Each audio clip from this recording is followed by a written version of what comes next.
I think it might be the superpowered man the radio mentioned.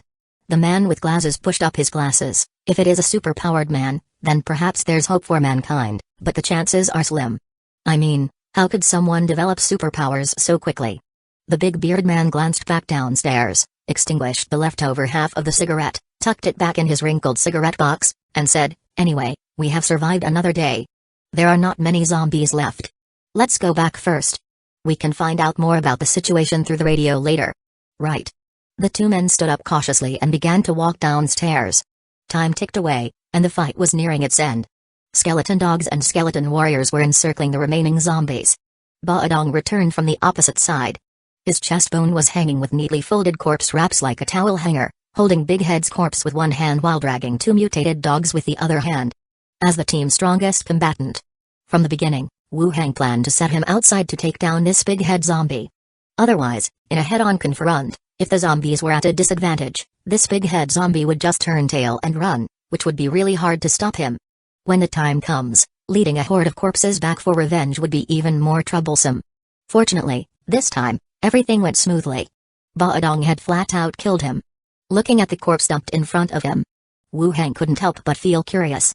He wondered what type of skeleton this Big Head zombie, who was feeble and shaky when walking, would transform into. Chapter 83, Big Head Ghost Spirit 1-3 mutated corpses were discarded at his feet. Interestingly, two of them were mutated dogs, suggesting a high mutation rate in dogs. His gaze fell back on the big-headed zombie. Its head was brutally kicked apart, resulting in a horrific death. The strengths and weaknesses of the big-headed zombie were clear. It could remotely control other zombies, but close combat and movement were its weak points. Once Baodong got close to it, killing it was not a problem. Leaving Baodong and some nearby skeletons to guard him, Wu Hang cast the bone manipulation skill on the big-headed zombie alone. Necromancy magic slowly enveloped the corpse. The summoned creature exceeds the caster's ability range, instability factor increases, the slightly unstable prompt appeared, indicating that the corpse's level was above 5. Flesh on the big-headed corpse gradually flaked off, revealing the stark white bones that stood to attention. The striking skull appeared as if it was topped with a balloon. The eyes were far larger than those of a regular skeleton and flickering within them was a bluish flame of soul fire. Skeleton Spirit Demon, level 10, the name had changed to Spirit Demon. That was somewhat different. When Big Guy at level 11 had been transformed, the prompt still called it a skeleton warrior, only its attributes had been enhanced. But now, this big-headed skeleton before him had a completely new name. The big-headed skeleton turned its hollow skull slightly, as if observing its surroundings. Skeleton Spirit Demon, level 10, level 10, 0 out of 52,000, attributes, Constitution 14, Strength 12, Agility 6, Intelligence 16, Perception 15, Charm 5, Traits, Hollow Skeleton, Basic Soul, Expertise, Soul Mutation, Biological Aberration, Abilities, Soul Commander, Hive Mind, Soul Mutation, Intelligent +4, Biological Aberration, Intelligent +1, Perception +1, Agility -3, Soul Commander, through mastering soul nodes, can issue commands to many soldiers of the same faction. Hive Mind, skeleton spirit demons within the range belong to the same soul node. Their mental induction can be transmitted to neighboring skeleton spirit demons at any time to jointly establish a primary brain. Looking at the big-headed creature's attributes, Wu Hang frowned slightly. The overall attribute value was weak. In terms of physical fitness, it was not much different from an ordinary zombie, with agility as low as 6 points, a bit too low. Intelligence and perception had increased to 16 and 15, which were relatively high among converted skeletons. That was understandable, since the big-headed zombie was already physically weak and its main feature was controlling other zombies. However, this was excessively weak for a level 10 creature. Looking further down, apart from the two expertise areas of mutation, 2 new abilities were added. Soul Commander can issue commands to soldiers of the same faction through soul nodes. This ability, which allowed it to control zombies, was preserved after conversion. It felt like a good ability, as it could issue commands to the skeletons. The second ability, called Hive Mind, felt more like the ability of a Zerg in StarCraft than a zombie ability.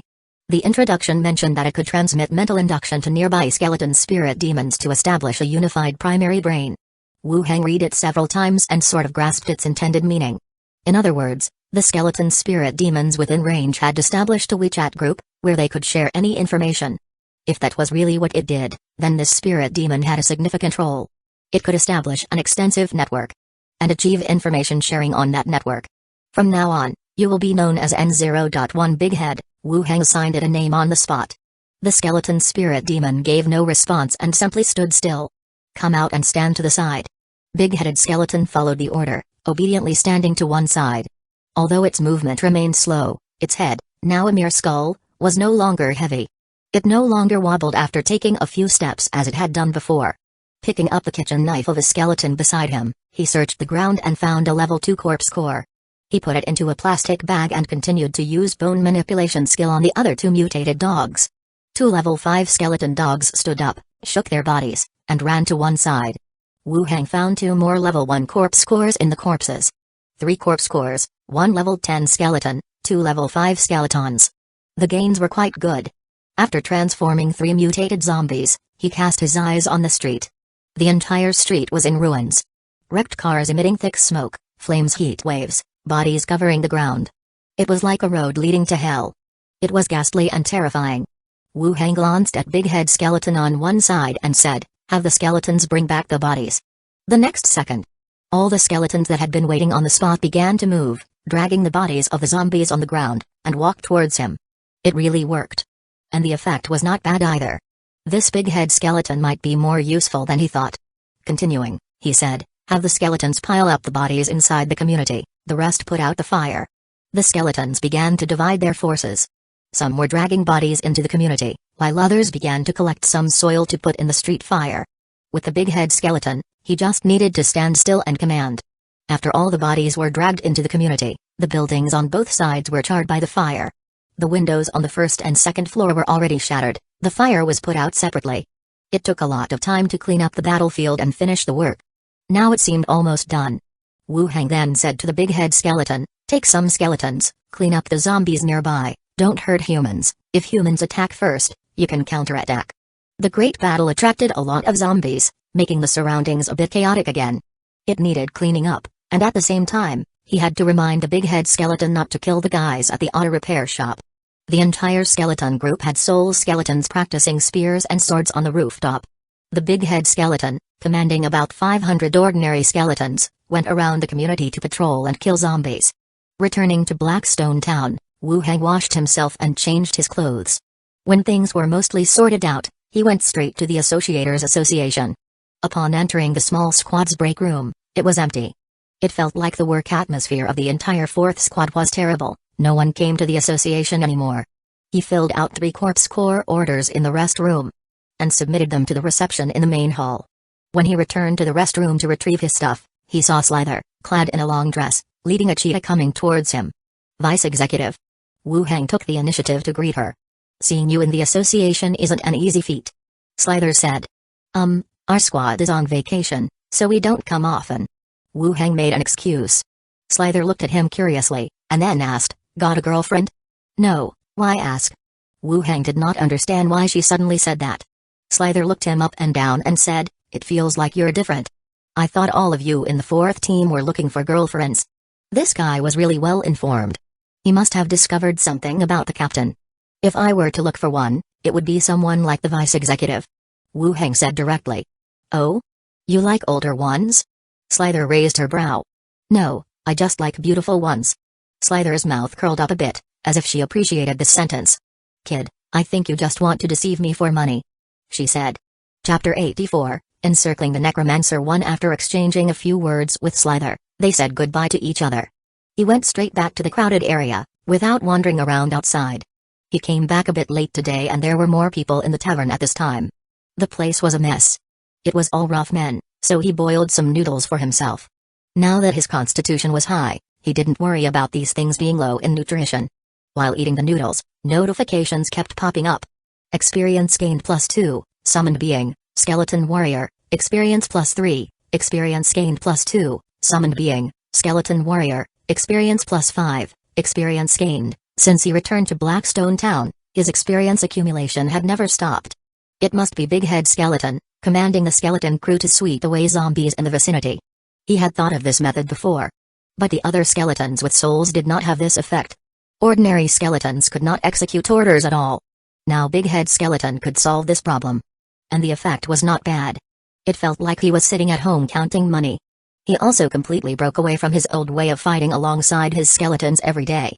Given the chance, he should make more big-head skeletons and lead them in monster hunting expeditions. Finishing the instant noodles, Wu Hang continued practicing Greyhawk swordsmanship. Wielding the long sword in his hand, he made a series of complete actions. Zombie world, auto repair shop. Doors and windows were sealed, making the room a bit stuffy. Is anyone at Little East Auto Repair Shop still alive? A question came through the radio frequency. Sitting at the table, Wank turned to look at Li Yaong. The latter frowned, took the microphone and asked, "This is the auto repair shop. What's up?" "They're still alive. Damn, they can even survive this. Did they create these skeletons?" "Shut up, they can hear us." Debates could be heard from the other end of the radio. You could hear the surprise, and them discussing the skeletons. After a few seconds of silence, the other side asked again, "Did you see the battle between the skeleton group and a zombie group today?" Li Yaong and Wank exchanged glances. They weren't the only ones who knew what was happening here. "We saw it. There's some distance between us and them." Li Yaong answered. "Do you know where those skeletons come from? I mean, is it a super-powered man?" The two were somewhat surprised. These people weren't too far from the battle site when it happened, so they might have seen something. Li Yaong thought about it and said, "I don't know. We barely got out of there. Who would be able to figure it out?" But they really didn't dare to disclose about this. After all, they were living under the protection of the skeletons. Unless the skeletons gave their permission, they wouldn't dare to disclose. The other side once again fell into a brief silence. "Those skeletons are somewhat dangerous. Be careful." "Thanks, we will." Then, the other side continued, "Do you have enough food?" Li Yaong immediately became alert. In these times, food was as valuable as gold. Who would casually ask about a house's gold? "What's up? If you have food, we can trade," the other side said directly. The two shelters aren't far apart. If they made an appointment, they could actually carry out some exchange or trade. "What are you offering in exchange?" "I have medicine here. We can trade for that." In a situation like this, medicine is also an essential. "We don't need it." The other side didn't think they would refuse so resolutely and fell silent again. Then they asked, "What do you want?" Li Yaong almost laughed and said, "Contact us again when you have figured it out." The other side fell silent once more. Just when Li Yaong put down the microphone and was about to leave, a voice came from the radio again. "We're from City South Prison. If you have got food, we can trade." Feeling that their food situation couldn't be revealed, Li Yaong promptly corrected herself, "We don't have much food either. We can trade for guns, rifles or sniper rifles." Li Yaong was shocked. But she still said, "If we find enough food, we can trade with you." Good. The next day, Wu Hang got up early. After breakfast, he headed to the zombie world. There was a higher pile of corpses in the center of the residential area. Yesterday's battle with the horde of zombies, all the bodies are piled up here. Wu Hang glanced at it and directly released the Dead Bones battlefield. A large number of skeletons stood up directly and walked into a line on the side. He chugged 2 doses of medicine, continued to release his skill, increasing the number of skeletons. To the other magic world, he is the Necromancer who has the most soldiers. In the afternoon, Li Yaong rushed over. She directly said, "Yesterday someone asked about the skeleton on the radio. They seem to have seen it fighting with the zombies. They haven't found out anything, have they?" "No, they just asked if it's a super-powered man." I said I don't know, and then they didn't bring up the matter again. Don't divulge it for the time being." Li Yaong continued, "Also, someone wants to exchange food. They said they have a shotgun." Hearing this sentence, Wu Hang turned his head to look at her and asked, "Where?" "City South Prison. It's a bit far, we will talk about it later." "Okay." After Li Yaong left, Wu Hang went back to the residential area to continue converting the pile of corpses. In the afternoon, he returned to Blackstone Town. As soon as he came out of the boundary door, he saw the letter peeking out from under the door. Written on it that there's a mission from the association, to go to the professional association. Another mission? It seems that after the last Church of Divine Punishment, the 4th squad has not been assigned a mission. After filling his stomach with a bowl of noodles, he started stuffing necessary items into his backpack. The magazine was full, and he also carried an ample amount of spare magazines. When everything was ready, Wu Hang took basin and left for the professional association. When they entered the hall, the other 3 squads were all gathered in the hall. It seems to be another group operation. Wu Hang saw the position of the 4th squad and went straight over. Audruk and Kavina were waiting on the side, while Yuli was holding something, leaning against a wall and stuffing her mouth with food as she watched the surroundings. "Captain, will we be holding the fort?" Wu Hang asked as he approached. Audrak frowned, understanding what holding the fort meant in his words. Then he said, "Listen to the executive's arrangement. We are not sure what the mission is yet." "Oh, okay." Wu Heng stood aside waiting along with them. Yuli approached and said, "Don't worry, I will protect you when the time comes. We're outnumbered, so we might be holding the fort. Like last time, isn't staying behind more dangerous?" Wu Heng was startled. That seems reasonable. It wasn't long before Yazd, the executive, and Slither, the deputy executive, walked out from one side. All the squad members stopped chatting, and the hull quieted down instantly. The executive said, "Blackstone Town received news that a necromancer's traces were spotted. We need to cooperate with the guards to kill him. We do not need to capture him alive." Everyone was taken aback, and a few people looked back at Wu Heng's direction. It seemed as though they were observing his expression. Wu Heng didn't look sideways, not bothering to look at others. "What do other necromancers have to do with me? I always abide by the law." The executive waved his hand, and everyone followed him outside. There was no mention of anyone staying behind at the association. It seems that there are other arrangements. Each squad met up with the guards outside, rushing together towards the outside. Night fell, and the formidable group left the city, rushing towards a secluded mansion in the east.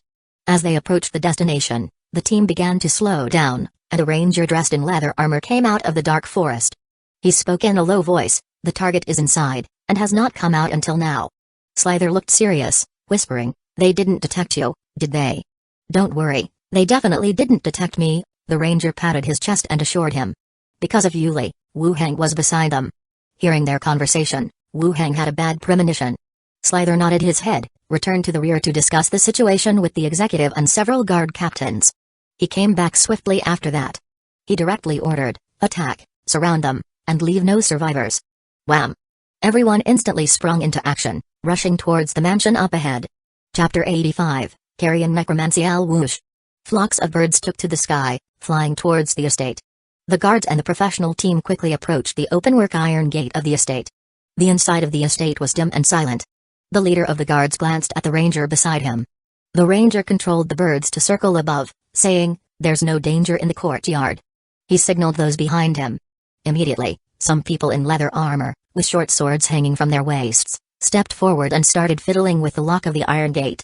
With the sound of a crisp click, the gate opened in response. The leader made a slight gesture, and the guards quickly entered the estate, surrounding the central stone castle. The members of the professional team also quickly followed suit, all ready for battle. "Welcome friends from Blackstone Town." Torches lit up on the balcony of the second floor of the stone castle. A figure in a black robe, of average build, appeared before the crowd. Leaning on the stone railing of the balcony with both hands, he looked down at those gathered below without any surprise or panic. Wu Heng moved closer to Basin. That necromancer had indeed discovered them long ago. The man in the black robe, with his hands on the stone railing, continued, "I know the purpose of your visit, but you have got the wrong target. I am not the necromancer you're looking for. I can give you some clues." Whoosh! Before he finished speaking, a cold light arrived with a thunderous speed. With a muffled thud, it accurately hit the front of the man in the black robe. Wu Heng was startled and abruptly turned around, only to see a man in leather armor in the dark behind him. His longbow still trembled slightly. Turning back to look at the balcony, the man in the black robe was shot in the chest and his body suddenly leaned back, but his hand still clung to the stone railing in front of him, forming an odd posture. The next second, under the stares of everyone, the man in black slowly straightened up and snapped off the arrow in his chest. Part of the arrowhead still lodged in his body. A substitute? Or some special constitution? He is still alive? The man in the black robe turned his gaze back to the crowd, his voice growing colder. "It seems you're bent on making me a scapegoat. Very well then. You all stay and become my minions." The next second, the ground inside the estate began to shake violently. One after another, hands speckled with decaying flesh, broke through the soil and appeared from the ground. Densely crowded, like bamboo shoots sprouting all over the ground. "Kill him." Yazd ordered again. Whoosh, whoosh, whoosh. A volley of arrows and crossbow bolts shot towards the second floor. The man in the black robe retreated deeper into the stone castle, at the same time saying, "Enjoy this feast of slaughter." His figure disappeared into the darkness. The flesh-ridden carrion covered the entire estate. Under the eyes of Blackstone Town, so many corpses had been collected. Slither, leading guard, join me in storming and directly killing the necromancer. The others clean up the carrion in the estate and seal off the surroundings. Don't let any suspicious person run away, Yazd commanded to those around him. All right. Everyone nodded in agreement, Acting according to the order, Yazd and others rapidly rushed towards the main entrance of the stone castle. Boom, boom, boom. The heavy footsteps sounded. 4 giant humanoid monsters slowly came down from the second floor of the stone castle. Each close to 4 meters tall, with long arms reaching past their knees, elongated and sharp claws, a mouth full of sharp teeth, and gray eyes without pupils. "It's giant demon carrion," Slither softly warned. The others nodded. Above the corridor, the man in the black robe followed behind the giant demon carrion, walking down at a leisure pace. "Slither, the secret speaker of the association. I won't destroy your corpse, at least not before it rots," he said. "Attack." Yazd let out a low growl, and with a flick of his wand, he unleashed an energy beam, shooting it forward. The giant demon carrion on the other side, after getting hit, had large chunks of rotten flesh blasted off, revealing even more decayed internal organs. At the same time, the others also launched their attacks. The close combat fighters were swiftly charging up the stairs with their weapons. The ranged ones, readying their bows, fired arrow after arrow, whistling through the air towards their target. And the 2 massive decaying corpses standing guard at the stairs, swinging their bulky arms wildly, attempted to crush the oncoming fighters. The robed figure in the rear, while dodging the fired arrows, used his wand to conjure and shoot magic lasers toward the enemy. The roaring cacophony filled the ancient castle for a moment. Outside the castle, the guards and professionals, engaged in battle with the emerging carrion. The sounds of fighting and swords-piercing flesh echoed throughout the courtyard. One after the other, people succumbed to the sword and fell, letting out moans of agony. Wu Heng, raising his hand, released witchcraft arrow to knock down the 3 advancing carrion. Basin quickly ran forward, his short blade pierced the skull through the eye socket, eliminating them. The carrion here are different from usual zombies. Although they also lack intelligence, they can use weapons. The occasionally high-ranking ones even possess particular occupations. They are Necromancer's servants, a type of undead vastly different from Wu Heng's skeletons. Although they aren't as capable as the guards or professionals, they still require caution in dealing with them. Roar. Yuli, transformed into a brown bear, hurled the carrion one by one, smashing the rest of the rotting corpses. Clang. With a crisp sound, Otrak stepped forward, his long sword blocking a strike from a corpse towards the brown bear. "Be careful." The brown bear nodded, once again its massive paws swung, flinging several carrion. At this time, Tulisa, the leader of the second squad, moved towards them along with her team. She asked, "Is everything alright?" Otrak answered, "We're fine." The members of the 2 squads congregated, continuing to crush the carrion around them. On the other hand, the guards, who were even more efficient in killing their enemies. They formed a tight formation, able to withstand more carrion. The battle continued, but the number of carrion gradually decreased as they were wiped out by the Blackstone townside. Bang, bang, bang. Just when most of the carrion fell, the situation took another turn. The corpses of those killed exploded one after the other. Thick yellow smoke filled the whole manor as the bodies burst apart. Under the yellow fog, almost simultaneously, everyone among the guard and the squads began coughing violently. Their bodies showed signs of poisoning and weakness. "Be careful, it's the Necromancer's evil explosion skill, the gas is toxic." It was written in the Book of Necromancy. Necromancers could use corpses to release poisonous gas, affecting living creatures. It seemed that this skill had been embedded into the bodies of the carrion, creating a combined effect. After the carrion died, their bodies would explode, releasing this gas. This aspect was indeed an advantage over mere skeletons, which lack a secondary release of poisonous gas. Hearing Wu Heng's warning, members of the 2 squads started to find ways to avoid inhaling the toxic gas. Wu Heng held his breath, quickly opened his backpack, took out an unopened gas mask, tore off the outer packaging, and put it on his face immediately. As the rotting corpses exploded in succession, the fog engulfed the entire mansion yard. Chapter 86, The Undying Body. At a distance of about 3 meters, it was difficult to detect the figure of a companion. Basin determined the locations of the squad members. Wu Heng put a hand on Basin's shoulder, charging off to the front with him. Ahead of them were guards, fallen and weak from exhaustion. There were few who had brought antitoxin equipment, as gas masks were not widely used in this world. Wu Heng quickly found the rest of his team members. Kavina had put on a plague doctor mask. Otrak, along with several members from the other squad, had taken out scarves to cover their mouths and noses. "Let's retreat first," Wu Heng stated outright. Given the current circumstances, fighting was impossible. The poison gas didn't affect carrion, but living beings couldn't stand it. Cough cough. "My aunt." Cough cough. Yuli said, coughing hoarsely. "You're nearly dead, and you're still harping on about your aunt," Wu Heng remarked. Yuli ignored him, transforming into a raven and attempting to fly towards the building. Wu Heng grabbed hold of her leg, saying, "You retreat first, I will go check on your vice executive and the others." Yuli looked at him before nodding, "All right." All the squad started to retreat, and the sound of dragging bodies could be heard echoing through the toxic fog. Wu Heng continued, "Go check on the stone castle over there." Leaning on Basin's shoulder, they advanced towards the stone castle. The stone castle's main hall. Poisonous fog surged through the doors and windows, filling the hall instantly. The few people in combat either wore protective equipment or released protective scrolls to prevent the fog from harming them. Still, it significantly affected their performance. Crack. The cheetah was struck by the giant demon carrion and flung into the stair railings, breaking them and falling to the ground. Following that, the giant demon carrion holding 2 guard leaders rolled down the stairs, crashing into the wall behind with a loud bang. The giant demon carrion lifted its massive arms. After throwing one person away, it began to rain blows onto the chest of the remaining guard leader. His breastplate was deformed, and his mouth overflowed with fresh blood. He struggled, coughing ceaselessly. The others paled significantly. Watching as their comrade was about to be beaten to death, they realized that it was too late to rush over. Right at that moment, the sound of gunfire rang out. Bang, bang, bang. Bullets hit the giant demon carrion's body, causing it to stagger slightly. The severely injured guard leader rolled away through the struggle, creating some distance between them. Rushing into the hall with Basin, Wu Heng's muffled voice called out from behind his mask, "Hold off these corpses for me." The priest and the guard leader immediately reacted, rushing towards the giant demon carrion again to prevent them from getting close to the staircase. The figure in a black robe noticed the people rushing in.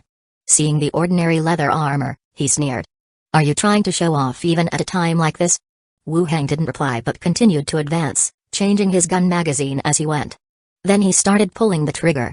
Bang, bang, bang. The barrage of bullets hit the target continuously. The sudden onslaught choked off his mocking words, forcing him to retreat under the rain of bullets. As his black robe tore apart from the gunfire, the man in the black robe stared at his exposed body in disbelief. He lifted his magic wand and shot a fireball technique towards the other, sending a flaming ball directly at them. Basin quickly switched positions to shield Wu Heng. His body was blasted open by the fireball, scattering a shower of flames. "You have a necromancy attendant too?" The man in the black robe exclaimed in surprise. Wu Heng didn't respond but simply continued shooting at a faster pace. The bullets seemed to flow out endlessly, riddling what remained of the black robe until it resembled a tattered cloth. "My servants, protect me!" The man in the black robe shouted loudly. However, the surrounding carrion was being held at bay by the others. Seeing the man wielding a bizarre weapon charging at him, the necromancer released a large cloud of black fog before turning and running towards the staircase. Wu Heng and Basin quickly followed. When it came to speed, both Wu Heng and Basin were faster than the necromancer. Due to fear of an ambush, Basin was sent to lead the way. They quickly caught up to the man in the black robe, stabbing a dagger into his body from behind. The necromancer stumbled and fell to the ground.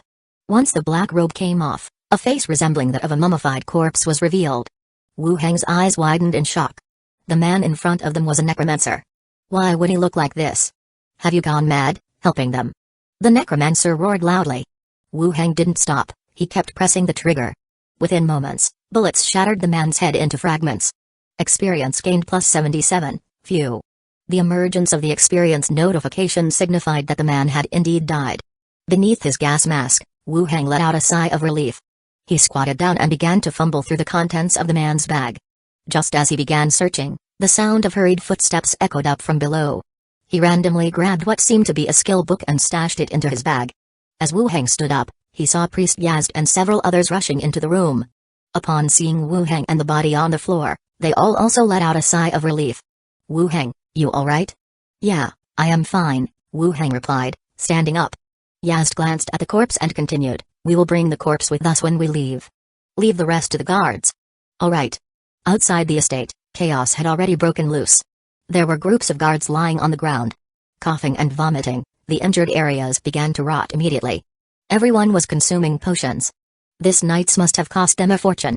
The fact that so many of us couldn't capture just one individual, could also be considered a failure to some extent. Yuli rushed to check on Slither first, then ran over, shouting in surprise, "You killed the robe mage?" The rest of them paused. Then, they all turned their gazes toward me. When I got there, her opponent was almost done for, so I just delivered the final blow, Wu Heng fabricated casually. "The odds must be in your favor to run into that." Soon, The executive and vice executive came over. The limping cheetah hobbled over, and Yuli squatted on the ground, looking at it pitifully. The executive said, "All right, we will leave this place to the guards. Let's depart first." The necromancer's body was handed to the guards. The professional team, on the other hand, began to return to Blackstone Town. Yuli looked much better now. She chased after Wu Heng and said, "I suddenly thought of something. He was a necromancer as well, and you killed him. Doesn't it make you a traitor within our profession?" Damn. On returning to Blackstone Town, the executive told everyone, "When you return, nurse your injuries. Today's operation was quite successful. Your merits and rewards will be recorded. Alright, go rest." Everyone dispersed, walking back to their spots. The sky was beginning to brighten. Wu Heng returned to his residence, told Basin to guard the door, and went to bed. Knock. Knock. Knock. The door was being struck urgently. Wu Heng opened his eyes. It was day already. Basin was still sitting at the dining table, looking at the door. Hearing the knock, he immediately stood up, alert and vigilant. Even sleeping was being disturbed. "Who is it?" Wu Heng called out. "If it's not something important, tell them to come back later." "Wu Heng, have you had breakfast? Let's have breakfast together." Yuli's voice came from outside the door. "Good lord. It's great being young, so full of energy." Wu Heng opened the door and saw Yuli standing there, still with faint traces of bruises on her cheeks. These must be from yesterday. He stepped aside, letting Yuli walk in. Curiously, Wu Heng asked, "Aren't you tired?"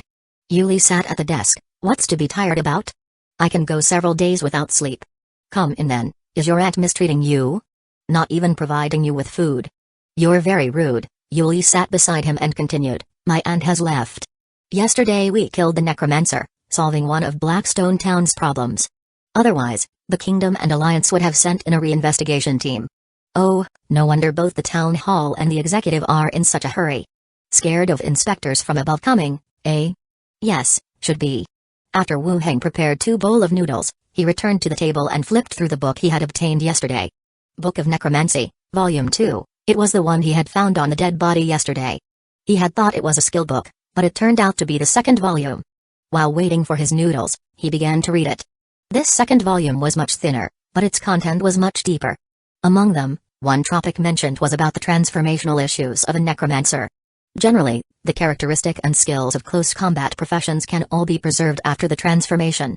But things were a bit different for a mage and certain special professions. A false soul injected by necromantic magic changes the magical element of the body. Meaning, if you transform a mage, regardless of their previous school of magic, they will only be a necromancer after transformation, as they can no longer sense other magical attributes. Moreover, the power of certain professions like priests and sorcerers comes from the divine. Whether it's a gifting or a transfer, it doesn't belong to them personally. They too can't preserve this power after transformation. In the case of priests, their transformation often leads to collapse, so the Book of Necromancy specifically advises against transforming those with god-related bodies. There's no benefit, it just invites trouble. Wu Heng continued to flip through to the next page. Pure soul, ancient organ, special bloodline, converge on a body, can be transformed into necromancer's power, unrefine a corpse into a ghost, creating an undead body. Looks like necromantic power can be gathered artificially. Maybe like the necromancer seen last night. Though the notion of being undead is tempting, not being a human nor a ghost isn't really acceptable. Moreover, these items are not so easily acquired. The pure soul refers to souls, which are normally invisible and can pass through walls. Trying to catch them is virtually impossible. The ancient organ, not just anybody can acquire that. While having these thoughts, Wu Heng furrowed his brows. He had only participated in a few arrests since arriving in Blackstone Town. The first was in Mining Village, where they brought back a sealed ghost infant, and in the second one, Baodong's organ had already gone missing. Could this be a coincidence? A chill rose up his spine. Yuli, who was eating chips on the side, noticed Wu Heng's serious expression. Holding her chip, she didn't dare to put it in her mouth. She asked softly, "What's wrong?" It's nothing." Wu Heng glanced at the book again and casually asked, "Have we arrested any criminals with special bloodlines in Blackstone Town recently?" "I don't know." But she still tried hard to recall. "Isn't the last one who stole the kid a magician?" Chapter 87, Is there any more wish left? 1. Yuli opened the instant noodle lid and asked while slurping, "What's wrong?" "Nothing." Wu Heng then replied. He still found it hard to believe the records in the Book of Necromancy. What a coincidence it was. He hadn't been in Blackstone Town for long. The series of missions he had accepted strangely matched the records in the book. According to the owner of the mining village, someone had taught him how to raise spirits 3 years ago. Since it involved spirits, it was concluded that a necromancer was behind it.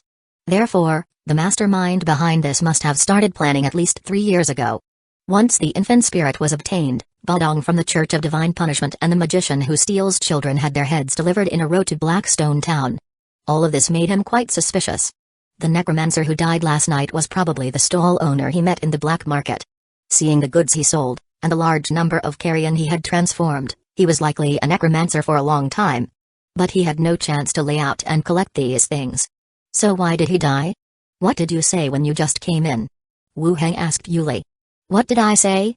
Yuli looked up at him with noodles hanging from her mouth.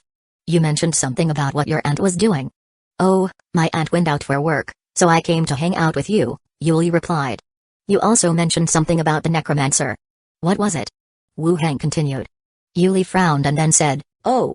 The kingdom and the guild take this matter very seriously. If they don't catch the necromancer, they're going to send an investigation team. The kingdom indeed placed great importance on necromancers. They were forcing Blackstone Town to reach a conclusion. Therefore, a necromancer had to die. Wu Heng felt a chill run down his spine. What's wrong with you again? Yuli asked again. Wu Heng wanted to share his findings with her to reduce his psychological pressure. But in the end, he closed his mouth. It wouldn't be too hard for Secret Speaker to control all information about Baodong and the magician who steals children, together with Slither's power in Blackstone Town. It wouldn't be too hard to lay out plans either. It's nothing. I just wanted to chat. Wu Heng closed the book in his hand and smiled. Aren't you going to eat? Yuli looked at his instant noodles. Yes. He opened the lid, chatted with Yuli while eating his noodles. Noon. Someone knocked on the door of their residence. The guild had informed them to go to the guild to cremate the bodies.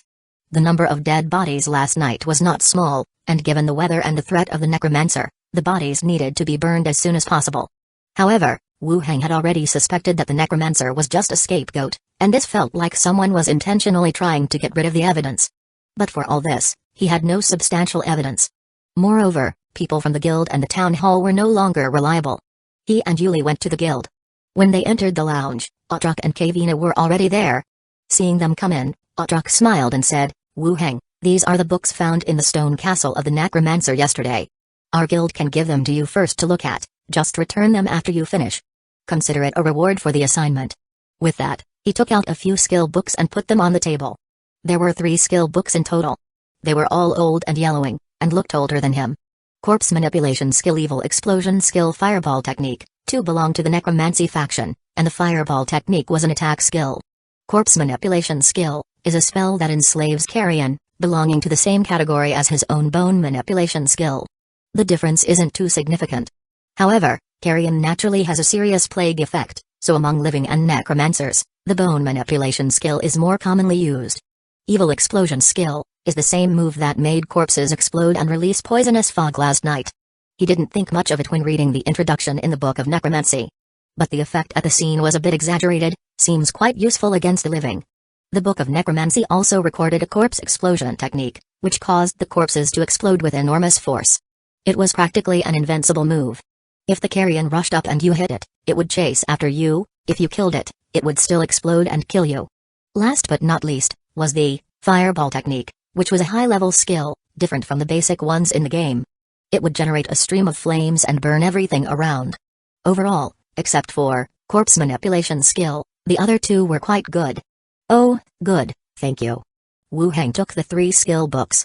Otrak continued, the rewards and merit for this time will be distributed after being calculated, which may take some time. Okay, we're not in a hurry, Yuli answered readily.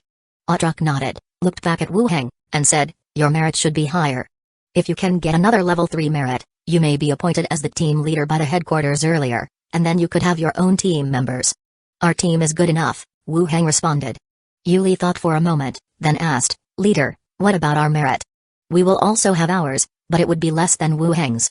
After all, the necromancer was killed by Wu Heng in the end, so his merit would be higher. As for the rest, if they didn't show any special performance, they would also have merits, but not as high. Chapter 87, is there any more wish left? 2 If the merits are the same, then this item would be useless. Oh, that could work, Yuli thought for a moment and then said, you can be the captain, and I will be your vice captain. Wu Heng gave her a disdainful look and said straightforwardly, "Now you can have the captain give you the title of vice captain. Why wait until my turn?" "No, your skills are too poor, you need someone to help you." "I don't know who is the poor one." The group chatted in the room for a while. All the teams started to gather, preparing to incinerate the corpses. The bodies had been placed outside the city. The teams just had to go there, verify the identities, and proceed with the incineration. Team 4 left the city and arrived at the incineration spot directly. After a truck confirmed the bodies, finding no issues, all were piled on the constructed wood stack. Wu Heng looked at the bodies, cast a grease skill, and then lit the fire. Whoosh! The fire blazed up into the sky. Everyone quickly retreated, maintaining a certain distance. After all, these were summons of a necromancer. No one could assure that there wouldn't be another corpse explosion or toxic gas release. The fire blazed up into the sky, and the kindling crackled. With the fuel from the greased skill, they didn't need to add more wood. The bodies were burnt nearly to ashes. After the bodies were burned, the scene was tidied up, and the team began to return. Yuli was arm in arm with Kavina, chatting and laughing. It seemed that after the death of the necromancer, everything returned to normal, having no effect on anyone. After returning to the association, each team went home to recover from their injuries. Yuli was called away by her aunt. Wu Heng went directly to the front desk of the main hall to inquire about the preparation of the corpse core detoxifying potion. The staff began to flick through the logbook. He smiled and said, "Mr. Wu Heng, both potions have been prepared. Please wait a moment." Both were ready. With a recipe, the preparation of the potion was quite efficient. It was much quicker than research and development. Soon after, the staff member came back. He was holding 2 boxes in his hand. "Mr. Wu Heng, these are the potions you commissioned." The staff member respectfully placed the boxes on the table. Upon opening the potion box, Wu Heng saw the 2 potions inside. Customized antidote potion, guard wisdom antidote mixture. After making sure there was nothing wrong with the potions, he paid the remaining balance. Taking the potions, he left the association directly. After returning to his residence, he closed the door and had Basun stand guard at the door. Wu Heng placed the level 2 corpse core and the potions on the table. After a simple cleanup, he swallowed them directly. A surge of immense spiritual pressure rushed into his brain, as if there was an invisible force tearing at his sea of consciousness. Damn it, the symptoms are different. Wu Heng instantly felt something was wrong. The symptoms were totally different from the last time he took a level 2 corpse core. Not daring to hesitate, he immediately opened the potion and gulped it down. Regardless of its efficacy, he had to drink it first. A refreshing sensation instantaneously charged into his brain, but it only relieved some of the spiritual pressure. The sensation of his spirit being constantly stretched and torn still persisted. The buzzing sound filled his ears, his vision blurred. Skeleton Basun, who was spiritually linked with Wu Heng, started to tremble with a rattling noise, as if it were about to fall apart. "It's no good." Wu Heng, suppressing the pressure, opened the other 2 bottles of the customized antidote potion and gulped it all down. The common potion also had some effect. Wu Heng held his head with both arms, his teeth clattering. It seemed like an eternity had passed. An unclear prompt appeared in his ears. Perception +5, Intelligence +7, Charisma +5, Unlocking ability, Enhance will. After the pain, Wu Heng took big heaves of air. Beads of sweat the size of pins stamped his shirt and landed on the ground with a drip sound. The pressure on his mind gradually began to lessen, and in return, he gained a stronger perception ability. Even without deliberate observation, he could sense everything in the room. The effect of the corpse core was significant, but for a moment just then, he really thought he was going to die. If he did become a zombie, he probably would have been a level 2 zombie. In the zombie world, he might have been able to mix in as a leader, but in this world, he was likely to be killed, his body sent for research, and his remaining parts to be sold on the black market. It was somewhat frightful. Taking in a deep breath, Wu Heng straightened up.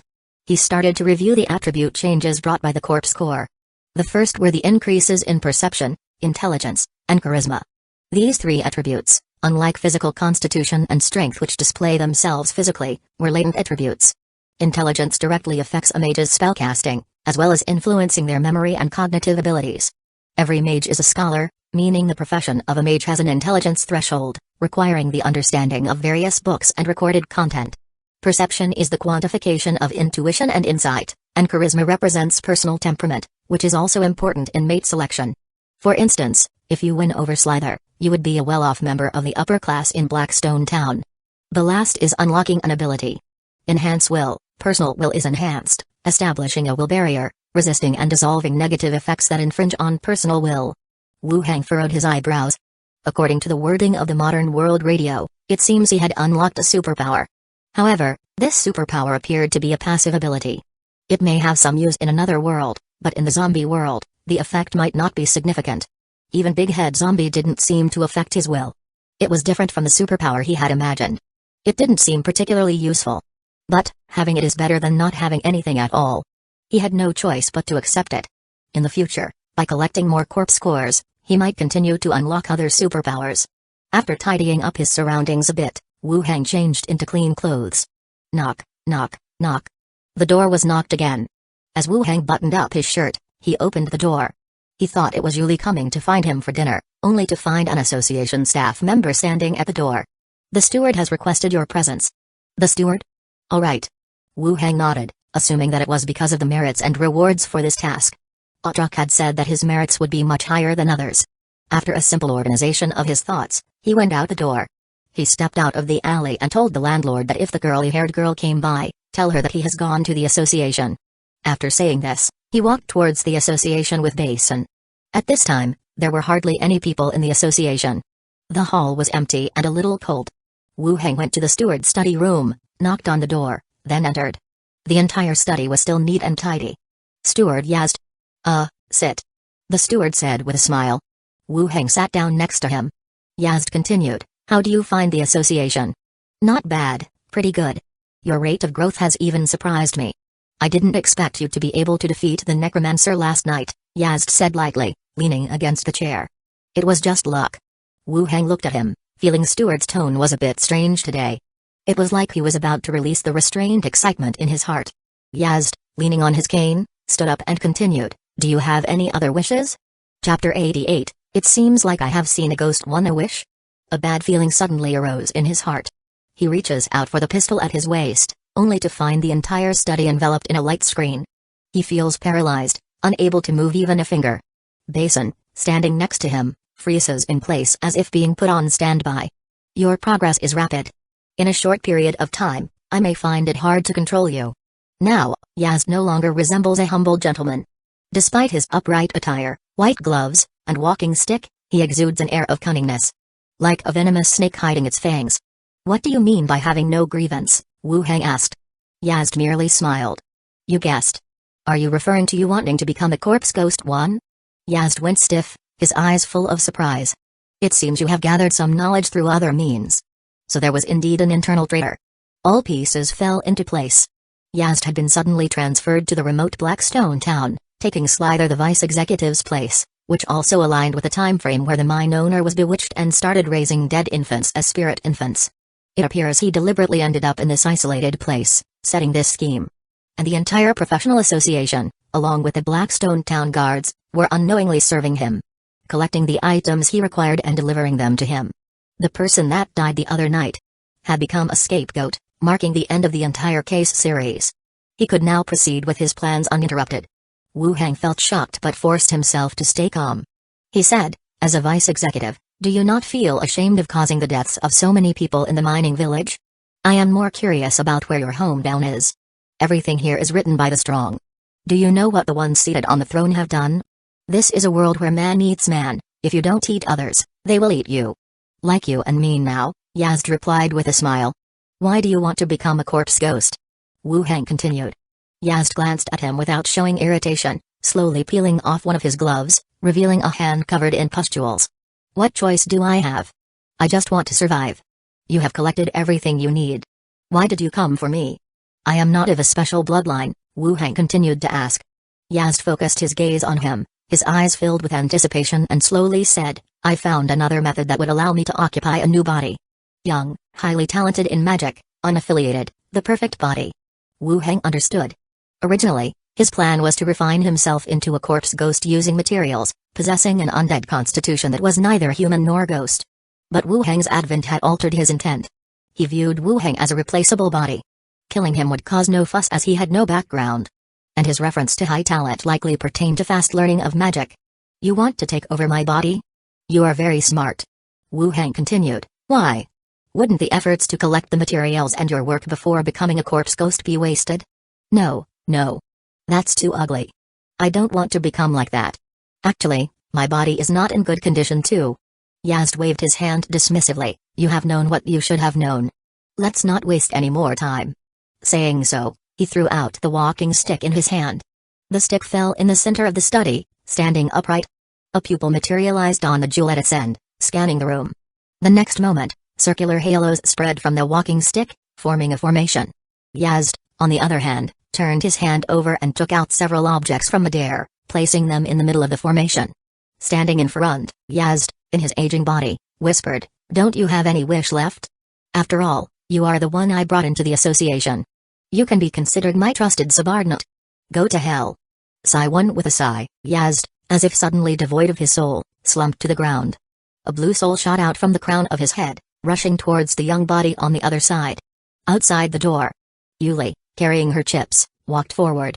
Upon their arrival at the vice executive's office, they saw a team captain, Anil, guarding the door. Yuli glanced at him and asked softly, "Have you seen Wu Heng?" Anil squinted his eyes, staring intently at her. Yuli felt a bit nervous, took a step back, and said, "What? I just asked a question, what do you want?" Anil said, "He left, if you go after him now, you might still see him." Yuli knitted her brows, glanced back at the hall, but then turned around to leave, muttering, "So what if he left, what's with the long face?" However, as she left, something felt off. Turning around, she headed towards the vice executive's room, entered, and shouted, "Andy, go check on Wu Heng, something seems off." Inside the study, the formation, with its overwhelming suction power, was continuously converging on Wu Heng's body. The blue phantom was forcefully extracted from his body, becoming wisps of thin smoke, constantly stretched out. Yazd's ghostly figure, full of expectations, hovered nearby. Whoosh! The next second, the blue ghost was directly pulled out of the body, merged into a pot next to it. Yazd's ghost immediately rushed towards the body in front of him. However, the next second, Yazd stared incredulously at the body in front of him. He saw a pair of eyes, still staring at him intently. What's going on? Doubts filled his heart, but he had already immersed himself into this body.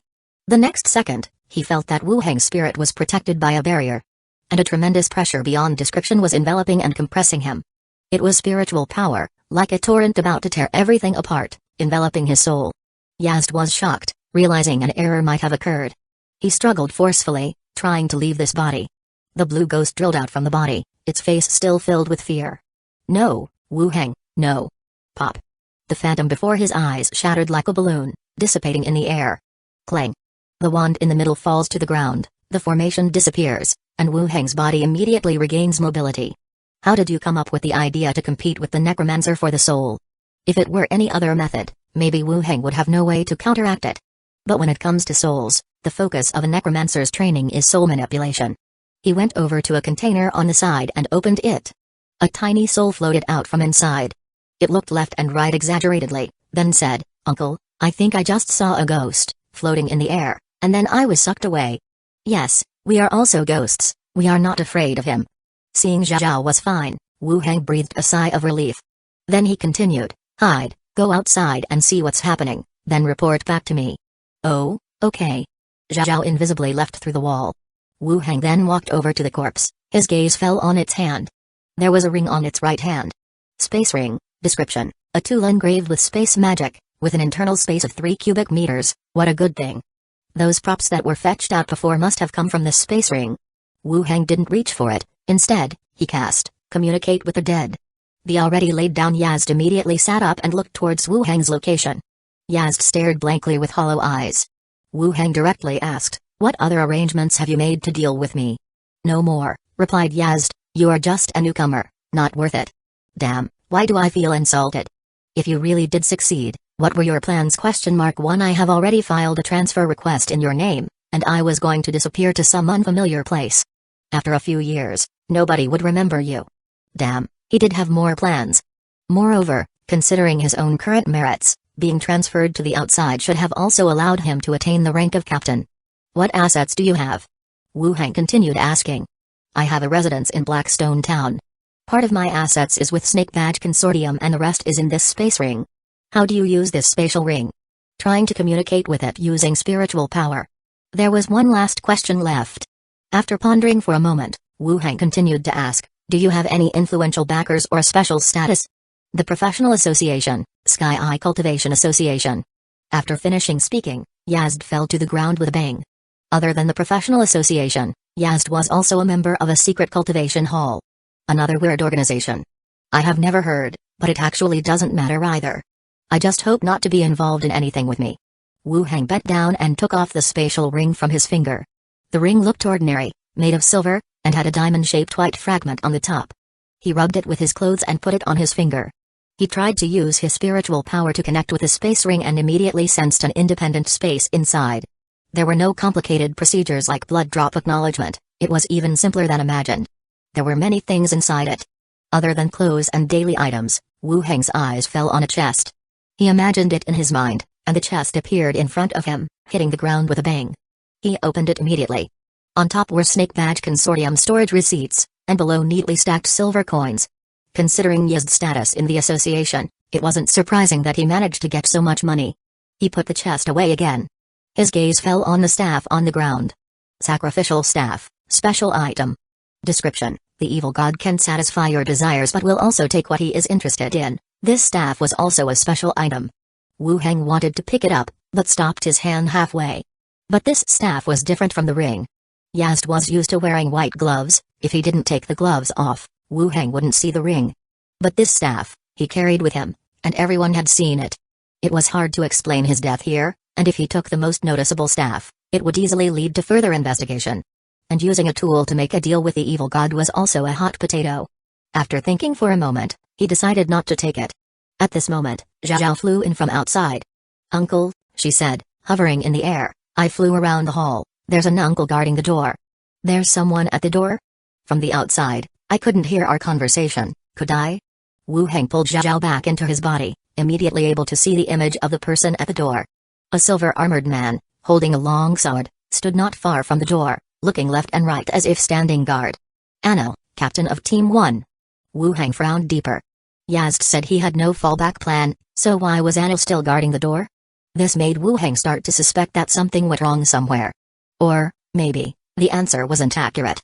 After thinking for a moment, he decided to step out first to test the other party. He opened the holster, turned off the safety, and held the short spear hanging on the side of his bag in his hand. He opened the door and went out. Anna outside the door looked back at him. Neither of them said a word as they locked eyes.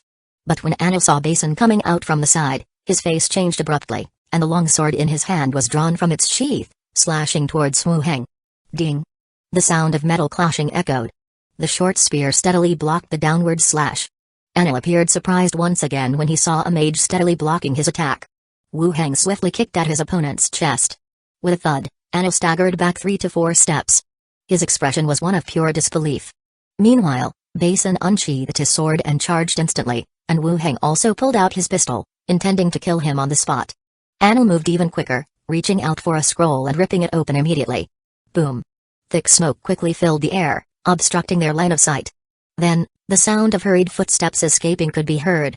Basin quickly followed behind, disappearing into the smoke, and Wu Heng, holding his pistol, hesitated for a while before also chasing after Basin's vague figure. Coming to the side of the staircase, they saw Anna leap out through the window and down. Wu Heng and Basin also jumped down. Only one thought crossed Wu Heng's mind now. He was a necromancer.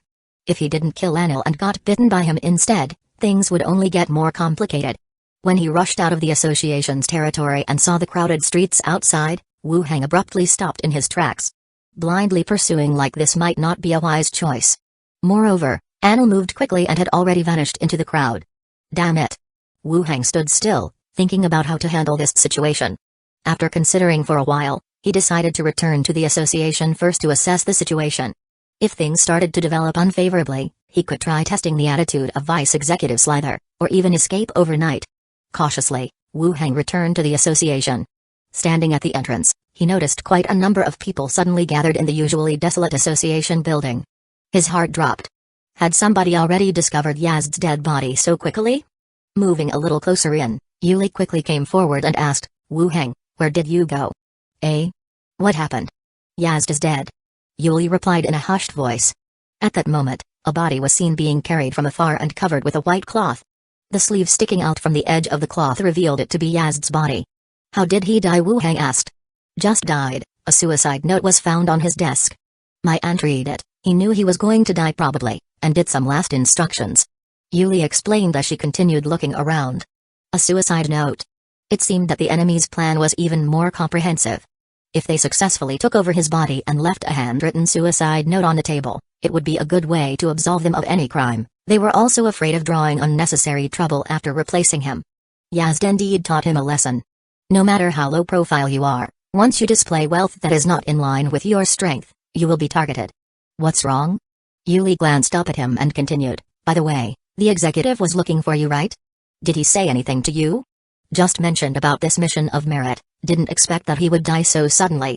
Wu Hang replied. Since things had progressed to this point, Wu Hang didn't plan on disclosing any more about it. Yazd was dead, but he was still alive. This was a good outcome. Talking too much would only bring him trouble. As for the fleeing Anil, it didn't really matter. Yazd's handwritten suicide note, even if he came back to accuse Wu Hang of killing Yazd, would hardly be credible. Moreover, his plan was hardly feasible and revealing it was unlikely. He still needed to be prepared for some underhanded tactics, though. Soon, officials from the city hall also arrived, inspecting the body and the study. From the actions and conversations of the crowd, it seemed nothing suspicious had been detected. Next was coordinating Yazd's funeral arrangements. As he had no descendants, it was up to the association to arrange his burial. Inside the vice executive's office, the whole association's affairs were now being handled by the vice executive. Slither finally had control over the association. Did you see Yazd earlier? Chapter 90, Ask about exchanging food for guns. 1 Slither put down the documents in her hand, her eyes locked onto him seriously. The cheetah beside her stood up too, also looking at their direction. Wu Hang didn't sense the danger emanating from them, but their stares were nonetheless somewhat uncomfortable. He said, well, he talked to me about some issues. What did he say? Slither continued to ask. A woman's intuition? Or did she have some ability? It was certain that she didn't know what Yazd had done to him, but she clearly felt something. Wu Hang didn't think too much about it and just casually said, he asked me about my future plans, said that I was the one he recruited and that I was his confidant. He then told me not to easily trust others. Bang. Slither suddenly slapped the table, her cold voice saying, huh? He's already dead and still babbling nonsense. Wu Hang was also startled and nearly pulled out his gun.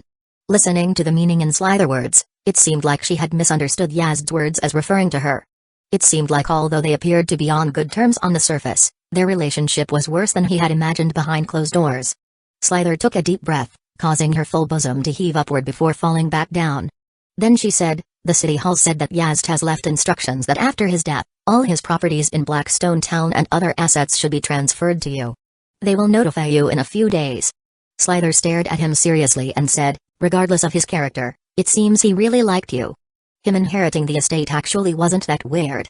Or to put it another way, he had expected this sort of arrangement. Wu Hang nodded, not intending to say more about this matter and continued to ask, should I address you as housekeeper now? Slither didn't bother to be modest and nodded, I am temporarily in charge here, and when the appointment letter from the headquarters comes, who knows if a new housekeeper will be sent here to retire. If that happens, I am calling it quits. The mood seemed to lighten considerably at the use of the term old lady. You should be the one appointed as the housekeeper. Wu Hang flattered her a little. Slither rolled her eyes at him, her gaze returning to the documents in her hand. Thump thump thump. Just then, there was a knock on the door. Yuli peeked into the room and asked, and, have you finished talking? What's up? Ow, I am looking for Wu Hang. Slither looked at the two of them, wondering when they would become so close. Still, she said, okay, you two go ahead. Alright, housekeeper Slither. The appointment letter hasn't come yet, don't talk nonsense. After leaving the study, Wu Hang felt somehow relieved. The exit strategy that Yazd had prepared had perfectly solved his worries. He just felt rather relaxed. What were you and my aunt discussing for so long? Yuli asked. Wu Hang said, Yazd transferred his house to me. Ah. Are you really his illegitimate child? Yuli was somewhat surprised. You are his illegitimate child, he probably trusts me, he brought me here after all. Wu Hang casually found an excuse. Considering everyone now thought Yazd cared for him, he needed to play along. That's nice, you have your own place now. I am still living with my aunt who's always bossing me around and making me read books. It's so annoying. Yuli complained in a low voice. Seeing Wu Hang owning a house, she felt somewhat envious. But unlike adults who envy the value, she was envious of having her own place and not being bossed around by others. Wait until you get married, then you can move out on your own. Humphrey. Stop with your nonsense. Yuli's cheeks turned red as she punched him. The property hadn't been transferred to his name yet, so Wu Hang didn't dare to move in immediately, fearing there may be more trouble. He returned to the crowded area with Yuli. After preparing and eating instant noodles, Yuli finally left satisfied. Wu Hang closed the door and began to look at the skill books he had received that day. There were 3 in total, and he began to read through each one. Unlock skill, corpse manipulation skill, unlock skill, evil explosion skill, unlock skill, fireball technique. He quickly unlocked all 3 skills. No wonder Yazd considered him a magic prodigy with his speed of unlocking skills. The night outside was dark and heavy. Wu Hang tidied up a bit and decided to take a rest. So much had happened today. I am truly a little tired. I told Basin to guard the gate carefully to avoid Anil attacking sneakily. I went to bed for rest.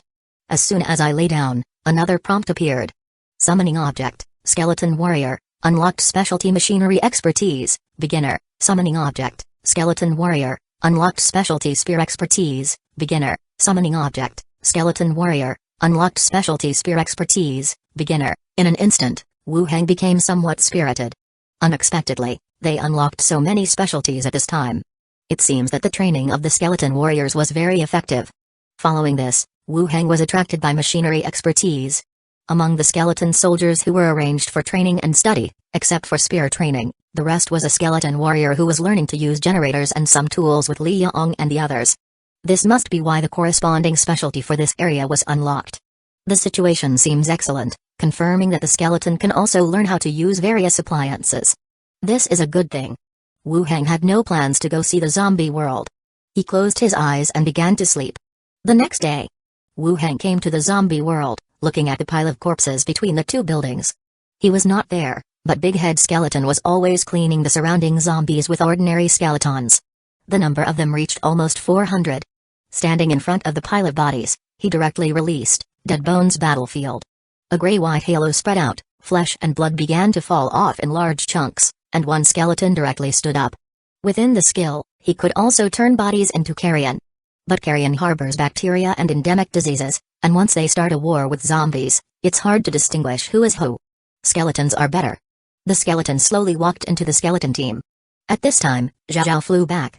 He said, "Uncle, Auntie Li Yong is here." Okay.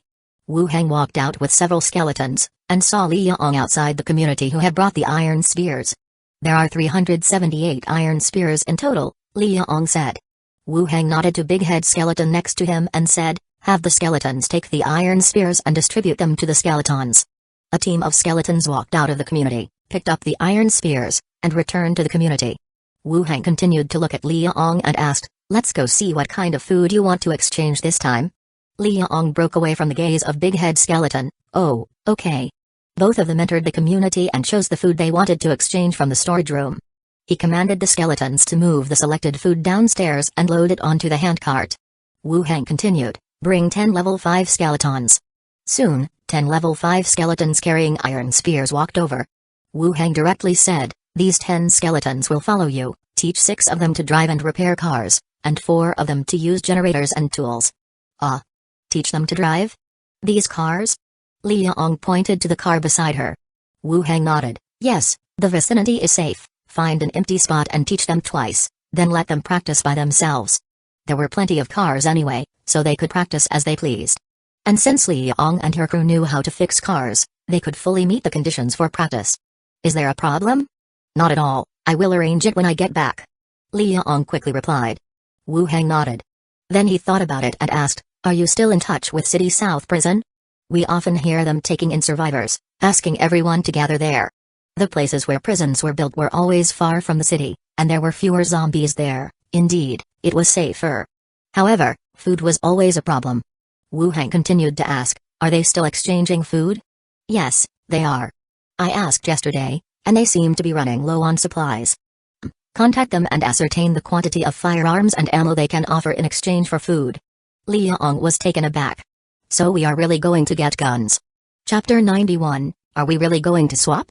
Upon hearing Wu Hang's plan to trade food for guns, Li Yong was still taken aback. The value of food at this time is no less than that of the guns, and moreover, the journey to the prison isn't an easy one. Prisons are typically built far away from populated areas. Getting there by foot would take days, and if they drive, they would have to consider the congested roads and the zombies they would attract along the way. Liang had a thought and suggested subtly, "We have the food right now, we can trade at any time. The journey is long, we can take our time with the gun trade."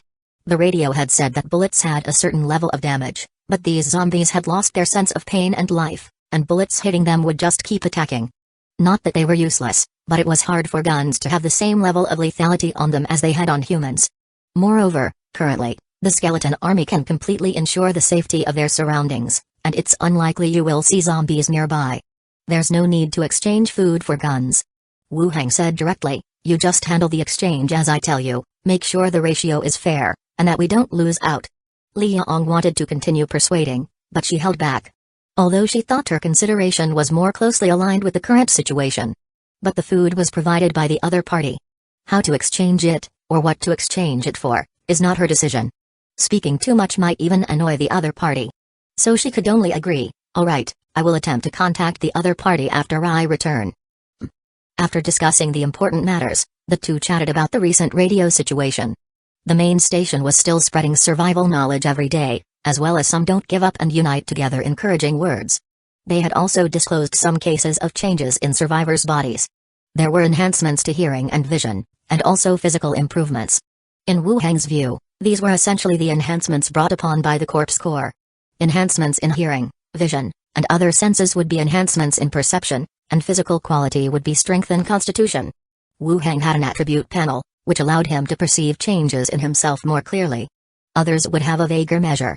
Sharing these things on the radio was also a form of encouragement. It informed the rest of the survivors that humans were also getting stronger and that they weren't at a dead end yet. After chatting for a while, Liang left with the food, heading towards the direction of the auto repair shop. Accompanied by 10 bone skeletons. Just arriving near the auto repair shop, people came out from inside.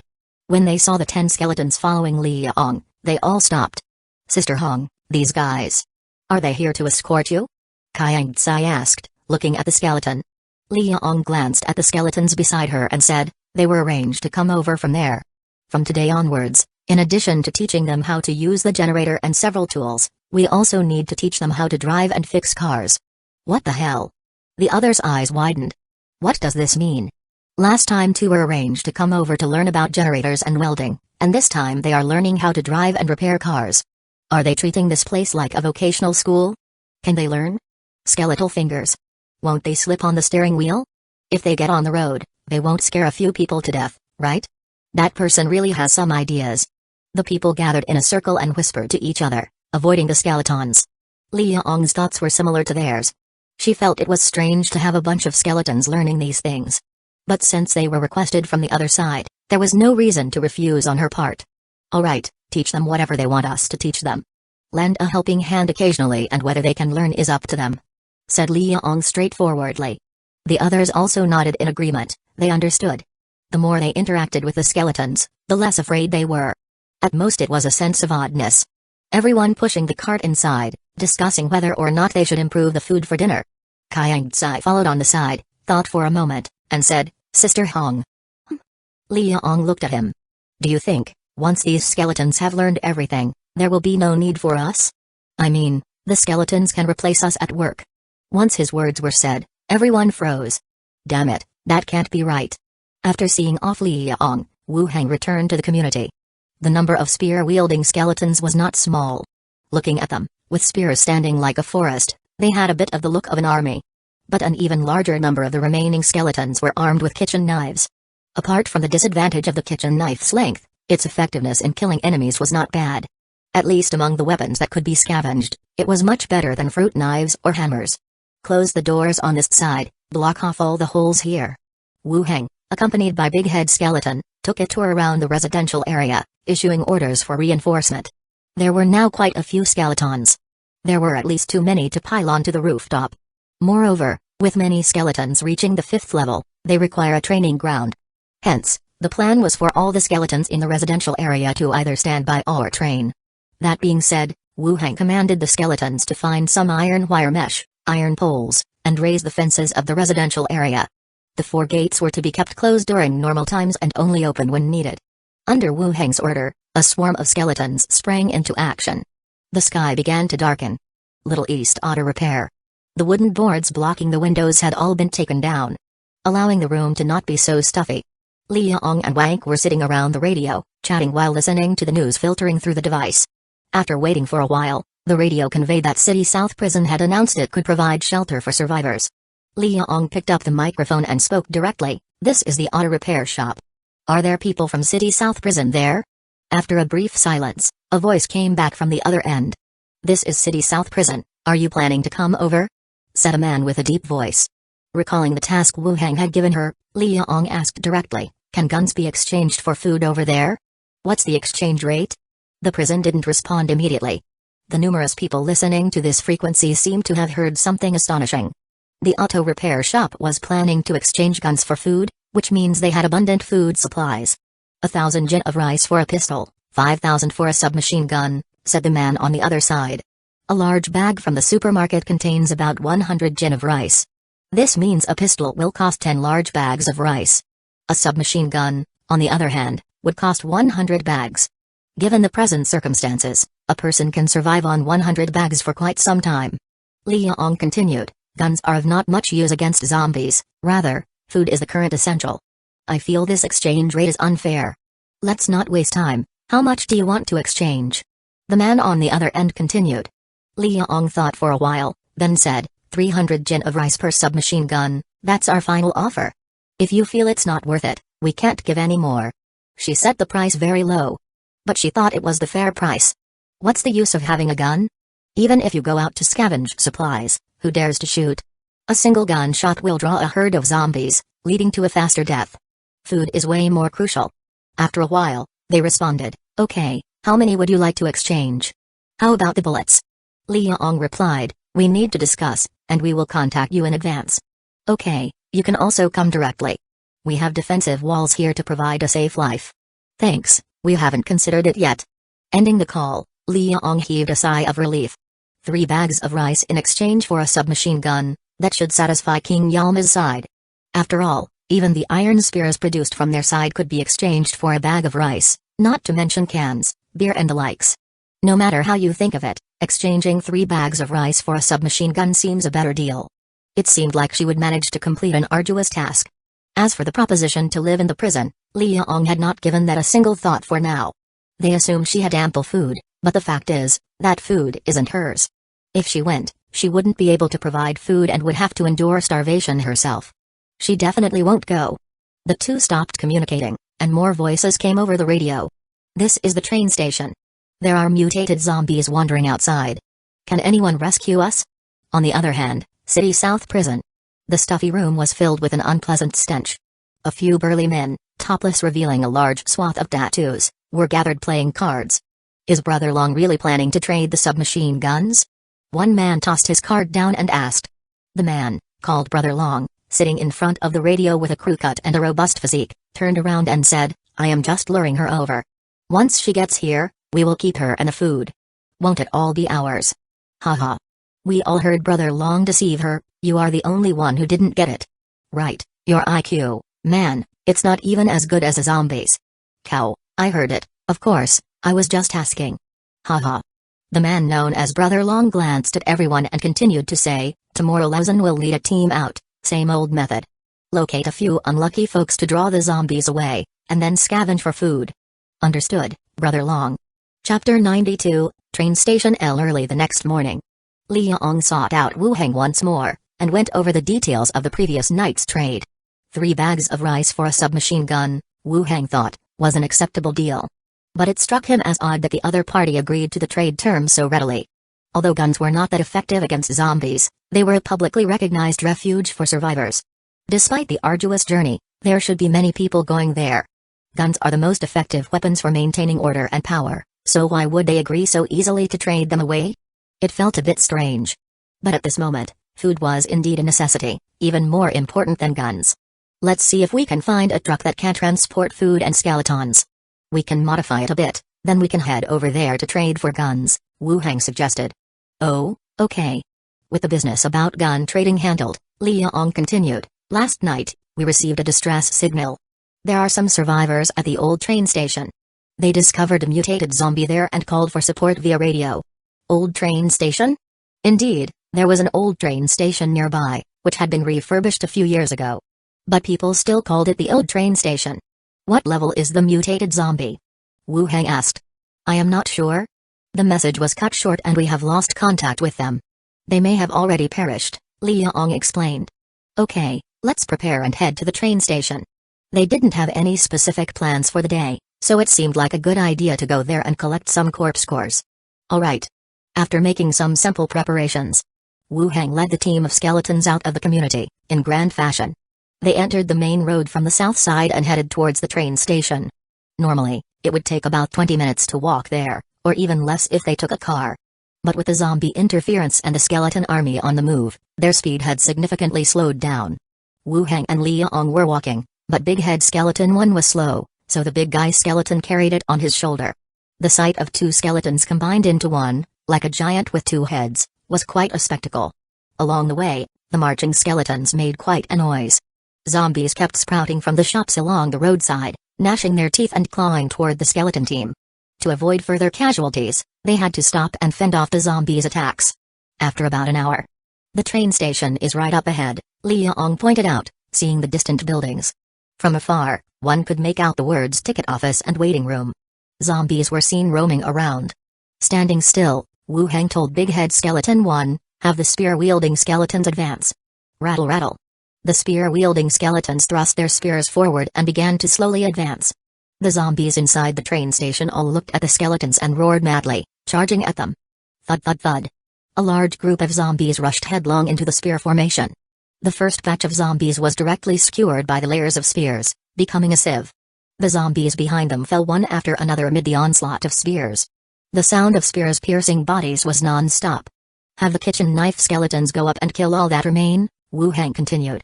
The kitchen knife skeletons quickly circled around the spear soldiers, surrounding the zombie horde in the middle. It turned into a scene of skeletons attacking zombies. The sound of chopping and howling reverberated throughout the area. Zombies fell in patches. Li Yong watched the scene unfold in front of her, wide-eyed. These skeletons were completely different from before. Wu Heng could command them standing in one place, and the skeletons completed the battle more efficiently.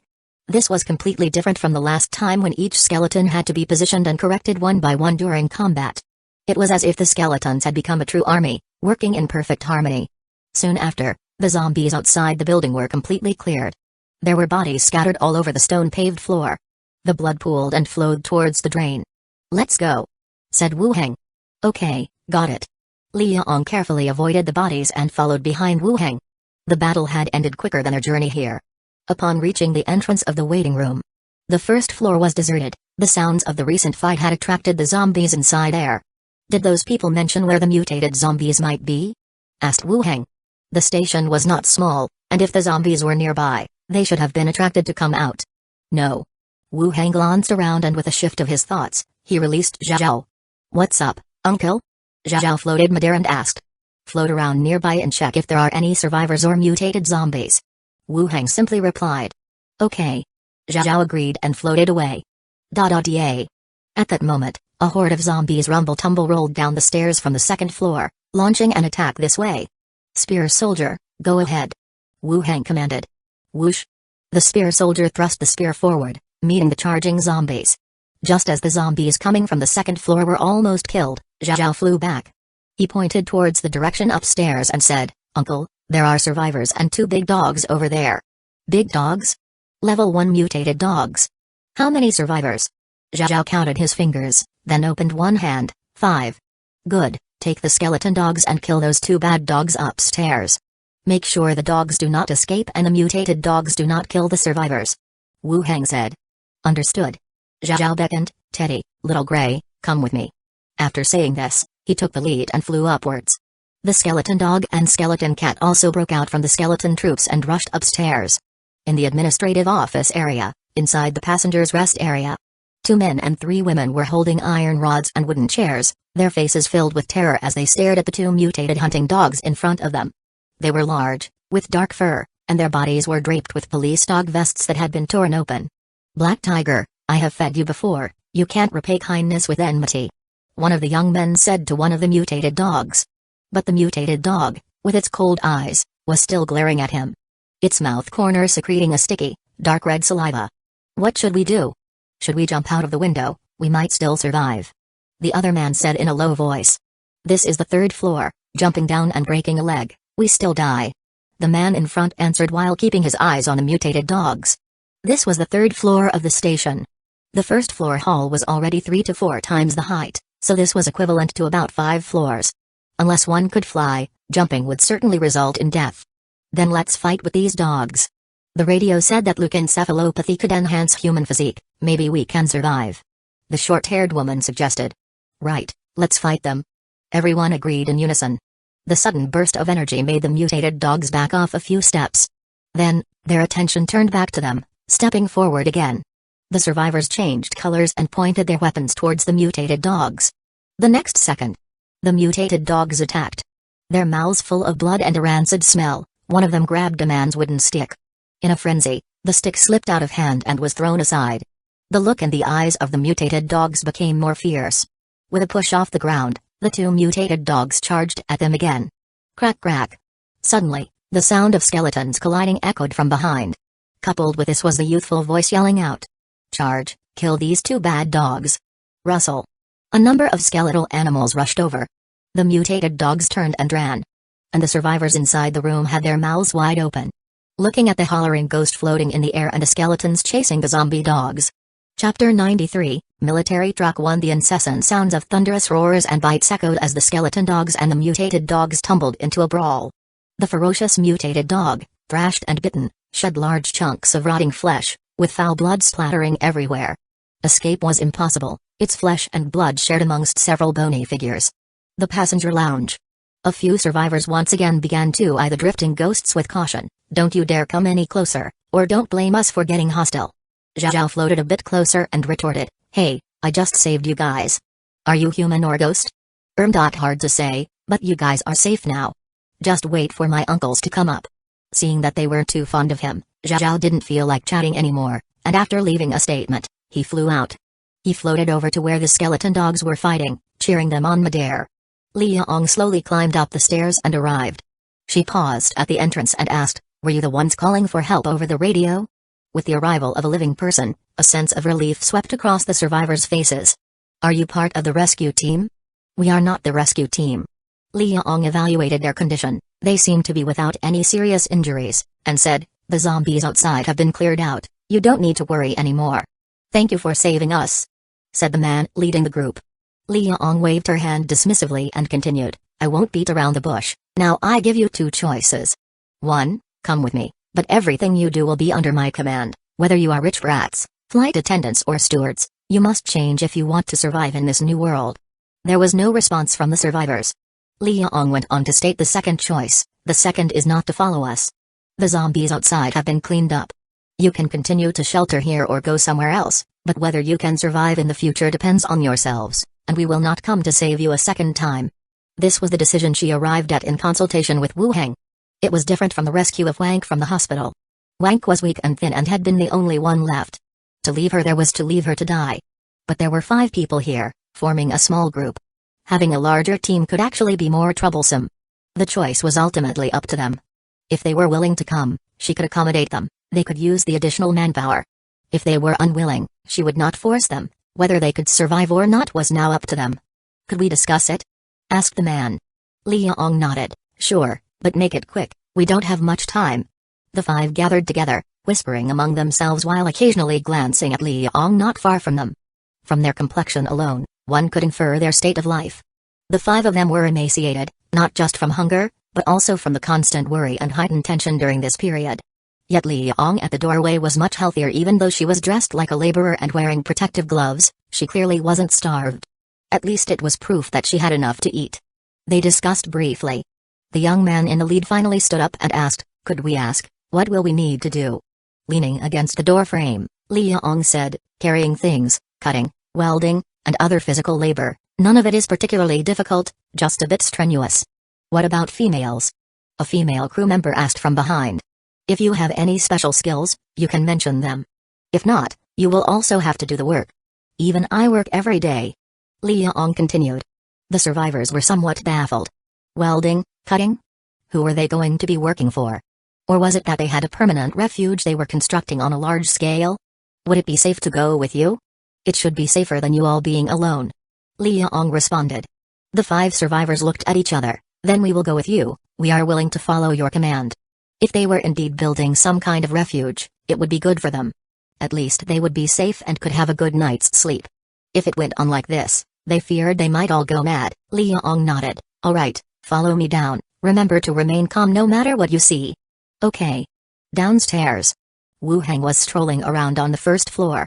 He collected well-preserved snacks and instant noodles from the station store into his space ring. Since it was an old station, there was only one sort of newsstand-like shop, so the choice was limited. He picked through the items and left the rest behind. On the side, the skeleton dogs dragged down 2 bodies of the mutated dogs from upstairs. Dull red bloodstains were left behind along the way. Wu Heng released the bone manipulation skill. The 2 skeleton dogs got up, wagged their tailbones, and ran to one side. They joined the rest of the skeleton dogs and started milling in a circle. Wu Heng took his short spear and rummaged briefly through the shattered flesh, extracting 2 corpse cores. He bagged them in a plastic bag and stored them in his space. The space ring, with its mere 3 cubic meter capacity, actually couldn't hold much. We are back. Liang shouted from a distance. Wu Heng looked over and saw a few survivors following behind her, 2 men and 3 women, all relatively young. Send them over. Wu Heng directed the big head skeleton. Whoosh! The skeleton opened a path, and Liang led several people in. As they passed through the group of skeletons, everyone's legs were trembling, their eyes displaying utter disbelief. Did you explain everything to them? I did. They are willing to follow us. Everyone struggled a lot just to survive, so we can help each other on the way, Liang replied. Wu Heng didn't say much. As long as nothing unpredictable happened after taking them in, it was all right. All right, let's go back. The skeletal squad left the hall. Outside were even more skeletons, standing so densely it was as if they filled the entire open space.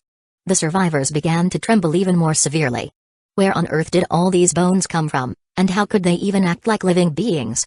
Some were beginning to regret their decision. Knowing it would be like this, they wouldn't have chosen to follow them. This group of skeletons didn't seem like a place where humans could live, no matter how they looked at it. The team set off to return. The skeleton armies were vast and imposing. As they walked, Wu Heng said, after returning, let's mainly prepare for the trade. Figure out where we can get some trucks or vans and consider the travel routes in advance. Yes. Regarding the vehicles, I remember there were usually a few trucks parked near the dam. We could check there when the time comes, Liang replied. Trading with the prison wasn't just about transporting food. They also needed to bring some skeleton soldiers. So they needed a few trucks. Alright, if that doesn't work out, we will just find some smaller vans. The 5 survivors following closely behind also heard their conversation. The braver young man among the survivors stepped forward and asked, "Excuse me, do you need trucks for transportation?" Wu Heng nodded, "Yes, do you have any suggestions?" The man continued, "There's a vehicle parking lot opposite the station. I saw an army truck being driven in there a few days ago. It's brand new, with green canvas at the back. It should still be there." "Opposite the station?" "Yes, just right opposite. All kinds of special vehicles were parked there for transfer," the man said. "How many trucks?" "One only saw 3, I am not sure about the exact number." Wu Heng didn't know much about vehicles. Though he had a driver's license, he had never owned a car before. But at least he knew that army vehicles would usually be of good quality. And 3 was indeed enough. "Halt," Wu Heng ordered directly, and the entire skeleton army came to a stop. The whole street suddenly became silent. "Let's go, lead us there." "Okay. We will need to go back a bit." The army turned around, and the rear became the front as they marched back. The place mentioned by the man was deeper in. It was a large courtyard with high walls, and Special Vehicle Transfer Center was written on the entrance. The gate was an electric retractable door and was fully open. There were no zombies in the yard. One could see 6 vehicles parked inside, including 3 army trucks, 1 passenger bus, and 2 forklifts. After confirming there were no zombies, the team walked straight in. After a brief check, Liang said, "There's gas, but no keys." Wu Heng took a look around. He commanded directly, "Search the building, see if we can find the keys." These sorts of things were usually kept in a fixed place, ready to be taken when needed. Wu Heng had a bronze key, which was useful for opening doors, but he had never tried it on a vehicle. And he didn't plan on using it in front of others. There was a 3-story building in the yard. Though not tall, it had many offices and rooms inside. Wu Heng, Liang, and several skeletons went into the building. The newly joined survivors, along with more skeletons, were left outside. Wu Heng said directly, "Everyone, spread out and search." "I will go to the 2nd floor," Liang volunteered. "Wait, Jianyi and Jianer, You two go with her. Li Yong nodded and led Jiani and Jianer to the second floor. Zhao also raised his small hand. Then I will go to the third floor. Good, our Zhao knows how to take initiative, Wu Heng complimented. Zhao, elated, disappeared by penetrating through the roof. As Wu Heng was searching through each office. After searching through about half the rooms. Ah! A startled cry suddenly came from the second floor. It was Li Yong's voice. Wu Heng's brow furrowed, and he looked in the direction of the second floor. Let's go, upstairs. Chapter 94, Alchemy Dwarves L. Hearing Li Yong scream, Wu Heng and his skeleton hurried up to the second floor. They could hear the sounds of battle from afar. Wu Heng gestured to the back, and Basin and Badong hurriedly rushed in. Inside the room, Jiani and Jianer were locked in combat with two zombies. The zombies, one male and one female, were both dressed in tops, but wore nothing underneath. Seeing that they were just common zombies, Wu Heng breathed a sigh of relief.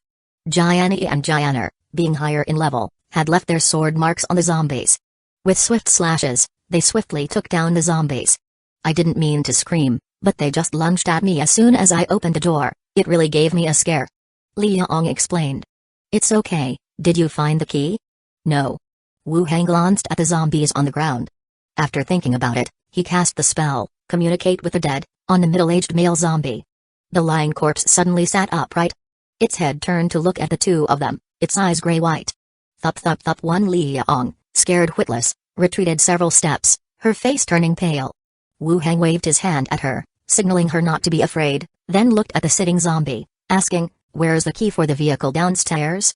It was his first time attempting to converse with a zombie. Whether the false consciousness created by the necromancy magic would work on a zombie, he wasn't quite sure. His mind was somewhat uneasy. After waiting for a moment, the zombie answered, "In the management mobilization room on the innermost part of the third floor." Wu Heng nodded. The zombie could still speak.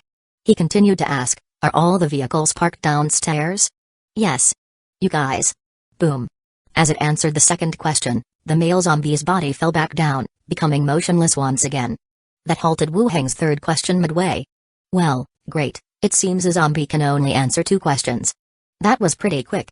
Uncle, I found it, on the third floor." Zhao floated in. Wu Heng didn't mention the zombie matter, replying, "Oh, really? That's impressive." Of course. "Show the way, we will go get the key." "This way." Zhao floated in front leading the way, as Wu Heng trailed behind her up the stairs with the skeleton. The entire building, only the second floor had two zombies, which were unexpectedly encountered by Li Yong. They found the key in a room on the inner side, and then headed back down. Seeing Wu Heng and Li Yong emerge, several survivors came to greet them. Wu Heng asked, "Can all of you drive?" They nodded. "Can anybody drive a forklift?" The others shook their heads. Li Yong said, "I can, but I am not very skilled." "Okay, you few drive the trucks and bus, Li Yong, you drive a forklift." The remaining forklift should be loaded up on a truck and brought back. Wu Heng handed out keys to them all. The forklift was loaded up onto the back of a truck. Everyone else also got their keys. They tried to start the vehicles, then carefully got them moving. Wu Heng, leading the skeleton, followed by Foot. The driving skills of the few were rather limited, and despite being careful, they still bumped into things occasionally. This attracted some zombies, which were dispatched by the skeleton squad. Li Yong drove the forklift, moving all the abandoned vehicles blocking the road out of their way. The vehicles behind her carefully passed, moving slowly along the road. The journey back took even longer because of the addition of these vehicles. They returned to the auto repair shop. Wu Heng said, "I will leave the vehicles to you. Modify them and make contact with the prison." "All right." Li Yong nodded. And then she had the vehicles driven to the gate of the auto repair shop. She also introduced the new members to the team. Wu Heng returned to the housing complex and had the skeletons pile up the corpses to one side. He then started using Dead Bones Battlefield to convert the corpses. A large number of skeletons rose and joined the ranks.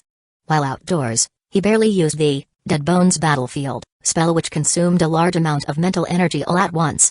Given the unpredictable circumstances outside, it could affect his judgment and response. After everything was almost done, he returned to Blackstone Town. Blackstone Town, Black Market. Accompanied by Basin, Wu Heng paid the entrance fee and entered the black market. The death of the Necromancer and Yazd, the administrator, had no impact on the place.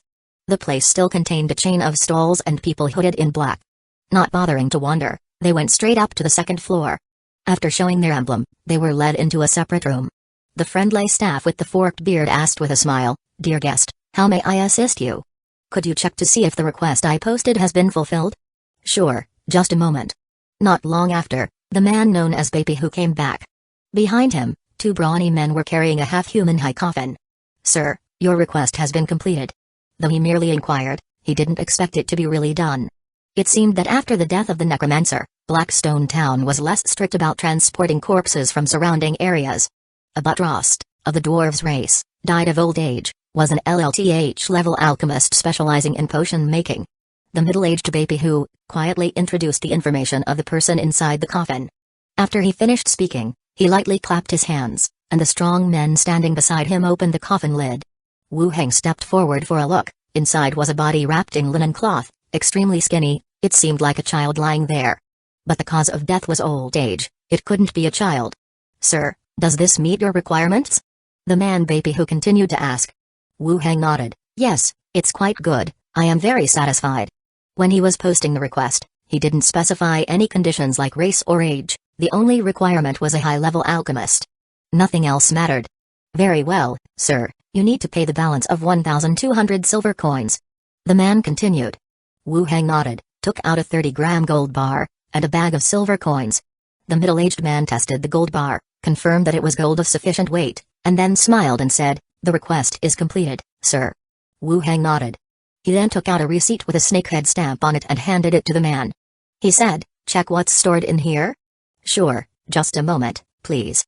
The man took the receipt and went out. This receipt was left by Yazd. This was a good opportunity to see what he had stored. Soon, the middle-aged man returned, holding a black wooden box in his hand.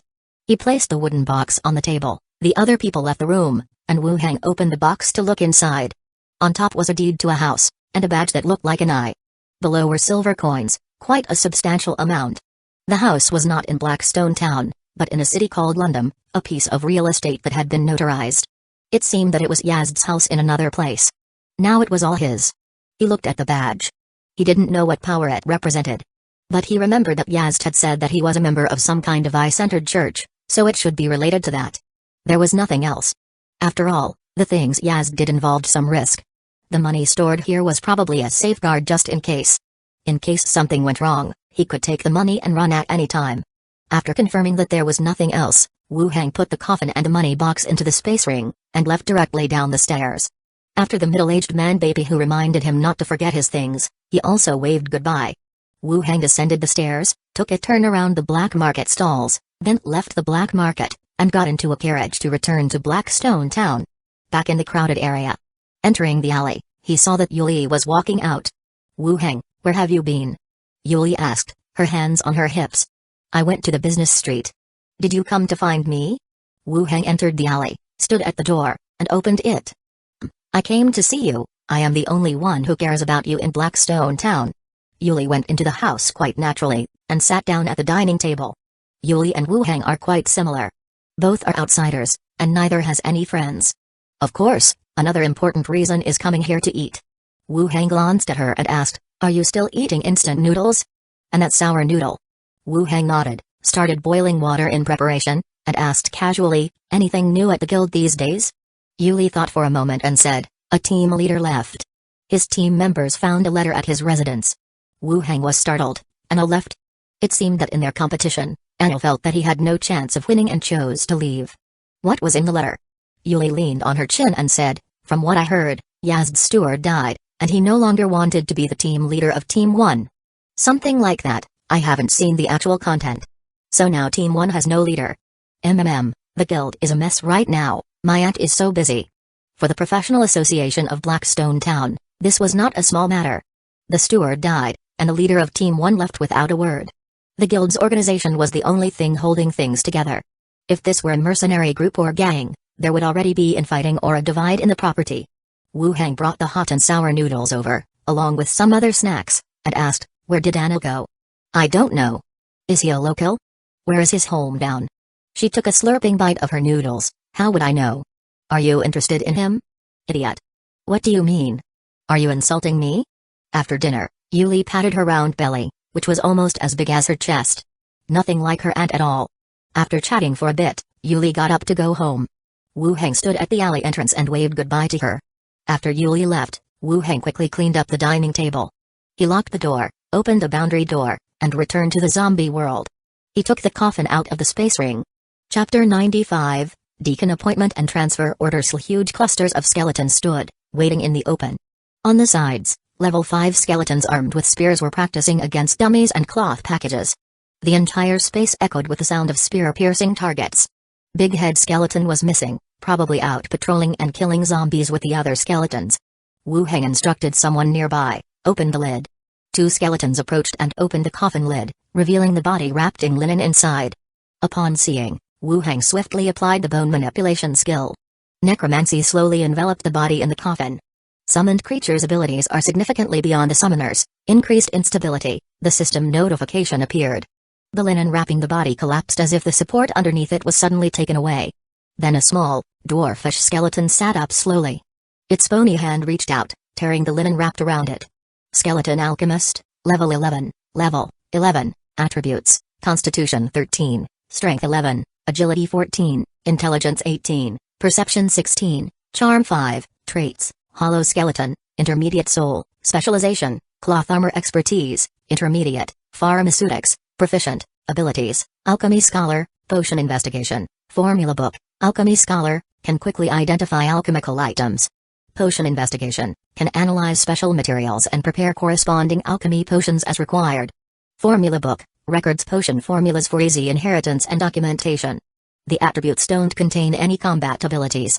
Despite its high intelligence and perception, it doesn't possess any spell-related abilities. The specialties are all alchemy-related. Of course, Wu Heng didn't buy it for combat purposes. The dwarfish skeleton walked out of the coffin slowly and stood aside. Despite trying to recall, Wu Heng couldn't remember the name that Blair had mentioned when introducing it. Something like Street something, or was it something Street? He got straight to the point. From now on, your name is Alchemist Skeleton Number 1. Upon hearing Wu Heng's words, the dwarfish skeleton gave a small, courteous bow. It carried itself like a gentleman. The last one to give him this kind of feeling was the butler Yazd. Wu Heng wanted to hand the 2 types of corpse core detoxifying potions over to him. But then he thought better of it, since he had recipes but not the necessary materials from the other world.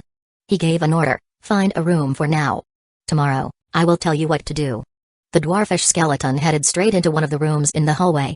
He didn't linger outside to practice like the other skeletons. The next morning, as Wu Heng stepped out of his residence, an employee from the consortium was already waiting outside the door. Mr. Wu Heng, Vice Executive Slither requests your presence, they said. All right, I will head there immediately.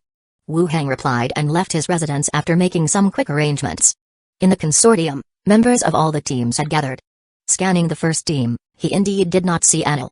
As expected, he was not in the team. The members of the first team also appeared much more low-key now. They used to be the most ostentatious amongst the lot. Wu Heng went to his team area, the other 3 members were also standing there. Another mission? Wu Heng asked. Team leader Atruk shook his head, seems like there is a message from HQ, they should have chosen someone for the executive position. Oh. Turned out it was such a matter. It didn't have much to do with him then. It doesn't matter who becomes the executive. Personally, I think Slither would make a good executive. He has connections in Blackstone Town and often leads teams to apprehend the wanted criminals. But some people are very good at hiding their true colors, making it difficult to judge their true nature. Yazd is a prime example. He appears like a gentleman every day, dressed up and wearing white gloves, but he has been planning something in the vicinity of Blackstone Town for many years. He has caused so many deaths. People can be so unpredictable. They chatted in hushed tones, and soon Slither emerged from the crowd. He glanced at everyone and announced directly, I called you all here this morning to announce the new appointments at the headquarters. Everyone quieted down. He continued, Slither is appointed as the residing executive of Blackstone Town's Association of Professionals. The vice executive will arrive in Blackstone Town within 3 days. As this is an organization made up of professionals, the appointment ceremony wasn't too ceremonious. A simple verbal announcement and a glimpse of the appointment letter was all it took to make it official. The members of each small team and some staff looked at each other, not saying much. It's no surprise to see Slither appointed as an executive after all those years. Congratulations, Executive Slither. Everyone congratulated. Okay, that's all for now. Everyone, please go back to your own work. Slither waved his hand. The crowd dispersed, chatting quietly as they left the meeting hall. Yuli was pretty pleased to hear the news, almost shouting in joy. She excitedly patted Wu Heng on the back for a couple of times. After all, Slither was her aunt. With her as the executive, Yuli felt like she was a legacy here. "Where are you going?" Yuli asked as they walked out. "Going to buy some materials." Wu Heng replied. "What kind of materials? Are you studying necromancy?" "Necromancy? No, alchemy materials." "Oh, you are researching alchemy now?" Yuli exclaimed in surprise. "Just a little bit." They chatted as they walked out. A staff member followed behind and announced, "Mr. Wu Heng, the executive asks for you." Wu Heng paused for a moment. He immediately realized that Slither wanted to see him. Hearing that the executive wanted to see him alone made him feel a bit tense. He wondered if she wanted to harm him. But Slither had been fair to him. She was still young, didn't appear to have any terminal illnesses and didn't lack money. She probably wouldn't harm him. "Okay." Wu Heng nodded. Yuli said, "I will wait for you in the rest area, then we can go buy the materials." "Okay." Wu Heng went to Slither's study. He gently knocked on the door, entered the room upon receiving a response. The room was filled with a faint fragrance, the same one that was present when he shared the carriage ride with her before. Wu Heng smiled and said, "Congratulations, Executive Slither." Slither motioned him to sit and said directly, "In addition to my appointment, headquarters also sent some orders about you. Due to your sufficient merits, you will be transferred to London to serve as captain." Upon hearing this, Wu Heng slightly frowned. He knew he would be transferred. This was all part of Yazda's plan. When Yaz took over his body, he would move to a secluded place and lay low for a few years, then no one would know about this. What surprised Wu Heng was the name of the city, London. Yesterday, when he retrieved Yazd's belongings from Snake Badge Consortium, he found a deed labeled London. This meant that Yazd had prearranged this or applied to go to this city in his name. London is outside the Yoko Kingdom. It's a rather chaotic place. I am not sure why the headquarters suddenly decided to transfer you there.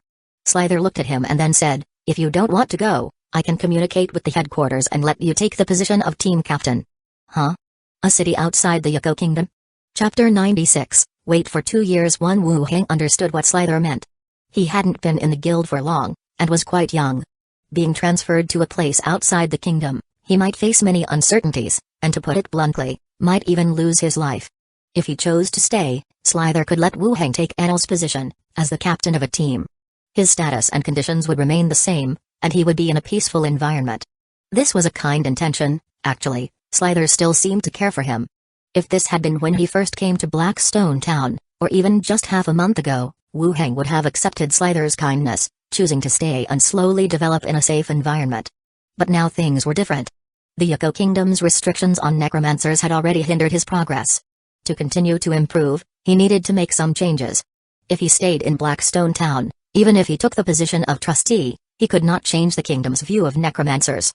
Going out to a new environment, a city that had limited restrictions on necromancers, was the best choice.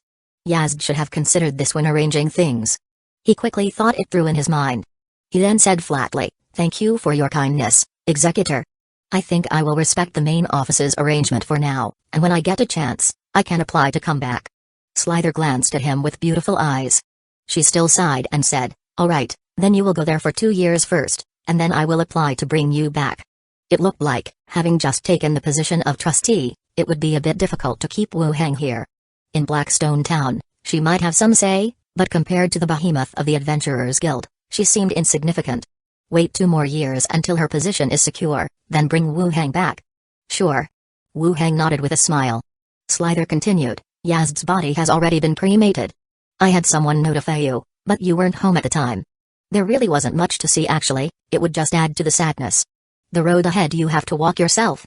During the daytime, Wu Heng was in the zombie world and didn't actually know about Yazd's body being cremated. But it didn't matter. He didn't have any emotional attachment to him, and going to the site would actually require him to put on a show.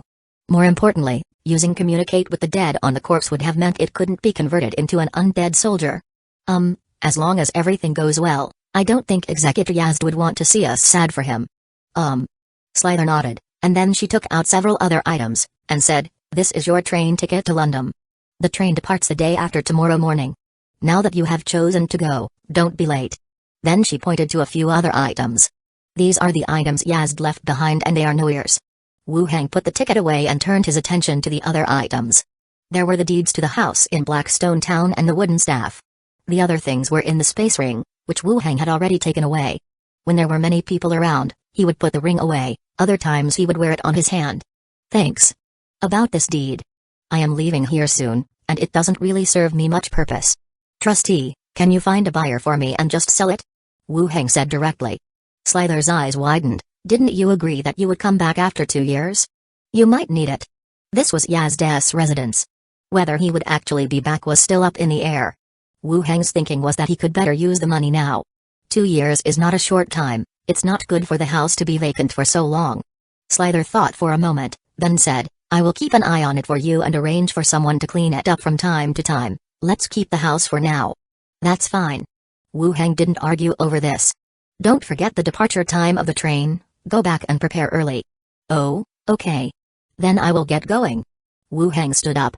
Yes, call Kavina here, I have her transfer papers here too. Okay. So Kavina was also being transferred. The members of the 4th team were being split up. After leaving the office, Wu Heng came to the team's lounge.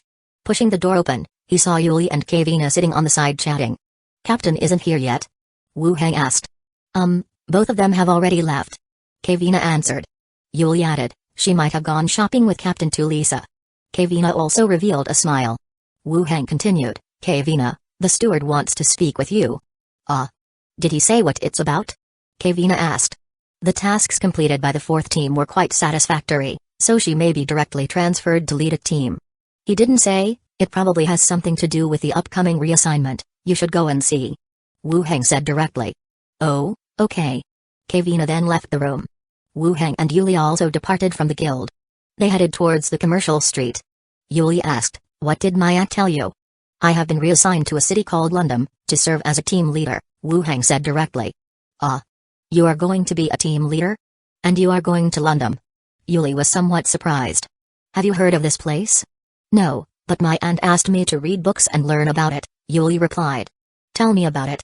Yuli organized her thoughts and spoke. London cannot be considered a city, it's a relay station established at the border between 2 countries. A relay for what? That means, this place belongs to no particular power. Initially, it was established to provide a transit point for merchant caravans. Gradually, it evolved into a sort of city. I heard it's quite chaotic. It lacks defined rules, and it has even attracted some fugitives and criminals. Yazd sure knows how to pick a place. A no man's land at the intersection of cities. After Yuli finished speaking, she looked up at him. You are really going to leave? You will miss me, huh? Wu Heng looked down at her. The young girl pouted but finally admitted, without you around, I won't have friends anymore. Wu Heng tousled her curly hair. Your aunt told me, she would transfer me back here after 2 years. Yuli swatted his hand away. What if you don't make it through the 2 years? What are you talking about? How about transferring your legacy to me in advance? That place is quite dangerous. Don't overdo it. The two entered the Deer Antler shop. The shopkeeper greeted them. What do you need today?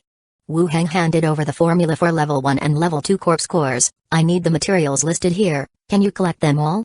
The shopkeeper took it and looked it over, then nodded. We have all the materials listed here, just depends on how much you need. Wu Heng thought about it and proposed a conservative number, 50 sets then. We don't have that many for some types, I can prepare 20 sets for you. The shopkeeper said with a smiling face. Yuli interrupted their conversation, why are you buying so much? Start by getting a few sets for practice. Once the shopkeeper heard that it was for practice, he also advised, you could try making some mini healing potions for practice. Wu Heng thought that was a sensible suggestion, and he could always buy more later, 5 sets of the listed items then, and materials for healing potions and spirit potions, 5 sets each. Okay. The shopkeeper agreed, turned around and began to prepare the order. Meanwhile, Yuli commented, not the sharpest tool in the shed, and here you are learning alchemy.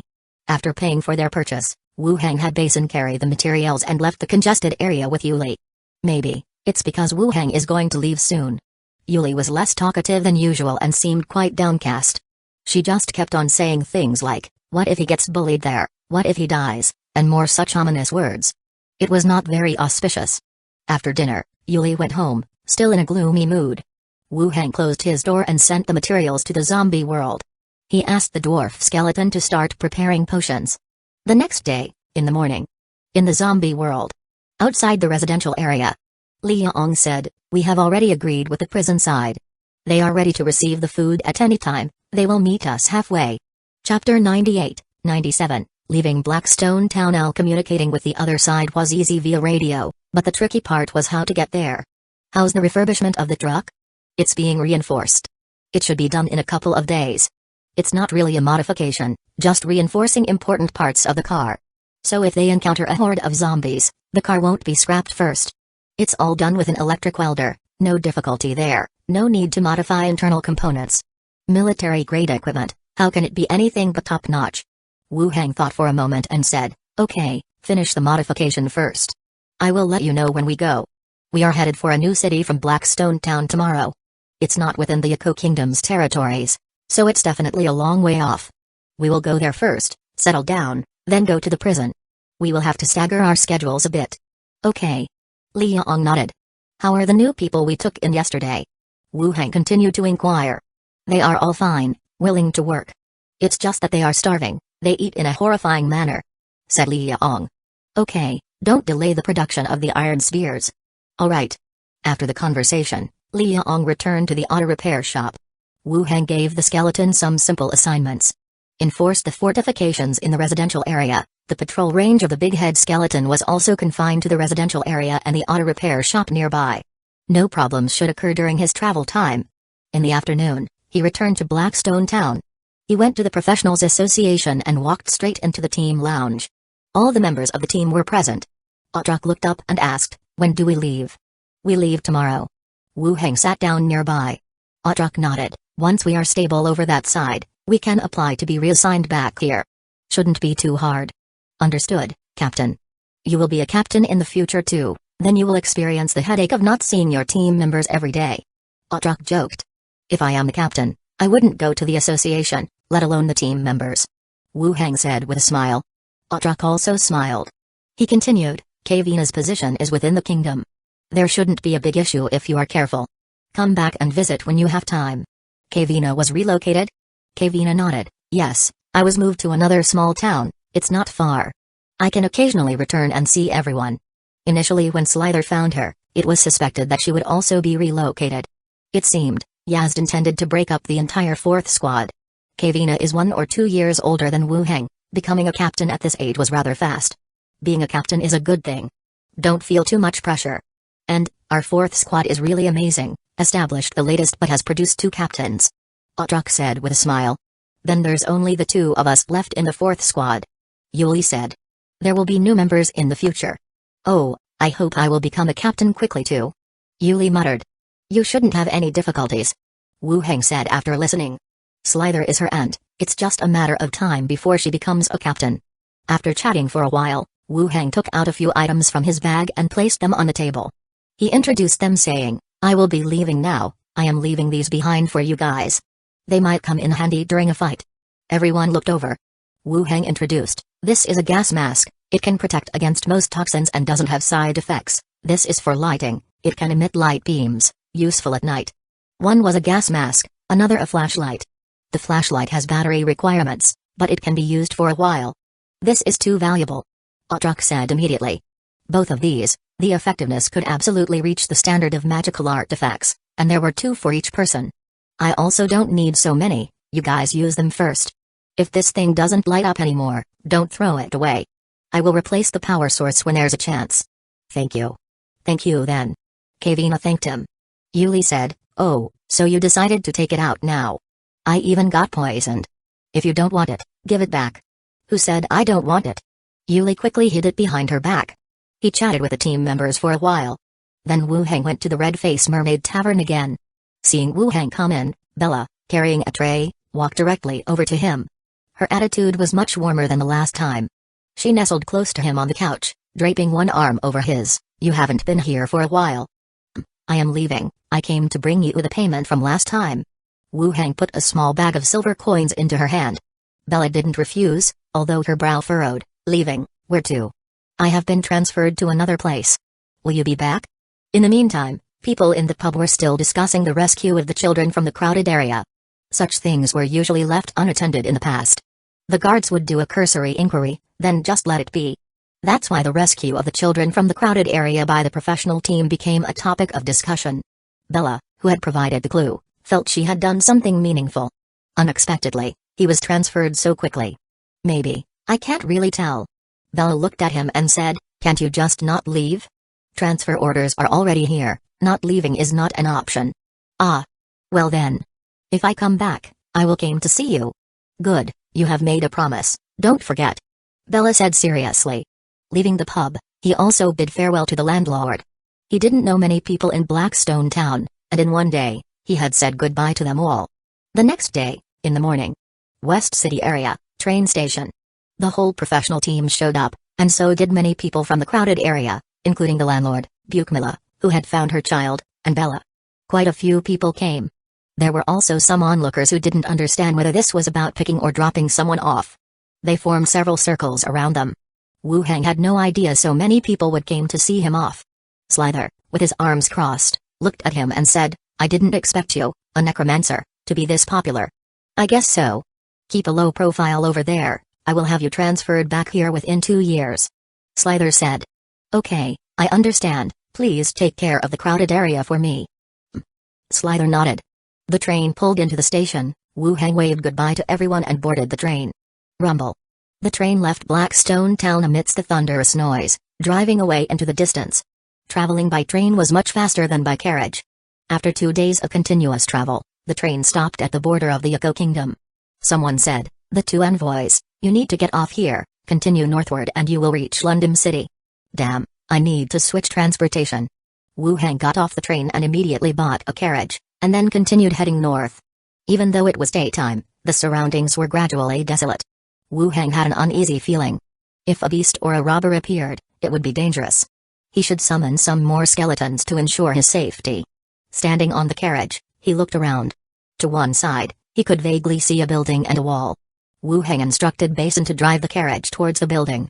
If there's no danger, he will summon more skeletons from the door. As the carriage approached, they found it was an enclosed yard with a temple in the middle. The walls were mottled, showing signs of age.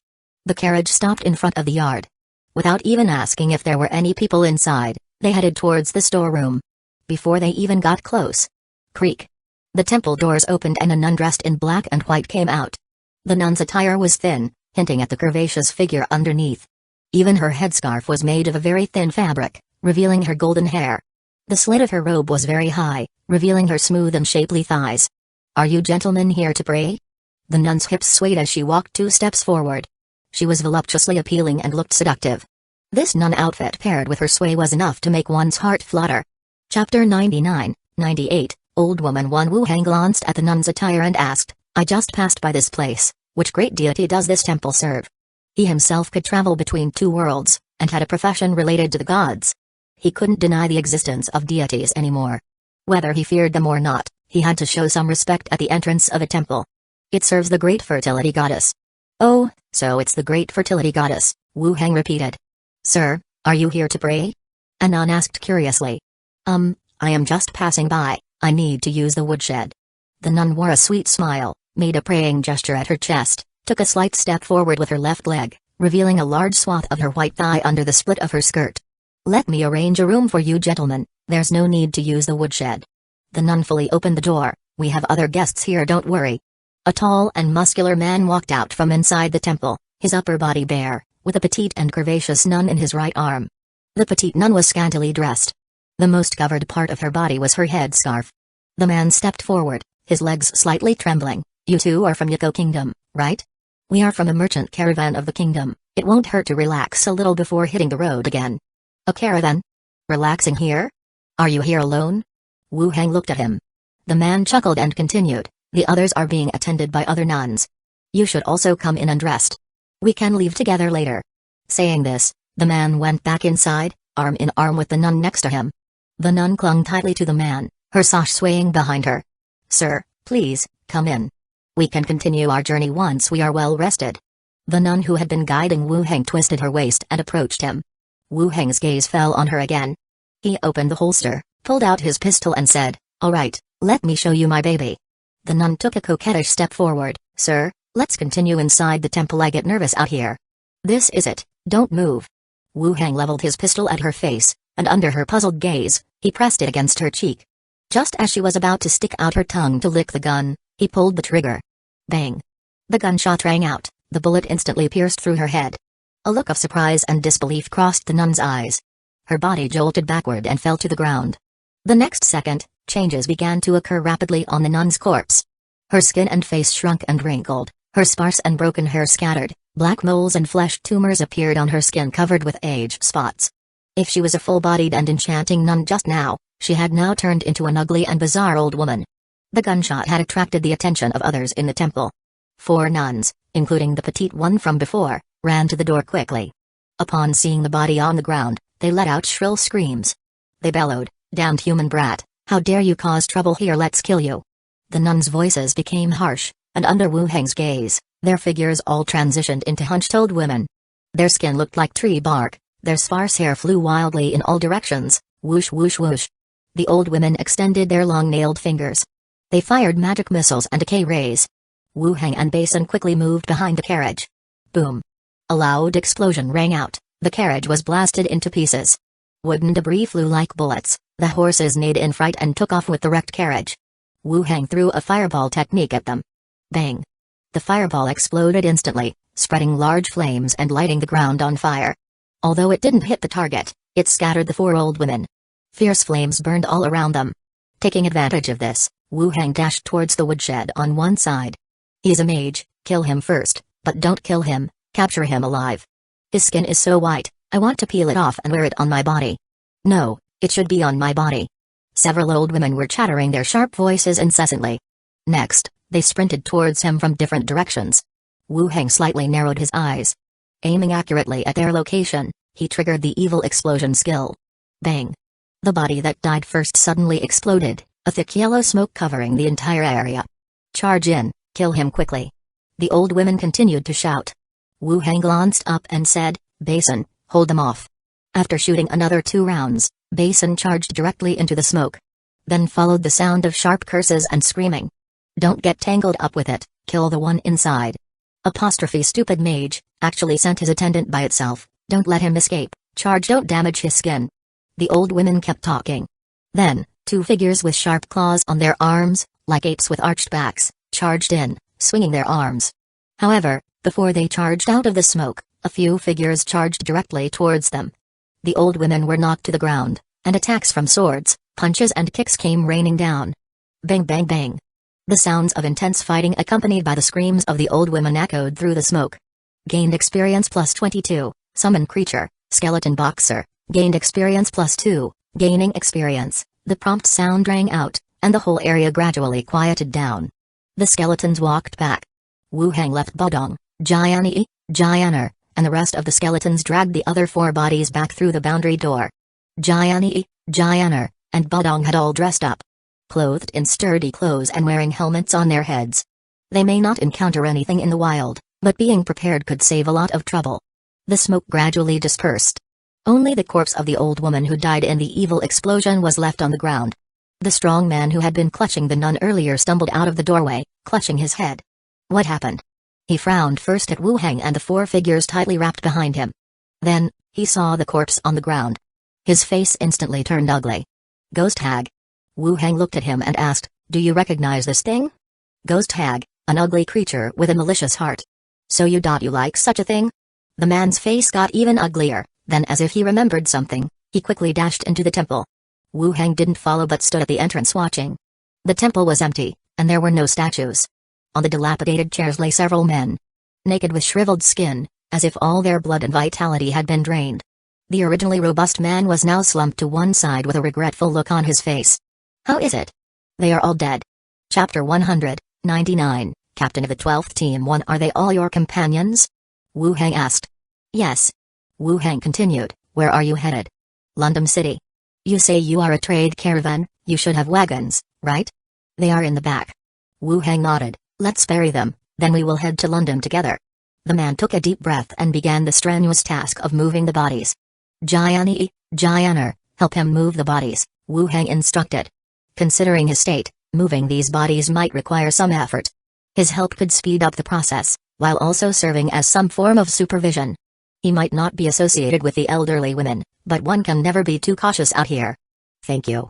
The man got up, put on his clothes, and began moving the bodies along with Jiani and Jianor. Wu Heng went back outside, making his way to the backyard for a look. There were 3 wagons parked in the back.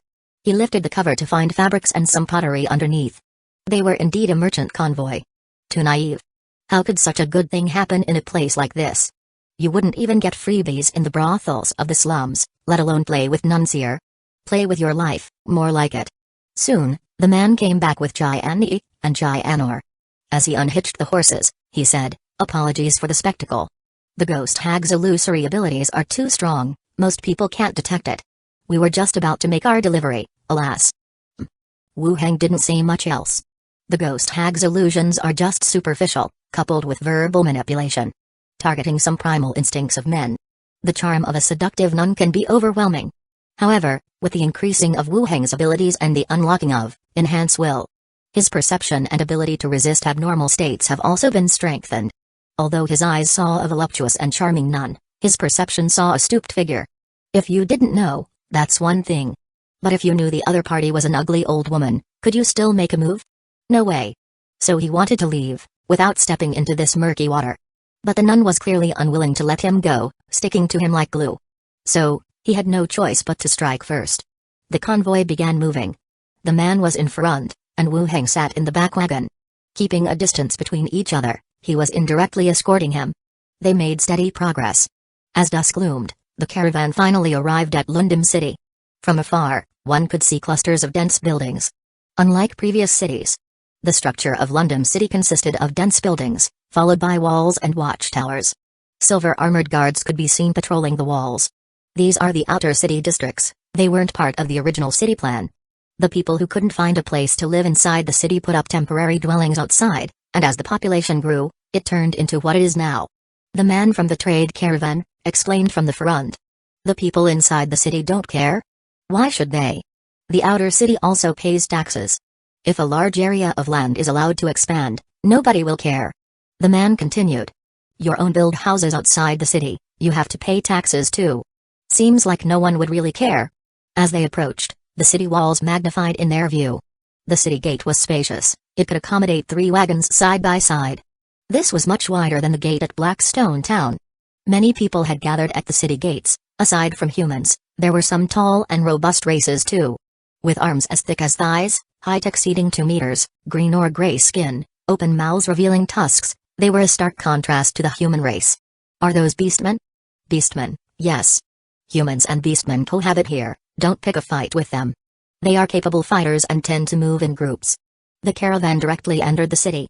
The man said, I still need to deliver these goods to a store in another direction. Alright then, let's part ways here. Friend, where are you staying? Once I am done, I would like to show my gratitude. No need for such formalities. I am also from the Yoko Kingdom, we should look out for each other when overseas.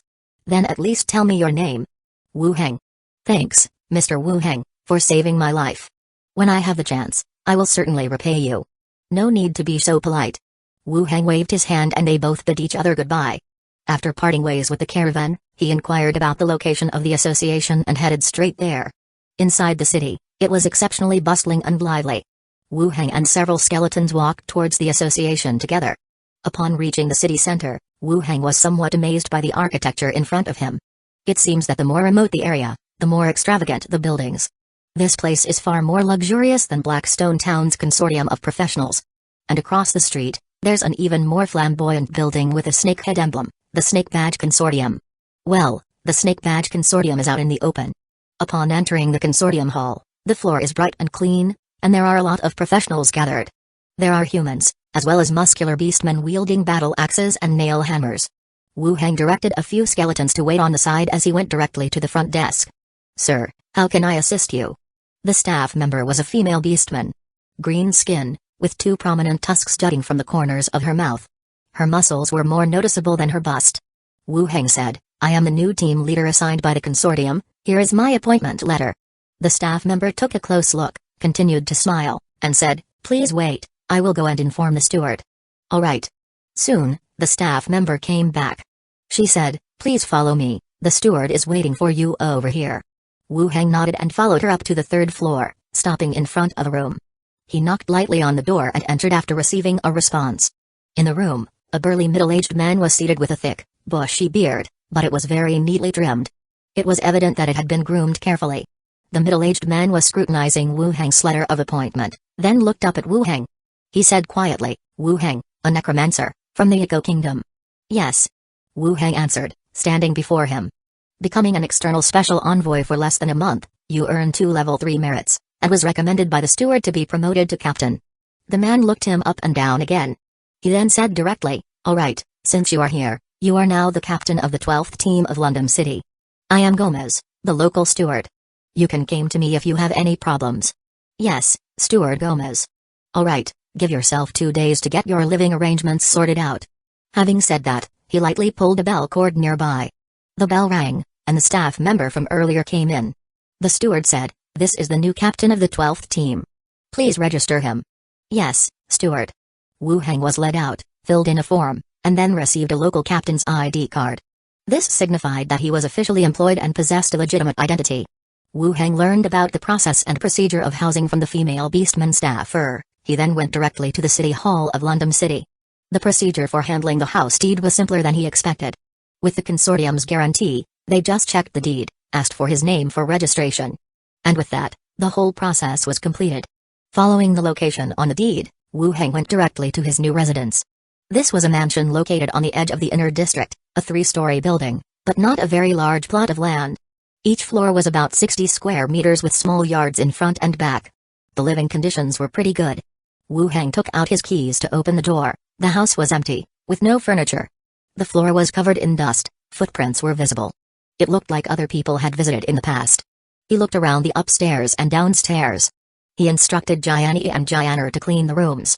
Wu Heng went out and had some food at a nearby bar. After filling his stomach, he returned home. He opened the boundary door to the zombie world. Zombie world. Wu Heng checked the situation in the small area. He took out the walkie-talkie and directly contacted Li Yaong. Waiting at the crossroads for a while, Li Yaong came running over quickly. She looked at him, wanted to say something, but stopped herself. It had been 3 days since the last time they spoke. The truck had been modified, and quite a few spears had been made. But she had been unable to contact him. If it weren't for the remaining skeletons, Li Yaong would have thought that he had run away and left them. "Has the truck been fixed?" Wu Heng asked. Li Yaong nodded. 3 trucks and 1 bus have been reinforced. There shouldn't be any problems. You can contact the prison. We will go there together tomorrow. Okay. Chapter 101, Lu, Phantom Shape 1. Li Yaong turned around and left, also breathing a sigh of relief. The person's disappearance over the past few days had scared everyone at the auto repair shop. At present, the cooperation between the two parties was still going smoothly. Her side provided labor in exchange for the other side's food and protection. Although it couldn't be compared with life before the zombie outbreak, considering most survivors here offered enough food and safety, making it the best refuge. Even the bases established by the officials might not be better than where they were living now. Therefore, people at the auto repair shop did not want anything to happen to him. When she returned to the auto repair shop, the others also came to meet her. "How is it, Sister Hong? What's going on with that King Yama, is he still alive?" Kayang Tsai asked directly. Li Yaong nodded her head. "It's alright, he seems to have gone out for a trip, it has nothing to do with us." The others all breathed a sigh of relief as well. "It's good that nothing happened. It scared the hell out of me. Did he tell you what he's going to do next?" Kayang Tsai continued to inquire. "Check all the vehicles and prepare to go to the prison tomorrow." "Really going? It's so far away. If he's going there, what can I do about it?" "Oh, okay." After seeing off Li Yaong, Wu Heng also returned to the neighborhood. The neighborhood had been safe during the days he had not come over. Nothing special had happened. Actually, he was somewhat worried on his way here since all his possessions were here. If the skeleton soldiers were wiped out by a horde of zombies while he was not around, there would really be no place for him to cry. "Bring those corpses over," Wu Heng ordered straight away. A few skeletons immediately moved to one side. The corpses were the old women killed in the temple. Although they were referred to as old women, their level of bizarre appearance made them look more like humanoid monsters. Their skin was withered and covered with tumors and pus-filled sores. When Wu Heng went to the Adventurers Guild in London City, he too saw bounties for these creatures. Called ghost hags, each bounty amounted to more than 300 silver pieces. The bounty wasn't small. Although Wu Heng saw it, he didn't turn over the corpses. He planned to first convert one and see what its attributes were like. If there was nothing special, he would hand over the rest to collect the money. Thump thump. 4 corpses were carried over and thrown onto the ground. Wu Hang did not delay and immediately cast the bone manipulation skill. The necromancy spell enveloped the first corpse. The flesh fell off, and the stooped white bones stood up. Skeleton Ghost Hag, Level 8, Level 8 Attributes, Constitution 16, Strength 18, Agility 12, Intelligence 13, Perception 14, Charm 8. Specialties, Hollow Skeleton, Intermediate Soul Expertise, Basic Light Armor Specialization, Intermediate Poison Specialization. Ability, Shared Casting, Shape-Shifting Skills, Disease Radiation, Curse.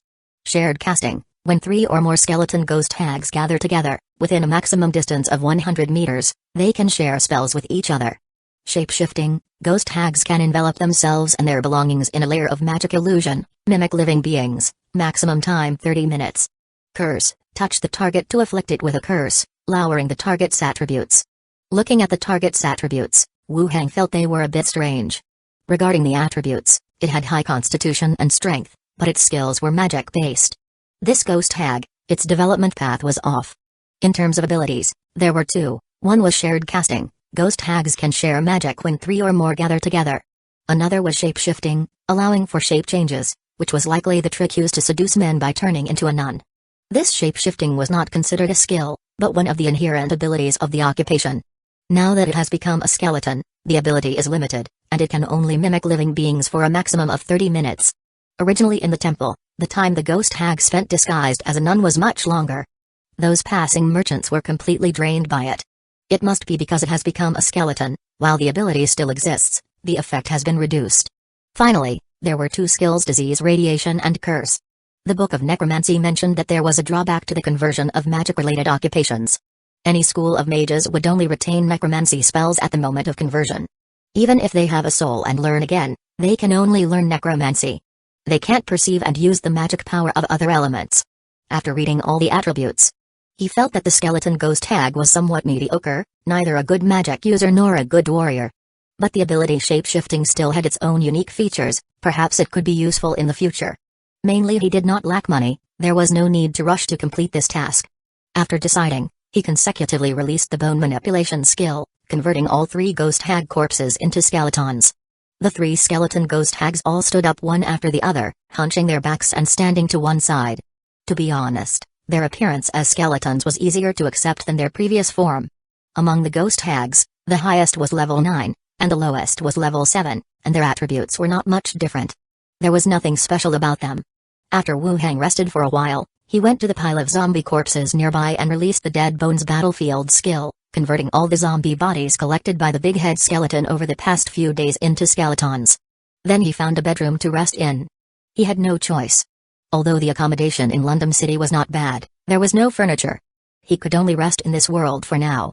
The next day, in the morning, 3 military trucks, 1 cargo truck, and 1 bus were parked outside the neighborhood. Wu Hang walked out of the neighborhood and saw the several parked vehicles in the middle of the road from afar.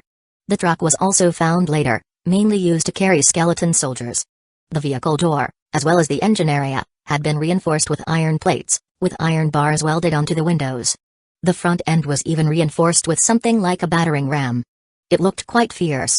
It gave people a post-apocalyptic feeling. Each truck at the back was covered with a tarpaulin to prevent skeletons from being blown off due to high speed. Li Yong jumped down from the first vehicle and walked straight over. Taking out a route map from her hand, she opened it and said, "We head south along the road. After passing the Sanjin Bridge, there will be fewer residents, and the roads will be clearer. At that time, we will follow the road and reach the path leading to the prison. Someone will arrange to meet us then." "All right, we will go by your route." Wu Hang nodded. He also had a map in his hand, and the route was the same as the one he had thought of. Then, Wu Hang continued to arrange the entire convoy. In the front was a military truck driven by Li Yong, the second was also a military truck, the third was a minivan, the fourth was a large truck, and finally another military truck. The main goal was to protect the minivan in the middle. But the drivers of the first and last truck had the most pressure. After the preparations were almost done, Wu Hang let the skeleton soldiers carry bags of rice and other things they needed along the way and put it in the truck directly. Then he gave another order, have all the skeleton warriors get into the back of the truck. Whoosh! Many skeletons moved, climbing into the back of the truck. One skeletal figure after another stood in the truck bed. Chapter 102, 101, Charge Forward 1. When everything was about ready, Wu Hang gave a large wave of his hand, the car started, and it entered the main road straight down the route. After entering the main road, the path became immensely wider. Both sides were piled up with scrapped cars, but they didn't entirely block off the route. Wu Heng sat in the passenger seat of the minivan in the middle, while the rear seats were occupied by skeletons. The vehicle was driven by the car repairman, Qiang Tsai.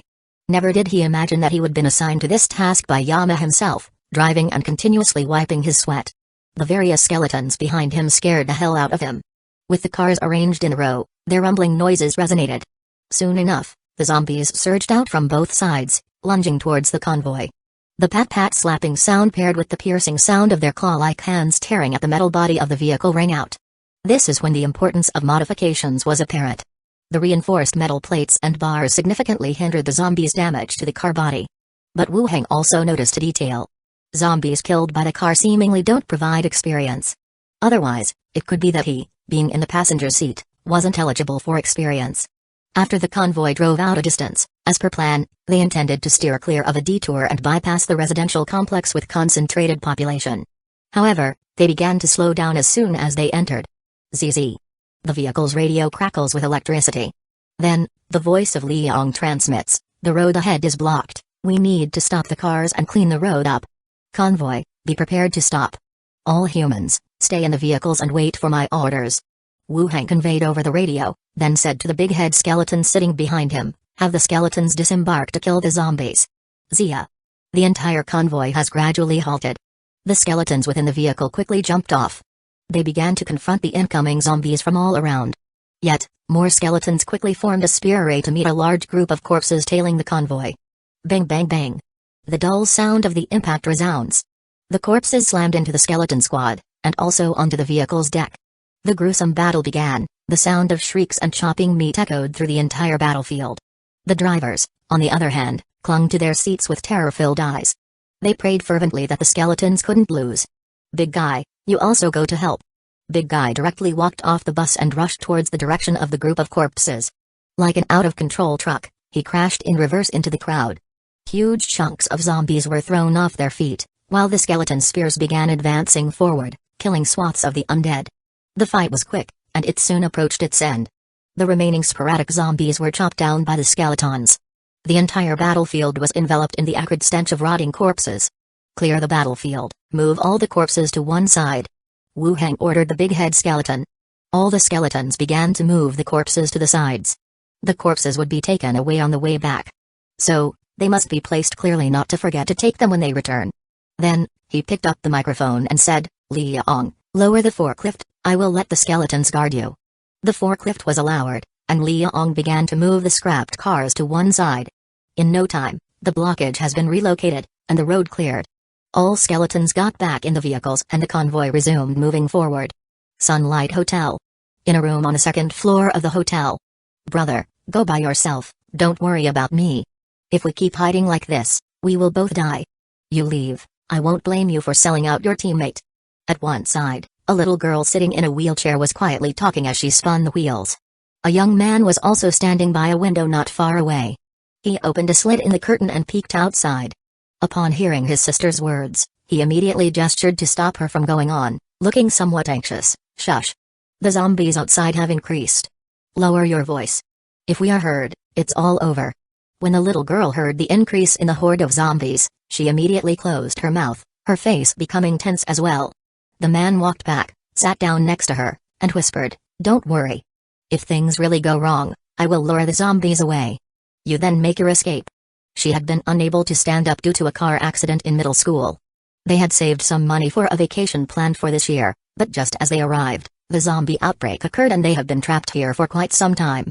Fortunately, as they were on a trip, they had bought loads of local specialties and various snacks, along with the supplies provided by the hotel, barely managing to sustain until now.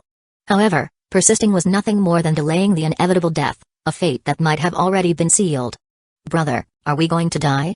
The sister suddenly changed the tone of her voice and asked fearfully. Her brother hugged her and reassured her softly, "Don't talk pessimistically. Maybe a rescue team will enter the city in a few days, and we will be rescued then. Brother, I am holding you back. Otherwise, you could definitely escape," she continued. "Stop talking nonsense. Will the rescue team really come? Perhaps. How about we capture one of the zombies? I have read in stories that being bitten by a zombie can't lead to evolution, provided you don't die first. Perhaps my legs would recover, and we wouldn't need to hide anymore. Damn, who wrote that? Which platform? I will report them. You never know. Those zombies outside, they all turned into zombies after getting bitten or scratched. Have you seen anyone evolve? You even believe in novels. Ow ow. Suddenly, all the zombies outside the hotel roared in unison. The sound echoed throughout the area. The siblings' faces changed, both shuddering in fright. The sister tilted her head to listen and immediately said, "Brother, these zombies seem to be moving away. The sound is getting distant." "Shush, don't speak. What if we are heard?" "Really, it's getting farther.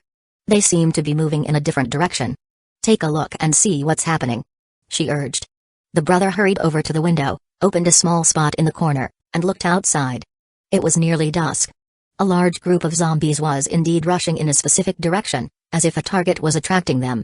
Looking in the direction of the horde, he saw a convoy of army green vehicles rushing from a distance on the road. Sister, it's the rescue team." "Damn, there really is a rescue team." The sister wheeled over, her arms propped on the armrest to look out the window as well, then she immediately said, "Wow, we are saved." "No, but they won't just drive by without stopping from this side, right?" This seemed likely, judging from the speed of the vehicles. They don't appear to have plans to stop. "You lock the door. I am going to the roof to get their attention," the brother said in a hurry. "No, it's too dangerous. This is our last chance. If it doesn't work, we will either starve to death or be eaten. Listen to me, this is our last hope." Without further ado, the brother rushed out and ran towards the roof. "Zizi." Liaong's voice came from the walkie-talkie. Zombies appeared on both sides, numerous, probably around 50 or 60. "Is the road clear?" "No problems with the road, can pass normally," Liaong answered. "Just rush through, don't waste time on the road," Wu Heng directly ordered. "Okay." The convoy accelerated again, forcefully knocking away the zombies that pounced at them, and sped ahead. Zombies from both sides rushed onto the road like mad. There were incessant sounds of beating against the vehicle and the bumps from driving over corpses. Chapter 103, 102, They seem not to be alive. One thud thud thud clatter clatter. The horde of zombies rushed from the sides of the road, slamming against the sides of the car. Even with the reinforced body, the car was still noticeably shaking. And the rhythmic pounding noises were resounding from the car body. Under Wu Heng's command, the convoy accelerated again, violently breaking through the zombie roadblock and charging forward. Cut limbs were flying everywhere, dirty blood splattering across the windshield and side windows. Thankfully, the reinforced steel could prevent the glass from shattering. Kaiang-tsai, the driver, held the steering wheel tightly, his body was slightly trembling with every impact. He stole a glance to the side, and asked, "Boss, how did you awaken your superpower?" Wu Heng was looking outside through the gaps of the steel reinforcements, and was taken aback by his question. What kind of a nickname was that? It seemed he had never actually introduced himself. "You want to awaken a superpower?" "Well, it would be false to say I don't want to. I used to love reading science fiction novels. Awakening a superpower and having a few special abilities would be so cool," Kaiang-tsai answered, glancing behind him at the skeleton through the rearview mirror. "Although, it doesn't seem quite like what I had in mind." According to the radio broadcasts, the most common changes were enhanced fitness or sensory improvements, such as hearing or sight. But controlling combat skeletons, that seemed to be unheard of on the broadcasts. At least nobody had mentioned it yet. "The method I know of is consuming the corpse core, but the failure rate is extremely high. At least 80% possibility of failure." Wu Heng shared everything he knew. Frankly, if he didn't have the detoxifying potion, there was a high probability that he would have turned into a zombie. "Yeah, I heard that too on the radio. It said you need to have an exceptionally good constitution and a strong mentality to be successful." Wu Heng asked, "Were there many people on the radio who succeeded?" "Seems so. After all, it's a bunch of well-trained soldiers over there, not comparable to ordinary folks like us." He switched his tone before adding, "But of course, you are the exception. I guess in the whole world, not many can awaken your kind of ability." Wu Heng didn't say much in response. In essence, occupations and powers of awakening are not the same. But after chatting with Kaiang-tsai, Wu Heng had an idea. If he wanted to nurture his own people, it wasn't necessarily a requirement for them to awaken a superpower, they could fully undergo a job class change. Becoming a professional and learning professional skills could make them more powerful than those who awaken powers to a certain extent. After all, in the other world, occupations had already become a tradition. The combinations of various skills had been well refined. However, For superpowers, it fully depended on luck to awaken, and the abilities were usually quite singular, so they couldn't be compared with occupations. Of course, this was only an idea in his mind. Things about the other world must not be revealed to others. Not even to the closest people, unless it was like Zhao and Basin who were fully tied to him, otherwise it must never be divulged. The human heart was the most difficult thing to grasp in these times. After the two of them chatted for a bit, Kaiangtsai started to talk about some things while he was driving. Seemingly, he was quite a talkative person. At that moment, the walkie-talkie buzzed with static again.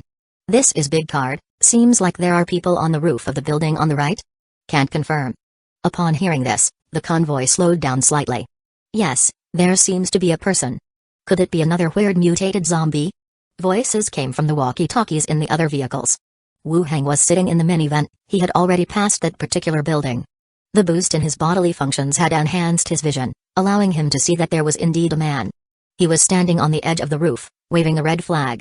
Seeing his movements and clothing, they confirmed that he was not a zombie, but indeed a survivor. He saw the convoy and was seeking help from them. Wu Hang picked up the walkie-talkie and said, "Slow down the convoy and prepare to stop." The convoy started to slow down gradually and came to a complete stop. Wu Hang continued to order the skeleton, get out of the car and fend off the zombies." The skeletons inside the vehicle quickly climbed out of the vehicle. They began to counterattack the zombies launching at them from all directions. The sounds of combat echoed incessantly. Wu Hang released the ghost, Zhao, letting her float in the air. "Zhao. Oh, there you are." Zhao dropped her head from the top of the vehicle to look at him. "Do you see that building over there? Go check if there's any danger inside. It seemed like there was a survivor on the roof just now. Verify how many of them they are and the exact situation." Wu Hang pointed towards the building from the car window. "Oh, all right." Zhao nodded and flew off immediately. Inside the hotel.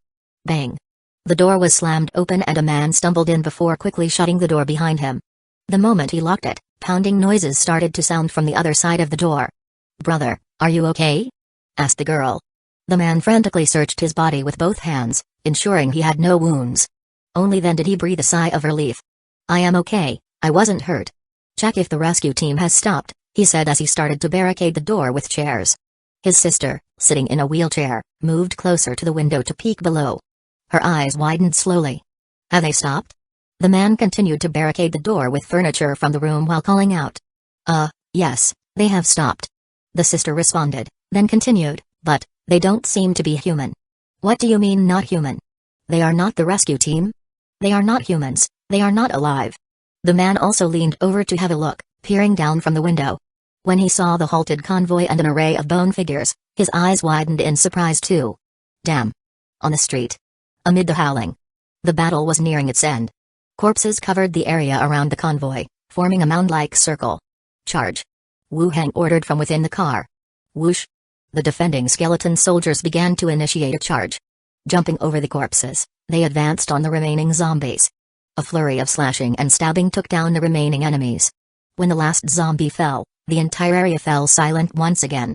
"Clear the battlefield and move the corpses to the side of the road." The skeleton soldiers started to move again, clearing the bodies to the edges of the road. At this moment, Zhao flew back into the minivan. Hovering in the air, she reported, "Uncle, there are 2 living people in that building." They were indeed survivors. "Any danger?" Wu Hang continued to ask. "None, there are just some regular zombies in the building, no other monsters." "Let me see." Wu Hang let Zhao enter his body and immediately saw what she had seen. From Zhao's perspective, there were indeed no signs of any mutated zombies. In one of the rooms on the 2nd floor, a man and a woman were looking out of the window. After confirming there was no danger, Wu Hang looked at the darkening sky outside the window, picked up the walkie-talkie and said, "There's a hotel on the right with survivors inside. We will take shelter there tonight and continue our journey tomorrow morning." Chapter 103, Choose Whatever You Like. L in. Shutter. The man looked out through the peephole at the door. He saw several skeletons on top of the zombie that was just severely violent, hitting the door, wielding kitchen knives and rapidly chopping down. The zombie tried to get up several times, but was chopped down by the same kitchen knife. It's a gruesome scene. Blood splattered all over the walls on both sides. "Bro, what's going on out there?" the girl behind him asked. The man, who was looking through the peephole, startled and covered her mouth with his hand. His eyes widened, signaling her to keep quiet as the danger was just outside the door. They huddled together, listening to the chopping sound outside the door, shaking uncontrollably. Gradually, the sound of chopping meat began to slow down and the wailing of the zombie also ceased. Both of them held their breath, praying for the thing outside to leave quickly. Right when the whole room plunged into a dead silence. Knock knock knock. The sound of knocking on the door suddenly rang. They both quivered. The knocking almost made their hearts stop beating. Then, a woman's voice came. "Were you the ones asking for help on the roof just now?" The siblings were even more surprised. A human? How could a human appear at this time? Or is it another strange creature trying to lure them out? "We are also survivors. It's safe outside now. Open the door," said the person outside the door. The siblings exchanged a glance. The man stood up and took a look outside through the peephole. He saw a woman in a work uniform standing outside the door, looking somewhat impatient. Upon seeing that it was indeed a human, and knowing that they are in the room, the man still asked, "Are you one of the people in the motorcade just now?" Hearing a response, Liang also looked towards the peephole and said, "So you were the one waving the flag on the roof, right? We have cleared the zombies. You can come out now." "What's with those skeletons? Do you know the super-powered man? Even if I tell you, you won't understand. In short, you are safe. If you don't want to stay here and wait for death, come out and let's talk." After saying that, Liang didn't continue. Everyone has their choices. They had the intention to help some survivors, but the others have to accept it. You can't force kindness on others, can you? After all, they are not a real rescue team. The sound of moving objects from within the room could be heard. Creak one, the door opened revealing a man and a girl in a wheelchair. Liang's eyebrows furrowed. Was her leg not good? At this time, this is a deadly problem. Even if they stayed, they would just be a freeloader. "Thank you for coming to our rescue." Right after seeing that the skeletons didn't attack, the man immediately expressed his gratitude. It really was as his sister said, there were super-powered humans, evolvers, and things like that from novels. "Are you two a couple?" "Siblings, she's my sister." Liang nodded and didn't ask any more on the matter. She directly said, "You have two options. One is to stay here and continue to take refuge. The second is to leave with us, but in the future, you have to follow our arrangement and need to do some work." If they stayed, the rooms and kitchen in the inn still had some food, they could actually hold on for a while. When they ran out of food, they could also look for some in the neighborhood. But later on, they would likely have to contend with zombies for more resources. The man glanced at his sister, and they exchanged a glance. "We will go with you." Actually, there was nothing to hesitate about, this was their only hope to survive. If they stayed, how long could he take care of his sister? "Okay, come downstairs with me. You don't have to pack anything now, we will stay here tonight and leave tomorrow morning." "Oh, okay." On the first floor, skeletal figures filled the lobby. Kyang-tsai and a few others were outside checking the cars to ensure there would be no problems tomorrow. Wu Heng walked around the first floor of the inn. There wasn't much to collect. He did find a lot of disposable and safety supplies, though. Liang came downstairs with the two survivors. "Two survivors who chose to come with us," Liang said. Wu Heng took a look at the girl carried down. "Is she hurt?" "No, my sister's legs aren't good." The man pointed out, before realizing something and hurriedly explained, "But I can work. I can do the work of two people, I won't slow us down." Wu Heng nodded, continuing, "Prepare dinner, then let everyone choose rooms to rest." "Okay." Wu Heng also headed upstairs, stating, "Don't bother bringing me dinner, assign a few people to take shifts on night watch, and don't go out in the evening." "Oh, okay." Wu Heng went upstairs, choosing a room with a slightly better view. Several skeletons stood guard outside the door and in the room. Wu Heng, accompanied by Basin and Bodong, went directly to London City. London City. Through the boundary, they returned to a vacant room. Gianni and Gianner had been cleaning here, but there were still no furniture, making the place look empty. Cleaning houses or the like wasn't urgent.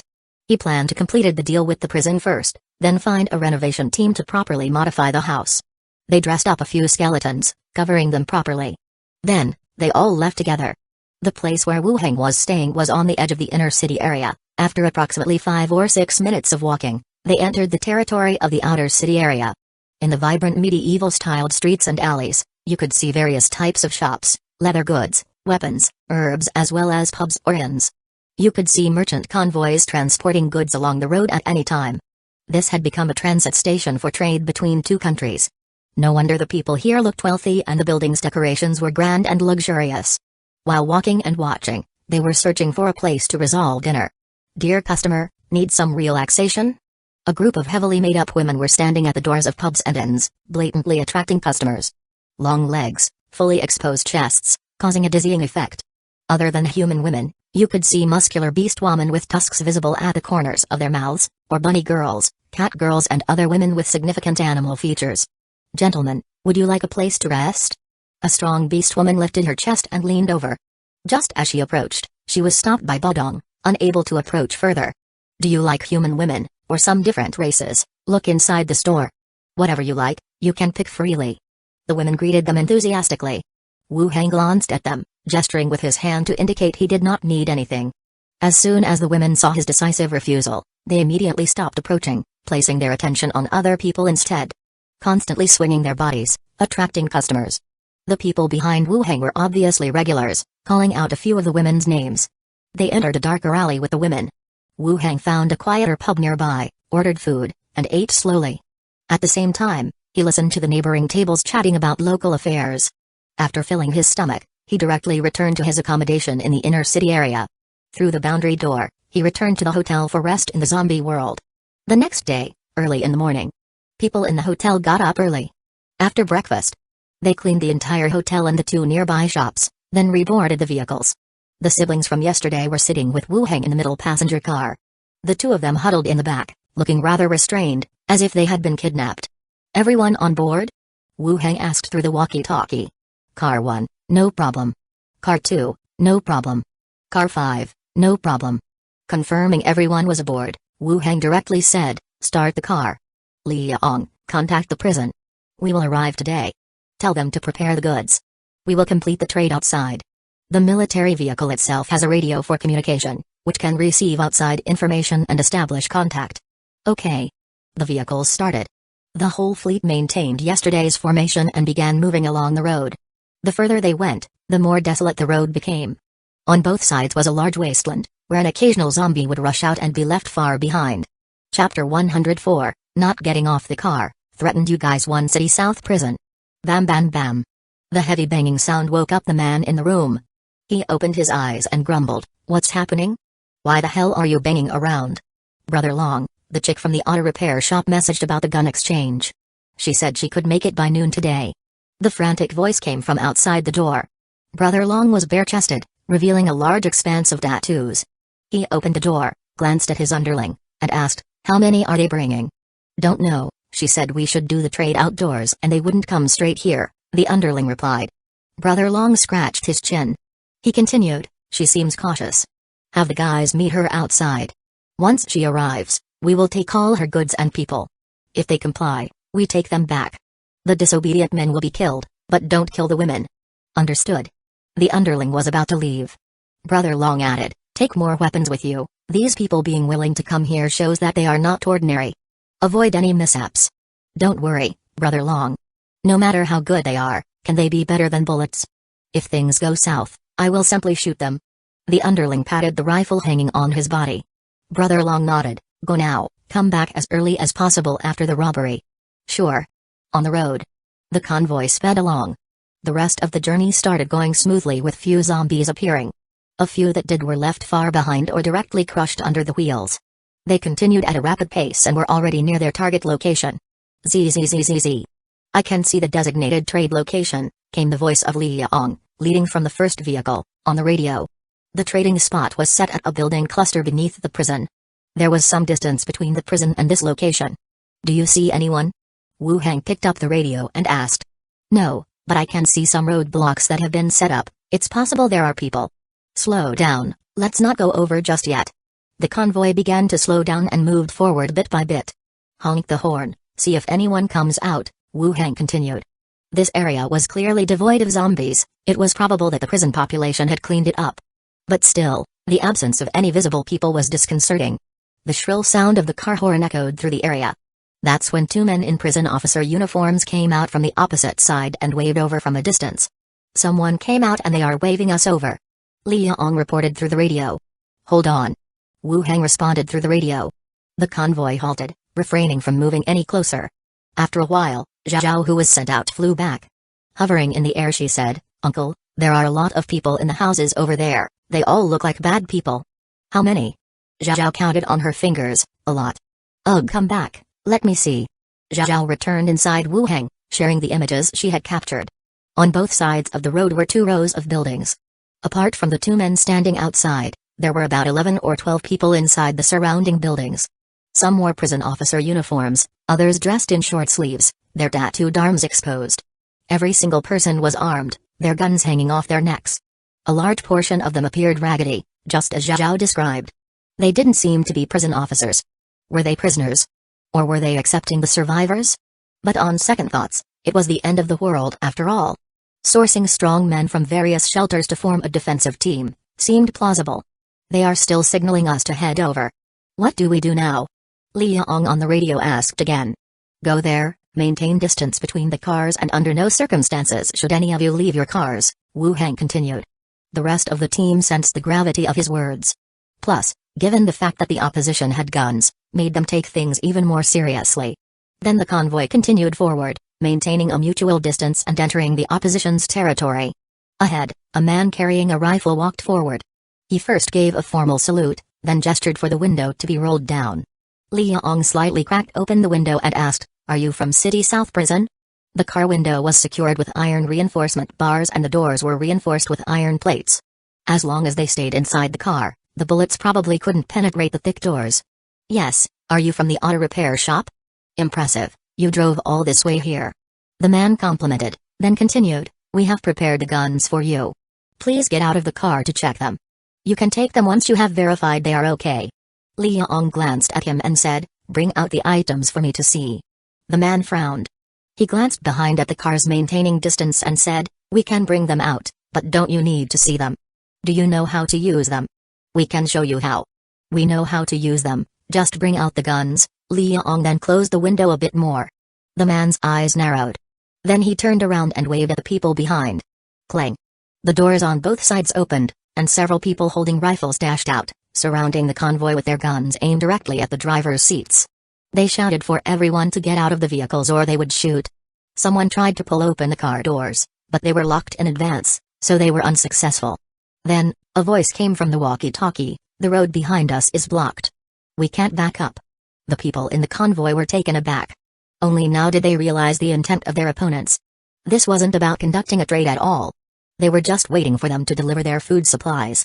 Li Yong's face darkened as she asked, "What do you mean?" The man they had been talking to just now chuckled coldly, "No special meaning. We are short on manpower and resources. We kindly ask you to bring your supplies and move to our place to live." "So, the trade was a hoax?" "TSK." The man spit and kept talking, "When the fuck did we mention a trade? You all look like a bunch of idiots, bringing us supplies willingly. Get out now, or we will make you." Li Yong lowered her head to keep it in line with the inside of the car, avoiding their gun barrels. She spoke into the walkie-talkie, "The trade is a hoax. They want to steal our cargo." Wu Heng could also see the men holding guns, cursing and pulling at the car doors with all their might. This felt like a trick. While others are hoarding food, I hoard guns. My neighbors are my granaries type of trick. In fact, he had anticipated this scenario. So he didn't panic. His goal was the guns, the rifles. Whether it was through a trade or theft didn't matter. The important thing was that they truly had guns. Wu Heng turned to the big head skeleton behind him and commanded, "Let the skeletons get out of the car and kill everyone outside." The soul fire in the eyes of the big head skeleton flickered. In the next second, the canvas at the back of the truck was pulled back, and a large group of skeletons jumped straight down from the truck cabin. With kitchen knives in hand, they immediately charged towards the people outside. The swearing men were momentarily stunned. "What the fuck is that? Shit, it's a skeleton, a fucking living skeleton." They were transporting skeletons, not food. Fire. Bang. Bang. Bang. The sound of gunfire rang out as a barrage of bullets rained down on the crowd of skeletons, passing through their hollow bones and hitting the truck behind them. The people inside the truck were startled and instinctively ducked down and covered their heads. Guns were a double-edged sword in the apocalypse. They weren't particularly efficient against zombies, as they attracted hordes of them and were just as ineffective against skeletons. But humans were terrified of firearms. Despite the barrage of gunfire, the skeletons brandished their kitchen knives and charged madly towards their enemies. "Ah! Damn it, help! Run! Don't kill me, don't kill me!" Painful screams echoed everywhere. The men from the prison were tackled by the skeletons and killed within a few quick blows. Those who had started to run were chased down by the skeletons and hacked into a bloody pulp. Soon, the sound of gunfire and screams subsided, and the entire place fell eerily silent again. Is anyone injured? Wu Heng asked through the walkie-talkie. No. Once he confirmed no one was injured, Wu Heng stepped out of the vehicle. The skeleton hauled the bodies over and dumped them not far away. Wu Heng first glanced at the corpses, then bent down to pick up the blood-stained rifles. They were classic locally made rifles. He checked the magazine. It still had some bullets inside. There were a total of 8 corpses, 5 rifles, and 3 submachine guns. However, no spare magazines were found. Each gun only had the few remaining bullets in their chamber. He put all the guns into his space ring. Wu Heng looked around and called out, "Liang." Liang ran over, asking, "What's up? Have your men check the vehicles. Then come with me." Okay. After giving instructions, Liang followed Wu Heng and the skeleton, who were carrying a corpse, toward a house some distance away. They let the skeleton drop the corpse on the ground. Wu Heng immediately cast Communicate with the Dead. Necromancy enveloped the corpse, and the next second, the body sat upright. His face was covered with knife marks, blood, and raw flesh. "What was your initial plan?" Wu Heng asked directly. The man turned his head, answering, "We planned to trick the people of the auto repair shop into coming, then detain all of their supplies and people." "What do you need so many people for?" If this wasn't a formal settlement, having an influx of people was a burden. After all, they all needed food, and food was now considered a scarce resource. The men are used as bait to attract zombies, and the women are kept for other uses. If not needed, they can also be used as bait. Upon hearing this, the color instantly drained from Liang's face. Chapter 105, Beastman Teammate 1. In a situation like this, talking about order and rules seems somewhat unrealistic. But under the guise of a gathering place, they tricked the survivors into coming. Using the men as bait, and keeping the women for their own use. Just the thought of it gives you the shivers. What kind of person could come up with such a plan? To cheat the hard-won survivors into coming, just to use them as zombie bait. And at the very beginning, their target was here. They were still retrofitting vehicles and gathering food at that time. Just thinking about it gives me the chills. If we had come, wouldn't we have ended up just like they described? Wu Heng continued to ask, "Who is in charge in the prison?" "Chen Jinlong." "What's his status?" "A convicted criminal, and now the boss inside the prison." "A convicted criminal? How could a convicted criminal become the boss?" "Even with the zombie outbreak, prisoners are usually kept in individual cells. How could this convicted criminal grab power? How did he become the boss?" Wu Heng continued. "I am not sure, but I heard he is ruthless, commands respect, and has guns under his control." With that, the corpse lay back down, returning to its lifeless state. Wu Heng didn't say much, continuing to use the Communicate with the Dead ability. The second corpse sat up. Wu Heng directly asked, "How did Chen Jinlong take control of the prison?" "The man's mouth has been slashed wide open by a vegetable knife, making his speech whistle. During the zombie outbreak, the prison evacuated non-infected prisoners, and he took the opportunity to grab some weapons and take over the prison. So he took advantage of the situation and seized control of the prison. For someone like Chen Jinlong, a serious criminal, this lawless environment was more suitable. While everyone else is struggling to survive and seeking official shelters, he starts exploiting some loopholes, attracting people to feed himself and supply him with manpower." Wu Heng thought for a moment, and continued asking, "Is Chen Jinlong tough?" "Everyone is afraid of him. Plus, he has consumed a corpse core and apparently developed some kind of superpower," the corpse calmly answered. This sentence surprised even Wu Heng. Someone actually developed superpowers by consuming a corpse core? What superpower? "Don't know." "Did you see him consume the corpse core?" "Yes, we killed a mutant police dog. He ate the corpse core and his body clearly beefed up a lot. He claimed that he had awakened a superpower, and everyone believed him. It seemed he indeed had consumed a corpse core. His physique and luck were top-notch." Wu Heng thought for a moment, then asked, "How many guns are there in the prison in total?" "Roughly over 100. After speaking, this corpse also lay flat. Then, Wu Heng continued questioning 2 more corpses and had a preliminary understanding of the situation in the entire prison. The leader in the prison was this Chen Jinlong. Already a tough character, he controlled the guns and consumed a corpse core, giving him control in the prison. Aside from the prisoners, he would also select survivors with special skills, good physiques, and ruthless characters to join them.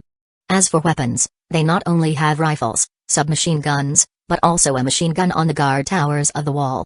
Unless a zombie horde was lured over, an ordinary group of zombies would have a hard time breaching this prison. When all the questions were answered, Wu Heng decided not to question the remaining corpses. "What should we do now?" Liang asked. Wu Heng considered this for a moment and responded, "Let's go back." The aim of this trip was to obtain rifles, and it was already accomplished. Wu Hang didn't like the way things were being done in the prison, but to truly take over would be a challenge. The 4 trucks could only carry a few hundred skeletons. They probably wouldn't even be able to get over the wall, let alone take it down. Moreover, there's no need to create a conflict with them now. Alright. Hearing that they were going back, Li Yong fully agreed. Who would want to mess with a prison full of convicts armed with rifles and machine guns? It was better to keep a safe distance. The 2 of them walked back from behind the house, returning to their fleet. Meanwhile, another vehicle had been added to the front of the line. Tsai reversed the car into the middle of the fleet. He said, I found it over there, there are also some bullets inside. Bullets? Tsai got out of the car, carrying a bag. When he opened it, it was filled with bullets. Looking closely, they appeared to be rifle and submachine gun bullets. Wu Hang nodded, finding more bullets was a good thing. The other guys were sweating cold sweat. They really weren't planning on letting them through alive, blocking the way with so many bullets. Wu Hang took the bag from Tsai and asked, where's the brother who joined us yesterday? Tsai called out to a not too far away location. The brother of the new members from yesterday trotted over. Wu Hang asked, can you drive? Yes. Are you able to drive this car? No problem. Wu Hang nodded, let's get ready, everyone. We are heading back. Everyone got back in the vehicle and it began to turn around. They started to head back the way they came. Dusk. A transport vehicle slowly came to a halt near the entrance of the village. Chen Jinlong, with his bare arms, got out of the vehicle, followed by a group of subordinates carrying guns. He surveyed his surroundings. It was eerily quiet, without a single silhouette in sight. On the ground, there were some bullet casings visible. Proof that a clash had taken place here. Survey the area. Everyone dispersed to conduct the search. Brother Long, there's something over here. Chen Jinlong and his men quickly walked over and discovered several bodies in a building. Even though the bodies were unrecognizable, it was clear that these were his men. Chen Jinlong looked at the corpses, fury in his eyes. Little East Auto Repair, you dare to betray me. Without a doubt, this incident was linked to Little East Auto Repair. It had been a while since the zombie outbreak. This was the first time someone had dared to attack him near the prison. Brother Long, shall we chase after them? A follower asked. Chase my ass, it's getting dark. Going out there is just asking for death. Chen Jinlong cursed and then said, let's go back. When the opportunity presents itself, I will make sure they pay. What about burying our deceased brothers? Bury my ass, let's go. Everyone got back in the vehicle and returned in the direction they came from. The night was hazy. The convoy returned to the residential area. The return journey was smoother than the outbound one. However, they spent some time collecting the bodies of the zombies they had killed the previous day along the way. We will head back first, Li Yong said. Alright, you have all worked hard, go home and rest. Just as they were about to leave, Li Yong recalled something and asked, what if the prison contacts us? What should we say? Don't worry, they wouldn't dare bring up this matter if they wish to continue deceiving survivors into going there. They would be more afraid that we would bring it up, Wu Hang replied. After thinking about it, Li Yong felt there was merit to this. She then asked, shouldn't we expose them? After all, people who go there will likely end up dead. Wu Hang considered this and then said, that depends on what you want to do. However, even if you did, it might not have much effect. Most people consider the prison safe, and they might not believe you. Well, I still want to say it so that those who can still hold on wouldn't rush over there, Li Yong said. Alright, it wouldn't hurt to mention it. Wu Hang had no intention to stop her. Alright, then we will head home first. As Li Yong and the others left, Wu Hang instructed Big Head Skeleton to lead the regular skeletons to move the bodies. Wu Hang then took out the obtained rifle and began to study it. He then passed it on to Basin and Budong to familiarize themselves with the usage of the rifle. When at a distance, they were to use the rifle to attack. In another world, even though everyone was a professional, they still wouldn't stand a chance against a hail of bullets. Wu Hang entered his room to rest when he felt it was about time. The next day, Wu Hang returned to London City via the boundary door. After having breakfast at a nearby tavern with Basin and Budong, they headed to the Professionals Association together. He had 2 days to sort out the housing issue. Today he had to report. Upon arrival at the office for office holders, he received a response and entered the room.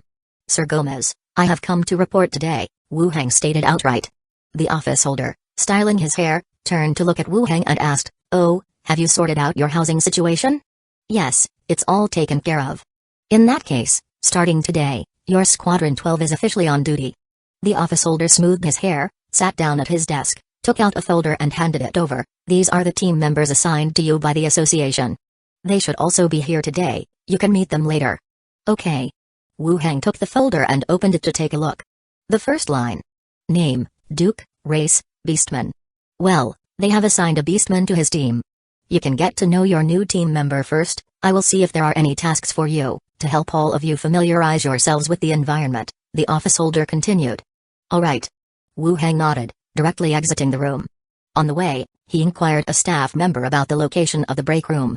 Upon arriving at the break room of Squadron 12, he pushed the door open to find the green-skinned Beastman sitting inside.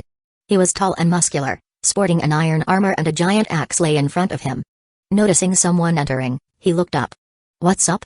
He asked in a buzzing voice. I am the leader of Team 12, Oh, hello, Captain. The Beastman stood up, greeting him while scratching his head. Wu Hang looked up at him, estimating that the Beastman had to be at least 2.5 meters tall. Chapter 106, Only Killing Women. One holy crap. Wu Hang looked up at him, and gasped in his heart. From where he had been sitting earlier, he merely thought the Beastman was bulky. Now that he stood up, he was like a small mountain standing in front of him. Only second to the carrion giant demon belonging to the Necromancer, Scapegoat 1. Sit. Said Wu Hang. Oh. The Beastman sat down again, laughed and said, Captain, my name is Duke, I am a beast warrior. Wu Hang went around him and sat down. My name is Wu Hang, you can call me by my name or Captain either. Alright, Captain Wu Hang. The Beastman glanced at the figures standing next to him, and asked, Captain, are these two also members of our team? He was talking about Basin and Bodong who came in with him. Wu Hang replied, my profession is a necromancer.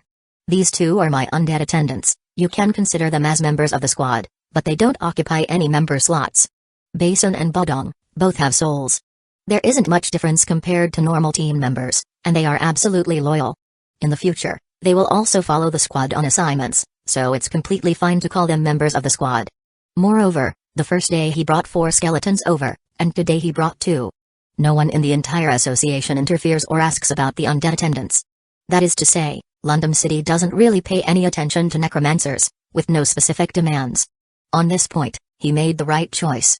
This also proves that Yazd carefully picked this location for him. Captain is a mage, huh? Said the Beastman, and then continued to ask, are we the only ones in the squad? For now, there's just the 2 of us. More will join in the future, till the team is completely filled. Wu Hang answered, took out Duke's file and gave it a glance. Duke, a Beastman by race. His occupation is a level 5 beast warrior, and his preferred weapon is a battle axe. The reason for joining was that he had assisted in arresting bandits twice and had a decent combat talent. After being recommended by the vice executive, he joined. He lives in the lower town area and is a local. The information was pretty detailed, having this local person was good actually. In future missions, at least they would be able to find their way. How old are you? Wu Hang asked. 14. Wu Hang gave him another look, only to conclude the growth rate of Beastmen is quite fast. After having acquainted with each other, their chat became more casual. Wu Hang asked about some local situations. The Beastman, however, was more interested in the profession of being a necromancer. From time to time, he glanced at the 2 skeletons standing beside him. The round helm, and the strange weapon hanging in front of the skeletons. According to Duke, London City is filled with all kinds, many of them are of special professions. But usually they are all quite low-key, he only heard about some of them and never got a chance to meet. After chatting for a while, a knock was heard on the door. Come in. The door opened, a staff member walked in, looked at the 2 and asked, which one of you is team leader Wu Hang? Lam. The executive requests your presence. Oh, okay. Wu Hang rose and followed him out. Finding himself in the executive's office again. The executive handed him a mission form and said, there's been a death at the Wind Drooping Grass Tavern in the outer city area. You guys go check it out and assist in the investigation. In the morning, it was mentioned that a task would be assigned to them to get them acclimated to this place. A task was assigned so quickly. Alright. Wu Hang nodded, went back to the common room, called Duke and directly headed to the outer city area. The responsibilities of teams in London City and Blackstone Town are somewhat different. There is no talk about assisting the guards in capturing criminals, the main duties are just twofold. One is to capture the wanted criminals issued by the association. They are criminals who committed crimes in their own city and fled here. No one cares if they are not on the wanted list. But once they are listed, they will be arrested, and rewards and merits are given accordingly. The second is to ensure the safety of the guild members, as well as their rescue. This applies mostly to important members, and it depends on their status. Generally, it concerns individuals with identity, who are given special attention by the guild. The guild rarely bothers about most ordinary members, as it doesn't have that many resources. Wu Heng and Duke left the guild. They headed for the outer city area. The whole city is divided into 3 structures: the inner city area, the outer city area, and the area outside the city. The inner city area is the safest, inhabited by local tycoons and nobles, as well as organizational buildings such as the City Lord's Mansion, the Professionals Guild, and Snake Badge Consortium. The Iron Guard Knights, directly reporting to the City Lord, are responsible for order and security. Their job is to keep the city's security. The outer city area is home to many shops and entertainment industries, managed by various gangs. The area outside the city is a conglomeration of shops, factories, and residential areas. It's chaotic, crowded, and is also managed by gangs. The entire city, although chaotic, still has its own unique rules. Wu Heng is not too familiar with this place, but Duke, being a local, took him directly to the tavern. At this time, the tavern is not yet open for business, and some people are cleaning it. "Customers, we are not open yet." A green-skinned female beastman sways her waist and comes over. "We are from the Professionals Guild. Did you request assistance from the guild?" Wu Heng asked directly. The female beastman glanced at the two of them, lost the smile she usually had for customers, and said, "Show me your emblem." Wu Heng took out the team leader emblem, showed it to her, and after confirming that they were from the guild, she said, "We do need your help. Follow me."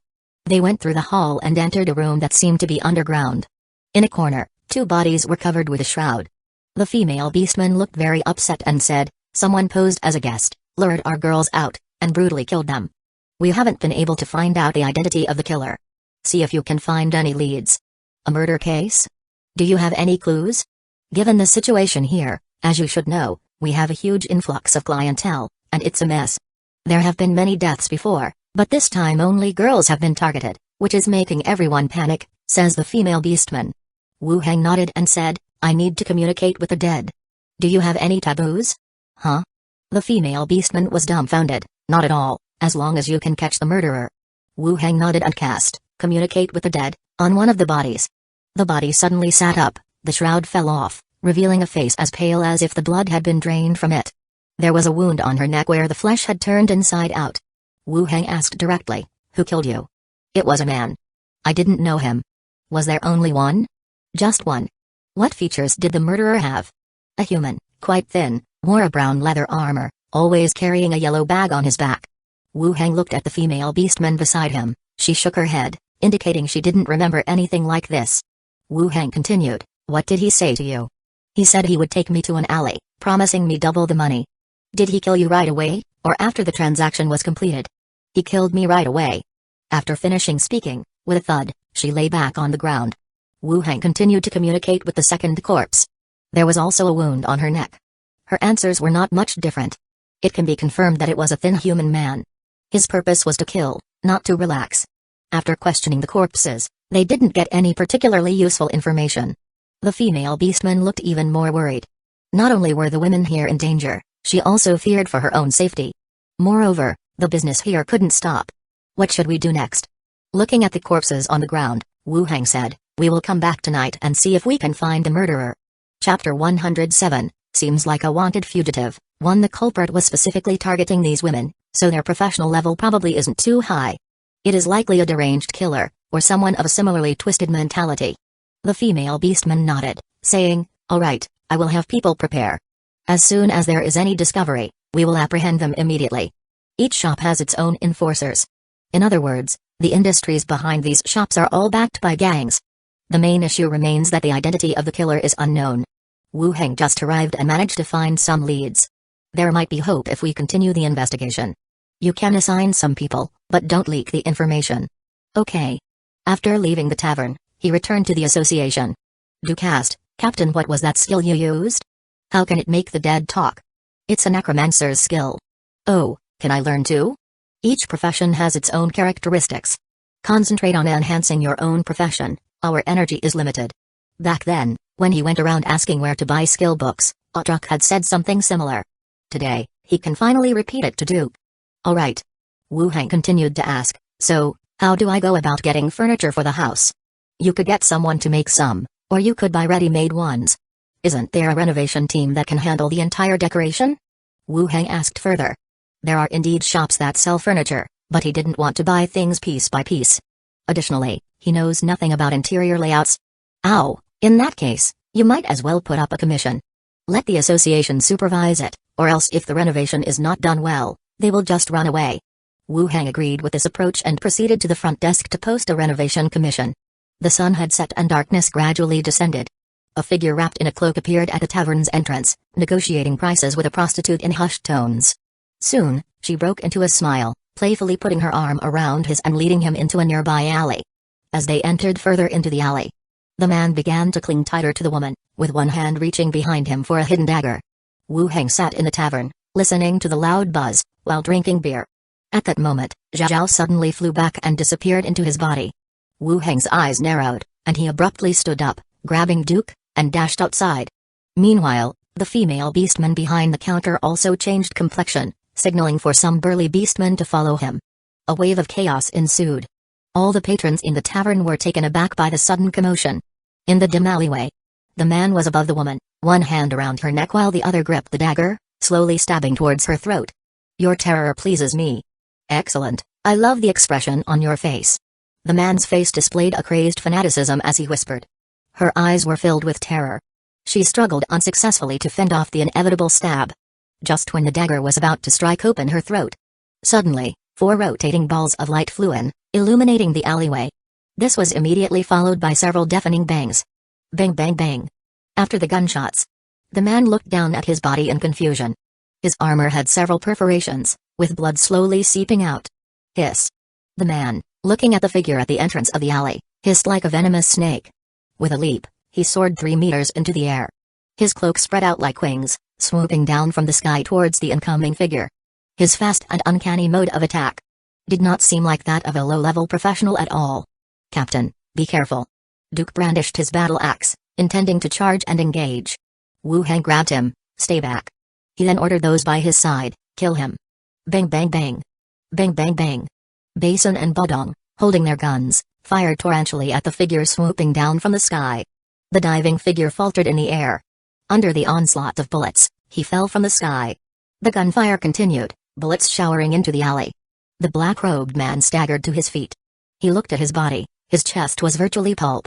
Blood gushed out. "Damn it!" The man cursed, stumbling down to his knees, no longer able to control his body. Wu Heng took him and shot a bullet through his forehead.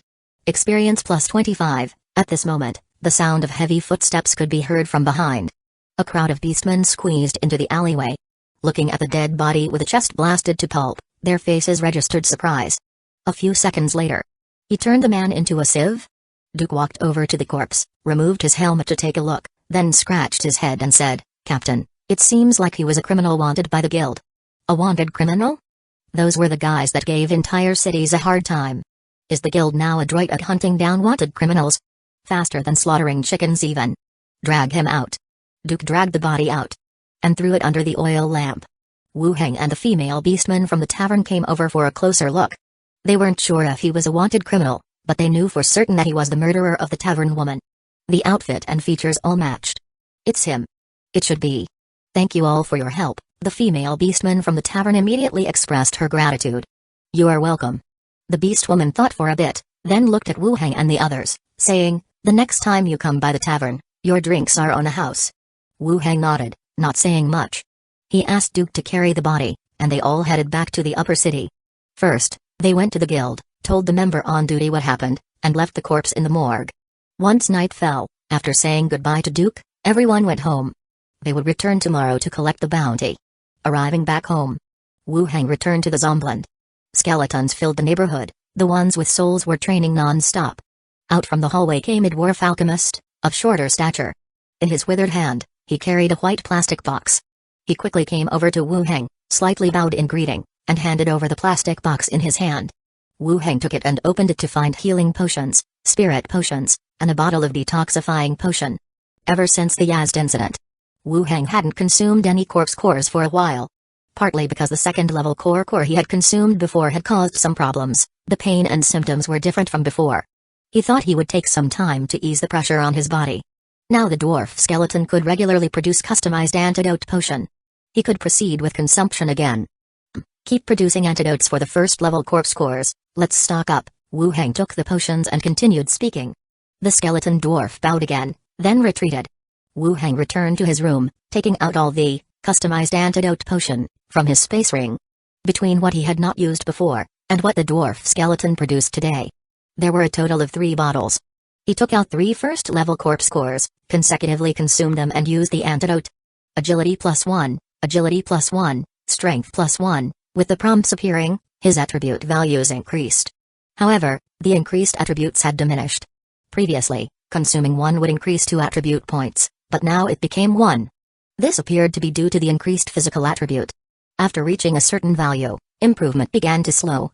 Name, Wu Heng. Occupation, Necromancer. Level, 5, 9,622 out of 14,000. Attributes, Strength 23, Agility 24, Constitution 25, Intelligence 25, Perception 15, Charisma 18, Expertise, Spear Specialization, Beginner, Arcane Training, Ability, Enhance Will, Skills, Bone Manipulation Skill, Corpse Manipulation Skill, Dancing Light Skill, Acid Splash, Grease Skill, Decay Ray, Corpse Preservation, Communicate with the Dead, Evil Explosion Skill, Fireball Technique. After reviewing his attributes, he went to bed to rest.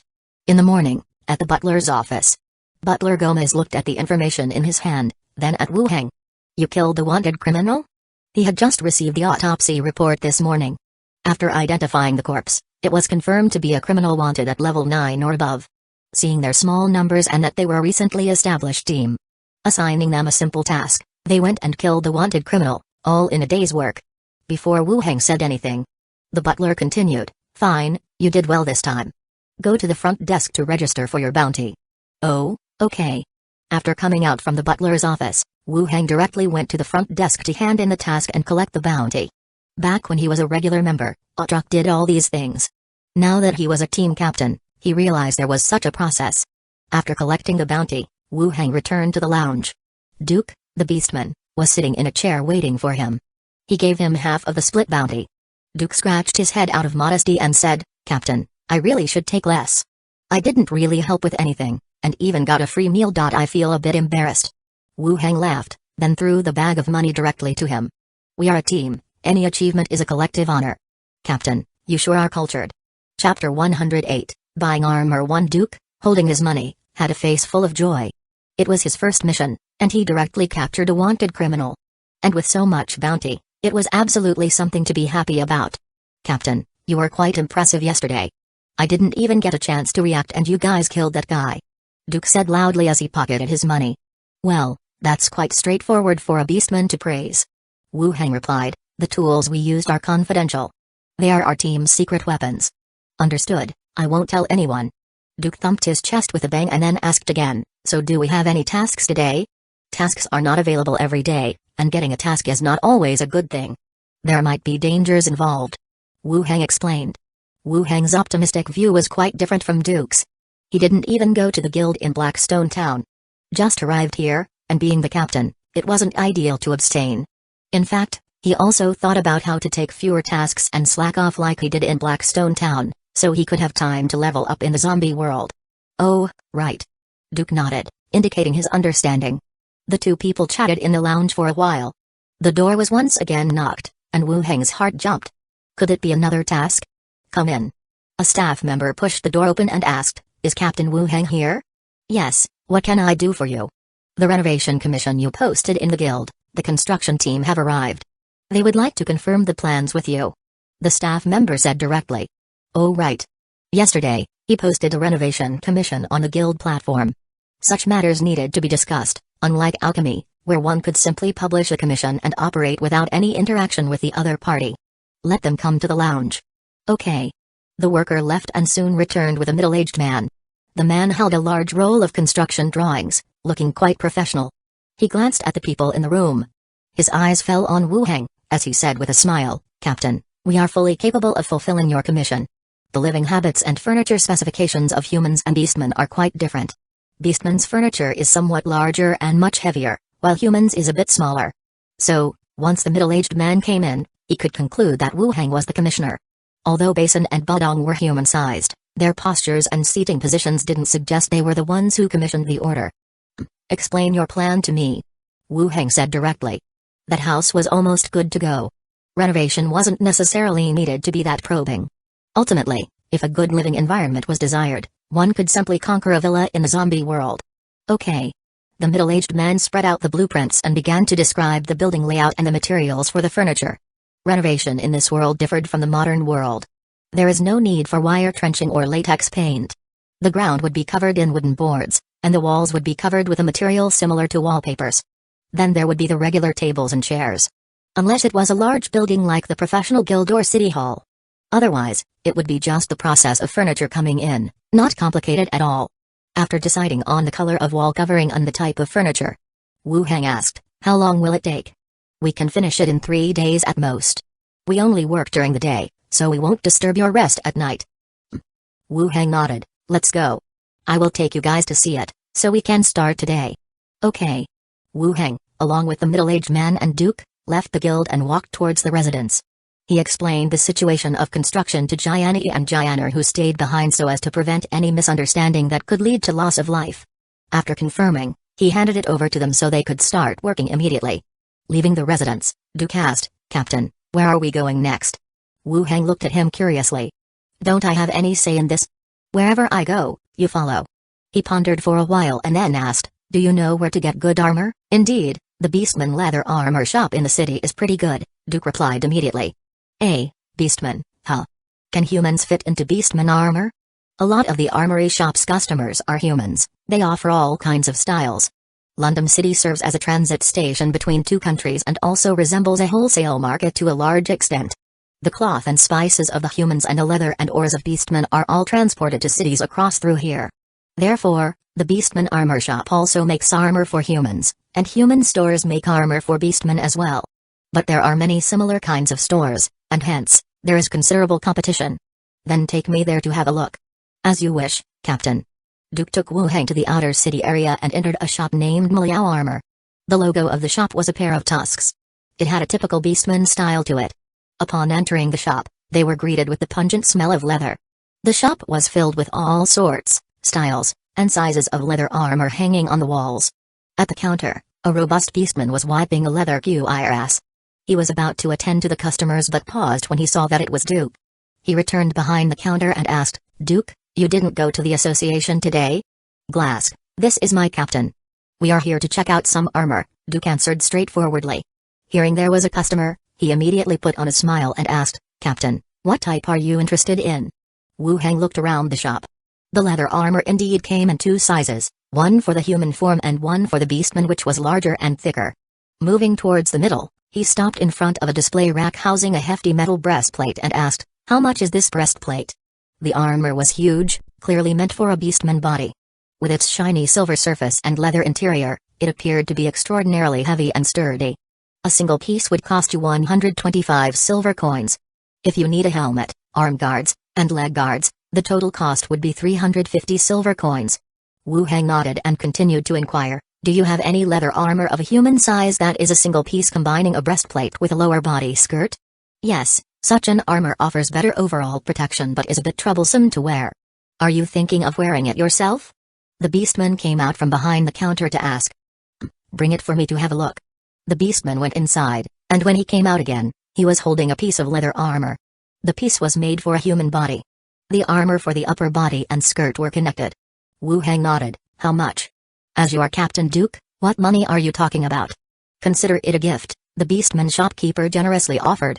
"It seems Duke does have some influence here." He. Duke scratched his head and snickered a bit.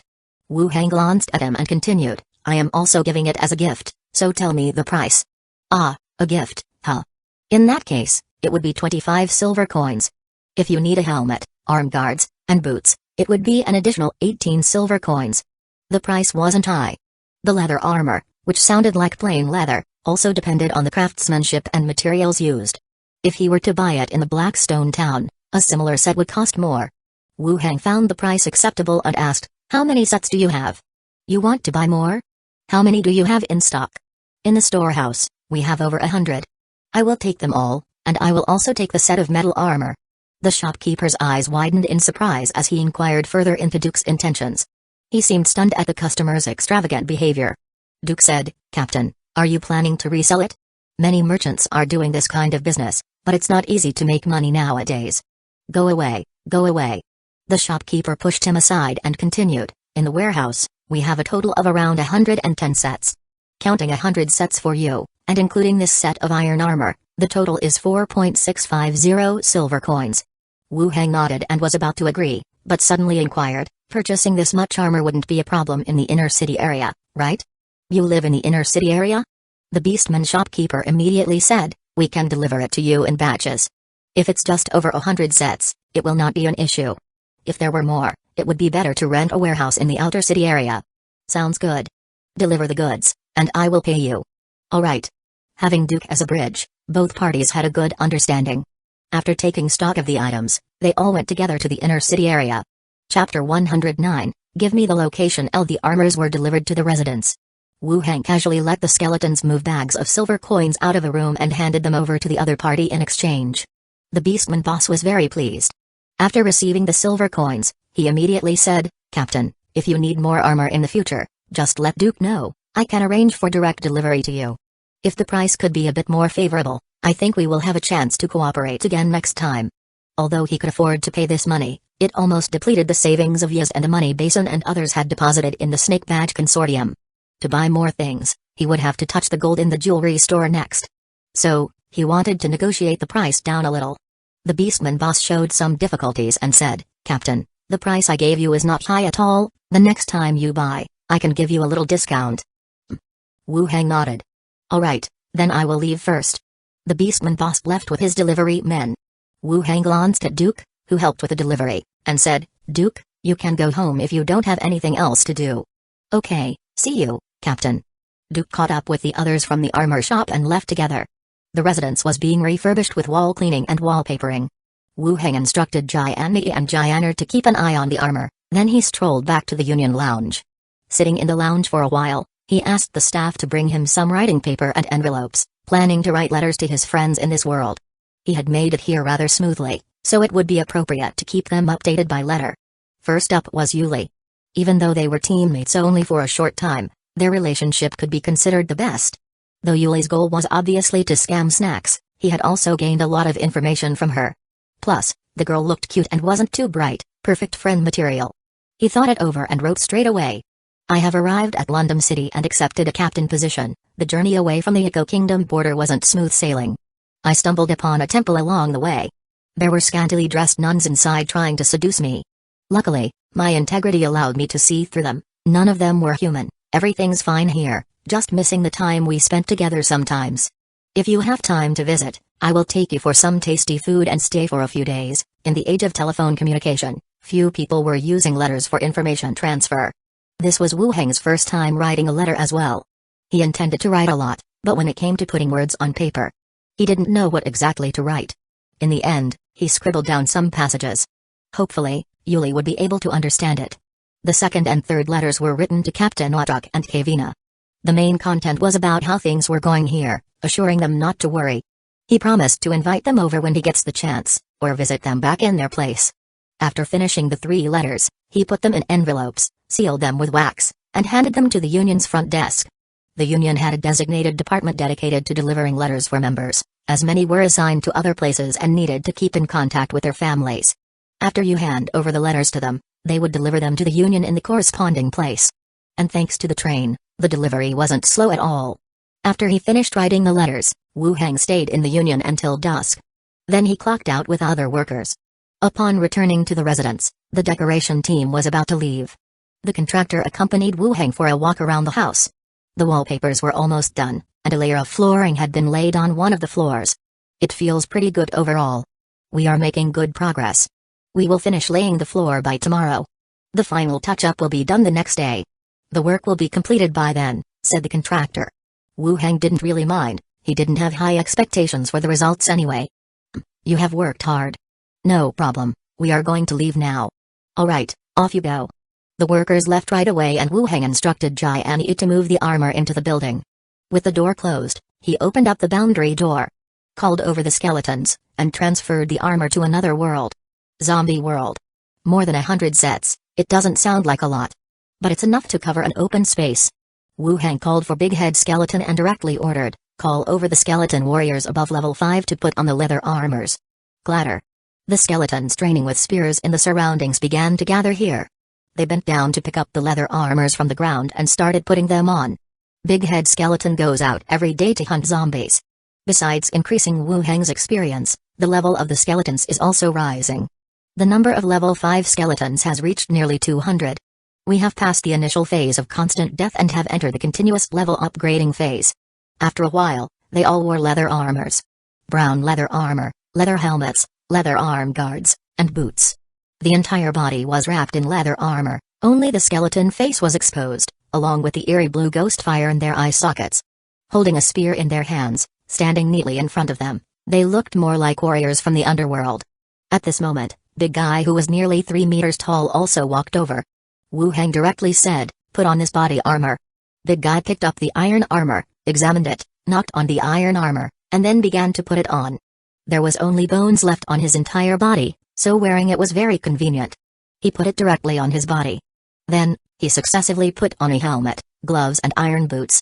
With the iron armor on, he looked even more ferocious. After all the soldiers were fully armored, he let all the skeletons go about their business. He himself walked out of the residential area, stood at the crossroads, opened a walkie-talkie, and contacted Li Yaong. In no time, Li Yaong came running from a distance. It seemed that she had just finished eating, she was still munching on something in her mouth. "Are there any news from the prison?" asked Wu Heng. "We told the survivors about the prison's deception over the radio, but they didn't admit it," sighed Li Yaong. "It's hard to say how many people will believe us. I guess not many. Keep an eye on any information about the mutated zombies." "Okay." Roof of the auto repair shop. Zhang Tsai was looking at a distant street when he suddenly stood up. He yelled back at those behind him, "Fuck. Come and see, those skeleton soldiers have evolved. They have got equipment on now. City South Prison. Damn it, the damn woman dares to cause trouble here. Fuck, woman." Chen Jinlong cursed angrily while gritting his teeth. Today, the auto repair shop started discussing the situation at the prison over the radio frequency depicting how they deceived the survivors to come to the prison. Of course, the prison won't admit to it. But their details were too precise, including Chen Jinlong's identity as a serious criminal, the number of his subordinates, and the number of guns they had. The more detailed their description, the harder it was for the prison to explain. They couldn't respond for a long while. Chen Jinlong and the others were so angry they kept smacking their thighs. "This woman, I will kill her sooner or later. As long as we know her location, even if there are zombies, we have to get her." The men kept cursing. At this moment, the door of the room behind them opened again. A man holding a rifle walked in, dragging another man behind him. He immediately said, "Brother Long, this guy came today. He says he knows the location of the auto repair shop." Chen Jinlong's eyes narrowed, his eyes coldly stared at the man being dragged in, and he asked, "Where are you from?" "From the North, Workers' Stadium." "Do you know the location of the Little East auto repair shop?" The man's legs were shaking, he stammered as he spoke. "I know the general location. Their refuge is not far from us." Chen Jinlong hoisted him up, slammed a map down on the table. "Where?" Chapter 110, We can continue to collaborate. One they had exhausted all their wit and resources to seek refuge here, yet it was entirely different from what they had imagined. There was no official rescue team as they had hoped for. What ruled this place was a bunch of bandits. Vehicles and food were seized as soon as they arrived. People were thrown into prison. Here, they saw other survivors, pale, thin, and lifeless. They didn't seem any better than they were during their escape. A man stumbled forward, looking at the map in front of him tremblingly. He pointed at the approximate location, here. Chen Jinlong watched him and narrowed his eyes. With a boom, he punched the man in the stomach. The man curled up like a prawn, groaning in pain. "You are lying to me, aren't you? Did the garage send you to deceive me?" Chen Jinlong stared at him coldly. The man writhed in pain and gritted his teeth. "No. I don't even know those people from the garage, how could I deceive you?" "Huh, you could come this far? What, zombies are your relatives and they are not attacking you?" Chen Jinlong continued. "I am not lying. There were no zombies along the way at all, you can send someone to check." The man continued. Chen Jinlong stared at him, feeling that he didn't appear to be lying. There wasn't any need for him to lie. A hand grabbed him, lifting him. With a renewed smile on his face, he said, "Brother, misunderstanding. Now, tell me about the situation near the garage, can our people go there?" The man's face was filled with pain, but with a bunch of burly prisoners surrounding him, he didn't dare to object. He could only continue, I only know that there are hardly any zombies near the garage, but there is another type of skeleton monster. We fled here fearing the skeletons might spread and attack us. Some of the people nearby recalled the information. A while ago, indeed there were rumors of skeletons battling zombies. At that time, they had even asked the people in the garage if they saw anything. So it was these people. Upon hearing this, Chen Jinlong believed him a bit more and asked, "Are you saying there weren't many zombies on the way here?" "No, barely any." Chen Jinlong nodded. "Fourth brother." "Big brother," a man stepped forward. "Take him and check the route, don't go too far. If he's lying, throw him to the zombies, if not, bring him back." "Understood, big brother." The fourth brother took the man, who was clutching his abdomen, and left the room. The next day, Wu Hang got up early and bought some Beastman's pancakes on the side of the road, eating while walking into the association. Entering the resting room, he saw Duke sitting there. "Good morning, team leader," Duke said.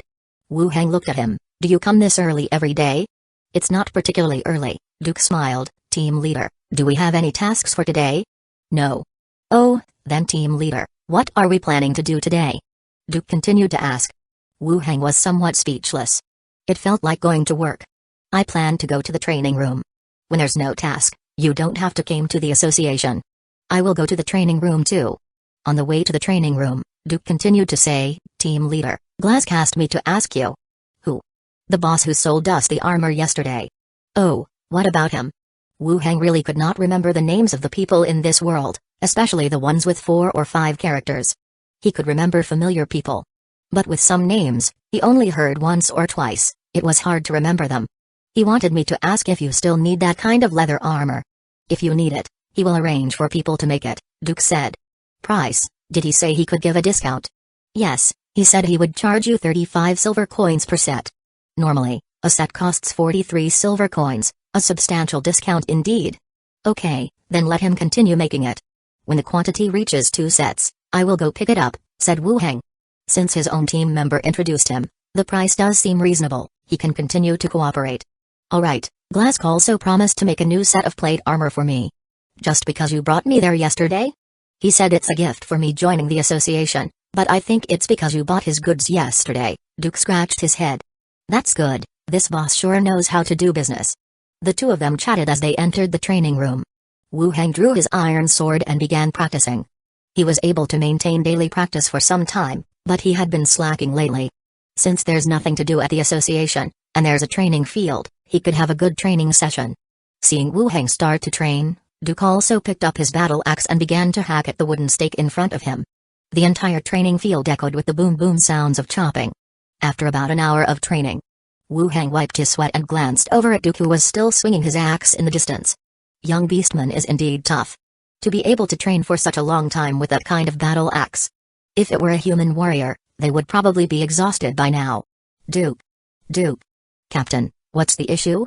Duke asked, walking over with his battle axe. Wu Hang replied, "There doesn't seem to be anything urgent at the guild. You should head home. If there are any tasks, I will have someone notify you." "Ah. Are you sure that's a good idea?" "No worries. If anyone asks, just tell them I said so. You are free to do as you wish if there are no tasks. Just come back to the guild when there is one." "So, I can go home now?"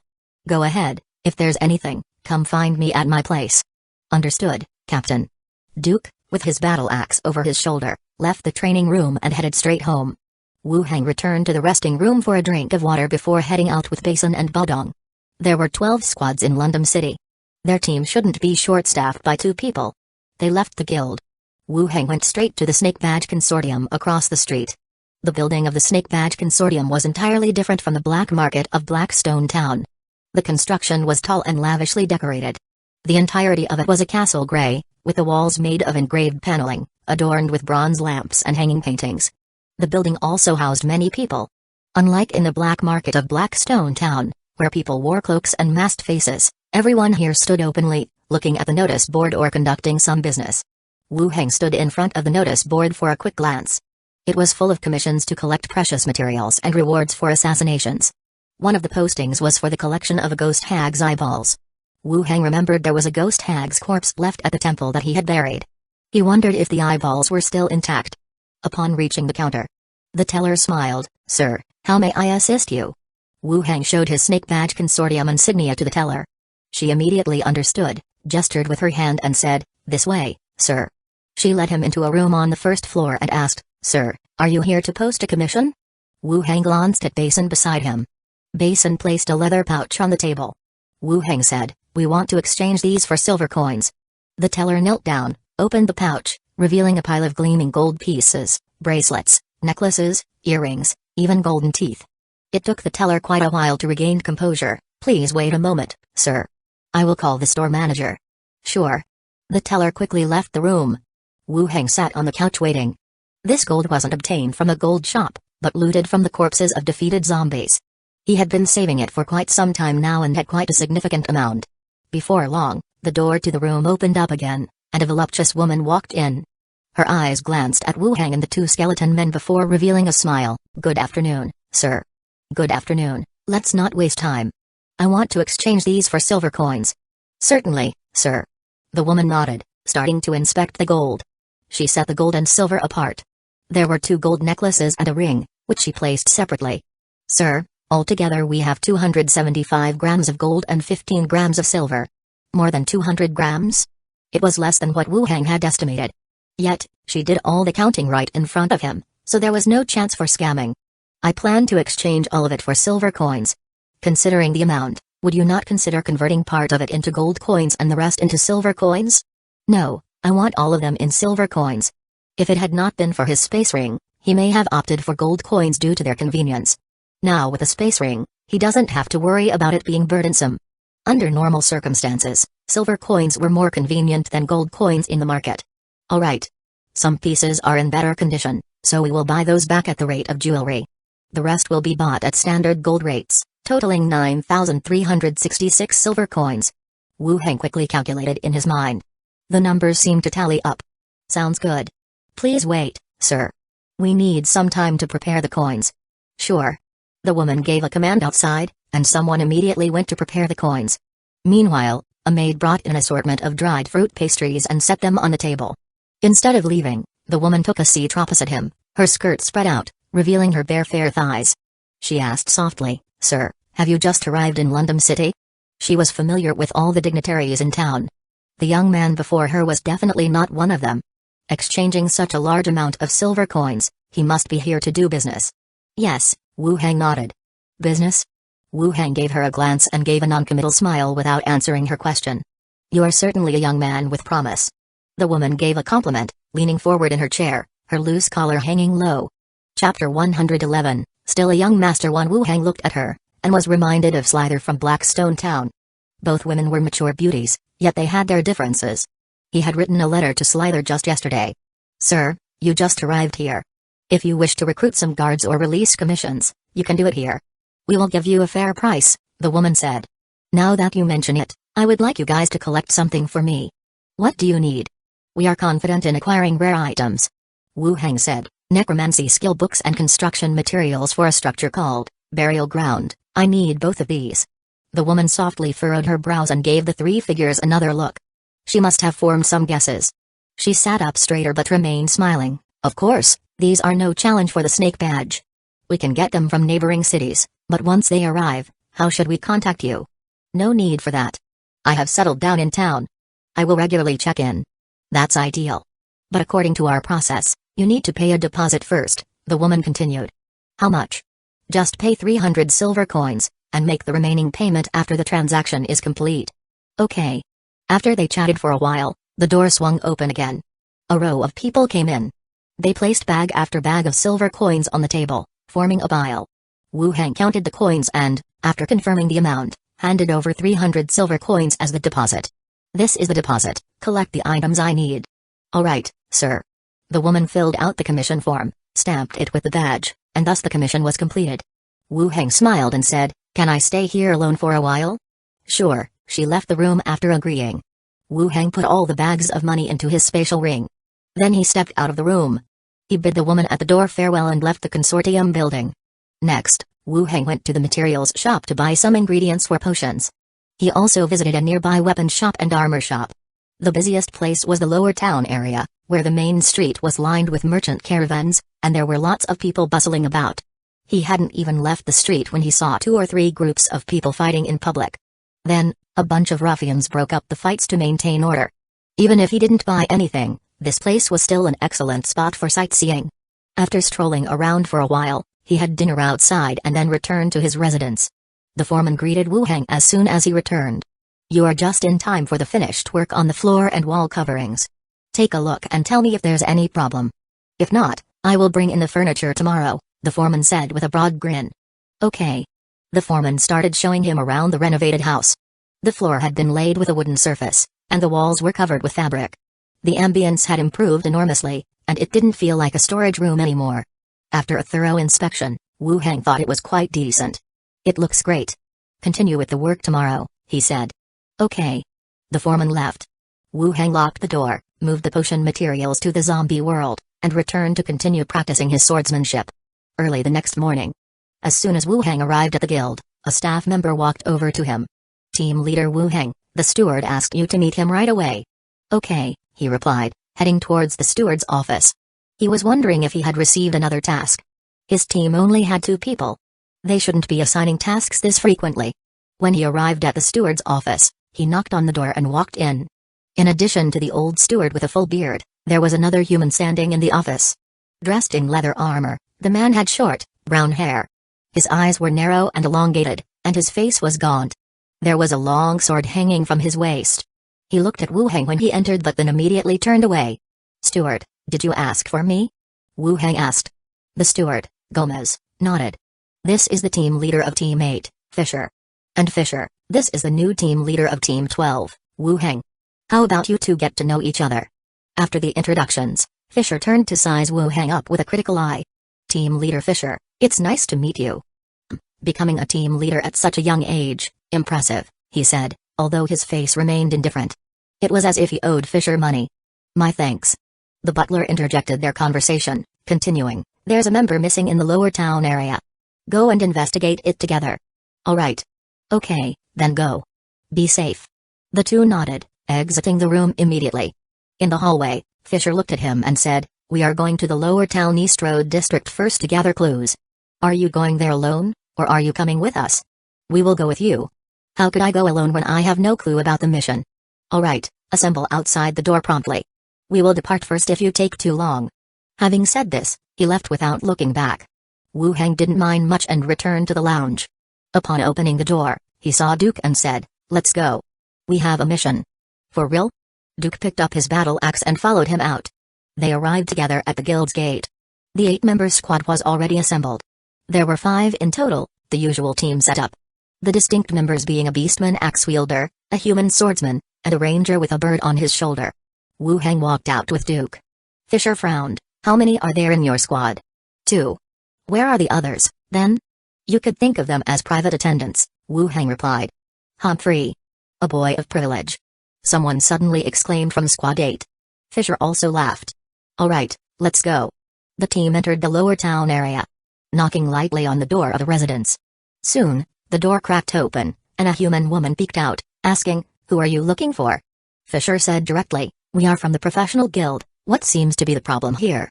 The woman anxiously said, "My husband went out with the mercenaries. Normally they would return within 2 days, but this time he hasn't come back. Something must have happened."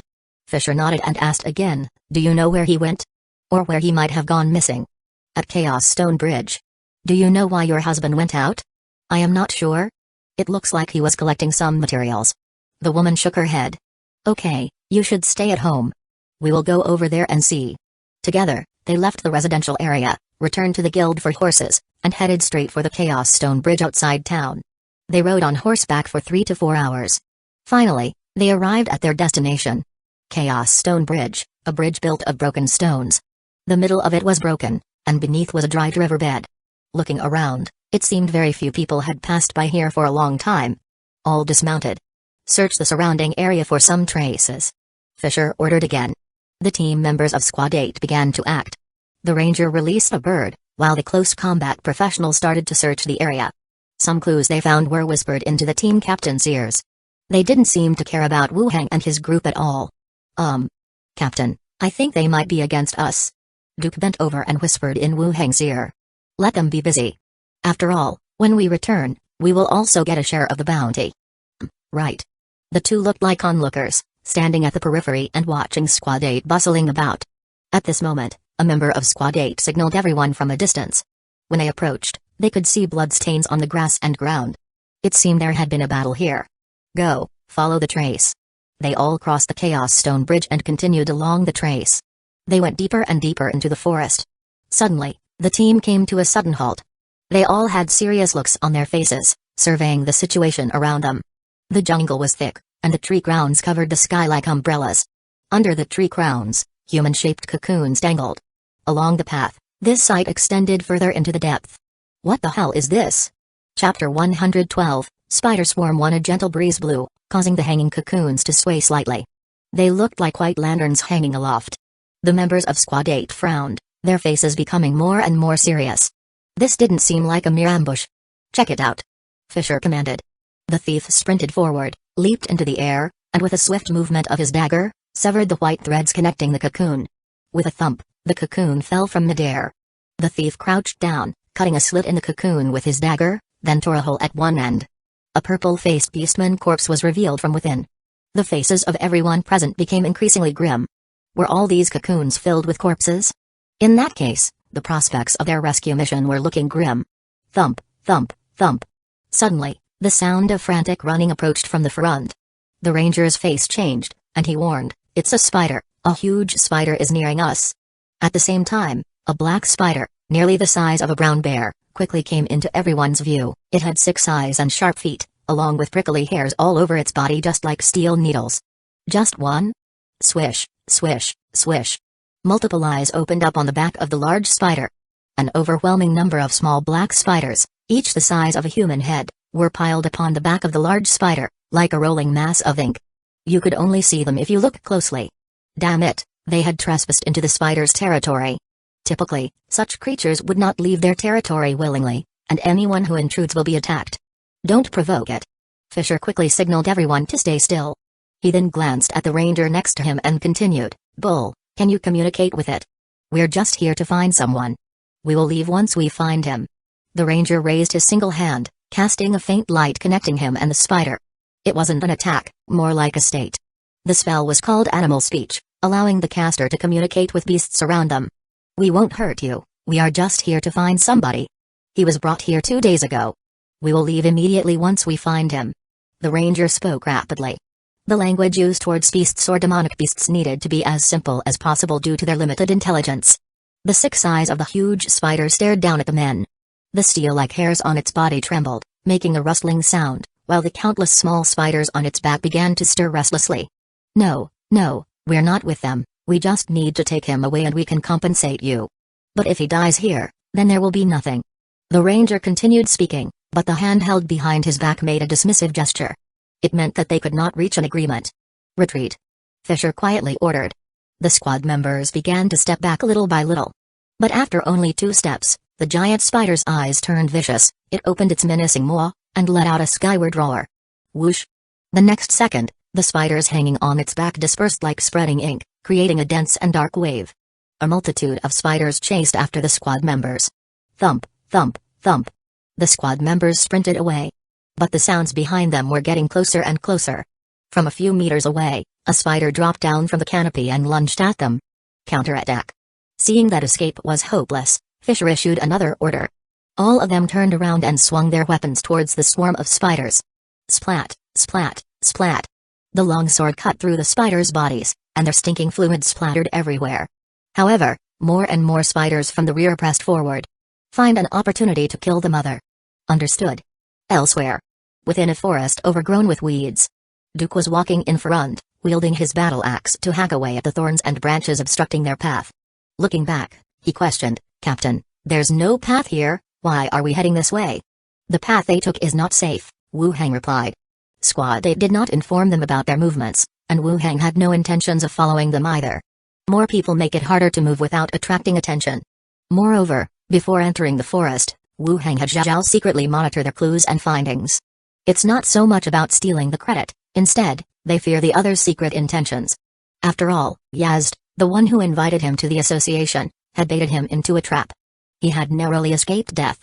So he could trust these people even less. Once he learned they had to enter the dense forest, He instructed Zhao to scope the area out in advance. Looking down from the sky, the entire tree canopy appeared shrouded in a spider web. Moreover, deep within it, numerous spiders lurked. Squad 8 walked straight into the spiders' territory following the tracks. Wu Heng, along with Duke, made a detour and took a different path. "Captain, are we going the right way? Everything looks the same around here. We might get lost." The forest was eerily silent. It was as if the whole space has been paused, not a single chirp or buzz to be heard. Duke kept mumbling as he led the way. Boom. An explosion and sounds of fighting broke out from behind while they were talking. Wu Heng looked back, but dense foliage obstructed his view. He couldn't see anything. "Keep moving, a bit quicker." "Okay." Upon being reprimanded, Duke shut up and picked up his pace. After walking for a while, Wu Heng said again, "Head right, go straight through." "Okay." After crossing through several sections of the forest, they were met with tree after tree draped in thick spider webs, like layers of gauze hanging amid the forest. A few chops of the axe shredded the spider webs. They walked straight into the interior.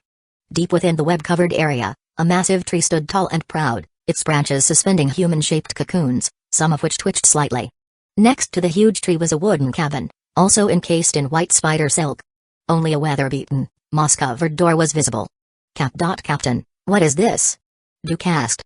Wu Heng replied directly, "Go and bring down those cocoons. Let's see if any of the deceased are still alive." "Okay." "Huh?" Duke was taken aback. "Deceased? But alive? Did he want them dead or alive?" Duke didn't think too hard about it and quickly went over to cut down the cocoons. Wu Heng, accompanied by Basin and Bodong, walked straight into the wooden cabin. The inside of the cabin was also wrapped in spider silk. The wooden furniture was somewhat rotten, and there were even some insect secretions left behind. A quick scan around didn't reveal anything worth looting. They left again. This must have been a temporary hut for a hunter, long abandoned now. The spiders had made it their home. "Captain, someone's alive!" Duke shouted from outside. Wu Heng looked over and saw that Duke had already cut open the cocoons, revealing the heads of the people inside. "How many are alive?" "3, but they don't look too good. They might not last much longer. See if you can wake them." Expressing some sympathy, Duke nevertheless took out a potion and poured it into one person's mouth. As the person slowly came around, he looked around frantically. Seeing the massive amount of spider webs around him, his face turned as white as a sheet. Wu Heng worried he might faint again and asked, "Are you from the mercenary group?" The man nodded. "Who has a budu?" "Me." "Are you here to rescue me?" Just like that? The first person he asked was the one they were looking for. "Your wife put out a rescue call in the association. We're here to help. As long as you're him, that's enough." Thank you. "Alright, now that we've confirmed it's you, let's get to." Before he could finish, a rustling noise came from behind. Then they saw a giant spider, followed by a horde of smaller spiders, rushing towards them along the path. Chapter 113, Cancel his captain's status. 1. The giant spider was also in a rough state. Its body was full of wounds and arrows stuck in its abdomen, with thick green fluid oozing out of the cuts. Its ferocious mouthparts relentlessly chewing on something. This teammate is not competent. How did we let it come over here? The spider's circular web should have an alarm function. We didn't make any significant moves on our side, they shouldn't have noticed us.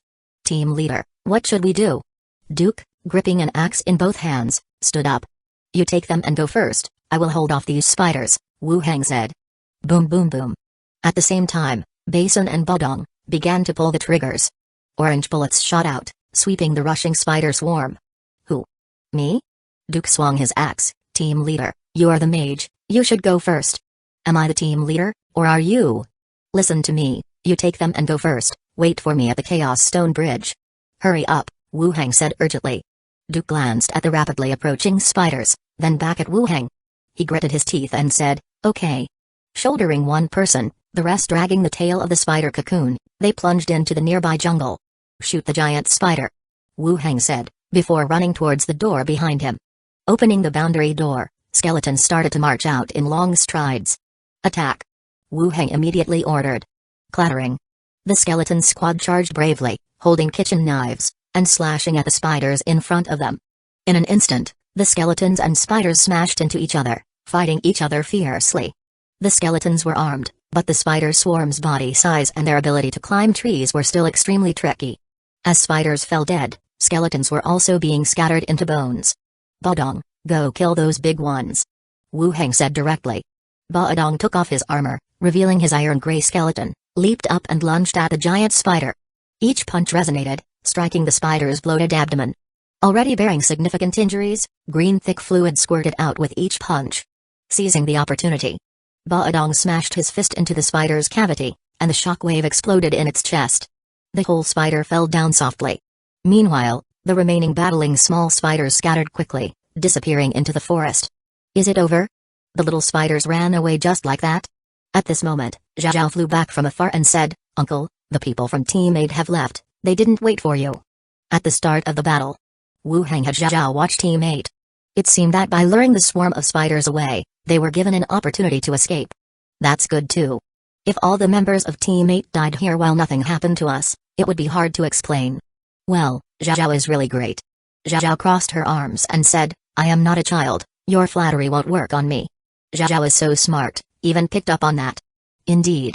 Have Zhao continue to scout the surroundings, in case the people from Team 8 return. Wu Heng continues to order the skeletons, put down those cocoons, carry all the bodies back. The skeletons started moving again. They took down the cocoons hanging on the trees along the road, and all the spider bodies scattered on the ground, and carried everything back through the boundary door. Whether they could be used or not, they should be brought back. We will decide later if they have any use. After dealing with the matters on site and making sure no one else had arrived or could find them, they started moving towards the direction of Chaos Stone Bridge. "Captain, over here," Duke said, standing up with a look of joy on his face, waving his hand. The three people they had rescued next to Duke had all regained consciousness. With ashen faces and cracked lips. They didn't know whether they were poisoned, or if it was the result of not being found for 2 days. "Stop shouting, you will attract some beasts," Wu Heng said as he, Basin, and Baodong approached. Duke leaned in and said, "Captain, are you okay?" "I am fine, as long as you guys manage to escape, then I can too." "Captain, you're really amazing." Wu Heng looked at the 3 rescued people and asked, "Are you all okay?" The one named Abudu quickly said, "Thank you, Captain, for rescuing us. It's just our duty, let's go back first so you guys can start recovering." Wu Heng glanced around and frowned, saying, "Damn it, where's our carriage?" "I checked the tracks, it should have been the 8th team who took it away, Captain. They went too far, they ran away and then took our carriage," Duke said with some anger. Wu Heng also felt annoyed. He could put up with what had happened earlier, but what the hell was up with them taking the carriage? "I am sorry, we had prepared a carriage, but someone took it away while we were busy," Wu Heng turned and said to the 3 weakened men. "Ah. There's nothing we can do," the middle-aged man said. "Let's go, we have no choice but to walk. Maybe we will run into a convoy on the way and they can give us a lift for a part of the journey." With each other's support, they started walking out. In the chief steward's office, Chief Steward Gomez looked at the members of the 8th team who had suddenly burst in, his brow furrowed.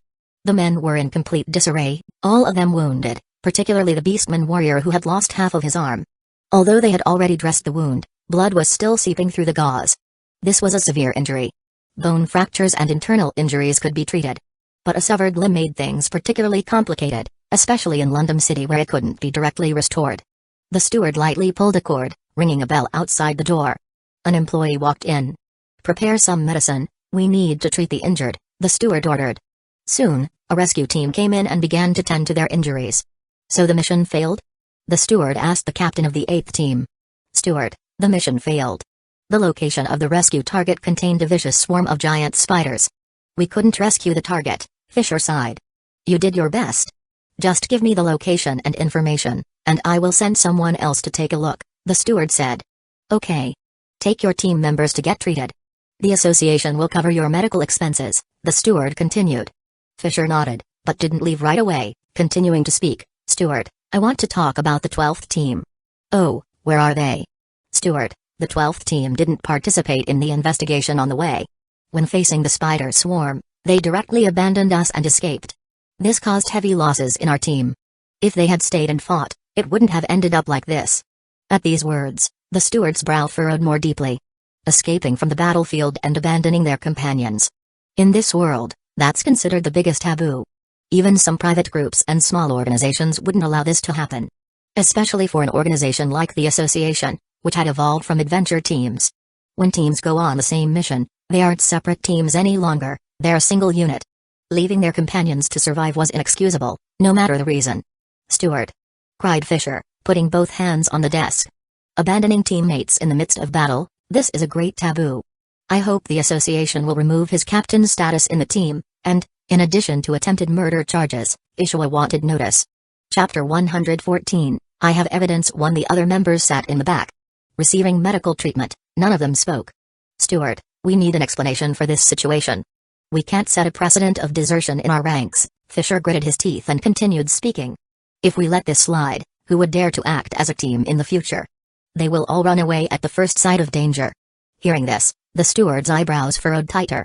Although Wu Heng had recently arrived in London City, he did not strike people as someone who feared death or trouble. Having gained 2 level 3 merits within a month of employment and capturing a level 9 wanted criminal on his second day at work, he certainly wasn't a coward. But Team 8 was an old local team, they had no reason to lie. After a thought, he said, let's wait till Wu Heng returns, and hear his side before rushing to judgment. After all, he was appointed directly by headquarters, he can't be dismissed that easily. Fisher's eyebrows furrowed, and he continued, I fear he might have fled after knowing there was a problem. Tales of guild members running away after causing trouble were quite common all over. The steward took a seat, remaining silent. Steward, look at what he did to us. He was initially brought in by you. Fisher continued to speak. Team 8 looked really desolate. They would have to rest for a considerable amount of time after getting into this shape. With a thought, he says, issuing a warrant is off the table for now. Let's temporarily halt all duties of Team 12, until the matter. Thump, thump, thump. Before he could finish speaking, there was a knock at the door. Then, the door was pushed open. Wu Heng, together with Badong and Basin, breezily walked in. After glancing at the injured, he let out a hiss and said, look at you all. Did you fall? This should count as a workplace injury. Everyone in the room was taken aback. No one had expected that the person we were just talking about would return on his own. With a cold stare at Wu Heng, Fisher asked, you had the audacity to abandon your team in the middle of battle. Team leader Fisher, be careful what you say. Who deserted? Me, the leader of Team 12? Would I run away? Wu Heng refuted without yielding. Where were your men at that time? I wanted to ask you the same thing. I was leading my people to look for clues at the Chaos Stone Bridge. When I looked up, you guys were gone. So where did you go after? Fisher continued to question. Do I need to report it to you? You are the leader of Team 8, not our Team 12. You. Fisher's eyes flashed fiercely and he reached for his sword. Baodong was one step ahead. He kicked Fisher's abdomen, pushing him back 2 steps. Crash. Immediately after, Wu Heng drew his gun and Basin pulled out his blade and all the members of Team 8 stood up. Enough. The steward suddenly stood up and roared. If 2 teams started fighting in a study room, it would be a laughingstock if word got out. Seeing the members of Team 8 sit back down, Wu Heng also returned his gun to its cover. The steward continued to ask, Wu Heng, Fisher said you disappeared during the fight. Can you explain? Steward, I was investigating when I ended up in a fight with the spider swarm. At that time, I didn't see anyone from Team 8. I came back only to find my horses gone too. If I had fled first, how did they manage to bring back the horses before me? If we hadn't caught the ride, we wouldn't even have made it before the city gates closed, replied Wu Heng. Things have escalated to this point. There was no need to save face any longer. Actually, him being tattled on to the steward by Team 8 was a bit unexpected. It was like primary school students having a squabble and then turning around to tell the teacher. Fisher immediately rebutted, you're lying. We fought the giant spiders and we didn't see any sign of your team. That's why we took the horses back. And yet, look at my injured men. If you fought too, how come you came back so intact? Wu Heng could understand Fisher's point of view too. Team 8's severe losses coupled with a failed mission made them divert their anger onto Wu Heng's team. Someone had to take the blame, and a new team of just 2 members seemed the perfect scapegoat. But this was no one else's fault. They had refused to share information or provide clues along the way. But when they got beaten up, they blamed the others for not sticking together. Of course, both teams knew the truth, but no one would mention it. It came down to who could offer the most persuasive excuse. There were no voice recordings or videos in this world. It all depended on how convincingly one could spin the story. Wu Heng, offer us an explanation. If you can't, I will report this to the headquarters and request to have you stripped of your leadership, the steward finally spoke. It seemed he was more inclined to believe Team 8's version. The casualties lay before him, especially one person who had lost an arm. Who would have their arm broken just to slander someone else? I have evidence, Wu Heng simply stated. Fisher watched him, a scoff in his heart. You just became a team leader not too long ago. From what I remember, it was just the 2 teams present at that time. What kind of evidence could you possibly present? Then present it. I want to see what else you have to justify yourself. Steward, I want to call forth a witness. All right, make it quick. Don't beat around the bush, the steward urged. Wu Hang nodded, opened the door, and called out, Mr. Obudu, our steward would like you to come in. The door opened, and a middle-aged man who had considerably regained his color walked in. Seeing all the wounded in the room, he slightly furrowed his eyebrows. Then turned his gaze to the steward sitting in the main seat. Steward Gomez, thank you very much. If it weren't for you, we wouldn't have been able to return, the man said gratefully. This man was the rescuee that Wu Hang had extracted from the cocoon and the primary objective of this rescue mission. Gomez's eyebrows furrowed, immediately understanding the implications. We only did our duty, Gomez continued to ask, what dangers did you meet? The man immediately replied, we took a commission to collect materials, but were then unexpectedly attacked by a swarm of giant spiders. Luckily you arrived just in time. Ahem. Who was it that saved you? The man was taken aback. It was team leader Wu Hang. What's the matter? Wasn't it arranged by the guild? No, we just wanted to confirm. As long as you got back safely, it's fine. You should go and rest now. Be careful the next time you go out. Okay. Thank you, steward, and thank you, team leader Wu Hang. As soon as we've taken care of our fellows' afterlife affairs, we will come to express our gratitude, the man said. No need for formalities, they replied. The man expressed gratitude repeatedly, then exited the room. The study room fell silent. Teammate was also dumbfounded. They knew exactly what had happened at the scene. Did the other party really rescue the person? How was that possible? Wu Hang spoke directly, Deacon, Captain Fisher, what other evidence do you need? You. The Deacon, with a loud bang, slapped the table. He said directly, enough, no more embarrassments. Squad number 8, halt your duties, go back and reflect, and wait for the next task allocation.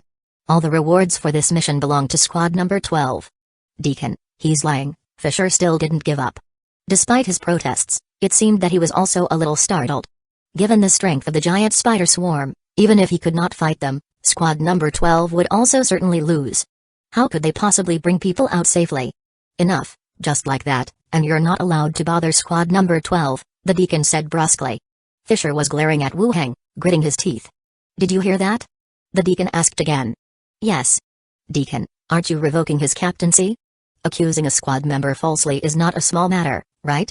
Wu Hang asked him back. The Deacon took a look at him and said, Fisher has made significant contributions to London City. We're putting this matter on record for now. If something similar happens again, we will revoke his captaincy. Fine, I will follow your orders, Deacon. Wu Hang did not insist anymore. It was clear there was favoritism towards squad number 8. For his own mistakes, he would have lost his captaincy, they were only suspended from taking missions. How was this different from a paid holiday? However, the Deacon had a significant power in this place, so it was better not to stir up too much trouble. Coming out strong in this confrontation was enough. Alright, everyone go back and rest now. The Deacon waved his hand again. The two left the study. Members of squad number 8 coldly stared at him. What? Is there anything more? Wu Hang looked at them. You rescued the people while we led the giant spiders away. Fisher seemed to have figured it out by this point. With just a few members of squad number 12, it would be very hard for them to fight off those giant spiders. To put it bluntly, while Fisher was entangled with the giant spider swarm, they used some method to stealthily rescue the people. What you think is your own business. You're both badly injured, so it would be better to rest early. Just you wait and see, we will be here for a while. Fisher glared at him. Wu Hang glanced at him, pushed the door open, and said, Deacon, Fisher threatened me, he wants to kill me. Shut up, Fisher. The Deacon's voice sounded from inside the study. Fisher's team left with gloomy faces. Wu Hang also made his way to the lounge. He returned to the lounge. Duke was wiping down his battle axe. For 2 missions in row, he hadn't even had a chance to fight. He felt like he was a tour guide, escorting people to a location, then not getting involved in the battle. The door opened, and Wu Hang walked in. Captain, what did the Deacon say? Duke asked. Wu Hang told him about how squad number 8 went to the Deacon to complain about them. These people are too bad. Fortunately, we rescued those people, otherwise we really would have been framed by them, Duke said angrily. Yes, although we proved that we did not run away, we did cause a conflict with squad number 8. Be careful if you meet them in the future. I am not afraid of them at all. At worst, I will just have a fight, Duke patted his battle axe. Try to have as little conflict with them as possible. I understand, Captain. Wu Heng distributed the reward for this rescue mission to him. It was a small gain, after all. Alright, it's done here at the guild. Let's go home and rest. Okay, Captain. The two of them left the guild. When they returned to their residential area, the construction workers had called it a day. Only the foreman was waiting at the door. Seeing Wu Heng returning, he came forward with a big smile on his face. He said, Captain, all the work is done. You can check it out. Okay. They went into the building together. They took a look from the first floor to the third floor. The overall layout consisted of a living room, dining room, kitchen, and a bedroom on the first floor. The second floor had 2 large bedrooms, 2 small bedrooms, while the third floor was Wu Heng's private area with a master bedroom, a study room, and a single bathroom. As they entered the third floor, there was a study room before them. There was a furry round rug under their feet, dark wooden bookshelves and tables and chairs. On the other side of the wall, there was a landscape oil painting hung. Although it couldn't compare with the deacon's study, it did have a touch of a cultural person's vibe. In the future, sitting here reading a book, who would dare to say he didn't seem like a mage? After seeing the study, Wu Heng continued checking the bedroom and the bathroom. Overall, everything was good. Of course, it couldn't be compared with a modern environment, but it was definitely several times better than the cramped housing he was renting in a congested area. Overall, he was pretty satisfied. It's not bad. Tomorrow we can go to the guild to complete the commission, Wu Heng said directly. They had collaborated through the guild platform, so the final payment would be settled through the guild as well. This arrangement actually worked well for both parties. It avoided a lot of trouble in the process. Thank you, Captain, the foreman thanked him. Wu Heng nodded. If there's nothing else, you can go. Okay. All the workers left. Wu Heng put several skill books from his space ring on the shelves. Skeletons with souls could also learn skills from necromancy. Moreover, the 4 ghost hags under his command also belonged to the magic faction. He could let them study whenever they had time. He took out all his living supplies and put them into the wardrobe. After everything was settled, he headed directly to the zombie world. As he exited the building, the first thing he saw was a pile of giant spider corpses. Chapter 115, Weaving the net. 1 In front of the staircase, a not-so-short mound of bodies was piled up again. At the very top were the giant spiders and a large number of small spiders that were killed today. Here, the small ones were just smaller compared to the giant spiders. Their sizes were actually as big as a basketball or a wash basin. In addition to the spider corpses, there were also zombies killed nearby by the big head skeleton and bodies from the insect cocoons. Wu Heng's gaze fell on the body of the giant spider. Just as he was about to release the bone manipulation skill, his hand suddenly froze in midair. Remembering something, he took out the book of necromancy from his space ring and quickly flipped through it. It seemed that when he was reading the book of necromancy before, he saw some descriptions about spider transformations. He flipped through a few pages and found the introduction. It even came with illustrations. 2 types were listed in the book.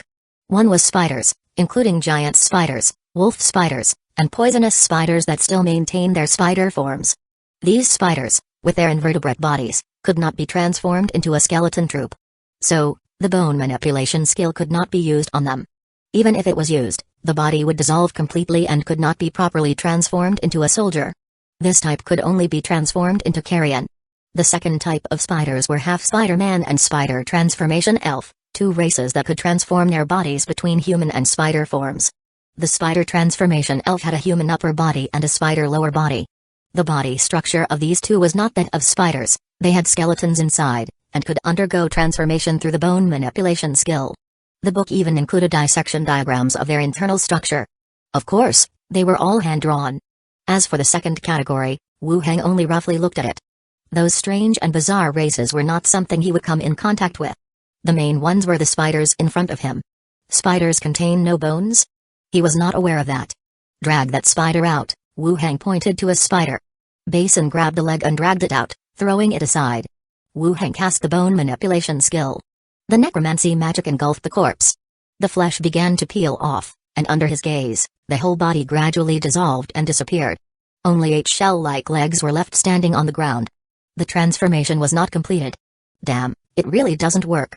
It seemed that these spiders could only be transformed into carrion. Both carrion and skeletons belong to the category of necromancy servants, but their practical effects were actually somewhat different. Wu Heng, in fact, was not very willing to transform them into carrion. Having a group of decaying bodies nearby would also have an impact on the environment and his mood. It could even give rise to diseases. He himself was still human after all. But without being able to transform them into skeletons, there was no other way. They couldn't just be thrown away, so he decided to transform them first to see what would happen.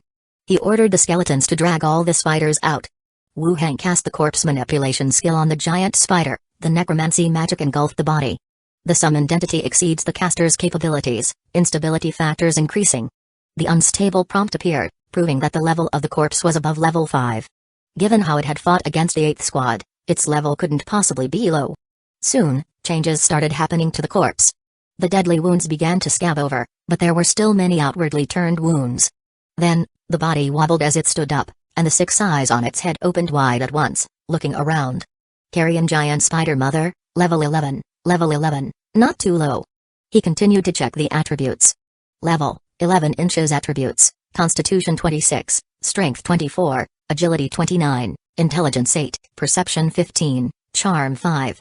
Properties: Decayed Servant, Intermediate Soul, Spider Web Sensing, Spider Walking, Abilities: Biting, Movements like a sharp sword, Spider Webs, Web Making, Spider Web Sensing. When in contact with a spider web, the spider can accurately locate the target's position. Spider Walking, this unit can climb on difficult terrains, including vertical walls and hanging from ceilings. Spider Web Movement, it can move normally on a spider web, ignoring the restrictive effects of the web. Biting, it inflicts damage on the target by biting and adds venom. Movements like a sharp sword, its step feet are covered in sturdy armor, causing piercing damage to the target. Spraying spider webs, it attacks a single target at a maximum distance of 150, causing a spider web bind and restricting movement. Web Making, it creates spider silk and weaves a huge trap within a certain range. After turning into a carrion, it seems that most of its abilities have been retained. The characteristic of spider web sensing is probably the reason they were found.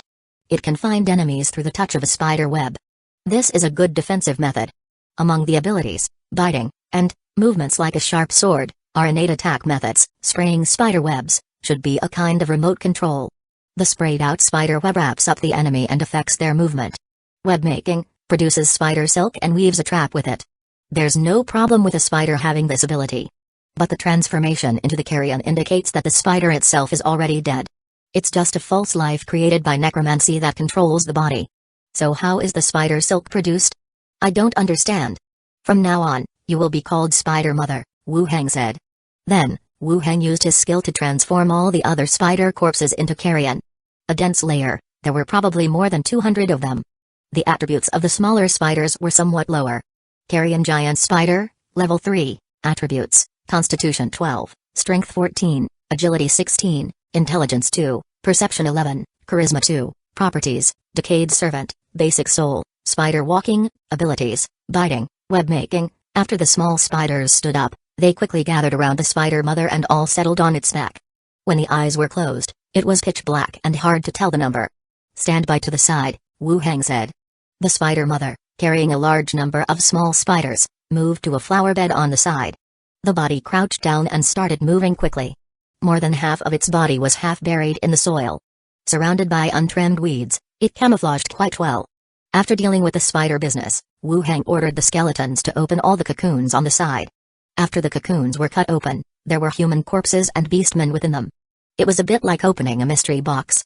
He triggered Dead Bones Battlefield, and the zombies and dead bodies in the cocoons transformed into skeletons and stood up. Among them, a few were beastmen warriors. They were tall, but their levels were not high. They were all between level 3 and 4, without even a basic soul. But the basic attributes of strength and constitution were higher than those of human skeletons. That's a racial characteristic, I suppose. After transforming the corpses, Wu Hang left the neighborhood and contacted Li Yong via the intercom. Soon, Li Yong came out of the auto repair shop. Any news recently? Wu Hang asked. Without being able to stay in this world for a long time, he could only get some information through Li Yong. There's no news from the radio. The prison side has also stopped responding and has started to keep silent. Li Yong thought for a moment then continued. Oh yes, there's news about a mutated zombie, a level 2 mutated zombie. Chapter 116, you are reading a book here. One is second-level mutated zombie. In a world with such a dense population, second-level mutated zombies are quite rare. In the long time that has passed, Wu Hang has only managed to kill the big guy and big head skeleton, 2 types of second-level mutated zombies. But the broadcast, it announced more than just 2 types. A lot of strange and peculiar mutated zombies. At least over 5 types. These were all summarized after being discovered and reported in various regions. But encountering them is somewhat tough. Where is it? Wu Heng asked. At the Leaning River community near the dam. Also spotted by survivors? Wu Heng continued to ask. They said they saw it moving from a distance, guessing it's a mutated zombie. Li Yong answered. Is the type clarified? No mention of it, I will ask when I go back. Wu Heng thought for a moment, shaking his head and saying, no need to ask, regardless of the type, we will need to go over there. Let's check it out together tomorrow. Okay. After a brief conversation, Li Yong went back to the auto repair shop, Wu Heng went back to the community. After issuing a few orders to the skeleton, he returned to his dwelling in London City. Through the boundary door, he returned to his newly decorated dwelling. Wu Heng felt quite satisfied with this place. Even before the zombie outbreak, he hadn't possessed a 3-story detached house like this. The boundary door still glowing. Other than Basin and Bodong, 4 skeleton ghost hags also returned with him. Curved at the waist, they walked out of the boundary door behind him. Leading the skeleton ghost hags into the study, he picked up several magical books from the bookshelf and handed them to the ghost hags. He said, you all stay here and study the magic books tonight, ignore everything else. The ghost hags have a shared casting attribute. With more than 4 ghost hags in a certain area, they can share skills. That's to say, the 4 of them can learn different skills. In combat, they share their skills with each other. If used well, it can create special effects. Upon receiving the order, the 4 skeletons sat in the corners of the study, either squatting or standing, and immediately started flipping through the books. They entered a state of study. Wu Heng stood at the door for a glance. Finding no issues, he closed the door to avoid distracting them while studying. He left the study, went straight down the stairs. After resting for a while in the first-floor living room, he began practicing Greyhawk swordsmanship in the open area. The practice partner changed from Basin to Bodong. Besides, owning the entire building himself, he didn't have to worry about disturbing anyone else. Time slowly passed. With practice, Wu Heng's body began to be covered in sweat.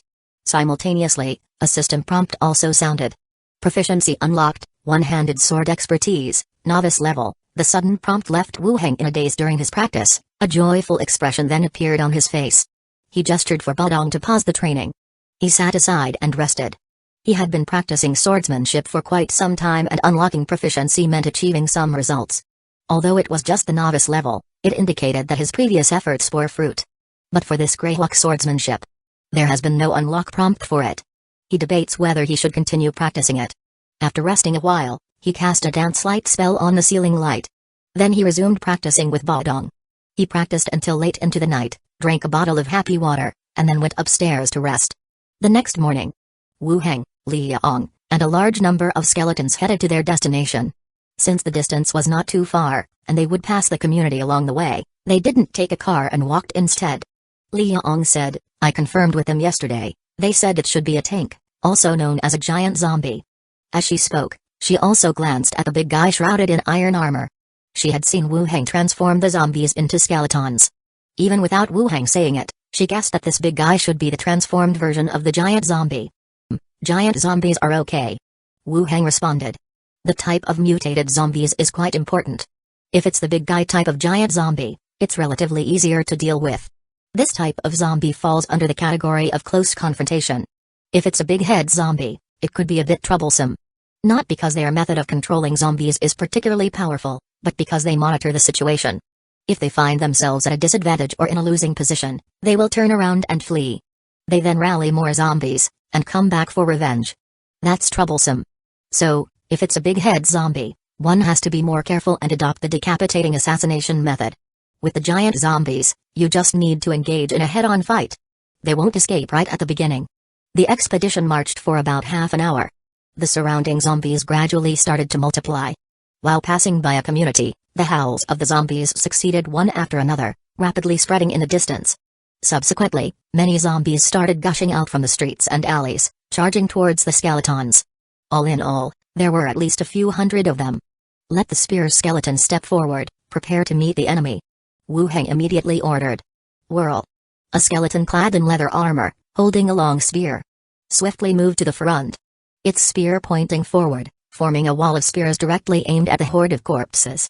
As the level of the skeletons advanced, the number of welded spears increased. The entire number of spear-wielding skeletons reached over 700.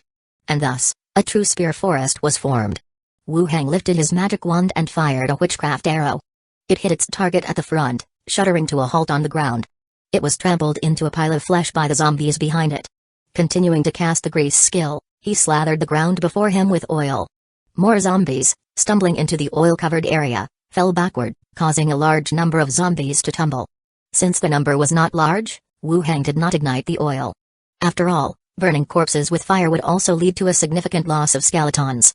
Thud, thud, thud. Hordes of dense corpses swarmed in, gnashing their teeth and swirling into the spear ray. Their already decayed bodies were pierced through, rotten flesh scattering as they jostled and pushed each other. The spear-wielding skeletons began making stabbing motions.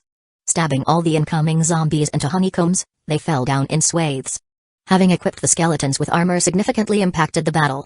Instead of inflicting damage to each other as before, they formed a wall that kept the zombies outside. Occasionally, there would be 1 or 2 casualties. Quite quickly, the zombies suffered heavy losses in the charge, and few remained. Advance. Wu Hang continued to deliver orders. Crash bang. The defensive formation set off. Holding their spears, they advanced little by little, like a meat grinder, pushing the zombies backward. The spears were strung with dead bodies. Boom, boom, boom. A few undead bodies, hacked into minced meat by the kitchen knife skeletons behind the spears. The sound of chopping meat echoed around. The battle ended quickly. Bodies littered the road, and the smell of blood permeated the entire street. Clean the battlefield, move the bodies aside. The skeletons continued to mobilize, moving the bodies to either side. During the course of cleaning the battlefield, Zhao floated back from a distance. Pointing to the community in the distance, she said, "Uncle, I found it. It's a big monster, the same size as Big Guy." The big guy, wrapped in an iron shell, looked at her, his soul fire of bluish flame shimmered slightly. "Only a giant zombie?" "Just the one, sitting at the flower bed, surrounded by lots of bodies," Zhao continued. Wu Hang had Zhao return to his body, and verified it for himself. It indeed was a giant zombie like Big Guy. About 3 meters tall, with dark red skin, muscles exaggerated like tumors. Especially, the muscles on the shoulders looked like 2 small heads protruding on either side, exuding a sense of strength. Fall in. The skeletons around reassembled into formation. Advance. Crash bang. The sound of bones rubbing against each other rang out as the team continued to push forward. In one of the residential buildings. On an iron ladder spanning the rooftops of 2 buildings. A fully armed man with a backpack was carefully moving towards the other side. A 6-meter gap caused every small step forward to produce intense shaking. Below were aimlessly wandering zombies. The man cautiously advanced a few meters, bit by bit passing over the iron ladder, standing on the rooftop on the other side. Upon reaching the other side, he immediately supported the rooftop iron ladder, allowing the remaining 3 people to successively pass through. After all had managed to pass, the 4 of them leaned on the edge of the rooftop, lit cigarettes, and slowly exhaled smoke rings. On the radio, "Someone's actually looking for mutated zombies." One of them said. "They probably want to awake their superpower, after all the broadcasting station is always sharing stuff about superpowers." Another one opened his mouth to say. "Humphrey, so easy to awaken? That monster is as sturdy as the green giant, who could beat it unless they brought a tank. Nothing to do with us, either way. If they can kill it, good for us, and if they can't, it's not our fault." "True that." The men put out their cigarettes, putting the remains back in their cigarette case. They continued, same as usual, search from top to bottom. If we can open a door, search for supplies. If we can't open it, make sure it doesn't block our retreat. Understood. They rearranged their weapons and equipment, took a deep breath, and were just about to open the door to the staircase. Roar. Suddenly, all the zombies within the whole housing complex let out a roar in unison. It spread instantaneously to all surrounding areas. The roar was ear-piercing. Their faces changed, and they immediately lay flat on the rooftop. Then they slowly crawled towards the edge. They looked in the direction where the horde of corpses was swarming. When their gaze fell on the formation far away, blocking the road horizontally, clad in leather armor, with a forest of spears. All of them widened their eyes at the same moment. Holy crap. Chapter 117, Your Faithful Servant 1. The formation was adjusted. Wu Hang let the skeleton dog run around the neighborhood up ahead. Skeletons can't make any sound, but as they kept running, one zombie after another roared, instantly forming a continuous wall of sound. An even larger number of zombies surged out of the neighborhood on both sides. They converged on the main road, forming a larger horde, as dense as a flood from a dam break. Closely packed, pushing and shoving each other. The number of zombies here was not a few, Having come together, there were perhaps over 1,000 of them. Li Yong was a bit nervous, seeing the tide of zombies. Her feet involuntarily stepped back 2 steps. Seeing Wu Heng stand still, she again steadied her pace. Wu Heng waited for the right moment and directly released his grease skill, combined with fireball technique. The scorching flames exploded at the same time, igniting the grease on the ground. With a whoosh, a fierce fire burst into flames. The zombies did not stop at all, charging straight into the fire. The first batch of zombies to enter the flames. They could only see struggling figures, then they slowly fell to the ground. Much more zombies from behind drove through the flames, entering the ranks of the spear-wielding soldiers with their bodies on fire. The fight began in an instant. Zombies roared and clutched. Skeletons silently thrust their spears, like waves hitting the bank, causing a visually shocking impact. Wu Heng gave 2 more orders, allowing the kitchen knife skeleton to weave into the middle of the spear soldiers, and kill the zombies that were squirming in. Thump thump thump. In the chaotic battle, heavy footsteps came from the distance. The giant zombie that Zhao saw emerged from the neighborhood with great strides. Its gaze fell on the group of skeletons up ahead. The already gruesome face revealed an excited and fanatic expression. Boom boom. It jumped twice in place. Then casually picked up 2 shared bikes from the roadside and threw them forcefully. Boom. Clang. The shared bikes crashed into the skeleton array, knocking over many skeleton soldiers. The giant zombie immediately roared and with heavy steps, charged, knocking over the approaching horde of zombies, and began to rush forward. Unstoppable, it was like a runaway truck. Looking like it's about to crash into the skeleton camp. Wu Heng said, "Big guy, stop it." Thump thump thump. Dressed in full plate armor, Big Guy also began to run with big strides. Boom. A violent collision sound resonated. The 2 roughly equal in size monsters collided at the junction of the 2 forces. The massive impact made their bodies slightly falter and retreat 2 steps. Then, they launched another attack, quickly closed in, with giant fists swinging, pounding towards the other's body. Thump thump thump, boom boom boom. There were no combat techniques, just a direct physical confrontation. Wu Heng continued to observe the surroundings, confirming no other danger existed. He continued, "Badong, kill it. Let's settle this quickly." Badong stripped off his armor, revealing his iron-gray skeleton. With a kick, he leapt out a few meters, quickly approaching the target. The giant zombie, seeing a skinny opponent get close, revealed a humiliated anger in its eyes. Taking a punch from Big Guy, then tightened its giant fist and struck at the incoming gray skeleton. Badong sidestepped to avoid, hooked his right fist and smashed against the zombie's elbow. The blast wave exploded. The tumorous muscle collapsed, bones cracking. The giant zombie took a step back, while Big Guy quickly followed up, his fists striking at the target with abandon. Badong also swiftly closing in, using various angles to weave around the giant zombie's body, continuously striking the zombie's ribs, joints. The giant zombie, frantically warding off blows. As its movements grew more disoriented, it took more and more hits. Badong waited for the right moment, sweeping the leg. The giant zombie's body immediately lost balance, toppling to one side. Big Guy, with fists combined, hammered down. The giant zombie jerked its body, forcefully enduring a punch, then quickly tried to get up. Badong approached again, his fists continuously swinging, an unending chain of blows, striking faster and faster. Amid the waves of blasting air, muscles began to burst, pus and blood splattering everywhere. He swept out with another leg. Boom. A heavy thud resonated, striking directly on the zombie's head. The giant zombie's head bent down 180 degrees, its neck limply dropping the head onto its neck. The giant zombie's body struggled to get up. After a few steps forward, it fell to its knees with a thud, its body falling over. Wu Heng stood on top of a car, watching the giant zombie fall. He quickly gave an order, "Attack, advance." Splash. The group of skeletons began to advance, attacking the zombies in response. In the distance, a rooftop. A few people watched the battle below in horror. Isn't it too coincidental that we asked about mutated zombies yesterday? Could it have something to do with these skeletons? Stop talking, let's go back first, no search today. Okay. The few people reset the iron ladder, planning to return the way they came.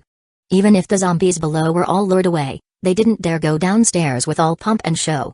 They climbed 2 buildings back the same way, halfway up the 3rd, when below, on the open space, a woman in a work suit wearing labor protection gloves walked in, escorted by a few skeletons. She looked up at them. Bang. The man climbing the iron ladder slipped, almost falling. He clung desperately to the ladder, motionless. Li Yong frowned at him, unsure why he had stopped halfway. She looked up and asked, "Are you survivors?" "Damn, you're human." Liang rolled her eyes. "Come down, let's have a chat." We can chat here. We're survivors from nearby. You can come with us, or stay here. If you come with us, you will have work to do, but you will get food and protection," Liang said indifferently. Upon meeting survivors, these are the basic things to say. Any more would be unnecessary. Survivors? The few men exchanged glances. One of them asked, "What about these skeletons? What's going on? Ever heard of the superpowered?" "I can't explain too much to you," Liang said. She, too, believes it's about superpowers. Though, many things couldn't be explained by superpowers. "Are you really survivors? Given the current situation, do I need to lie to you? Aren't you from the auto repair shop? I've had my car repaired at your place." One of the men said.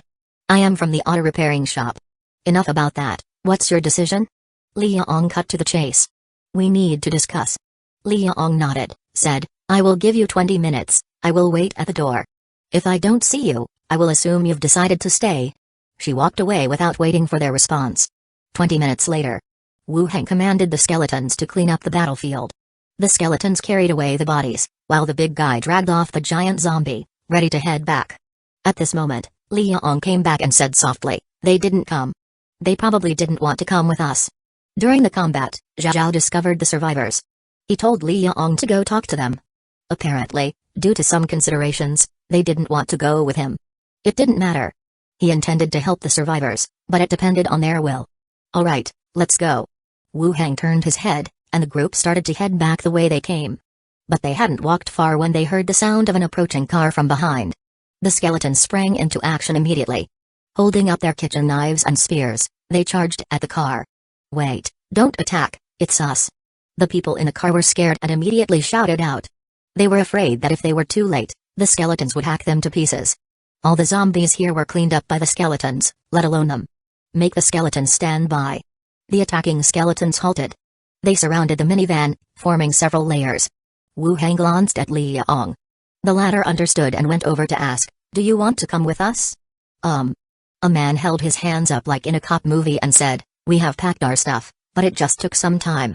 Liang looked inside the van and saw that it was filled with a mess of items. "And several people. How many of you are there?" 8. "Some of us are family, and the rest are fellow survivors from the nearby building." The car window opened, revealing children, women, but fewer men. No wonder they wanted to come with us. These people were all burdens. If they stayed here scavenging for food, the day would come when they would run out. Liang straightforwardly said, "Be certain about this, once we get there, all of you will need to obey our rules. Even the women will have to contribute with labor. You all know what time it is, no one's going to be freeloading." "Understood. We've all discussed it. As long as you can provide us a safe place." "Fine." Liang looked ahead and said, "The road's blocked over there. Your van won't make it. Get out and walk. Carry whatever you need." "Oh, okay, thank you." Everyone got out of the van, carrying their belongings with them. They gave a wary glance at the dense crowd of skeletons, cautiously following behind as they continued forward. When they reached the crossroads, Wu Heng pulled Liang aside and whispered, "With more people coming, watch out for your own followers. We don't want any trouble." Liang understood his meaning. Women were physically disadvantaged in strength and stamina. Over time, some people might have other ideas. Maintaining their own positions was equally important. Wu Heng was very satisfied with Liang. She played by the rules and accomplished all the tasks she was given. He also wanted to continue their collaboration. Of course, Wu Heng had thought about providing her with a pistol or something. Yet he was afraid that if something happened one day, it could become a weapon pointed at him. "I understand. I will be cautious," Liang said with a slight smile. She was somewhat touched. At least he recognized her abilities. It wasn't just about anybody who could manufacture spears. "Okay, off you go. In a couple of days, I will arrange for a few skeletons to protect you," he said. No need, it's not that dangerous." After a short chat, they went their separate ways. Wu Heng had the skeletons pile up the corpses. Liang, leading the survivors and carrying rice, flour, and toilet paper, headed towards the car repair shop. From afar, Kang Tsai and his team ran out. They welcomed them into the workshop. Blackstone Town. The Professionals Association Hall. The bustling hall was full of professionals coming to accept commissions. The steward, Slither, decked out in leather armor, walked into the hall with his team and the money cat. "Steward, "There's a letter here addressed to the Money Cat, but there's no recipient written down," a staff member shouted. "Give it to me." Slider reached out and took it. The only person who could send a letter to the Money Cat through the association was her. He took the letter and returned to the steward's office. Chapter 118, Throwing Axe or Spear. 1. Slider held on to the letter as she returned to her study. She reclined behind her desk, releasing a slow sigh. Blackstone Town had been tranquil these past few days. There were no significant events, nor were there any felons or cultists flocking to this remote town. The matters she dealt with were also just some local peacekeeping issues. It was as if, after that lad left, the entire city and its surroundings had calmed down. Of course, this was a good thing. It was good for her as the steward and also for the city residents. She glanced at the letter on the side. She carefully broke the wax seal and opened the envelope. What ugly handwriting. She took the letter out, all scrawled with some characters. Just by seeing the first line, she knew who had written the letter to her. Arrived at London City, appointed as the captain. The only person who went to London City to become a captain would be Wu Heng. He even wrote a letter to her. The letter was not long. It occupied only half a page. Slider leaned back in her chair, her long legs crossed on the desk edge. Her short boots dangled off her toes as she was engrossed in deciphering the handwriting. Then, she saw about the ghost hag who disguised herself as a nun to seduce tradesmen and a pervert who enjoyed torturing and murdering women. They were all defeated by his brave prowess. Regarding this first point, Slider did not disagree. Even though Wu Heng had been a professional for a short amount of time, he genuinely possessed some abilities that ordinary people did not. She did not expect that he had just been gone for a few days but already bumped into so many incidents. As she continued reading, Slider's brow furrowed slightly. Something felt wrong. If the content above was about a subordinate reporting to a former leader, the words following it were somewhat off. Nostalgic about their past times, being mindful of safety, visiting here often to spend a few days. Slider, a mature woman who managed an entertainment place like Money Cat, was not unfamiliar with matters regarding men and women. "He's grown a little too bold," Slider muttered to herself. However, her face still felt a little hot. She hastily fanned her face. She folded the letter back into the envelope, placed it in the drawer, took out a new sheet of paper and envelope, and began to write, deep in thought. After finishing, Slider nodded satisfactorily. Thud. Suddenly, the door was pushed open. Yuli, leaning by the door, asked, "Andy, let's go to the black market tonight." Slider was startled, and the hand holding the pen trembled slightly. "Auntie is writing a letter. Who are you writing to?" Yuli asked, leaning further in. "An old friend." Slider quickly folded the letter and tucked it into the envelope, continuing, "You young lady, what do you always want to do in the black market? You should go there less." "All right, Andy, the city is too boring. We have nothing to do at night anyway, let's go take a walk." Yuli pleaded. Slider glared at her. "Wait at the door. We will have dinner together before going." "Okay." Yuli said obediently as she quietly closed the door. Slider sealed the envelope with wax, held it in her hand, put on her shoes, and went out. Yuli approached immediately and held her hand. As they walked past the lobby, she passed the letter to the front desk. They walked out, arm in arm with Yuli. They returned to their neighborhood. Wu Heng immediately had the skeleton drag the giant zombie's corpse before him. The bone manipulation skill was released, necromancy wrapped the corpse entirely. The next second, a towering skeleton stood up. With robust, thick bones, it was nearly 3 meters tall, with arms that were longer than its legs. Skeleton Warrior, level 11, the level was the same as the big guys, but all the attributes had increased by 3 to 5 points. "From now on, you are called Second Chunk. Go stand aside," Wu Heng told the giant skeleton. The massive skeleton walked to one side and stood with the big guy. They could distinguish some differences when the two stood together. Second Chunk was a bit taller, and his skeletal structure was more robust. Seeing this, Wu Heng couldn't help but suspect that zombies were becoming stronger over time. Whether by feeding or some other means, they were gaining strength.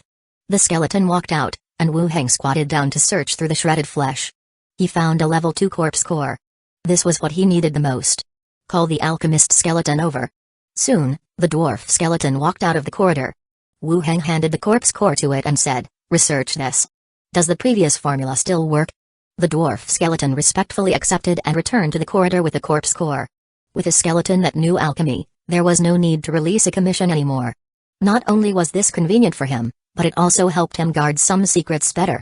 After giving the orders about the corpse core, Wu Heng looked around to assess the situation. He continued to stand in front of the pile of corpses, releasing Dead Bones battlefield, where a large number of skeletons stood up from the ground, their hollow eye sockets looking around.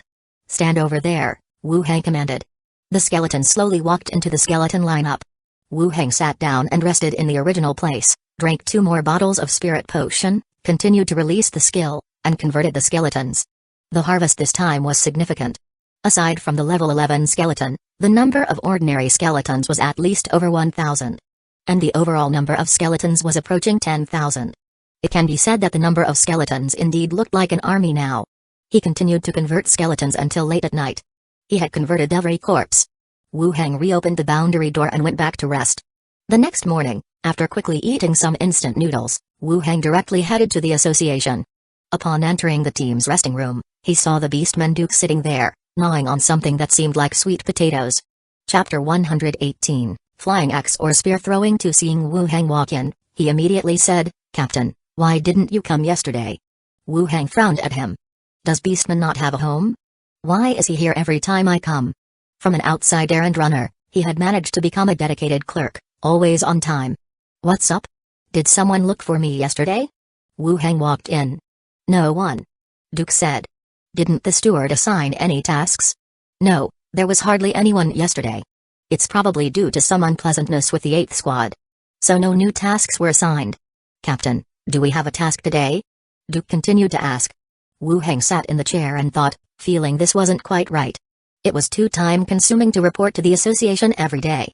But as a captain, he couldn't appear to be too lazy. He said, "Duke, yesterday I made a task plan for our squad." "Huh? What's that?" Duke stuffed all the food into his mouth and asked. "What we are doing now is completing tasks distributed by the association. These tasks aren't fixed and the rewards are limited." Wu Hang glanced at him and continued, "We should focus on the bounty rewards. The bounties are high and it's easier to earn merits." "Yeah, you're right, Captain, but it's not easy to find these wanted criminals. We will investigate, develop some informants. As long as we have information and leads, it won't be hard to catch them," Wu Hang said. He had some experience in hunting down fugitives. The key aspect was information. As long as he could locate the target, it wasn't hard to catch them. Seems not that easy though. Take it slow, it's a long-term goal. The main thing is to focus our efforts on investigating the fugitives rather than sitting in the association waiting for tasks. "Yeah, you're right, Captain." Duke understood and agreed. "So, you don't need to come here directly tomorrow. Go around, gather information about suspicious people or any special circumstances, remember them." Duke nodded. "Okay, I am familiar with the lower town area, I will go there and ask around." Wu Hang approved with a nod. His members are obedient and highly enthusiastic. The two of them talked about the fugitives for a while. Wu Hang's mind drifted back to the fight between the skeleton and the zombies from yesterday.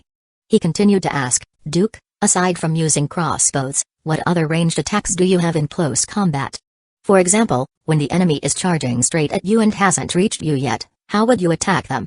"Oh, I know this one." Duke moved a bit closer and said earnestly, "I like to use throwing axes. If it hits, it can kill the enemy instantly. Throwing axes and throwing daggers are similar, but axes have greater lethality and require more strength. However, it seemed like throwing axes wasn't a good fit for skeletons." "Anything else?" Duke scratched his head. "There are also javelins. Humans like to use javelins. I heard some mercenary groups specialize in these weapons, they're very useful when hunting beasts." "Javelins?" This seemed like it could be used in the skeleton squad. "Is this it?" Wu Hang pulled out his own short spear and showed it to Duke. "Pretty much, but it should be a bit longer." Wu Hang nodded. The short spear he used was the shortest type. The places where previous battles took place were all corridors and it could not be fully utilized if it was too long. It seemed like he could let the skeletons practice throwing spears, to add a ranged attack to their abilities. The two chatted a while and then went together to the training room to practice. Wu Hang practiced the Greyhawk swordsmanship while Duke picked up his battle axe and began spinning it around like a windmill. They practiced into the afternoon and then ate lunch at a nearby tavern. Duke wiped his mouth and asked, "Captain, are we going back to the training room this afternoon?" "No, let's go and check out that armor store," Wu Hang said. "Oh, okay." The two of them got up, left the tavern, and walked towards the Malya armor shop in the outer city area. When they got close to the shop, they saw several carriages parked outside, with goods being loaded onto them. The beastman boss stood in the doorway, holding an invoice and checking the quantity of the goods. It seems like the business here is thriving. Seeing the two approaching, he flashes a smile. "Captain, Duke, you guys are here. Business looks good." Wu Hang greeted with laughter. "They're all small deals with little profit." The beastman boss gestured them to enter and continued, "The leather armor is still under production. I will have it delivered to you once it's ready." The quantity ordered by Wu Heng wasn't actually much. But there weren't many who could pay the full amount in silver coins up front during a trade. "There's no rush." Wu Heng entered the store, approached the iron armor, and asked, "Do you have this iron armor in stock?" This iron armor was what Big Guy was equipped with. Having just killed another giant mutated zombie yesterday, Wu Heng thought of buying another set. After all, level 10 and above skeletons were the elites within the team and were in need of quality equipment. "We do. How many do you need?" the boss asked. "Just one." The shopkeeper immediately commanded his staff to prepare it and served fruit tea to them. Then sat down to chat for a while. Wu Heng then asked, "What requirements are needed to open a shop here?" The boss looked somewhat confused. "Are you thinking about opening a shop?" "I have some business back at my hometown and I wanted to see if I could have a sell here." The boss stroked his chin. "Actually, there are no special requirements to open a shop here, besides choosing the location. The most important thing is to maintain a good relationship with the faction in charge of the area's safety. It will save a lot of trouble." Wu Heng nodded in understanding and asked further, "How much is the rent?" "Different locations have different prices. A shop like mine requires about 1,200 silver coins per year. Shops at better streets would be even more expensive." This was not a cheap price. A common family would struggle to afford this amount of money in years. But when you're in business, you can't calculate it as a normal family would. While they were talking, the shop assistant delivered the iron armor. Wu Heng asked Basin to carry it and they left the shop. "Captain, where do we go next?" Duke continued to ask. Wu Heng replied, "The day is almost done, let's skip going back to the guild. Our following task is to gather information on wanted criminals. Be covert, we wouldn't want to put ourselves in danger before we even caught the criminals." "Understood, Captain. I know many people here, I am sure I can find some leads." "Be careful." After bidding Duke farewell, Wu Heng didn't return to the guild either. These past 2 days, no tasks were assigned to them by the deacons, they had some free time. Wu Heng was also trying to find a way to avoid being assigned tasks. Had dinner in the tavern.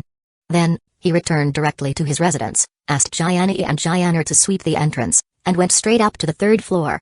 Entered the study room. The 4 skeleton ghost hags were still reading in the room.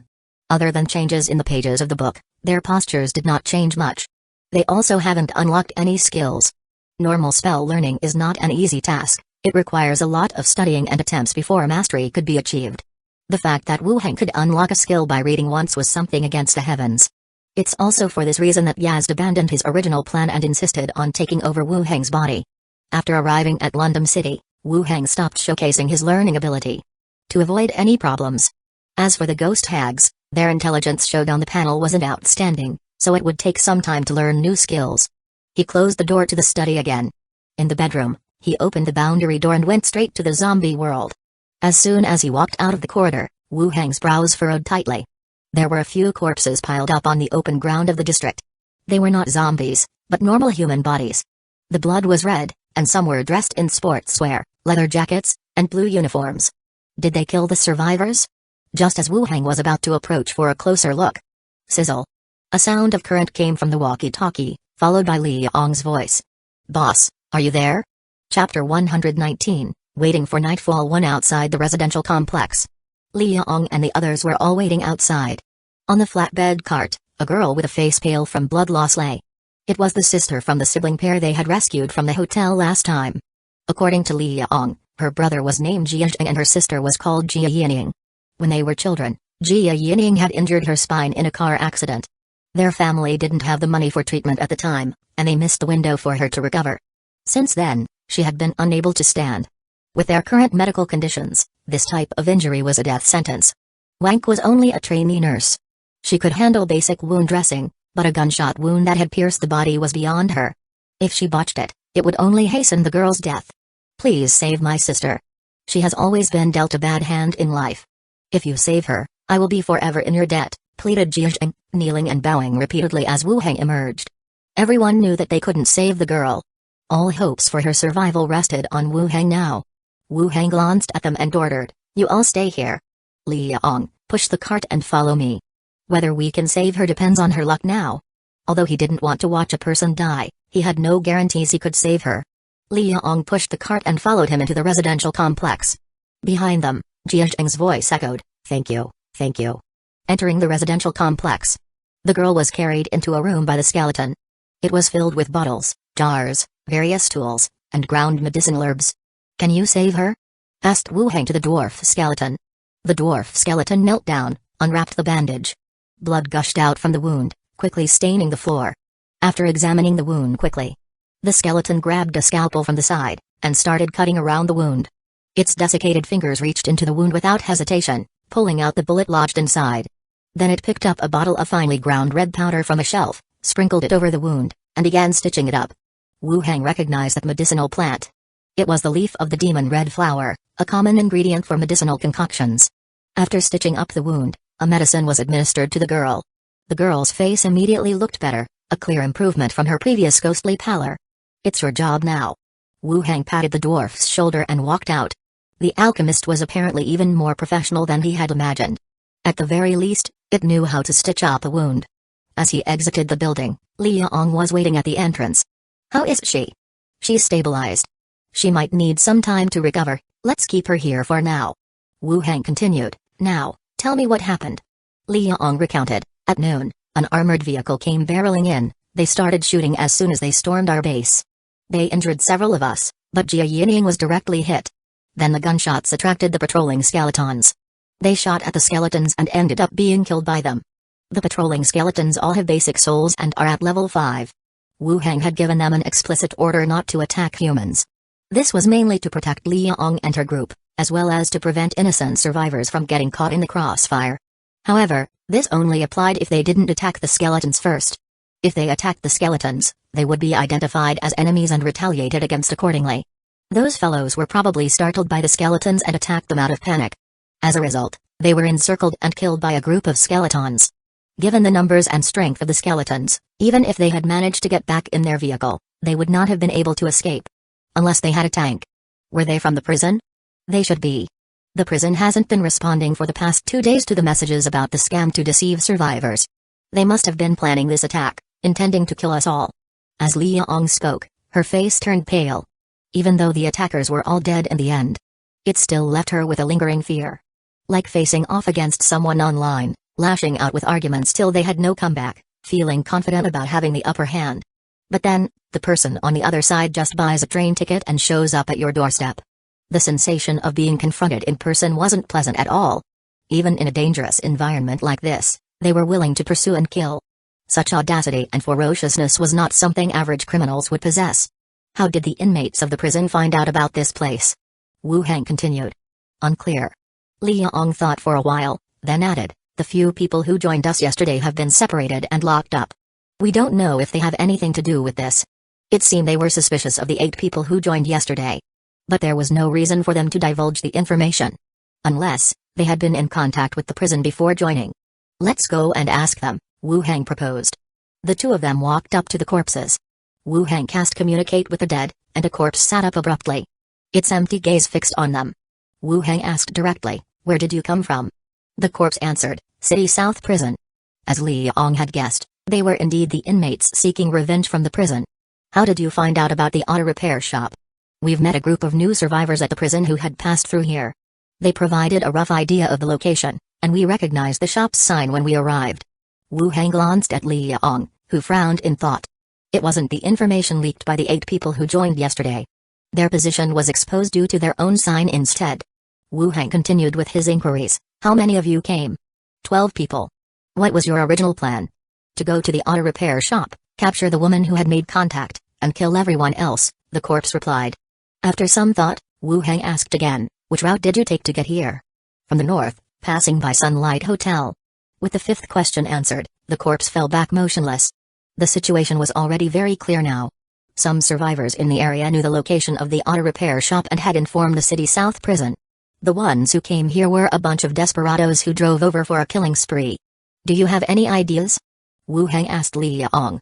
Liang stood still for a moment, thinking before she quietly said, either we deal with them, or we move elsewhere. Wu Heng nodded, check the vehicles, we leave for City South Prison tomorrow. Alright. Continuing, Wu Heng asked, what about the guns they brought? We have them. Earlier, while you were away, I worried that they had others, so I had someone keep them, Liang explained. Bring them all here, it's more dangerous with you guys holding on to the guns. Okay, I will bring them when I go back. Li Yong left and Wu Heng looked over at the little girl again. She was still unconscious, but her complexion seemed slightly better. The wound had clotted under the effect of the medicinal powder and no longer bled. The medicine from the world of magic had significant effects indeed. It was fortunate that he had a dwarf alchemist, else they could only wait for a slow death. Before long, Li Yong returned with rifles and submachine guns, as well as some blue, anti-stab vests. Wu Heng said, "You all keep those vests, make sure to wear them when we leave tomorrow." "Oh, alright." Li Yong took the vests and left again. Next, Wu Heng equipped second chunk with armor. He and Big Guy looked at each other, each checking the other route. Wu Heng converted all the corpses on the ground and went back to his lodging. The next day, early in the morning, there were several trucks parked in the middle of the road. In addition to last time's 4, there were 3 more large trucks, welded with iron plates and steel bars. "There are no problems with the cars, right?" Wu Heng asked. Li Yong nodded. "No problem, we checked them overnight. We should leave now. Don't delay any more." "Alright." The drivers got in the vehicles and Wu Heng also instructed the skeletons to climb up onto the trucks. Swarms of skeletons came out from the residential block and climbed into the lorries. Wu Heng still sat in the van, along with Big Head, Basin, Bodong, and numerous skeletons of slightly higher levels. After everything was ready, he picked up the radio and said, "Depart." All the vehicles started and formed a long line, driving towards the front. The journey was indeed smooth. The occasional solitary zombies that appeared on the road did not need to be concerned about. City South Prison. A few shirtless strongmen were gathered around playing cards. Nearby, women dressed in revealing clothes and bearing whip marks on their skin, were carefully filling up the men's wine glasses and cleaning the ashtrays filled with cigarette butts. They were cautiously serving the men on the sidelines. Brother Long, the 6th brother, didn't come back yesterday. Do you think something happened? A man with a cigarette in his mouth pulled the woman pouring wine next to him and began groping her body. Chen Jin Long threw his cards on the table and said, "He should have been back by now. Couldn't anything have happened, right? We grabbed quite a few guns from the repair shop yesterday. Those bumpkins wouldn't know how to use a gun even if they had one. It's another thing if they could shoot. The 6th brother is good with guns. Even if they don't know how to use, holding it and blindly shooting could hit someone." Someone else refuted. Chen Jin Long didn't say anything. Without any news for a whole day, there might be really something wrong. Tell the brothers to be cautious tonight. We will take some people there to check tomorrow. Chen Jin Long ordered. Brother Long, are you afraid of the people from the repair shop coming here? Isn't that worrying too much? Our walls are high, unless they can fly, they can only come to get beaten. Someone commented. Chen Jin Long nodded, being cautious is never wrong. See that my orders are passed down. Alright. Talking about it killed the mood for cards. Dropping their cards onto the table, they exited the room to prepare as per the instructions. It was deep into the night. The convoy progressed in the dark, entering the village beneath the prison. Earlier, they had traded rifles here. There weren't any zombies, nor were there any checkpoints set up by the prison. Everyone got out of the vehicles. A swarm of skeletons jumped out of the vehicles, the sound of bones shifting echoing in the surroundings. Kaiang Tsai, you guys stay here and watch the cars. Wu Heng instructed. Alright. Boss, let me come with you. I need to avenge my sister. Jia Zheng straight out said. Your sister isn't even dead, what revenge are you talking about? Follow my instructions. Watch the radio, come to get us if there's danger. Wu Heng directly countered. Jia Zheng wanted to say something, but realized his presence was rather useless. His fighting ability was even less than that of a skeleton. He could only nod and agree to do his part. After confirming with everyone, Wu Heng proceeded to say, "Let's go." With a loud noise, the skeleton army, under the cover of night, quickly advanced forward. After traveling a distance, they could see the prison lit up with searchlights from afar. Searchlights. They still had electricity to power such equipment here. Though it was surprising that the prison had lighting, the situation on the walls could be seen clearly. The walls were approximately 6 meters high, with a ring of barbed wire at the top. There were surveillance tactics on all 4 towers. In addition to the patrolling men with rifles, they could also see 2 machine guns. The team stopped their advance and hid in the darkness. Li Yong came over and whispered, "What do we do? It looks hard to break in. Wait until it's dark, I refuse to believe that they won't be tired." Chapter 120, The Little Mistress Has Some Skills. One, if it were a flat ground battle. Even if the opponent had guns, the difficulty wouldn't be high. With the current number of skeletons, they could directly charge and flatten the opponent's position. But the situation in front is more akin to a small-scale siege. The 6-meter-plus wall seems not high, But climbing up is not easy, especially after the opponents have stationed in the prison for so long, certainly taking preparatory measures against the undead. If not careful, all of their preparations against the undead might be deployed against the skeletons. At that time, even if they managed to break through, the losses would be severe. The decision to fight under the veil of darkness. Apart from waiting for the enemy at their most tired and weakest, it was also because the skeletons do not rely on visual sight, making fighting living beings at night an advantage for them. All of the skeletons, lowering their bodies, hid in the darkness. Skeletons themselves are very quiet, unlike the living, who belch, fart, and make other sounds. When in standby, the whole area fell into complete silence. Only from the distance, some bug sounds could be heard. Rest a while, wait until it gets even darker. Wu Hang said.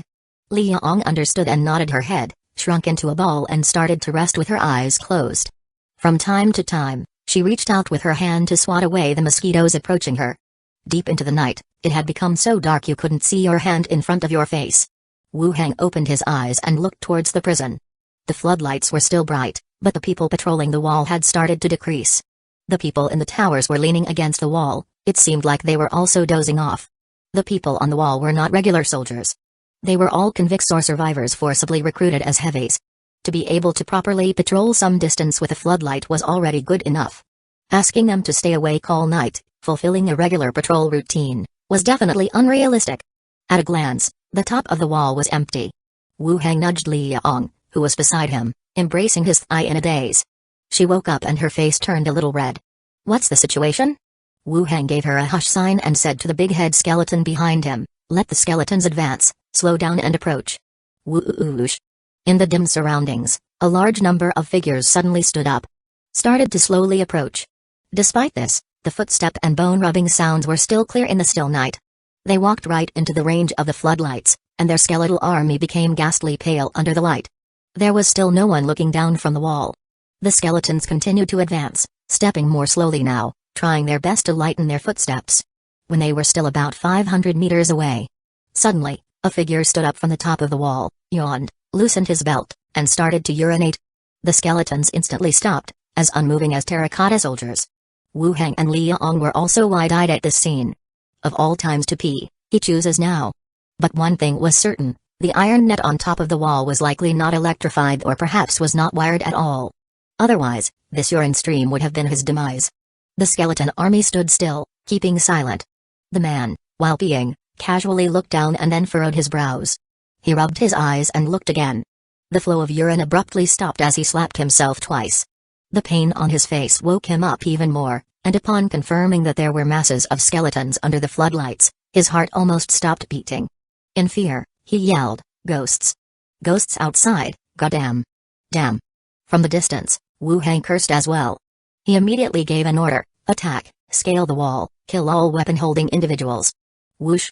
The piercing crashing sounds were deafening. All the skeletons wielding their kitchen knives rushed up, hurriedly heading towards the wall. All the people on the wall woke up in the shouts. They started yelling at each other, sounding the alarm.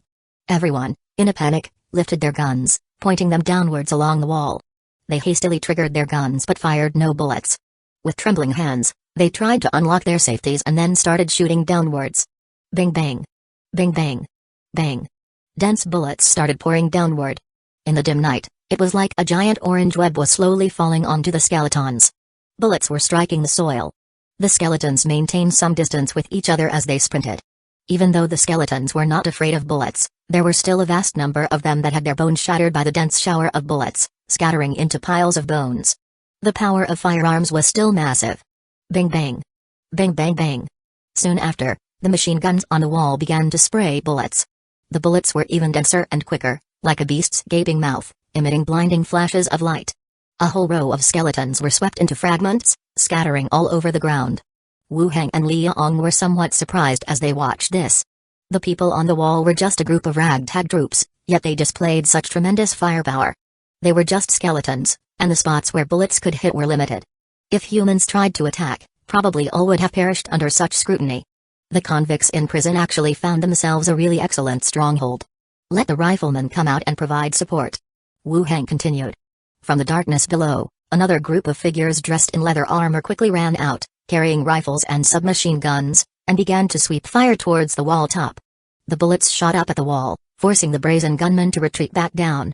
Among the skeleton ranks, only Nui 1 and Nui 2 possess the talent for aiming. But in the current situation, precise aiming isn't necessarily needed, it's already difficult shooting upwards. The main purpose is to suppress the enemy's attack and induce some deterrence.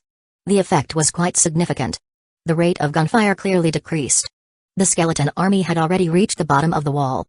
They crowded together, forming a ladder of white bones, stepping on each other's ribs, climbing upwards.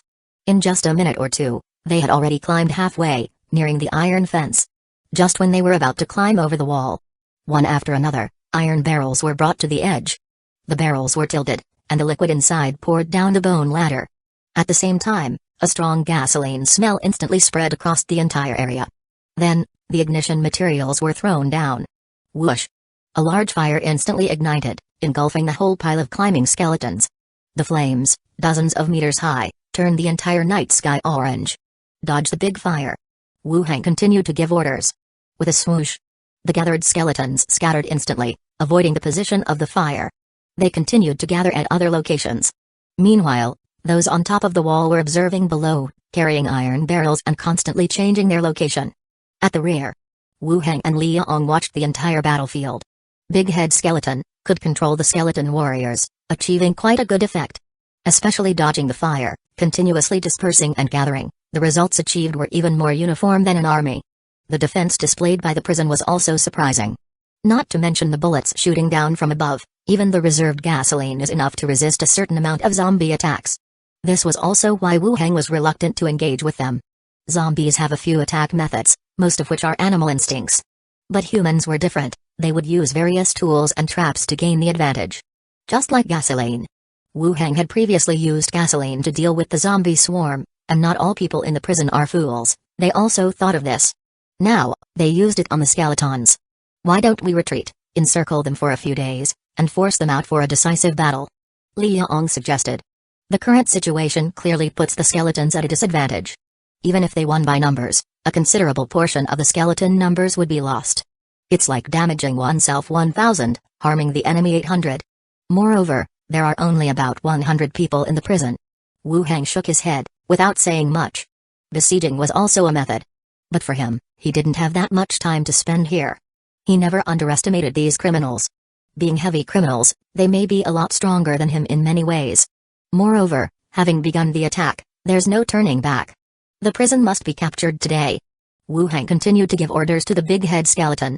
Let the skeleton scatter and attack, let the spider mother start to move.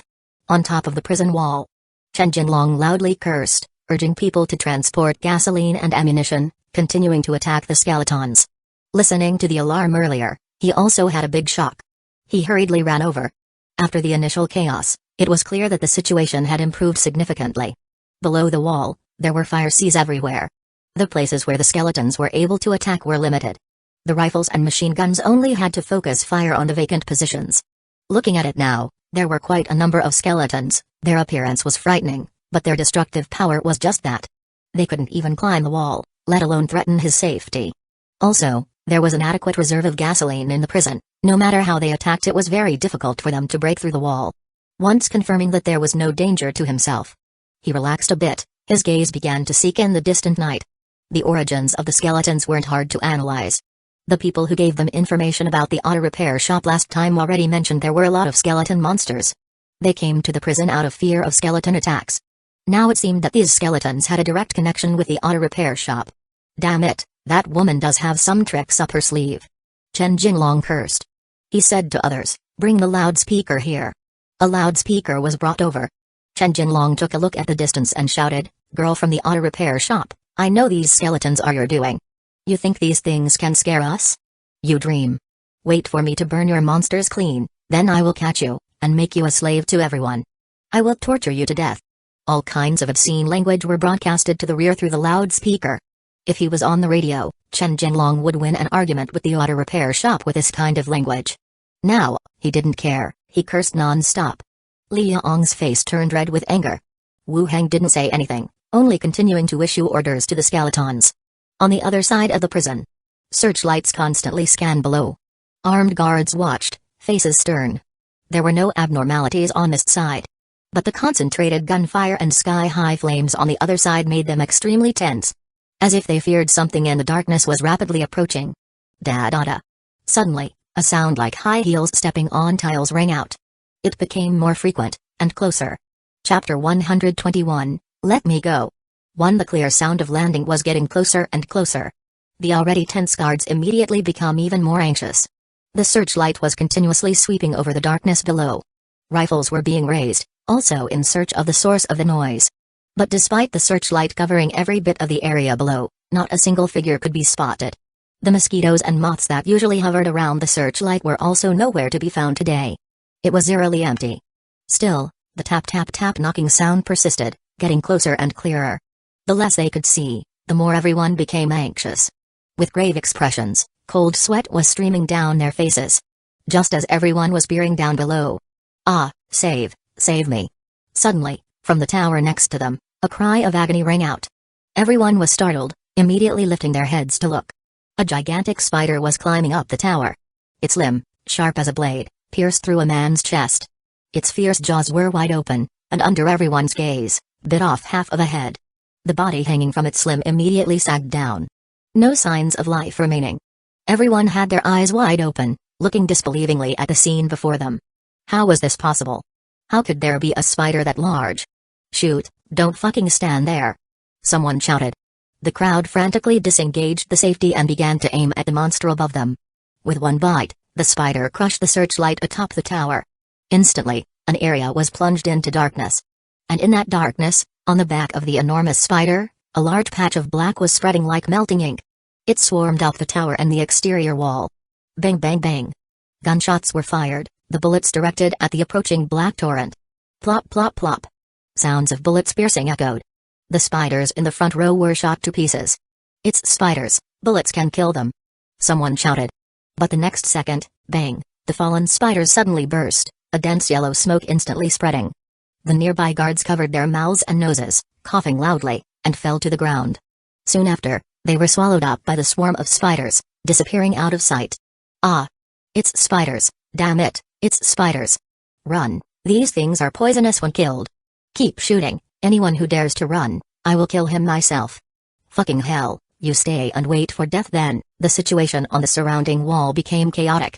Dense smoke began to spread, the people left behind were swallowed up by the spiders one by one. More people began to flee, tangling with those blocking the way behind. They began to fire at each other, shooting each other down. This infighting amongst the guards hastened the spiders' advance. The black swarm of spiders, like a flood, killed all the guards along the perimeter wall and continued rushing towards the nearby wall. The spider mother followed behind, its ferocious giant jaw spewing out a human head. She spat spider silk at the crowd running in the distance. Binding them in place, she quickly climbed over, spun a web, and hung it on the wall. Panic quickly spread throughout the prison. Even if people didn't know what was happening, they started glancing around, no longer wanting to keep fighting. They tried to escape, or find somewhere to take cover. The entire prison was in chaos. Supply and transportation instantly came to a halt. There were no people left to carry the bullets and gasoline to the top of the wall, they were all running around with the crowd instead. The front wall was still holding off the attack. But everyone was becoming terrified and uneasy, constantly looking at the restless crowd behind them. They wanted to figure out what exactly was going on. Chen Jinlong's face was also turning ugly. Damn useless bunch, they can't even guard a wall. They could hold off such a dense crowd of skeleton monsters in front, but they couldn't defend the wall behind them. They were all just a pack of useless good-for-nothings. Bang bang. Chen Jinlong fired 2 bullets at a man who tried to get off the wall and yelled, "Keep shooting, anyone who dares to run, I will kill him first." In the prison, Chen Jinlong held enough deterrence. With one fierce scolding, everyone returned to their posts, continuing to fire their guns. However, amidst the increasing chaos at the rear, the constant sounds of crawling close to their ears added heavy pressure. Thud thud. At the foot of the wall, a group of towering skeletons arrived at the gates. They were holding fire axes in their hands, beginning to hack at the iron gate, creating a loud hammering sound. "Quick, get the gasoline, burn these monsters," someone shouted. But there was no response from behind. Quickly turning around, they discovered that most of the people had run away, even Chen Jinlong was nowhere to be found. Looking around again, a large number of spiders were rapidly spreading towards them. Shit. A man cursed, firing a few quick shots at the spiders nearby, then stumbled and ran towards the bottom of the building. In the blink of an eye, the top of the wall was empty, only filled with a large number of black spiders. The iron gate below was not yet opened. The skeleton group had already climbed up the wall and opened the iron gate from the inside. A large number of skeletons flooded into the prison. Behind the wall, there was still a large section of metal wire fence. But this stuff, facing a large number of skeleton groups, was simply knocked to the ground. The skeleton group directly slaughtered the humans scampering inside. Taking over the walls came with some difficulties. However, being in an open area, the skeletons had the upper hand. At least they were dealing with fleeing humans. Soon, the sounds of battle from the prison ceased. A dense assembly of skeletons filled up the open ground, surrounding a few buildings completely. Outside the prison, Zhao returned from afar and reported, "Uncle, all the bad guys have hidden in the buildings, and the skeletons have surrounded them. Are they all inside?" Wu Heng was still a bit worried. After all, bullets could be deadly. Being shot dead from some unknown corner would surely be the end of him. "Yes, they've all hidden inside. Let me see." Wu Heng allowed Zhao to merge into his body, sharing Zhao's recent vision. He saw the situation inside the prison. The entire prison had been entirely overrun by skeletons. Not many of the living humans Zhao had referred to were left. The skeletons likely killed them in the chaos. Wu Heng carefully scanned twice.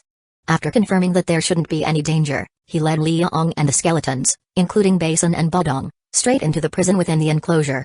The ground was littered with corpses. Wu Heng's order had been to kill the humans bearing weapons. Those who had died outside were presumably Chen Jinlong's men. The prison was even more spacious than he had imagined. There was a basketball court, vast empty spaces, and several buildings. Unless you knew it was a prison, you would have thought it was a factory area.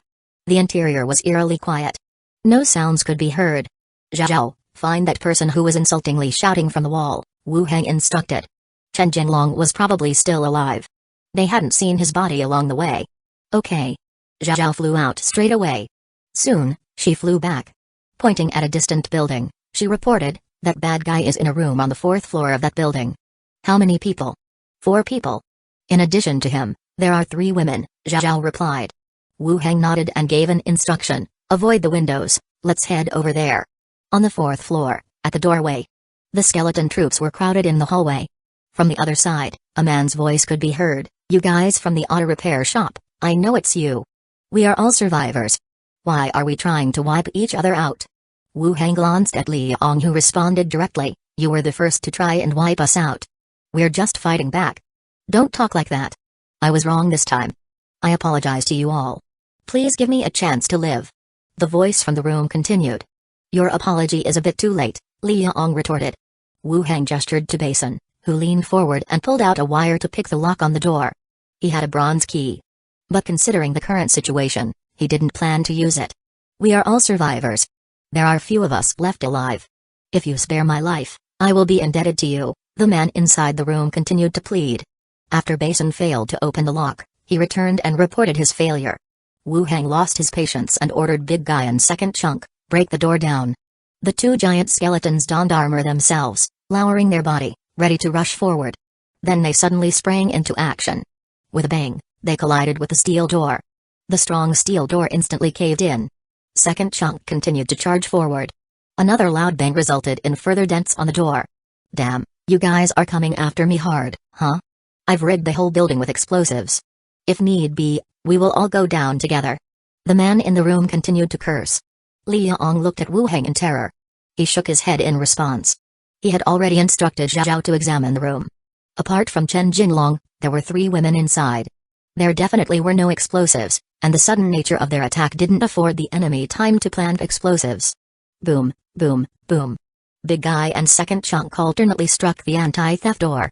This massive force caused the entire building to shake continuously. The marks on the door grew larger and the door grew more fragile. Boom. The anti-theft door was violently flung open and Big Guy charged into the room. Bang bang. 2 gunshots were fired. Chen Jinlong was carrying a shotgun and fired 2 shots. The bullets hit the steel armor on Big Guy, leaving a honeycomb-shaped dent. The power of the shotgun forced Big Guy to retreat a few steps, falling to the ground. But Big Guy stood up quickly. Inside the room, Chen Jinlong glanced at the crowd of skeletons blocking the outer hallway. "Damn, I will kill you all sooner or later," he swore. He grabbed a woman who was crouching in the corner and held her by the neck before jumping out of the window. The woman's face was filled with terror. In midair, Chen Jinlong's body began to change. His skin turned red and veins popped out. Excess fat seemed to burn away, revealing sharp muscle lines. Bang! Chen Jinlong coiled his body and landed on the woman. Then he staggered up and limped away. He really did awaken a superpower. Wu Heng was a bit surprised. Chapter 122, Small City 1. Previously, during their interrogation of corpses in prison, one of the corpses mentioned that Chen Jinlong might have awakened his superpower. At that time, Wu Heng still doubted the reliability of this information. After all, he had ingested the corpse core himself. The effects weren't noticeable, but the side effects were quite significant. Without the detoxifying potion, the chances of being infected by the virus were extremely high. On the other hand, awakening superpowers was entirely a matter of luck. But the abilities shown by Chen Jinlong were clearly those of an awakened superpower. His luck and ruthlessness were indeed more suitable for this post-apocalyptic world. Kill him. Seeing Chen Jinlong jumping out of the window, Wu Heng immediately ordered. Baodong took a step forward and followed him, jumping down. Meanwhile, Big Head controlled the skeleton warriors outside to start converging towards Chen Jinlong's location. They had no intention of letting him go in the first place, and now it was even less likely to let him escape. A huge number of skeletons started closing in from all sides. Chen Jinlong's face looked even worse. He changed his location, attempting to escape towards an area where fewer skeletons were present. But just after he had run a few steps, the horde of skeletons blocked his path as if they knew what he was planning. More and more skeletons wielding kitchen knives slowly advanced forward. They surrounded him and gradually tightened the circle. Damn it! What kind of monster is this? Chen Jinlong continued to curse. Bang bang. The shotgun slung on his back was swung forward and he fired 2 rounds, instantly shattering 2 skeletons. The sound of gunfire acted like a signal. All of the skeletons began to charge. The sound of rattling bones could be heard. Shit! Chen Jinlong cursed again and smashed a skeleton with his gun. He kicked off the ground. Like a swift cheetah, he quickly rushed into a weak spot in the group of skeletons. His fists continuously struck out, knocking down several skeletons. It could be seen that Chen Jinlong did have a certain foundation in combat, and his fighting consciousness was a notch stronger than most. In the brief exchange, he managed to knock down all of the surrounding skeletons. Something any regular person could do. Suddenly, a strong sense of danger rose from his heart. Chen Jinlong instinctively ducked and shifted half a step to the right. An iron-gray skeleton fist brushed past his ear. The strong wind whistled past him. High-level opponent. Bang. Just as this thought crossed Chen Jinlong's mind, a second punch landed on his abdomen. Puke. Blood and bile gushed out from his mouth. His body was sent flying backward, knocking down a crowd of skeletons behind him. Seeing an array of kitchen knives descending towards him, he quickly rolled to dodge. The iron-gray skeleton was approaching him again. Chen Jinlong gritted his teeth and rushed into the middle of the kitchen knife skeletons at his rear. He intended to forcefully break out. Bang bang. Just then, Wu Heng and his men arrived. Seeing Chen Jinlong trying to break out, he fired 2 shots into the crowd of skeletons. The bullets passed through the hollow skeletons and hit Chen Jinlong. Blood splattered, and 2 bullet holes appeared in his chest. Chen Jinlong glared at him fiercely. The red veins on his body became denser. The muscles around the bullet holes squirmed, slowing the bleeding. Kill him. Wu Heng continued. Thud thud thud. Big Guy and Second Chunk directly charged up. The crowd of skeletons in the front instantly cleared a path. With a thud, Big Guy sent Chen Jinlong flying and crashing to the ground. Immediately afterward, Big Guy and Second Chunk followed. Without waiting for him to get up, their fists, wearing iron gloves, directly pounded down on him. Like a pile driver, they rained down blows on him. We can. Cough. Talk. It was my fault. I surrender, give me one chance. Chen Jinlong still kept shouting, trying to communicate with Wu Heng's side. But there was no response. He never managed to stand up again. Soon, the notification of gained experience appeared. It confirmed the death of Chen Jinlong. Wu Heng ordered Big Guy and Second Chunk to stop. If they continued, they would turn the body into mush and not even a skeleton could be summoned. Let the skeletons clean the battlefield. Kill everyone wielding a weapon. Wu Heng ordered directly. Rattle rattle. The surrounding skeletons were once again dispersed, spreading over the entire prison area. They began to move the bodies and collect scattered guns and ammunition. Chen Jinlong was dead. The entire prison was now under their control. The few who had hidden would be found by the skeletons sooner or later. As soon as a sound of a fight arose, they would be besieged by the skeletons. The skeletons dispersed. Wu Heng once again headed towards the building where Chen Jinlong had been previously. From a distance, He saw Li Yaong standing on the lower floor. In front of her was a woman lying on the ground. Is there any hope for her? Li Yaong asked. This woman was used by Chen Jinlong as a cushion when he jumped from the fourth floor. Her chest had caved in, and fresh blood was constantly gushing out from her mouth and nose. It seemed like he wouldn't make it. He looked to be in his 20s, quite young. Whip marks of a dark red color were still visible on his exposed skin. He must have suffered a lot while he was alive. He kept vomiting fresh blood, laying on the ground, looking at the two of them. He didn't fear the skeletons around him. His eyes reflected helplessness, confusion, and a sense of liberation. There were many emotions contained in his gaze, silent, complex. Wu Heng walked over, gently touched the collapsed chest. The injuries were too serious. It seemed like his ribs had even pierced his organs. Even in the modern world, it would be difficult for him to survive. Wu Heng sighed, took out a healing potion, and said, "Drink this potion, whether you can live or not is up to you." He pried open her mouth and poured the potion in. The woman was vomiting fresh blood and swallowing hard at the same time. It seemed like she didn't want to die.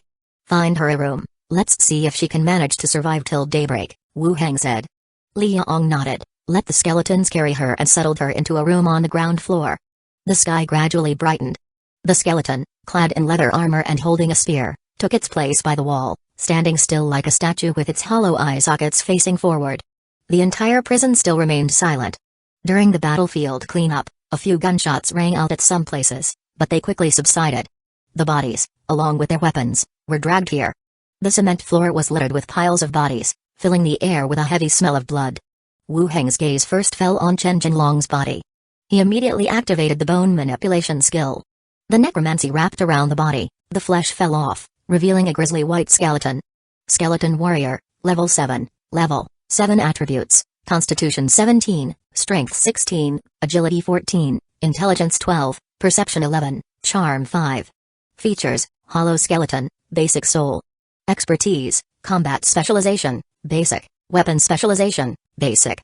Ability, Potential outburst. Potential outburst, temporarily enhances the body, improves physical state, and reduces pain and other negative effects. Chen Jinlong's attributes looked rather ordinary. He was at the same level as Basin. The attribute panel was much simpler. Apart from higher attribute values, there was nothing special. But it also conformed to the characteristics of the people in this world. The potential outburst ability should be his superpower that allowed him to suddenly exhibit strong combat abilities. This ability seemed to be able to temporarily increase combat power. It seemed quite useful. "You are still called Chen Jinlong, go stand over there," Wu Heng said. The Chen Jinlong who had become a skeleton walked out of the rotting flesh and stood aside. Wu Heng pulled out an iron rod and searched in the fallen chunky flesh, but there was no corpse core. It seemed that upon death of superpowered men, there was no drop like a corpse core. It was no big deal. If there were corpse core drops from superpowered men, that would be truly terrifying. After converting Chen Jinlong, Wu Heng continued to use Dead Bones Battlefield to convert all other bodies into skeletons. There weren't many bodies, less than 100 in total, all converted in one go. And through Communicate with the Dead, it seemed that there were just over 100 people in the prison. Probably not many were left after this. Inside a room that looked like an office, Wu Heng found a layout map of the prison. The entire prison could be divided into 3 areas. The prisoner area, guard area, and the functional area. In the prisoner area, there were cell buildings, isolation rooms, a dining hall, medical room, library, recreational room, and labor reform rooms. The guard area consisted of offices, dormitories, as well as an armory and ammunition storage. The functional area comprised buildings like garages, warehouses, generator rooms, changing rooms, boiler rooms, pumping rooms, etc. Seeing this layout plan, Wu Heng was quite surprised. The environment inside this prison seemed to be better than where he used to live. Was everything so complete? It even had separate generator rooms, pump rooms, and so on. It was like a self-contained small city. No wonder the spotlights here were still on. Wu Heng took a look, marked the location of the armory, and led the skeletons there. The ammunition store had been tampered with, and the door was locked with an old lock. After instructing the skeleton to break it open with a fire axe, he entered the room. Opening the weapons cabinet, Wu Heng's eyes gradually widened. There were over 200 rifles and submachine guns left in the weapons cabinet. Adding up those collected from outside made it more than 500 in total. Seems like this trip wasn't for nothing. Packing up all the arms, he continued to lead the skeletons towards the ammunition storage. Similarly, they broke open the lock and entered the room. Boxes of ammunition were stacked up against the wall, piled half a person high. As Wu Hang opened one box after another, his face lit up with barely concealed joy. This would be enough for a while. Chapter 123, Life Extension Technique 1. After emptying 2 rooms, Wu Hang returned to the dorm room. As soon as he had returned, he saw Li Yaong waiting for him at the door. She said, "I have found 27 survivors, 22 women, and 5 men. Those were all the survivors left in the prison. Most of the men must have been killed off last night, leaving only women who hadn't participated in the battle. Among these people, are there any subordinates of Chen Jinlong? Still not sure? Let the women who were rescued from that room yesterday identify them. If they're criminals and they've hurt people before, kill them, to prevent any issues," said Wu Hang directly. "Okay. No one wants to have some unstable elements in their team." Wu Hang nodded and continued to speak. "I plan to use this place as a base, what do you think?" Li Yaong wasn't too surprised. She had just done a tour around the prison. The facility was fully equipped, and water and electricity could be supplied. In this post-apocalyptic world, it was a treasure land. Only Chen Jinlong and his group hadn't managed it well. They had turned it into a den of thieves. "I think it's okay, but it's a bit far from the residential area. Scavenging resources will take some time," continued Li Yaong. The place was a bit far from the residential area. Unlike before, they couldn't just walk around the nearby houses to scavenge resources. Of course, it was safer here, and the possibility of facing a horde of zombies was less. Even if there were any dangers, the surrounding walls and machine guns would provide better defense. "We can drive to scavenge resources, that's not a problem." "I have no objections, I'll listen to you," continued Li Yaong, appearing to be ready to follow Wu Hang's arrangements. "Then it's settled, start moving the resources from the auto repair shop here gradually."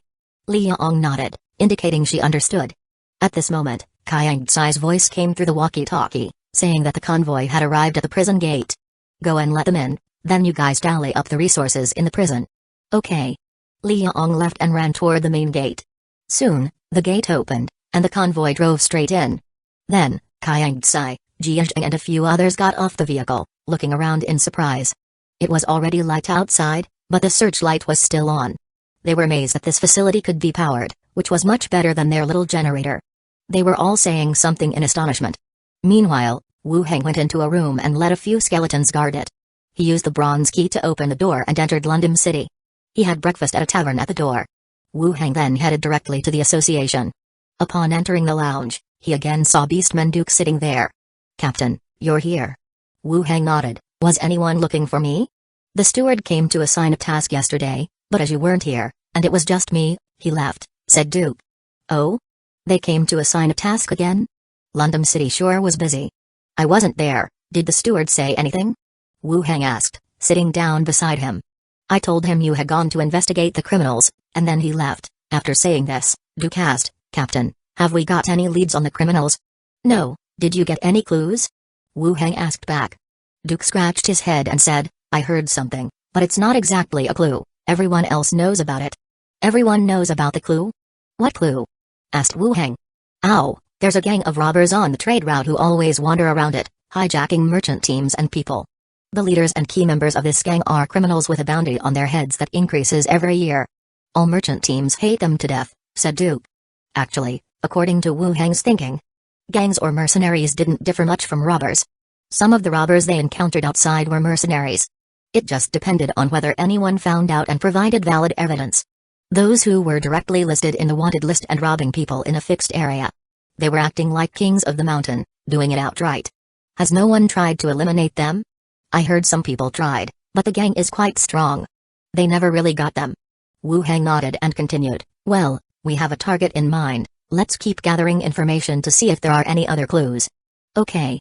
Duke nodded in agreement. The two talked for a while. Then they left the guild again.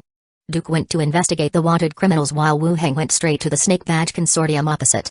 Upon entering the consortium hall and showing his badge, he was led to a private room. Soon, the door opened. The enchanting female manager who had previously received him walked in. "Good afternoon, sir." The woman greeted him with a bright smile. She wore a low-cut, long dress that revealed a large swath of her fair, plump skin. "Good afternoon."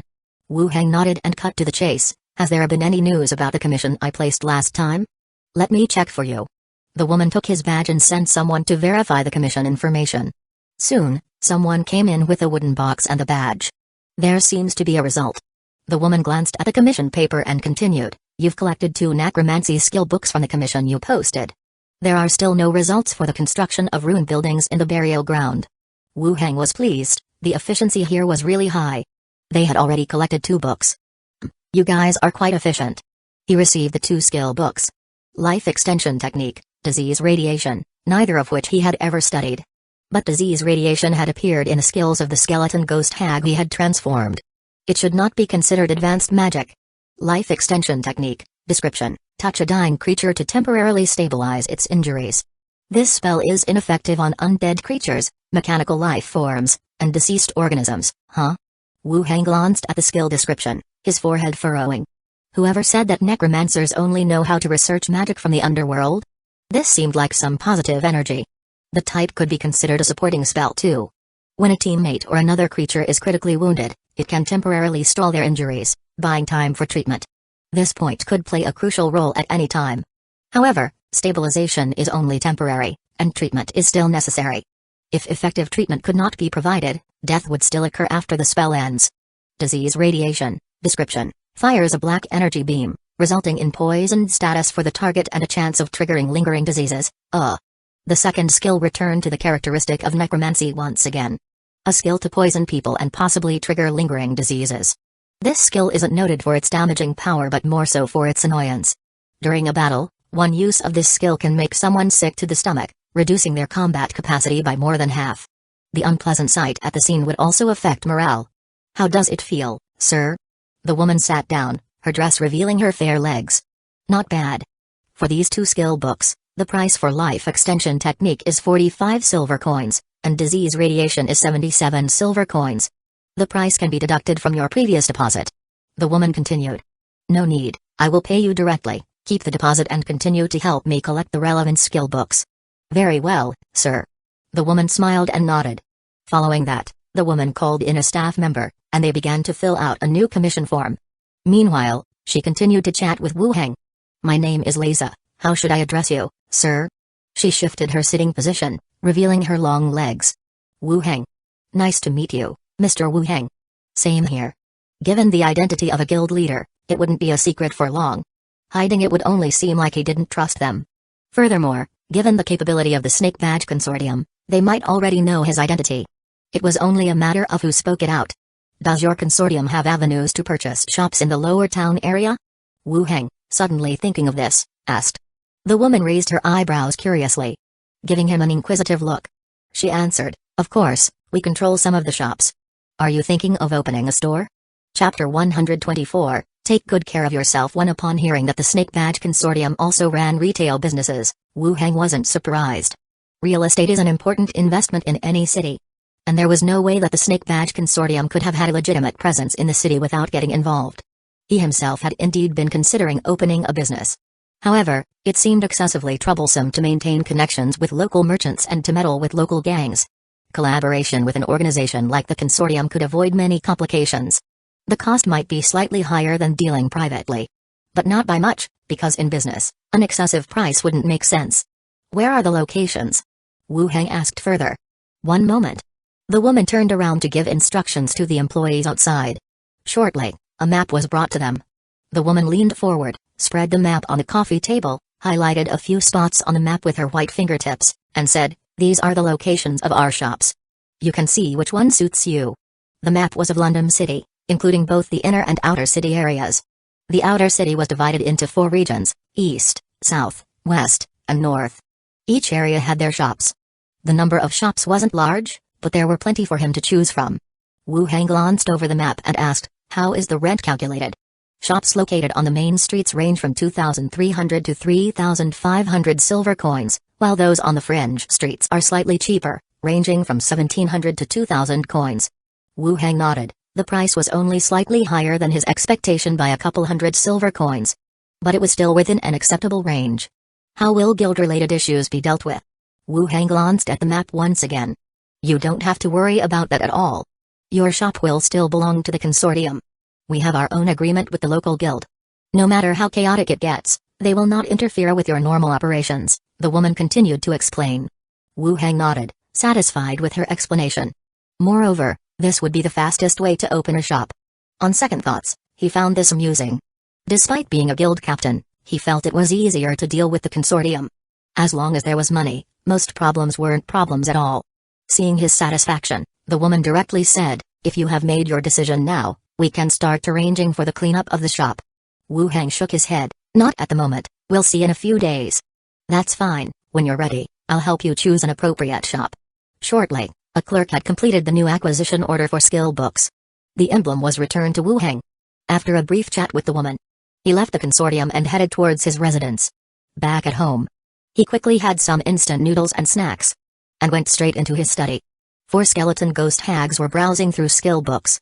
Wu Hang picked up a book held by one of the hags and glanced at it. It was the one he had been reading before. Was it really that difficult?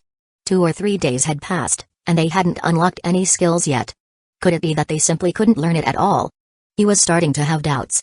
According to the Book of Necromancy, summoned beings could learn necromancy spells. There should have been some effect. Could it be that the intelligence of the hags was too low and would require more time? Unable to figure it out, he was helpless. For now, they could continue with their study. It wasn't as if they could be of any use right now anyway. He returned the skill book to the hag, sat down at the desk, and took out the 2 skill books he had received today. He started browsing through them, too. Disease Radiation was a traditional necromancy spell, its principle being somewhat similar to the decay ray spell that he had previously studied. It utilized necromancy to affect the physical condition of the target. According to the game's mechanics, this would place a negative buff on the opponent, reducing their physical attributes. He quickly skimmed through the book, and as he turned over the last page, a system notification immediately appeared. Skill unlocked, Disease Radiation. He sure was fast. If he progressed as slowly as the hags, taking several days to learn just one skill, he would probably have given up and focused on increasing the number of skeletons instead. He continued with the second book. Life extension technique was very rare in necromancy. At least the Book of Necromancy had no record of this skill. Necromagic drifted towards undead attendant and disease. That is to say, it was more like a summoner in the game, who would summon skeletons or carrions for direct combat while the mage would cast spells with negative effects from behind. The life extension technique seemed more like a support, healthcare skill. Necromancers were constantly in contact with corpses and spirits, and were accustomed to the end of life. They seldom paid attention to the life and death of others. Researching such an evidently aid-oriented skill was indeed rare. Skill unlocked, life extension technique. All the skills from the obtained skill books were unlocked. Unlocking skills isn't that hard. Wu Hang placed the 2 skill books on the shelf behind him. He continued to instruct the skeleton ghost hag, after learning the skill, pick another skill book from the shelf and learn from it. After saying that, he left the study and used the boundary door in the bedroom to head directly to the zombie world. His vision returned. Wu Hang had already found himself in a cell within the prison. According to the layout, this was the warden's room, which was quite spacious with a bedroom and living room. It looks more like a small suite in a hotel. Wu Hang led the skeleton out of the room and went straight downstairs. Leaving the corridor, he saw Li Yaong standing nearby, gesturing and discussing something with Kayang Tsai and others. Wu Hang walked over. "How is it going?" After Kayang Tsai and the others greeted him, they went off to their tasks. Li Yaong said directly, "Nothing to report. The survivors newly added to the prison have settled down." During the day, Kayang Tsai and the others fixed up the iron door and damaged wire mesh, so there are no problems. Wu Hang was quite satisfied with Li Yaong's efficiency. She was the type who, upon receiving a task today, would immediately get to work, showing results quickly. Wu Hang nodded. "I charged the iPad. There are some movies inside. You can show them to Zhao. She always wanted to watch TV," Li Yaong said directly. Having spent enough time together, they were less fearful of each other now. Sometimes, women are more exquisite, remembering things Zhao always talked about. "Where did you find it?" "In the room where Chen Jinlong kept women. There are also a few mobile phones. They have power here, so they can play some built-in games." "Okay, I'll thank you on behalf of Zhao," Wu Hang said, taking over the iPad. "No need to thank me, everything here belongs to you. We'll have to rely on your protection in the future," Li Yaong said, "and then, I'll take you on a tour. Let's go." Li Yaong took him for a tour around the prison. This place was indeed a good location, with a wide area and well-equipped facilities. Especially the labor reform workshop which housed hundreds of sewing machines. "What is this place used for?" Wu Hang asked. "I heard that when the prison was operating, it had the prisoners working, making clothes. Now it's become a warehouse," Li Yaong explained. The whole workshop was filled with odds and ends. Given the current situation, there was no need to manufacture clothes. The main essentials were food and supplies. If they needed clothes, They could simply scavenge from the shops. After touring around, they returned back to the front of the building. Wu Heng continued, "Fill up all the vehicles with gas, we'll go back in a few days, and bring the remaining people and equipment over." Okay. It wasn't until late into the night that Wu Heng returned to his living quarters. He set up a movie for Zhao, while he continued to practice his swordsmanship in the living room. The next day, in the morning, Wu Heng made a trip to the association. On his way to the lounge, a staff member shouted, "Captain Wu Heng, there's mail for you." "Thank you." Wu Heng received the 2 letters. Without saying, he knew it was the letters from Blackstone Town that had arrived. But, he had sent out 3, he had no idea who didn't reply. He went straight to the lounge, there was no one inside, even Duke wasn't there. Wu Heng sat down and held up letters in his hand. He picked up the first letter alone, the weight felt somewhat off. He cracked open the seal, turned it over in his hand, and a gold coin fell out. Wu Heng frowned. What was going on? They even sent money. Such a large sum. He immediately picked up the letter and began to read it. The handwriting was intricate and neat, it was done with a light touch. It's a woman's handwriting, with a strong background in penmanship. Who could this be? Could I know someone who writes this well? He continued reading. "Captain Wu Heng, we have received your letter, congratulations on your successful appointment as captain. Blackstone Town is all fine. The city's security has begun to stabilize, and the workload isn't as heavy as before." Wu Heng frowned. Who was this speaking using official jargon? Did they send it to the wrong person? He kept reading. "Not too long after you left, I personally visited the crowded area twice.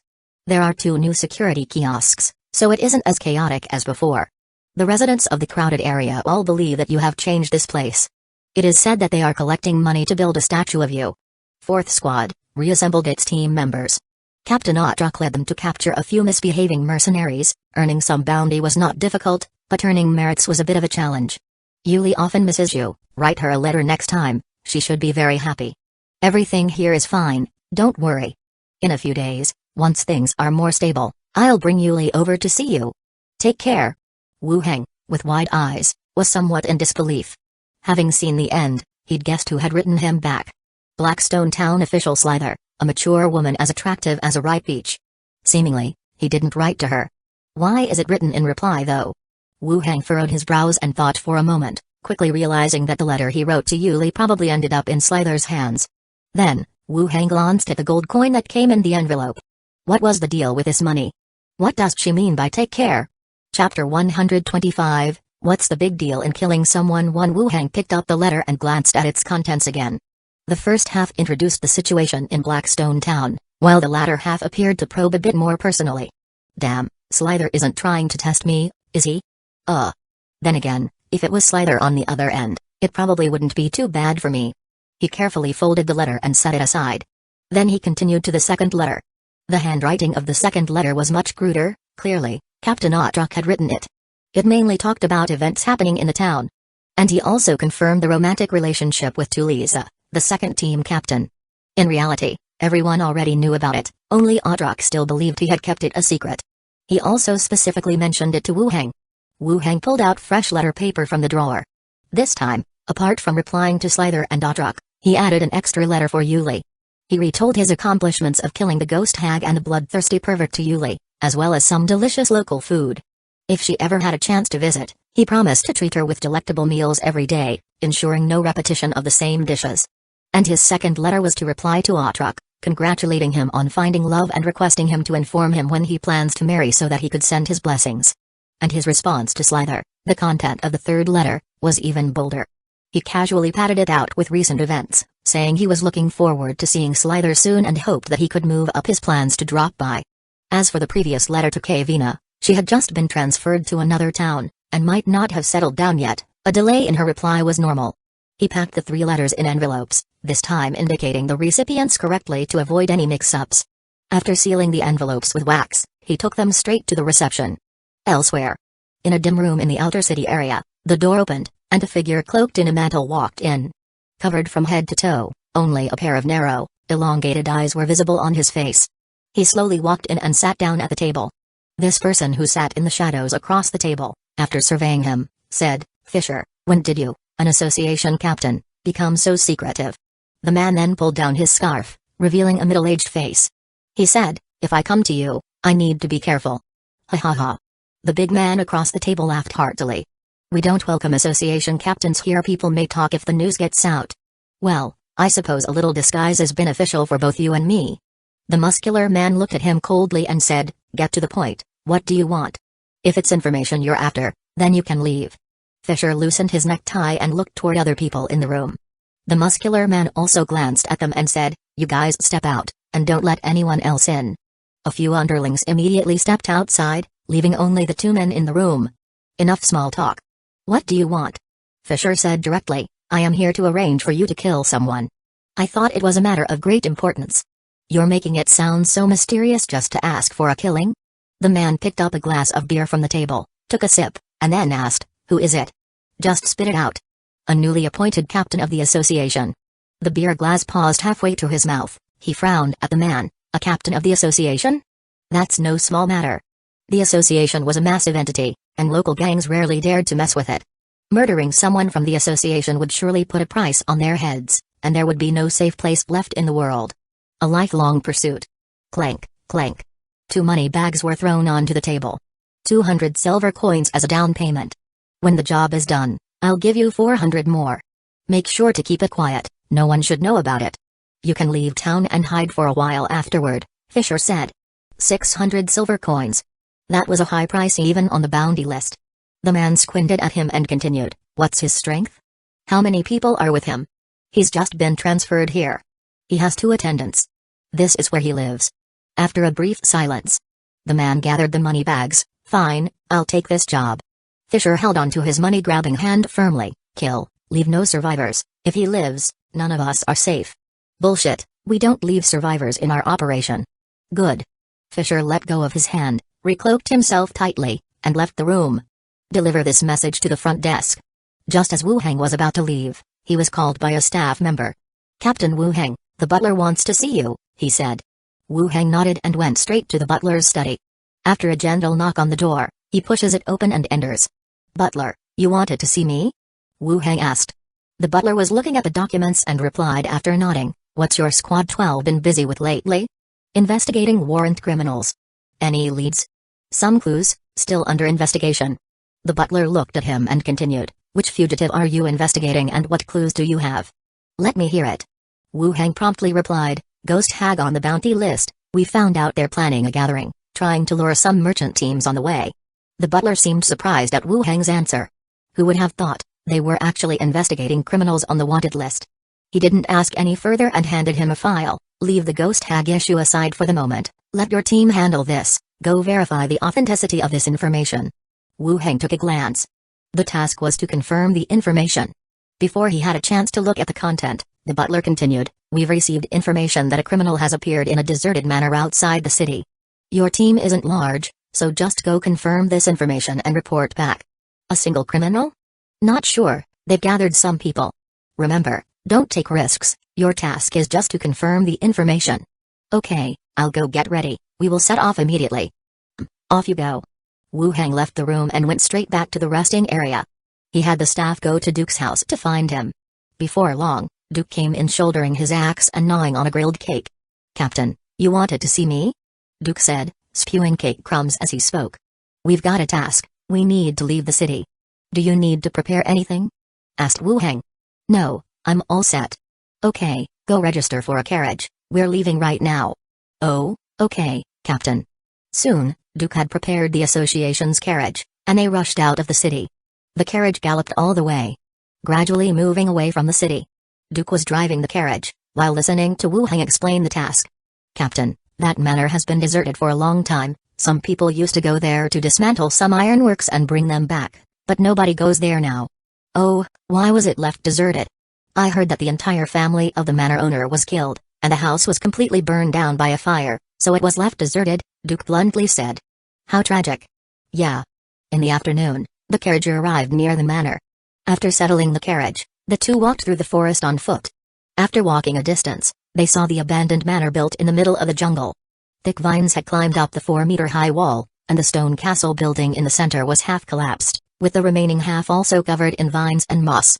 In the overgrown courtyard and the collapsed interior of the castle, beastmen on guard could be seen. It didn't seem like a mere common criminal. Captain, there are indeed people, The information is true. Chapter 126, so accurate. 2 men and 2 skeletons squatted in the bushes, watching the beastmen in the abandoned manor from afar. "Captain, are they the ones?" asked Duke. "They should be. The place was only a few hours away from London City. Ordinary merchants or mercenary groups would never set up camp at this location." Proceeding with high level of caution. "Besides, the physique of the beastmen is towering. They look like a band of mountain bandits when they stand. Doesn't seem to be a lot of them. Shall we go in for the kill?" Duke spoke in a low voice, even as he plucked a green snake from a branch and crushed its head, then coiled it up and put it in his bag. Wu Heng watched him coil up the snake, but didn't say anything. Now that he had seen many things, he wasn't afraid like he used to be. Let's wait a bit longer, and keep observing. Their task was to confirm the authenticity of the intelligence.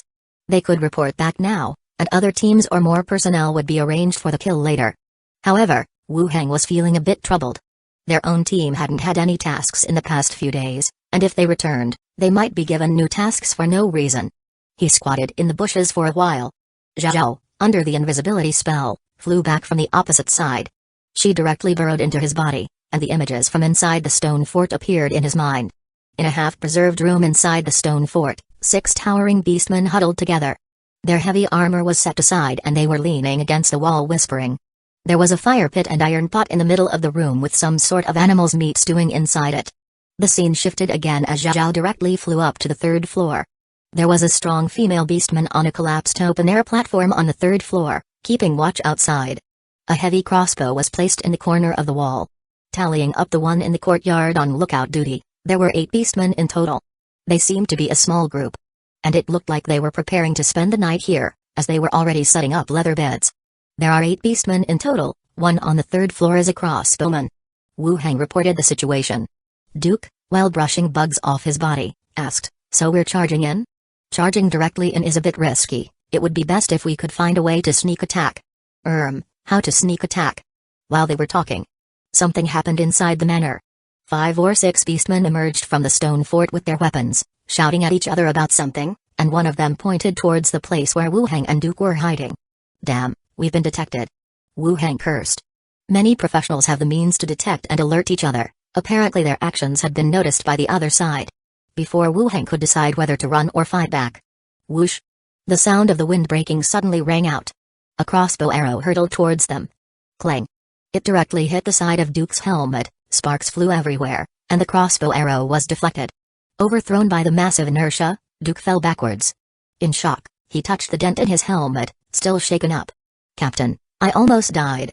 "Stay low, don't show your head," Wu Heng advised.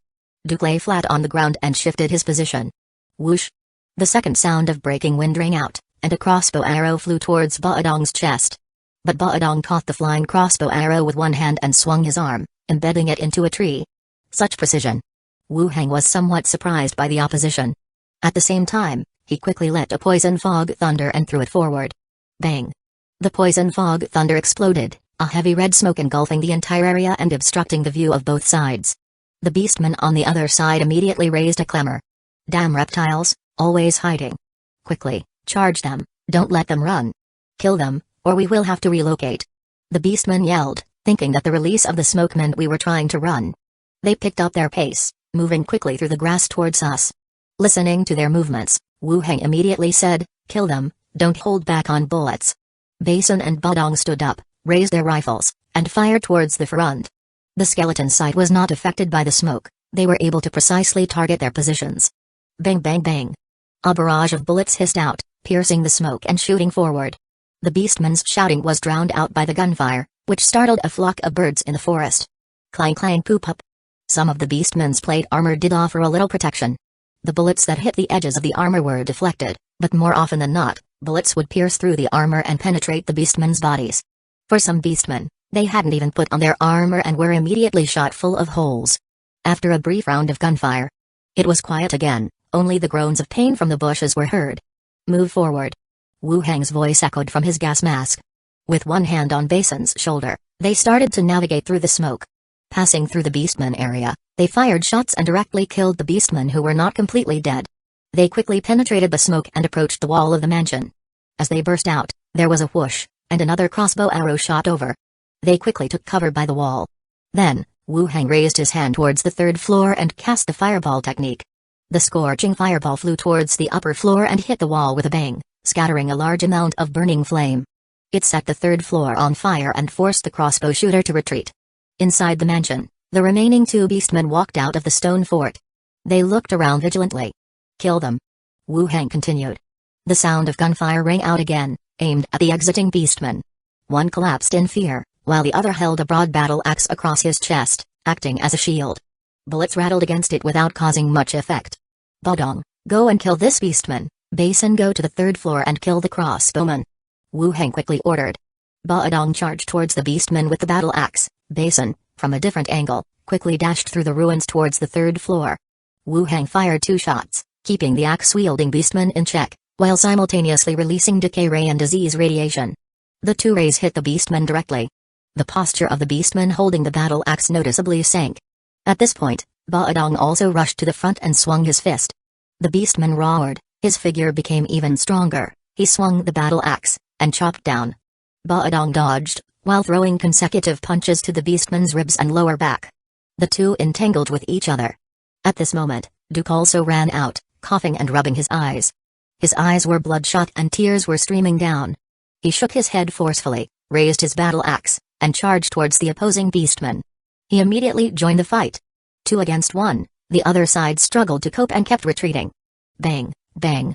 Wu Heng seized the opportunity and fired 2 shots, hitting the beastman's thighs. The beastman, in pain, stooped down, and Badong jumped up and hit the beastman's neck with his fist. A harsh snap sounded. The beastman's head nearly drooped backward. Experience obtained +21, your level has increased to level 6, intelligent +1, charisma +1, the summoned being, skeleton boxer, obtained experience +2, he actually leveled up. Wu Heng was surprised. Recently, he hadn't been paying much attention to his XP, not realizing that it was full. Thump. At this point, Duke swung his axe and directly chopped off the beastman's neck. The head rolled over to the side, and they breathed a sigh of relief. Badong, go check the upstairs and kill the crossbowman with Basin. Wu Heng continued.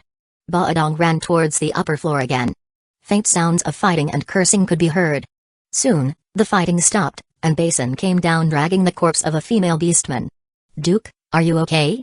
Wu Heng removed his gas mask and put it away. Duke's eyes were still red. I'm fine. It's not that he wouldn't give Duke one. But the beastman's facial features were too distinctive to mention, and the outward protruding tusks wouldn't fit in the mask. Your head isn't injured, right? Duke touched the dented part of his helmet. The helmet needs fixing. As long as you are fine, go move the corpses from the bushes over here. All right. As the smoke gradually dissipated, Duke quickly walked over and started dragging the bodies. Wu Heng, along with the skeleton, entered the stone fort, examining the items carried by these people. The majority of the backpacks had the usual personal belongings.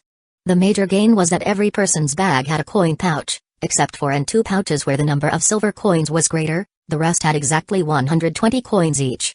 It looked as though they had just split the spoils, otherwise there would be no way for the money in each person's pouch to be the same. However, when he checked the last backpack, he found 3 special scrolls inside. Slave contract scroll, description, a magical scroll that draws up a slavery contract, establishing a master-servant relationship. Once the contract is in effect, the servant is unable to have any subjective thoughts of harming the master. Were these people slave traders? There were many types of magical scrolls, most of which performed attack magic. Master-servant contract ones were relatively rare. It didn't seem to be of much use to him. His skeletons were completely loyal, and he could get any type of slave he wanted just by collecting bodies. After thinking about it, he decided to collect them anyway. Then he walked out of the stone fort. Duke had already laid out the bodies in the courtyard. Captain, they're all here. Wu Heng took out his tablet, brought up the bounty notice he had taken pictures of from the guild, and said, see which one is the wanted criminal. Duke, with his red eyes, watched the photos flipping in surprise. Chapter 127, Skeleton Sentinel 1. Wu Heng felt that most beastmen looked the same. Especially when relying on the portraits on the wanted poster, they were even more unrecognizable. And so, he needed Duke's help to identify them. Are there wanted fugitives among them? Wu Heng asked. Yes, the last one killed was one. Duke replied. Wu Heng took a glance at the wanted poster. He compared it to the body. The hairstyle was different, but the face seemed quite similar. The wanted poster described that the target was a level 10 beastman warrior, who was guilty of attacking merchant caravans and kidnapping wealthy merchants. The reward for the bounty was 550 silver coins and medium-tier item rewards. What about the rest? Are all these extra bodies not worth bounties?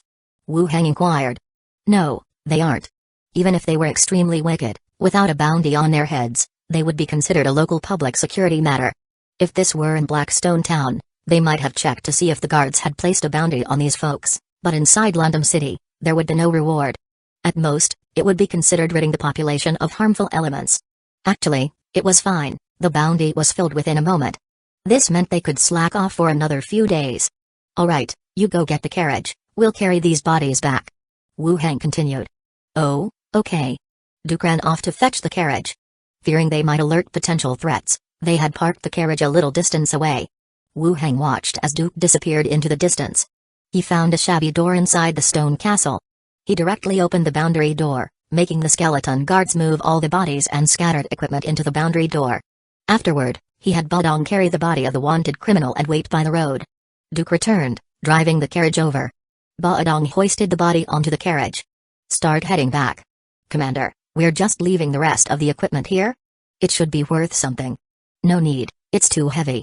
The carriage can't take it. Oh. Duke didn't say much more, driving the carriage towards London City. Before the city gates closed, the two men entered the city and headed back to the guild. Duke shouldered the body into the morgue for autopsy. Meanwhile, Wu Heng went straight to the steward's office. After a light knock on the door, he walked in. The steward, Gomez, glanced at him and said, "How was it? Was the information accurate?" "Yes, we can confirm the fugitive." Gomez's face became serious. He stood up and started to put on armor while saying, "Go, assemble the remaining teams in the hall. Prepare to leave the city and catch the fugitive." Huh? Looking at the frantic Gomez, Wu Heng wasn't sure how to respond. As Gomez finished strapping on his armor and noticed that Wu Heng was still standing there, he urged, "What are you standing there for? Hurry up." "Steward, I don't think there's a need to go through all this fuss." "What? Did the criminal escape?" Gomez asked. Wu Heng immediately responded, "No, the fugitive has been killed. His body is currently undergoing examination." Gomez paused in his actions and frowned at him. "You guys killed him?" "Yes. Once we confirmed he was the wanted fugitive, we took care of it." "How many were they?" "8. And you?" "2. 2 against 8? Gomez furrowed his brow to affirm. "I also had some of my attendants, it was not simple." Wu Heng answered. Just then, a knock sounded from outside the door, and a beastman staffer came in with a piece of paper. He directly reported, "Steward, the identity of the body brought in by Team 12 has been confirmed. It's the level 10 fugitive from the wanted poster, there's no mistake." Gomez gave a light cough. "Settle the bounty for Team 12 and let them choose their medium-tier reward." "Yes." The staffer exited the room. The steward looked at him. "Next time, just say it. Don't beat around the bush. Putting on this armor is a hassle." "All right." Gomez began to undo his armor, continuing, "When I tell you to investigate, you should investigate. Acting like this will put you in unnecessary danger." Wu Heng answered, "They had their own means of scouting. We were discovered and only had the option to retaliate." Gomez didn't want to say anything more. He hung the armor back on the display stand and said, "All right, you can leave now." "Okay." After leaving the room, Wu Heng returned to the resting area. Duke was sitting in the room waiting, occasionally rubbing his eyes. When he saw Wu Heng enter, he immediately said, "Commander, they've sent the reward. They also mentioned that when we have time, we should pick a piece of medium-grade equipment." "All right, let's split the bounty and then we can call it a day." "Ah. What's call it a day?" "It means you can go home." "Oh, thank you, Commander. I didn't help much today." Duke looked somewhat embarrassed. Wu Heng handed him a money pouch. "Let's go home. We'll continue the fugitive hunting tomorrow. If there's a task, I'll have someone inform you." "Okay." The two of them left the guild and headed for their respective residences. When he returned home, Wu Heng, via the boundary door, directly traveled to the zombie world.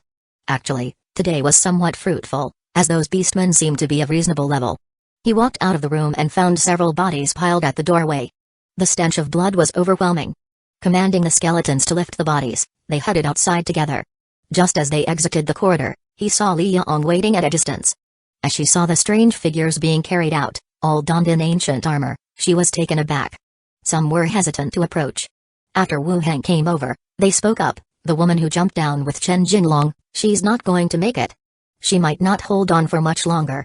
Let's go take a look." The two of them stopped in front of the room on the first floor. A man dressed in a white doctor's coat came out after a light knock on the door. A doctor? This is Dr. Kusagakure. He happened to be the on-duty prison doctor during the zombie outbreak and decided to stay in the prison. Being a doctor is always an important profession. Even Chen Jinlong, a maniac who used live humans as zombie bait, made sure to take special care of the doctor. So, Dr. Kusagakure was not in much danger and his complexion looked fairly good. Wu Hang asked directly, "How is the one inside?" The doctor, a middle-aged man, was aware that the man in front of him wielded real power here. With a respectful attitude, he said, "It's a severe case, the sternum is broken, and splintered bones have punctured her internal organs. It's a miracle she's held on for this long. Can she be saved? We need to perform surgery, but under the current conditions, we can't." "What's the problem?" "We lack the necessary equipment and manpower. You should still try. Even if we don't, she'll die. If she dies regardless, there's nothing we can do." As for the woman inside, it wasn't about any sort of martyrdom sentiment, but there wasn't any loss for him. If he could save her, he wanted to save her. They were currently short on manpower and he wasn't eager to see a young woman die such a horrible death. But the doctor still shook his head. "It's impossible, we don't meet the most basic conditions. Just tell me what's missing, don't waste time. The main issue is blood supply, without it, she'll only die faster once the surgery starts," the doctor said. Wu Hang frowned, considering. This was indeed a problem.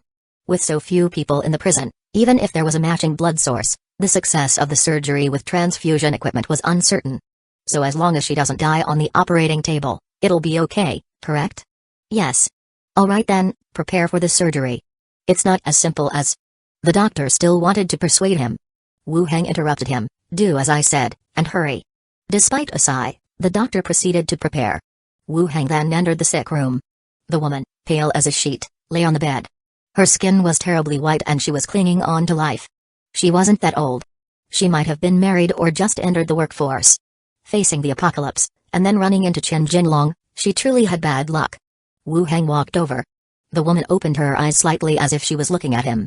She forced a weak smile. Wu Hang sat by the bed and said, "We need to perform surgery, hang on, once the surgery is over, things will get better." The woman blinked in understanding. About half an hour later, the surgery began, and as her chest was opened, blood started to pour out. The doctor held his tools, unsure of how to proceed. Wu Hang gripped the woman's hand and released the life extension technique instantly. The faint magic enveloped her body, halting the bleeding while her organs continued to operate in an eerie manner. "Continue, and speed up." Shocked, the doctor came to his senses, began to remove the bone fragments lodged in her organs, and set them back in place.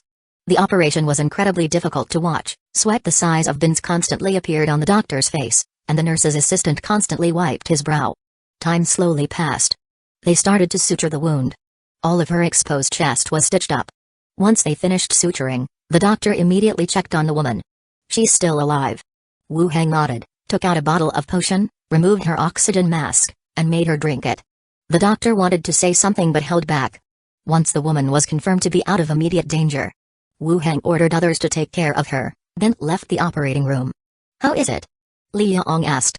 "She's still alive, but whether she survives now depends on her own will. We've done all we can."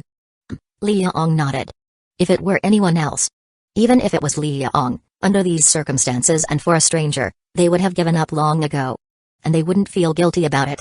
Wu Hang going to these lengths for a stranger he didn't know, in the words of Kang Tsai and the others, would make him a saint of the apocalypse, bound to meet a miserable end. But at the same time, they hoped to see Wu Hang do as such. If they were injured, he would definitely give them full treatment. At least, it would be no less than he did for the woman. Li Yong briskly followed him out and asked, "The cars are ready. Are we leaving tomorrow?" "Yes." Returning to the open space in front of the dormitory building, Wu Hang once again focused on the pile of beastmen corpses. There were 7 in all. 6 were close combat specialists and 1 was a ranged crossbowman. What Wu Hang was most interested in was the female beastman. From such a long distance, she had almost shot Duke in the head with her crossbow. It was absolutely terrifying. Wu Hang had the female beastman's corpse dragged out, and separately performed the bone manipulation skill. Necromancy enveloped it. The bones slowly rose. Skeleton Guard, Level 9, Chapter 128, put on makeup 1 flesh and blood peeling off, a tall skeleton slowly stood up. Its height could reach 2 meters 20 or 30, with broad and massive bones, and 2 protruding tusks adding a ferocious appearance. Compared to the 2 meters 80 or 90 height of a male orc, this skeleton already seemed to be much slender. Skeleton Guard, Level 9, Level 9, Attributes, Constitution 21, Strength 18, Agility 15, Intelligence 11, Perception 9, Charm 7, Traits, Hollow Skeleton, Basic Soul, Guard Vision, Proficiencies, Heavy Crossbow Expertise, Intermediate, Leather Armor Expertise, Intermediate, Single Hand Sword Expertise, Basic, Single Hand Axe Expertise, Basic, Abilities, Ranged Suppression, Fixed Shooting Stance, Immediate Battle Ready, Elite Crossbowman, Skills, Guard Thorns, Hunting Dog Partner, Guard Vision, Vision plus 30 feet, can spot hidden enemies. Ranged Suppression, has a profound understanding of enemy movements, controls the battlefield, Perception plus 3. Fixed Shooting Stance, stays in a fixed position and prepares for battle, improving accuracy. Immediate Battle Ready, can find favorable terrain at any time, and prepare for battle. Elite Crossbowman, proficient in using strong crossbows, increases crossbow range and reload speed. Guard Thorns, a transformative spell, setting thorn traps on the ground to restrain enemies, which are detectable by the caster. Hunting Dog Partner, can tame hunting dogs, become your own partner. At first glance, the name Guard seems more like a melee class profession. After seeing the attributes, I also understand the meaning. This profession is more like a type of crossbowman, the objective of which is reconnaissance and fixed location firepower suppression. Guarding should refer to suppressing a certain location. Just like when he and Duke were investigating, the enemy used a heavy crossbow, which suppressed them and made them afraid to show their heads. Continue to view the attributes. Guard Vision, Ranged Suppression, Fixed Shooting Stance, Immediate Battle Ready. In fact, they all increase the line of sight and accuracy. Find the enemy, kill or suppress. Wu Heng realized this too. An arrow almost flew Duke's head, which was pretty scary indeed. Elite Crossbowman, is to enhance the attributes of the strong crossbow. In fact, it represents that she is more proficient in using the strong crossbow. Guard Thorns, can release a trap spell to restrict enemies. The last ability is called Hunting Dog Partner, which can tame hunting dogs. Common hunting dogs are probably impossible now, but I don't know if skeleton dogs will work. This time I didn't bring it to the prison attack, so let it try when I go back. Overall, Wu Heng is quite satisfied with this skeleton. In his skeleton team, he really lacks long-range troops. Even if the skeletons are equipped with rifles, most of them are sweeping fire. It cannot be described as professional. From now on, you'll be Li. Go and put on your equipment. Wu Heng hesitated between Wu Ai and Ju Ai for a moment, and gave it the name of Li. In the future, he can give names in order by number to other troops that are good at using long-range weapons. The skeleton walked out of the fallen flesh and blood and put on all the previous armor and leather goods, and picked up the heavy crossbow that looked very heavy. The heavy crossbow, with its range and power, should not be underestimated, but it is too cumbersome. Guns can completely replace this weapon. Wu Heng took out the sniper rifle and assault rifle scavenged from the spatial ring and gave them both to it. He said, "These two weapons will be your main weapons from now on." Then, Wu Heng explained to it how to use these two firearms. The rest is up to him to research. He sent Li to the side to study the firearms, and he continued to release Dead Bones Battlefield on the remaining corpses. 6 orc skeletons slowly stood up. Compared to the previously mentioned Li, the male orc skeletons have a more robust physique and skeleton. They are almost as tall as the mutated big guy. With gaping mouths and ferocious tusks, their faces look hideous. Wu Heng checked their attributes. Orc skeleton warriors, 1 at level 7, 2 at level 6, and 3 at level 5. They all possess a basic soul. In terms of physique and strength, they are somewhat superior to humans of the same level. Apart from the characteristics of hollow skeleton basic soul, they also have a trait called glory marks. Glory accompanies each beastman who steps onto the battlefield, bestowing honor and energy during battle, and increasing strength with each fight. Among their specialties, they mainly excel in heavy armor and battle axes. In Wu Heng's view, beastmen are naturally born warriors, gaining strength from their trait of glory marks in battles. In other words, they get stronger the more they fight. Wu Heng is quite satisfied with this. Furthermore, they can use weapons and possess combat skills, and should have no problem dealing with mutated zombies in a fight. Cough, cough. Wu Heng clears his throat lightly and says to a few beastmen, "From now on, you are Beast 1, you guys are Beast 2, Beast 3, Beast 4, Beast 5, and Beast 6. Wu Heng named the 6 beastmen with easy-to-remember names. The level 7 is called Beast 1, and level 6 is Beast 2. The rest are Beast 3, 4, 5, and 6. Alright, Go to the side and put on your own equipment. A few skeletons start moving, wander off to the side, don suits of armor riddled with bullet holes, and pick up their weapons. Wu Heng assigns a few beastmen as guards in the vicinity. Then he walks straight back to his residence behind. The next day. Zombie world. As dawn broke, the convoy was ready. Wu Heng left some of the skeletons behind to guard the prison and took control. He then led the remaining skeletons back onto the truck, starting the journey back to the auto repair shop. The attack on the prison didn't involve all the skeletons. The carrying capacity of the truck is limited. 3 large truckloads and 3 military trucks could only haul a little more than 700 skeletons. Most of them were still left in the original residential area. Wu Heng got in the truck. This time, it wasn't Calamity who was driving but Li Yong. You are driving?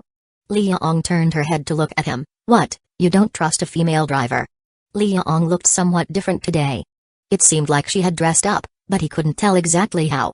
She just looked a bit more refined than before. Actually, Li Yong was quite attractive, with a good face shape and bone structure. The only drawback was that she smelled of oil and gasoline from fixing cars all day. Wu Heng responds, how could I not? You're the best driver here. This was no idle chatter. Not only can Li Yong drive, but she can also operate forklifts, hoisting machines for car repair, and so on. She was indeed a talented person. Well, everyone is on board. We can depart now, said Li Yong straightforwardly. Let's go. The convoy started and left directly, going back to the auto repair shop along the route they came from. The return trip was still quite uneventful. The scattered zombies posed no threat to the convoy. While driving, Li Yong asked, how many days are we going to stay once we get back? Probably 2 or 3 days. By then, the convoy should run a few trips to transport the skeletons and some surrounding supplies over. Okay, good. The car sped all the way, rushing back quickly. The convoy moved quickly and the journey was smooth. By around 2 in the afternoon, they were near the auto repair shop. However, just as they approached, a serious, panicked voice came from Calamity over the vehicle's radio. Sister Hong, there's a mutated zombie in the auto repair shop. Chapter 129, Leave No One Alive. 1 Sister Hong, there's a mutated zombie at the automobile repair shop. These words put everyone in the convoy on high alert. Wu Heng leaned out to look at the repair shop, avoiding the bus blocking his view at the front. From a distance, he saw a gigantic humanoid zombie, walking on all fours and climbing along the exterior wall of the repair shop. Its skin was ghastly pale, limbs slender, and claws thick and large. It was like a humanoid gecko, sticking to the wall.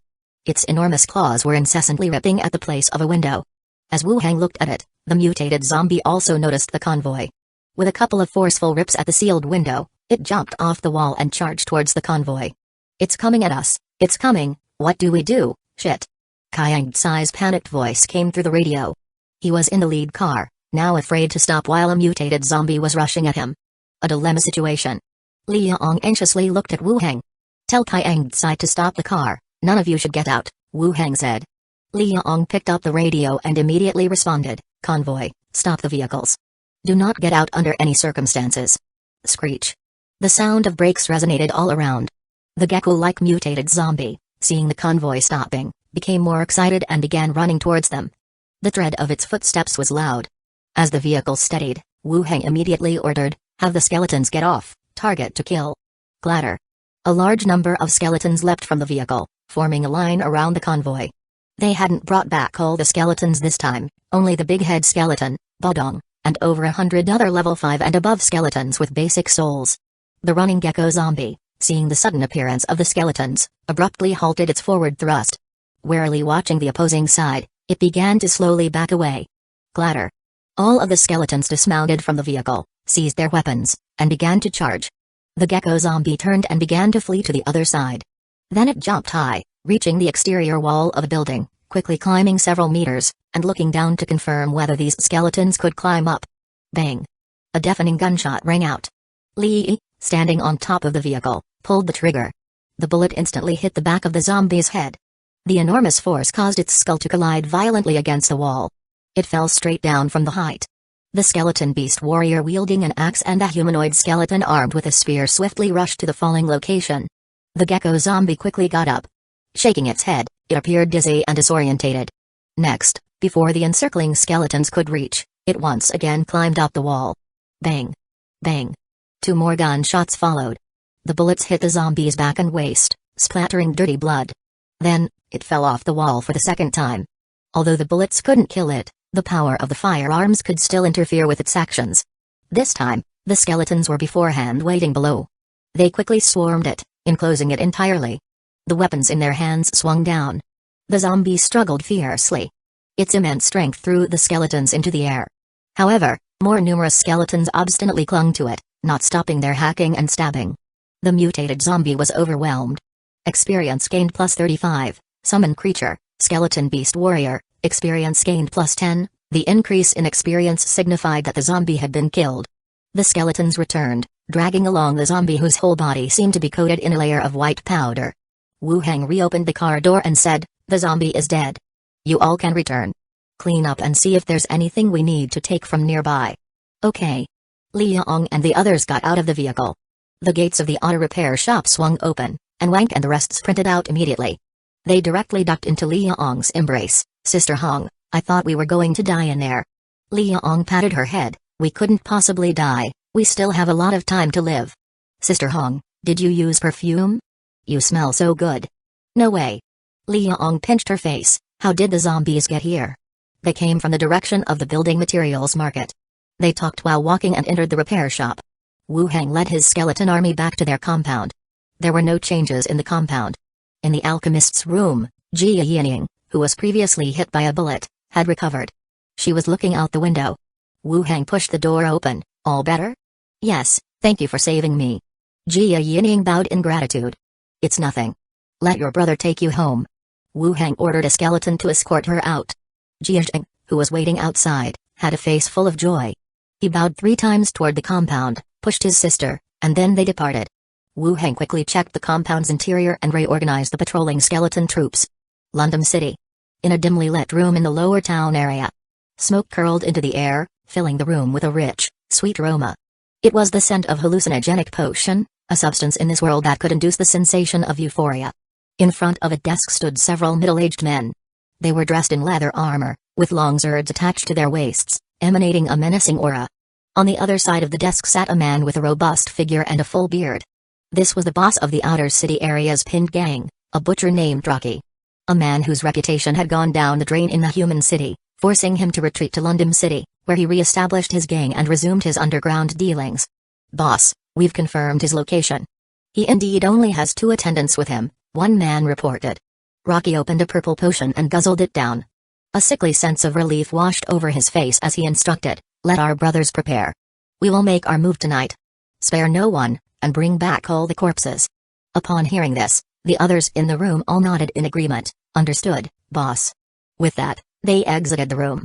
Just then, a curvaceous woman with a bewitching beauty slowly emerged from another room. She leaned against the edge of the desk and whispered, "We have no business intervening in the association's affairs. If they catch even the slightest trace of us, there will be dire consequences." Rocky cracked open another bottle of potion and drank it, replying with a dismissive tone, "Do you think Fisher isn't afraid? I bet after the target is dead, the one who will have to investigate the case will still be Fisher. He just needs to pin it on a couple of wanted criminals. They won't find anything that points back to us." The local gangs were all wary of getting involved in the association's internal disputes. However, if they could make a sizable profit from cleaning up the mess afterwards, they were more than willing to take the job. The woman seemed to understand his point, but voiced her concern nonetheless. "What if Fisher double-crosses us?" Rocky let out a hearty chuckle. Indeed, Fisher cannot be trusted. However, this matter is too serious for him to dare to do so. He pulled her into his embrace, his hands unreservedly wandering under her clothes. The woman's breathing quickened. She coquettishly said, "Should we go to my room to rest?" Rocky paused, clearing his throat before replying, "Let's forget about it for tonight. Let's focus on this operation." The woman's lips curled into a pout. She swayed her hips and stomped away. Inside the compound, Wu Heng used bone manipulation skill. The summoned entity exceeds the caster's capacity range. Instability factors increase. Then, a massive humanoid skeleton slowly rose to its feet. Its movements were still like that of a gecko, using all 4s to move about. Skeleton Scary Claw Monster, Level 13, Chapter 130, Nighttime Assassin, Skeleton Scary Claw Monster, Level 13, Level 13, Attributes, Constitution 27, Strength 28, Agility 31, Intelligence 11, Perception 17, Charisma 7, Traits, Hollow Skeleton, Basic Soul, Echo Positioning, Jagged Path Climbing, Specialty: biological aberration, echo positioning. By knocking on the surface of objects such as the ground and walls, it can detect concealed targets. Jagged path climbing, can climb in special terrains, agility +3. Biological aberration, constitution +3, agility +3, perception +2. The most prominent attribute of the scary claw monster is its agility, which reaches 31 points. This speed is quite fast already. The traits include echo positioning and jagged path climbing. Echo positioning, by knocking on the ground, allows it to determine the enemy's position, granting it scouting abilities. Even if the enemy is hiding in a building, it can identify the target. Quite a twisted ability indeed. Jagged path climbing allows for climbing in rugged terrains. The ability to climb walls vertically is probably due to this trait. But it doesn't seem too useful, as my own spiders can also climb walls and webs. Most importantly, this grotesque humanoid appearance is always unsettling. After reading the attributes, Wu Heng named it Scary Claw Monster and added it to the patrol team. Once the Scary Claw Monster had left, Wu Heng squatted down, rummaging through the fallen flesh, and found a corpse core full of red blood threads. Using a plastic bag as a glove, he took out the corpse core to examine it. Compared to the previous corpse cores, the red blood threads on this one are more concentrated, and there is a kind of purple color gradient. It gives off a sense that it is full of neurotoxins. Wu Heng looked at the corpse core, his brows furrowed. A level 3 corpse core? It shouldn't be. There's no way a level 3 mutated zombie would be so easy to kill. It should still be a level 2 corpse core, just with some changes. With the corpse core in hand, he walked straight into a nearby building. The skeleton alchemist came out and bowed slightly. Among the entire skeleton squad, the alchemist skeleton possesses the highest intelligence and is also of the highest quality. Wu Heng handed it the freshly acquired corpse core and said, "Test its toxicity and then develop a potion from it." The alchemist skeleton respectfully took it and put it in an organ jar next to it. Since there's no constant temperature storage equipment here, the organ jar serves as a great container to preserve such materials. Then, the alchemist skeleton handed the newly made healing and spirit potions, as well a materials list, to him. Wu Heng nodded. "All right, I will prepare these for you tomorrow." After leaving the room where the alchemist skeleton was, he strolled around the complex. Directly through the boundary door, he returned home to rest. When night fell, the deserted streets were shrouded in darkness. Clomp, clomp, clomp. The patrolling mercenary group just passed by. Figures appeared from the damp alleyways, clad in leather armor and short blades at their waists, scarves over their faces. Tightly wrapped. After looking around and seeing nothing unusual, they quickly approached the residential area. They darted into another dark alley, where one of them said, "Leave no one, take the bodies, and get the money when we get back. Be quick and efficient." "Got it." The rest nodded. "Go." After confirmation, they quickly rushed to the building. Over the fence in a leap. They lit an incense burner, placing it next to the building. The wisps of blue smoke went from the door crack and window, into the building. After a little while, one person served as a lookout while another quickly approached the door, squatting to pick the lock. Click. The door lock was knocked open. All their faces lit up. It seemed the plan was simpler than they had thought. They exchanged glances, gently opened the door, and went straight in. "No one on the first floor," someone whispered. According to the intel, this guy had 2 attendants. Why weren't there any people in the rooms on the first floor yet? No time to think about it. He quickly said, "Go, upstairs, be quick." Clomp, clomp, clomp. The people quickened their steps, the sound of footsteps on the stairs echoing inside the house. When they turned the corner at the 3rd floor, intending to go up to the 4th, they abruptly halted. At the top of the stairs stood several figures, blocking the path. Amongst them, the hunched figure of the hollow skeleton could be seen, the silver moonlight filtering through its skeleton, casting shadows on the ground. "Shit, it's the undead." The people were suddenly startled. Before they could react, whoosh, whoosh, whoosh. A few crossbow arrows and spells were shot. Then, the skeletons from above pounced, killing all of them. Corpses littered the stairs. At the same time, a figure jumped from the 3rd floor balcony, a midair kick landing on the head of the lookout outside the door, his neck twisted in a strange way as his body slumped. He picked up the incense burner from the corner, extinguishing the place it was lit, one hand holding it, the other dragging a body into the room. The door closed again. In the living room, 8 bodies were neatly laid out on the ground, a piece of linen cloth laid beneath them, to prevent blood from spilling everywhere. As soon as the people approached the house, they were detected by the skeletons. Skeletons don't need to sleep, they can guard this place day and night. Not just Basin and Badong in this place, but also Jianyi, Jianer, Nuai and Nuer, along with 4 skeleton ghost hags. They had not attacked immediately, but let them come in on their own to avoid causing too much of a disturbance outside. Wu Heng sat on the sofa, looking at the incense burner in his hand. Hallucination incense burner. Description: when the incense is burning, living beings inhaling during a certain period will suffer from exhaustion, dizziness, hallucinations, and other effects. As expected, they came for me and even brought magic items. Didn't bother trying to figure out their identities. Communicate with the dead was immediately released, and the first body sat up. Wu Heng directly asked, "Who are you?" "Pinned Gang." "Pinned Gang?" "Local gangs?" The London city gangs and mercenary groups are chaos. In both the outer city area and areas beyond the city, numerous gangs cluster. Walking on the streets, anyone you randomly grab could be a gang member or a mercenary. "So I've been targeted by a gang? What are you doing here?" Wu Heng asked again. "To kill everyone in the house." "What the hell? Serious grudge indeed. I thought they were after wealth, but they'd actually come for lives. Who sent you to kill me?" "Our boss, Rocky." Leaning back on the sofa, Wu Heng pondered, "Why does he want to kill me?" "Don't know. Is your boss human or a beastman?" "Human." After the 5 questions, the corpse fell back with a thud. Wu Heng continued to release his skill, and the second one sat up. He directly asked, "Why did Rocky send you to kill me?" "Our boss took an order, and the order is to kill you." "Somebody hired the gang to kill me? Who is the person who ordered your boss to kill me, or what is their identity?" "Not sure." Wu Heng nodded and thought for a while before continuing, "How many people are in your gang?" "There's probably over 1,000 people." "What the hell? This gang is not small. There are over 1,000 people. What's Rocky's strength?" "Heard he's reached level 10. Who else has high strength?" "In our gang, there are a few who have reached level 7 or 8. They are the backbone of the gang." After the 5 questions, the second corpse also fell back. Next, Wu Heng got the others to get up and asked a few questions, including the appearance of the boss Rocky, the location of the gang, and if there were any backers. He learned a few things from the conversation. The Pinned Gang is not a large gang locally, most of its members congregate outside the city, only the boss and a few core members are in the outer city area. It's an external gang. The only thing he didn't find out was who hired the gang to kill him. He had a few guesses in mind, but it was hard to say for sure. He opened the boundary door and had the corpses all moved back to another world. As daylight broke, Wu Heng cooked ramen for breakfast. He didn't sleep much that night. He spent the night in a daze. After breakfast, he left his place. He went to the central city area. Instead of entering the club, he directly went into the Snake Badge Consortium across the street. At this time, there weren't many people in the hall. Some staff were still cleaning. "Hello, sir, how may I assist you?" The receptionist greeted with a smile.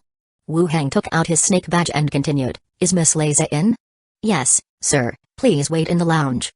Wu Heng was led into a separate lounge, where he sat on the sofa in silence and waited. After last night's assassination, he even doubted the Snake Badge Consortium. After all, he had exchanged a large number of silver coins here, giving the appearance of wealth. But on second thought, he dismissed the suspicions about the consortium. Not to mention such a large organizational structure, he was probably just one customer. Even if they want to kill him, they wouldn't hire a low-rank gang like Pinned Gang. The Snake Badge Consortium itself is not kind, killing is not a difficult matter for them. Soon, crisp footsteps echoed, and the door opened. The beautiful Liza walked in. She looked like she had just woken up, her face still carried a sleepy look.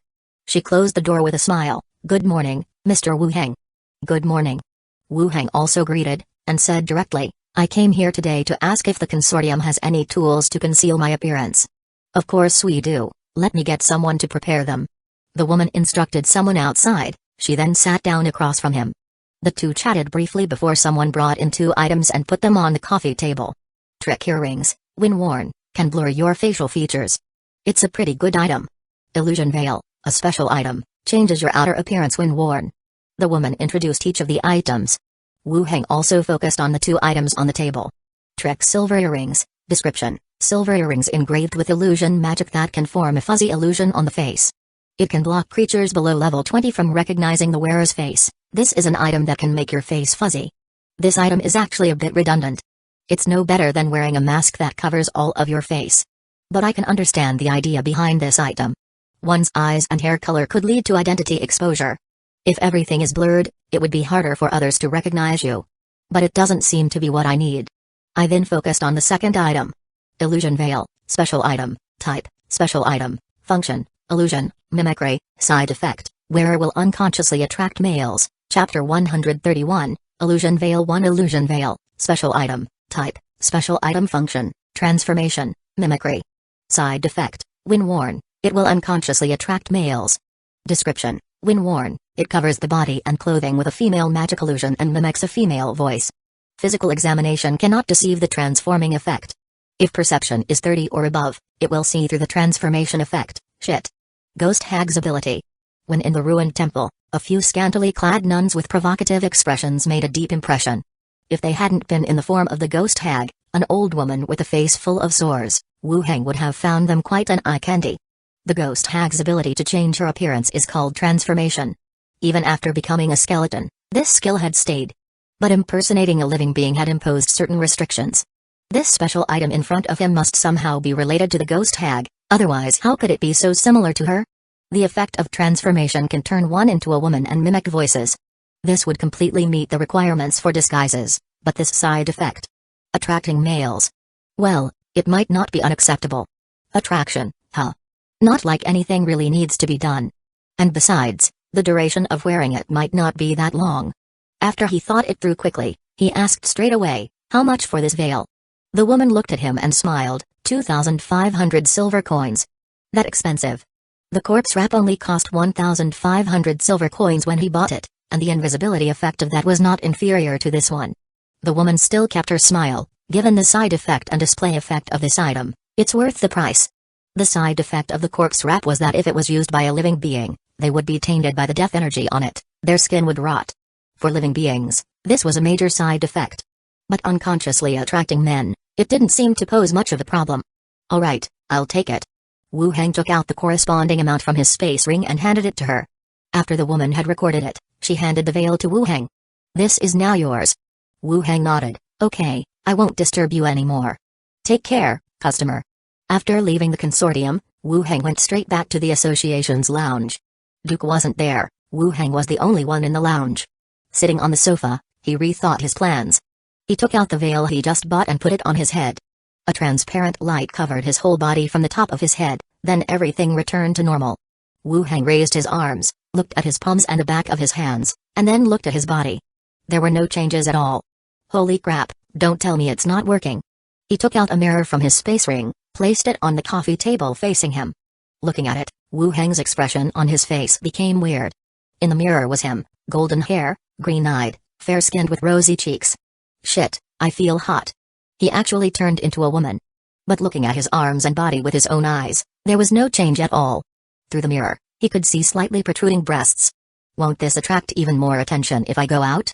This image was not much different from the nuns he'd seen before. How many strong men would stare at him when he went out?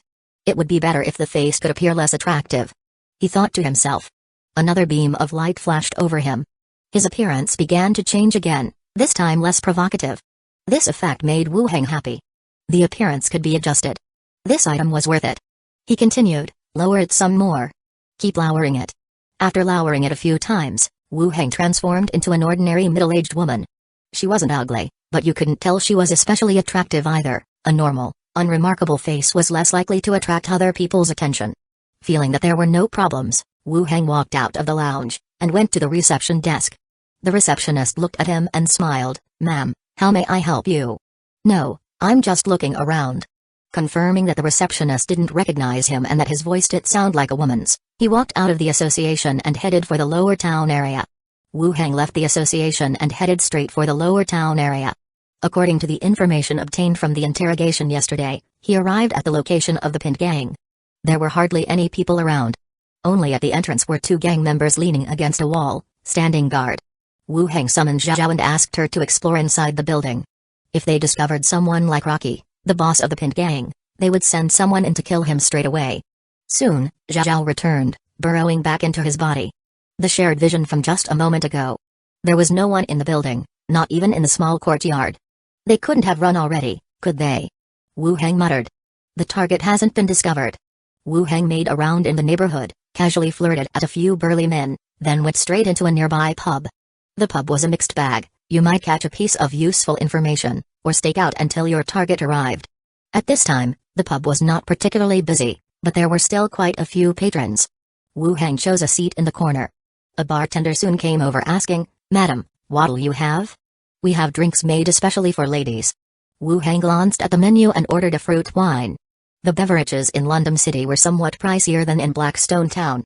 Just one glass of this lady's fruit wine alone cost 75 copper coins. The price was a bit steep. After paying for her drink, the bartender soon brought it over. Wu Hang quietly began drinking, all the while eavesdropping on the patrons nearby. It's pretty dangerous out there lately. I've heard several merchant caravans have gone missing. Yeah, we were originally hired to escort a caravan. Because of this incident, the job got called off. We've been idle all day ever since. Money's about to run out. It's best to wait it out. Going out now is asking for death. Rumor has it that the Hammer Party blocked off the entire route. Iron Guard should be stepping up soon. This situation can't go on. It'll affect tax revenues. Let's hope so. Those damned bastards. Seem like they're in dire need of money recently. What madness. Wu Hang took sips of her drink as she eavesdropped on their conversation. The topic wasn't about the Pint Gang, but she'd heard about this Hammer Party. Duke had mentioned this incident a few days ago. A bandit group blocking the road and plundering merchant caravans. Their leader and key members were all wanted criminals, offering high bounties. He was precisely referring to this Hammer Party. Things have escalated to this point now. They've managed to halt all the city's caravans from leaving town. Quite a ferocious bunch indeed. After sitting for a while, Wu Hang didn't get any information about the Pint Gang. Just as she was preparing to leave and find a place to remove her veil, she caught sight of the staircase leading to the second floor. The second floor housed private rooms, usually for people who needed privacy for their talks. There were footsteps creaking on the staircase. First, a pair of slender, fair legs came into view. The woman was wearing a deep green dress embroidered with slits that ran high up her thighs, allowing a full view of her legs. Then, a woman stepped down, her wavy red hair draped over her deep blue shawl. The pub went quiet in an instant. All the men's eyes were involuntarily drawn to her. Wu Hang also looked up. The woman might not compare to Money Cat's Slither or the Snake Badge Consortium's Laza, but she possessed a charm of her own. She gave off the allure of an alluring mature woman from the marketplace blending with the dignity of a highborn lady, inexplicably mesmerizing men. Big sis-in-law. The guys downstairs echoed in unison. Holy crap. Whose gang leader's wife was this? What's up with the Pint Gang? They've brought so many guys with them to the pub. Heard that the Pint Gang ticked off someone. They're so worried about their woman, needing extra guys for protection. Cut the BS. What sort of trouble the Pint Gang, a mere fringe gang, could have possibly made? If they really did, they would have run off long ago. I think it's because their woman got a lover, so these guys are keeping an eye on her. Everyone knows that a few years back, Fights left Rocky incapable of touching women. Well hell, I'm available. She should have chosen me as her lover. You're no better than me. She should have chosen me. As she listened to their covert whispering, Wu Hang stood up. Following the Pint Gang's boss's wife, she left the pub, too. Night descended. Wu Hang came to the Pint Gang's residence once more. After waiting for a while in the shadows, Zhao returned from afar. Sharing the vision, the scene inside the residence unfolded in her mind. The woman from before was sitting on the edge of the bed, busy with something, but there was no sign of the butcher. Rocky ran away after his plan to assassinate her failed? That didn't seem right. If he had run away, why would he leave his underlings and wife behind? Wu Hang stood in the alley. She didn't want to drag this out any longer. Be it the guild or the zombie world. Neither had the time to allow her to investigate this matter. Having informed Basin and Badong to be on standby, she hopped over the wall into the courtyard, unlocked the door, and stepped into the room. The room wasn't very big, and was devoid of people. There was a dark green embroidered dress, shawl, and some light purple lace underwear on the bed. At that moment, the sound of running water and rising steam came from a separate room. Wu Hang gave a signal. Badong then rushed directly into the room. Chapter 132, Please Don't Kill Me. When the door was pushed open, a figure moved swiftly, making a splash as they instantly rose from the bathtub, grasping a dagger at their side and thrusting it forward. Badong's hands intersected, swiftly seizing the dagger, before wrenching it away with a single, forceful motion. He stepped forward, pressing the dagger against the perpetrator's pale neck. The chill of the blade caused the woman standing in the bath to tense, her face turning serious as she dared not make any sudden moves. She never imagined someone would barge directly into her bathroom. Inside her mind, she began guessing the identities and motives of these intruders. But when she saw a young man in association leather armor, with black hair and black eyes walking in, she already knew who they were.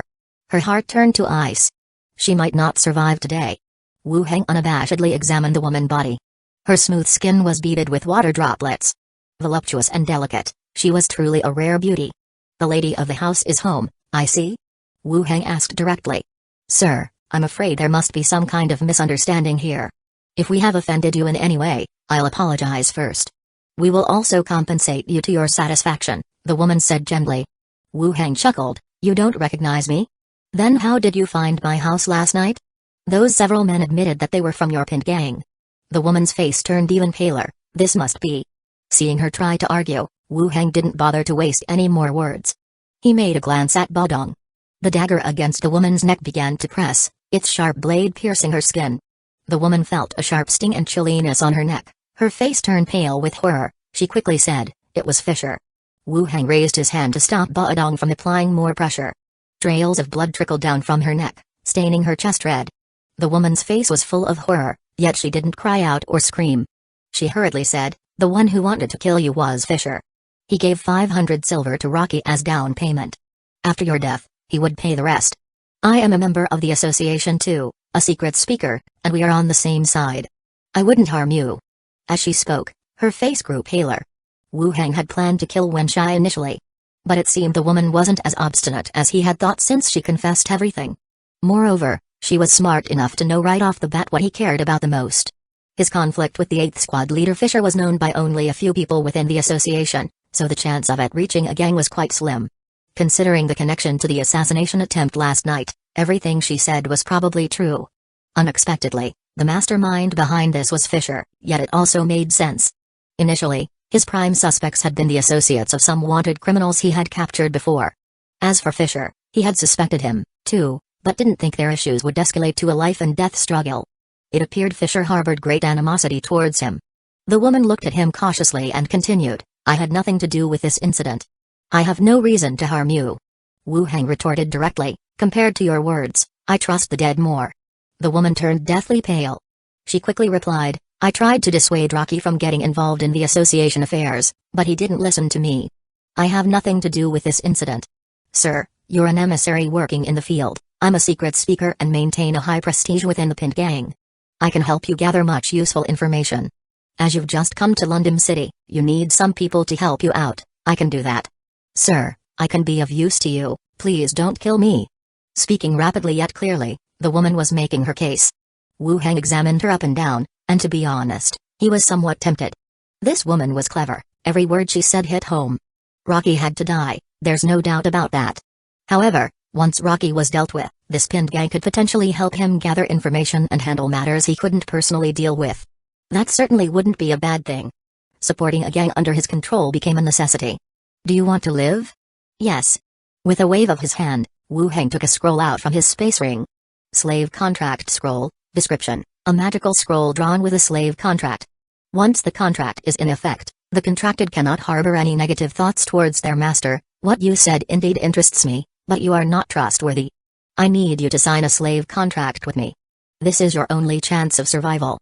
The slave contract was something he had obtained during his confrontation with the beastmen at the abandoned mansion. There were 3 in total. In the past, they seemed rather useless. After all, one skeleton is the most loyal of all. Now, it seems to be of great use, not even inferior to magic tools or exclusive items. The woman held her neck wound, blood still seeping through her fingers. Through gritted teeth, she said, I'm willing to obey you. Wu Heng opened the scroll and dabbed a drop of her blood on it. Don't resist, otherwise I'll kill you right now. The scroll absorbed the blood, drawing a thread of Wu Heng's spiritual power, drilling into the woman's forehead, and branding her soul. A motif appeared on the woman's forehead, only to disappear quickly. The contract was completed. The woman was weaker, swaying as she stood. Wu Heng put the scroll away and said, stop the bleeding. The woman stepped out of the bath and picked up a bottle of medicinal powder from the side, applying it on her wound. The medicinal powder covered the wound, slowly stopping the bleeding. She drank a second potion, and her complexion slightly improved. The bathtub still radiated heat.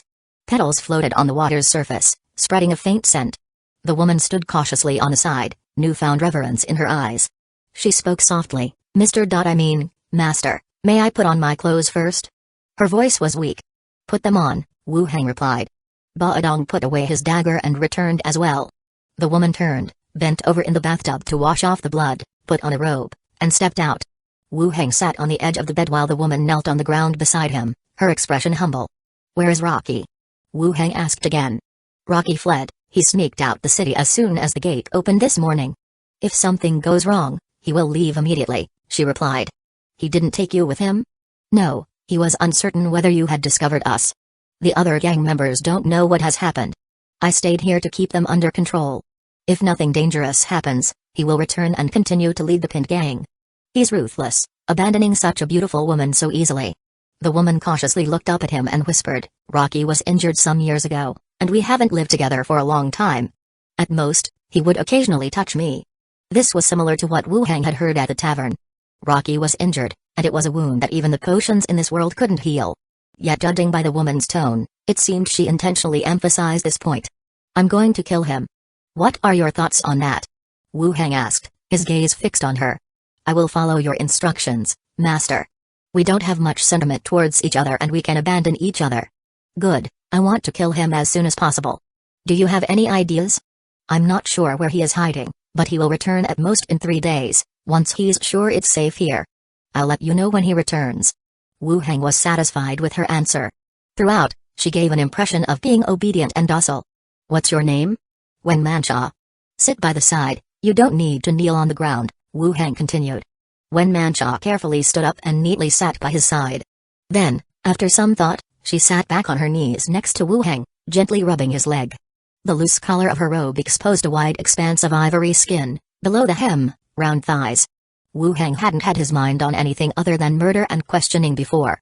Now that he'd cooled down and gotten the information he wanted, he couldn't help but see the beauty of this Pint gang leader's wife. As rumored in the tavern, she was stunningly beautiful. Her skin was fair and smooth, and she was mature and enticing. When Mancha noted Wu Hang's gaze, she seemed quite confident in her body. She leaned forward slightly, laying her chest on his leg. Wu Hang slid his hand into her robe, kneaded her a little, then pulled her into his embrace. He continued, Tell me about Fisher, why did he come seeking you all? Master, there are still people here. Wen Mancha commented playfully. She arched her back and continued, I wasn't present when it happened, but when Rocky returned, he mentioned it to me. However, I don't know the specifics. Wu Hang asked, What are your plans going forward? If your assassination attempt fails, are you just going to let it be? Rocky only has a few tricks up his sleeve. When last night's assassins didn't return, he was frightened into fleeing the city. He hasn't made any other plans. If you don't pursue this, he might not dare to take on this job again. It all depends on whether Fisher intends to act. Chapter 133, Oh hope nothing's wrong. 1 Rocky, he's definitely not a nobody. Even amongst the many factions in London City, having developed a group of over 1,000, he's garnered some scale. Although most of them are distributed in the outskirts and beyond the city, a large number of people manage to be quite effective. Otherwise, Fisher wouldn't have turned to him. It should be considered a middle to upper level faction. It seems, my plan needs some adjustments. Killing Rocky and Fisher will require some careful planning. If Rocky died first, Fisher could likely detect it and make some other preparations. In contrast, if I kill Fisher first, Rocky could just turn and run. Finding him would be difficult then. They must be killed more or less at the same time. As the cloak loosely draped over her body grew larger, Wen Mancha started to panic a bit. She whispered, Master, though I am willing to serve you, there are others present. Please consider my dignity. These two are my servants, they are physically not alive, hence devoid of emotions. Wen Mancha looked at them cautiously. The two individuals had round helmets on, blocking their faces from her sight. Standing over there, they hadn't moved at all, they truly didn't seem human. Confused as to their nature, she turned her back toward the outside. While Wu Hang was caressing her body, he also continued to inquire the information he needed. What level is Rocky? 10th level warrior, but he should have some special lineage that allows him to temporarily boost his strength. Are there other strongmen in the gang? There were 8 backbones. 1 died yesterday on your side, and now there are 7 left. They're all level 8, with some squad leaders managing below. During their conversation, Wen Mancha's robe fell to the ground revealing her incredibly attractive figure. Her body was voluptuous, waist slender, a slight plumpness around her abdomen that's soft to touch, her breasts were high and firm, skin smooth and pale. A woman of such caliber was indeed a delicacy, it would have been a shame had she been killed earlier. Wen Mancha hung on to him, her beautiful eyes filled with desire, slowly starting to undress him. Her soft fingers gliding across his chest, her face turned slightly red. Master, your muscles are so beautiful. Daringly, she lightly stroked him. Are you also a warrior? A mage. What about you? I'm a ranger. Wen Mancha continued to caress him. Wu Hang touched her chest. You're a ranger with these? If Master is not satisfied, I'll cut them off tomorrow. She laughed, continuing her thought. You're a mage? How did you develop these muscles which even the melee professions wouldn't have? Fisher and the others really picked the wrong opponent. You'll certainly become a big shot in the future. You do have a sweet mouth. If you don't mind, you can have a taste. As she says this, she slightly stuck out her tongue. She truly is enchanting. Before long, the atmosphere between them grew hot and steamy. Ablaze with desire, Manshaw asked, Master, is this acceptable? The next morning, Wu Heng sat by the bed, gently stroking the red-haired woman kneeling beside it. He murmured, You have 2 tasks. First, when Rocky returns, tell me his whereabouts. Second, find a way to gradually take control of the Pint gang. Once Rocky dies, I'll help you seize this position. When Manshaw lifted her head, asking, What about Fisher? Won't he keep posing a threat to your safety? I'm similar to him, merely unable to act openly. Oh. After a while, the sound of conversation and footsteps gradually approaching came from outside the door. Knock knock knock.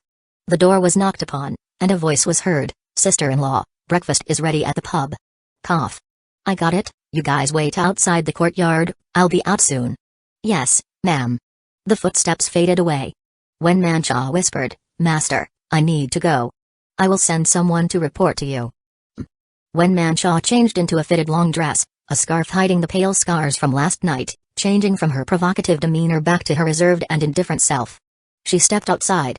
A few gang members were guarding the door, all greeting her in turns. Good morning, sister-in-law. Hello, sister-in-law. When Manshaw nodded and returned to her aloof and proud demeanor, yes, you guys can leave this place now, there's nothing special about an ordinary house. You should all go to the pub for breakfast, it's my treat. Thanks, sis. After saying that, she left. The other guys followed her. Why is sis in such a good mood today? Maybe boss sent her some good news. It's always nice when she's in a good mood, she won't yell at us. That's true. Wu Heng got dressed and left. He did not expect that last night's operation would turn out this way. Not only did he find out who was behind it all, but he also managed to acquire a dutiful maid. His time in London City hadn't been the most pleasant. The pub girls here were quite open-minded, they would just reach into their pockets and ask if you wanted to have some fun. He had been considering finding a companion. He did not expect to solve that issue in this manner. But it seemed to be pretty nice, body and mind felt good. He visited an alchemy materials shop and bought large quantities of alchemy materials and tools. All these were needed by the alchemy skeleton, he could forget other things, but not this. He went straight to the Adventurers Guild after returning to the inner city area. It was still early, so there were not many people in the lobby. A few adventurers were standing in front of the bulletin board, looking at the tasks on it. Wu Heng also stood there for a while. He was about to leave when he saw the members of the 8th squad coming in from the main entrance. Fisher was among them. Wu Heng narrowed his eyes and quietly unclasped his gun holster. On seeing this, Fisher abruptly stopped in his tracks, but quickly recovered his composure and strode briskly towards him. He greeted Wu Heng with a smile. Captain Wu Heng, you're here early today. Wow, he's got a good poker face.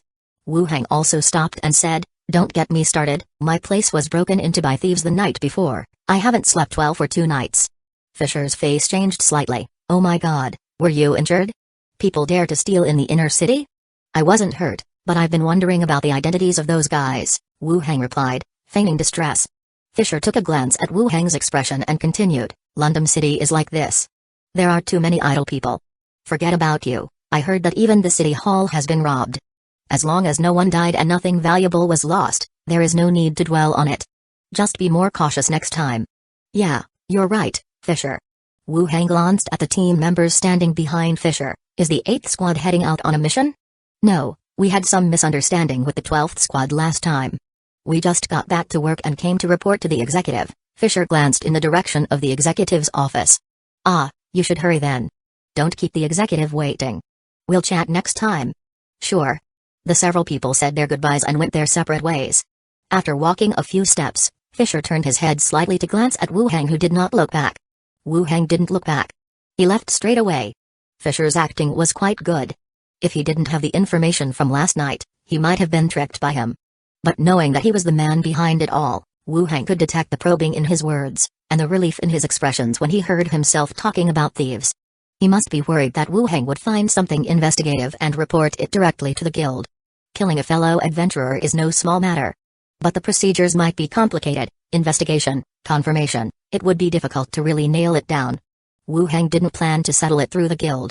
With some small tricks, he, a necromancer, should be able to handle a close combat professional like Fisher. Upon returning to his residence, Wu Heng once again checked the security of his living quarters. He should arrange for more manpower to enhance the security here. After sitting in the living room for a while, he opened a boundary door and went straight to the zombie world. He gave the purchased medicinal materials to the alchemy skeleton, and then used the communicator to contact Liaong. Soon, Liaong ran over. "How's the preparation going?" Wu Heng asked. "I went to the hospital yesterday and transported all the equipment and instruments that I could. I'll go out tonight to scrounge more stuff from the nearby shops," Liaong replied. They were about to leave this place, so they planned to take all the usable things with them. "Fine, if that's not enough, make an extra trip back first. I'll let Big Head go back with you." "Okay, let's do that tomorrow." "Make one initial trip," Liaong said, looking at the assembled skeletons and asked, "Are we going out?" Wu Heng nodded. "You should prepare too, we're going to the business district." Chapter 134, The Mice Go Mad. One soon, Liaong drove up in a military truck. Wu Heng sat in the truck with a few skeletons, slowly advancing, while the rest of the skeleton army flanked the truck, moving forward with it. A trip to the commercial street was needed to gather necessary supplies. Reliance solely on skeletons to carry everything back would be too cumbersome. The best solution was to bring a truck. The mighty army progressed impressively along the main road, dispatching zombies attracted by the noise with ease. The last time Wu Heng brought his forces to this commercial street, he didn't have that many skeletons. Yet, the commercial street was filled with zombies attracted by the sound equipment. Now, he had a considerable number of skeletons and could fully engage the zombies. At least before heading to the prison, he could raid the local jewelry stores and banks. Otherwise, it would be a waste. "Have you killed zombies before?" Wu Heng asked. Liaong held the steering wheel, eyes forward. "Yes, the first one I killed was my father. He turned into a zombie, bit a customer who came to fix his car, and when he planned to attack me, I killed him with a wrench." The atmosphere in the car suddenly became somber. Wu Heng didn't say much more. All the survivors of the zombie outbreak had lost loved ones. Having accepted this, there was no further cause for grief. "Aside from that, have you killed any more?" Wu Heng continued to ask. Liaong nodded. "Yes, when we went out to search for supplies, we killed a few zombies, but not as many as you have. When we get to the prison, keep some guard up. Being too easygoing is not good, especially in our current situation." Wu Heng continued. "Okay, I'll be careful." Liaong then asked, "What resources are we mainly scouring for on the commercial street?" "Anything we see, clothes, shoes, whatever, we'll take them all." The car continued to move forward slowly. Liaong lowered her head, pointed at a red sign up ahead and said, "This place used to sell amazing spicy hot pot. Whenever I had free time, I'd come here to eat. Later, I heard it was closed down because they put something addictive in their food." Several streets near the commercial area were filled with restaurants. It had formed a small gathering place. Through the car window, the two looked at the ruined restaurants. Suddenly, a flash of a dark figure passed by the restaurant's door. "I think a black cat just ran by," Liaong said. Wu Heng shook his head. It didn't look like a black cat. His senses had been amplified, his vision and perception were higher than ordinary people. In the instant that figure darted by, he caught a few features. It looked like a mouse, but about the size of a stray cat. His squeak. Suddenly, shrilling screams came from the direction of the restaurant. A thick, dark mass emerged from the restaurants like dirty flood water. Several zombies standing in its path gave out roars only to be swallowed up by the dark mass instantly. They simply vanished. The swarm of mice, each the size of a wildcat, was dense. Liaong shuddered all over, and every hair on her hand stood on end. Wu Heng also widened his eyes, looking at the scene before him in surprise. Last time, when he was scouting the area around the commercial street, a few stray cat-sized rats attacked him, but there were only a few. The skeletons had easily killed them. But now, the number had grown exponentially. Either they had multiplied, or more regular rats had mutated. These mice were not zombies, their glossy fur still indicated they were living creatures. People were starving, yet these creatures remained robust. "Prepare for battle," Wu Heng told the big-head skeleton sitting in the back. Clank. Clank. The skeleton warriors protecting the sides of the truck halted their advance and turned towards the swarm of mice. They raised their kitchen knives, the sound of bones rubbing against each other echoed in the air. "Stay in the truck, don't get out." After Wu Heng said this, he descended from the truck with a few skeletons. Quickly squeezing to the front, he watched the incoming swarm of mice, releasing the Grease skill. The grease instantly spread across the tar road, the swarm of mice slipped in droves to the ground. Seeing that it's about enough, Wu Heng continued with another, fireball technique, smashing into the crowd of mice. Boom. The scorching fireball burst open from the center of the mice swarm, shooting flames scattered around, igniting the grease on the ground. Whoosh, flames a few meters high suddenly rose. The fire engulfed a patch of the mice swarm ahead. Squeak, squeak, squeak. The mice's cries rang out, sharp and piercing. Huge swaths of mice were swallowed by flames, but an even larger mice swarm behind split into two streams, sidestepping the flames and circulating from both sides of the fire. They continued to charge towards the groups of skeletons. Damn, what the hell? Wu Heng cursed. With so many skeletons on his side, the mice, given their nature, shouldn't just be frantically attacking them. Watching the mice swarm getting closer and closer, their momentum fierce.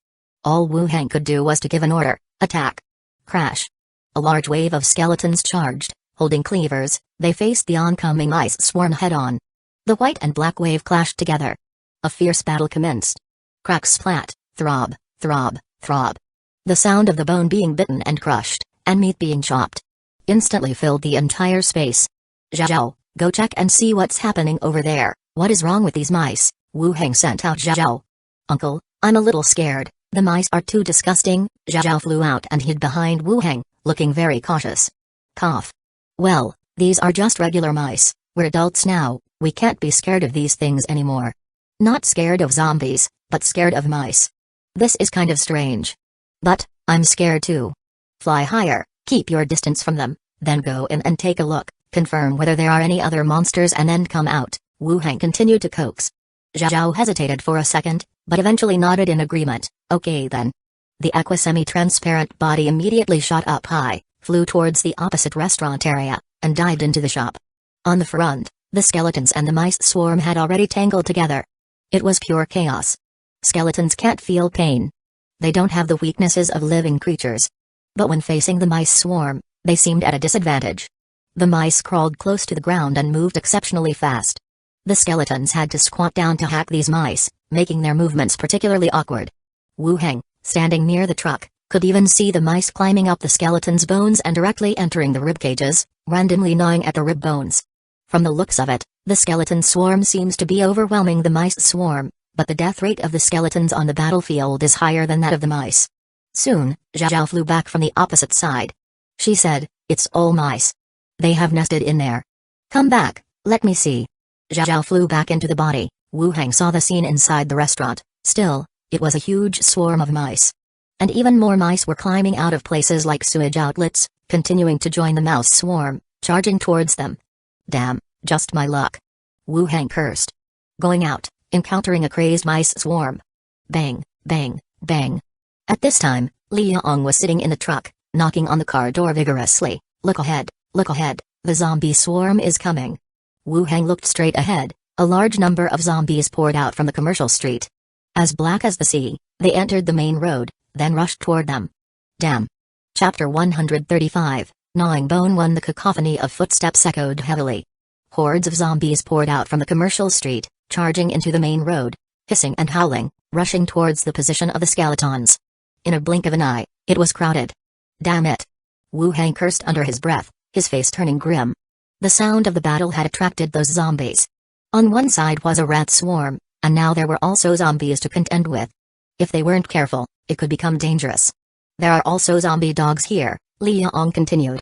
Wu Heng held onto the body of the car, raising his head to look in the other direction.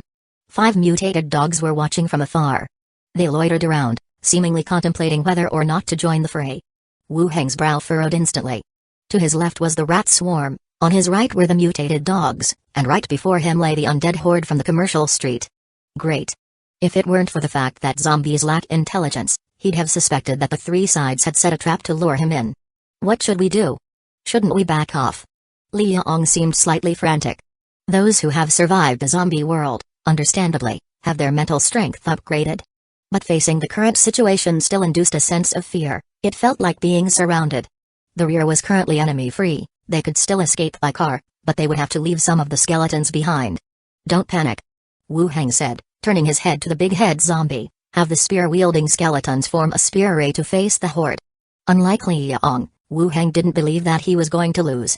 The mass of zombies and rats emerging from the alley only appeared to outnumber them. The number of skeletons had surpassed 10,000. If he kept his cool, defeating these adversaries shouldn't be a problem. Rustle. The skeleton horde began to move. The skeleton warriors clad in brown armor, wielding long spears, moved quickly to the front. Arranging themselves in neat rows, they crouched slightly, lowering their centers of gravity. Their spears were pointed forwards, like a wall of brown bristling with iron needles. Thud, thud, thud. In the blink of an eye, the horde crashed into the spear array. The sharp sound of punctures filled the air. The spear-wielding skeletons were ceaselessly thrusting their spears, piercing the bodies of the zombies. "Have the skeleton dogs stand by," Wu Hang said. He then looked at the beastman skeleton armed with a sniper rifle in the troop. "Li, get on the roof and keep an eye on the mutated dogs. If they approach, shoot them down." The agitated skeleton dogs immediately calmed down, squatting and wagging their tails on the ground.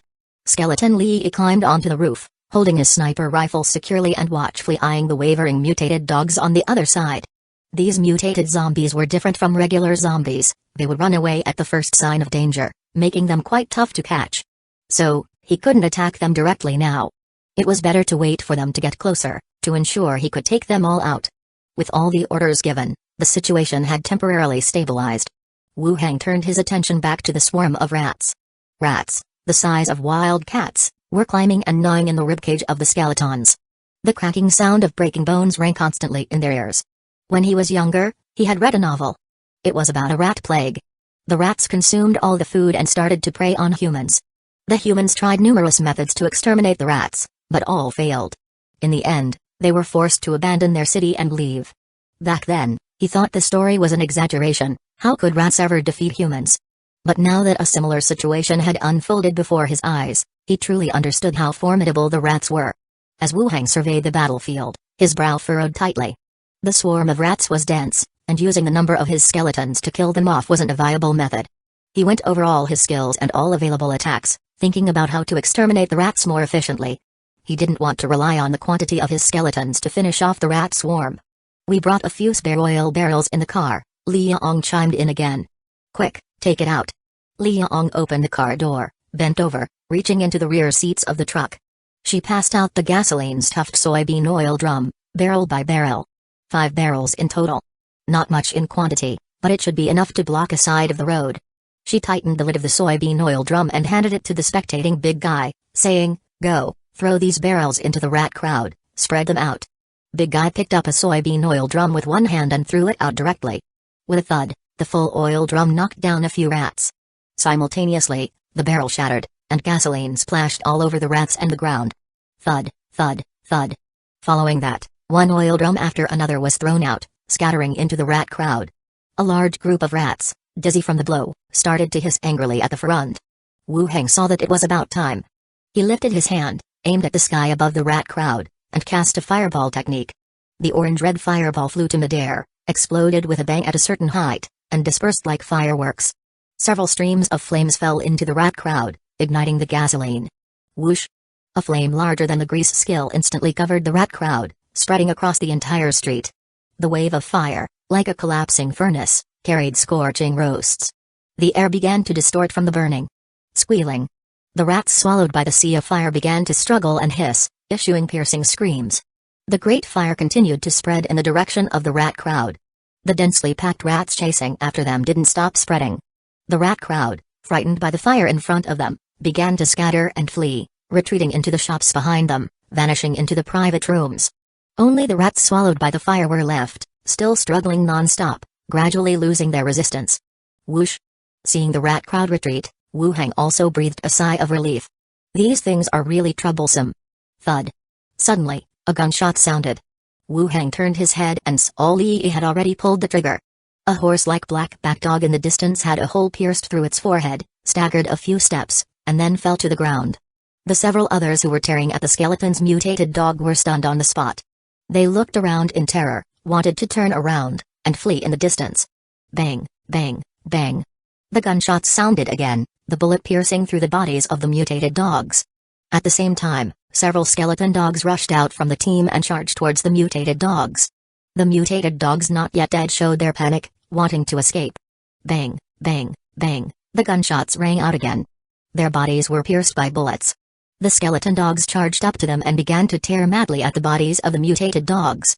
Wu Hang continued to look towards the direction of the zombie world business street. The zombies were still rushing towards them continuously. The rat crowd's retreat didn't bring about any changes. In front of the spear-bearing skeleton, a trench made up of bodies had gradually piled up. The attacking zombies, instead of charging from the front, began climbing over the trenches and jumped down from the slanted top.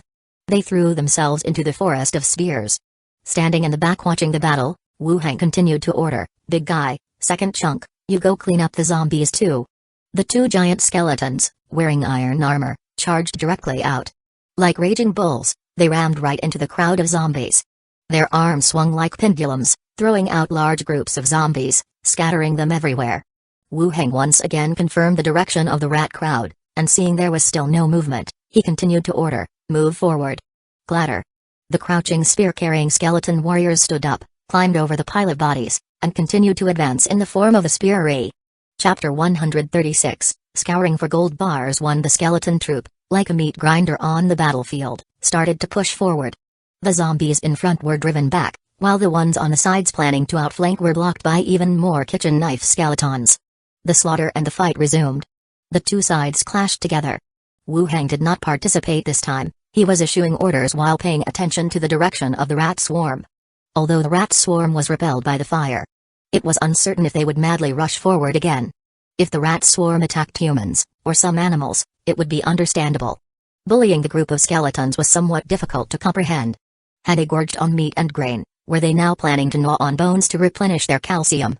The skeleton troops continued to advance, leaving behind large piles of zombie corpses along the way. They finally reached the nearby business street. The number of zombies started to reduce. The entire skeleton group, as if stained by fresh blood, were smeared all over with sticky dirty blood and pieces of flesh. Kitchen knife skeletons, attack. The skeletons wielding kitchen knives charged directly. All the remaining zombies were completely killed. The battle was over. The whole street became deserted. There were only some pieces of shredded meat and severed limbs left, along with a mix of undistinguishable hair and mud covering the ground. Stepping on it, it gave a sticky sensation. Everywhere on both sides were clothing stores, with shattered floor-to-ceiling glasses, and the speakers out front had been smashed into pieces. Wu Hang took Liang to enter one of the stores. The inside was a total mess. The walls and the floor were filled with fresh blood and overturned goods. But you could still find quite a few clothes and shoes with several-digit price tags. "You all protect her." Wu Hang pointed to a few tall beastmen skeletons. The beastmen skeletons wore iron armor and held battle axes. They stood neatly beside Liang. Wu Hang continued to say to Liang, "Search every store, let the skeletons bring everything they can carry to the truck, we can use them in the future." "Oh, all right." Liang nodded, took the given big skeletons, and directly went upstairs to continue checking. Soon you could see several skeletons carrying bags of unopened clothes walking down. They walked to the side of the road and threw the clothes into the truck. When Wu Hang saw Liang starting to scavenge, he did not linger, he directly left the store and went to the bank on the side of the road. At this time in the world, gold and silver had no value. But Wu Hang still needed it. Money was required in the upcoming plans. Entering the bank, a few bank teller-dressed zombies inside the counter were banging hard at the counter glass. It seemed like the glass of the bank was indeed strong. No matter how fierce they were hitting from the outside, the zombies inside could not break free. They just left dark red and black blood stains on the glass. Wu Hang took out the bronze key, opened the separated metal door. The moment the zombies rushed, the skeletons behind them knocked them down to the ground. The kitchen knife and the battle axe simultaneously fell down, chopping them into a pile of minced meat. Wu Hang directly walked up, opened the drawers under the counter and started to check them one by one. He found a few piles of banknotes which were of no use. After finding nothing valuable, he got up and opened another metal door behind him. Behind the door was a heavy safe. The good stuff should be inside. He continued to use the bronze key to open it. Everything inside was revealed. Apart from a large amount of banknotes, there were also the gold bars that Wu Hang was looking for. 5 bars weighing 30 grams each, and 2 bars weighing 50 grams each. Only this much? The quantity wasn't as much as he thought. He collected the gold bars and continued to wander around upstairs, found a few gold commemorative coins, and some tea and wine in the manager's office. All of it was stored in the space ring. Upon leaving the bank, he glanced at the line of skeletons moving items like ants moving house. Wu Hang led the skeletons to a few other banks in the vicinity. They discovered over 10 more gold bars.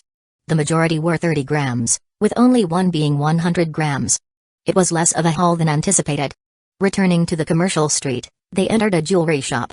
There were no zombies left in the shop. The counter was shattered, with broken glass and gold jewelry scattered on the floor. The jewelry shop had far more to offer than the bank.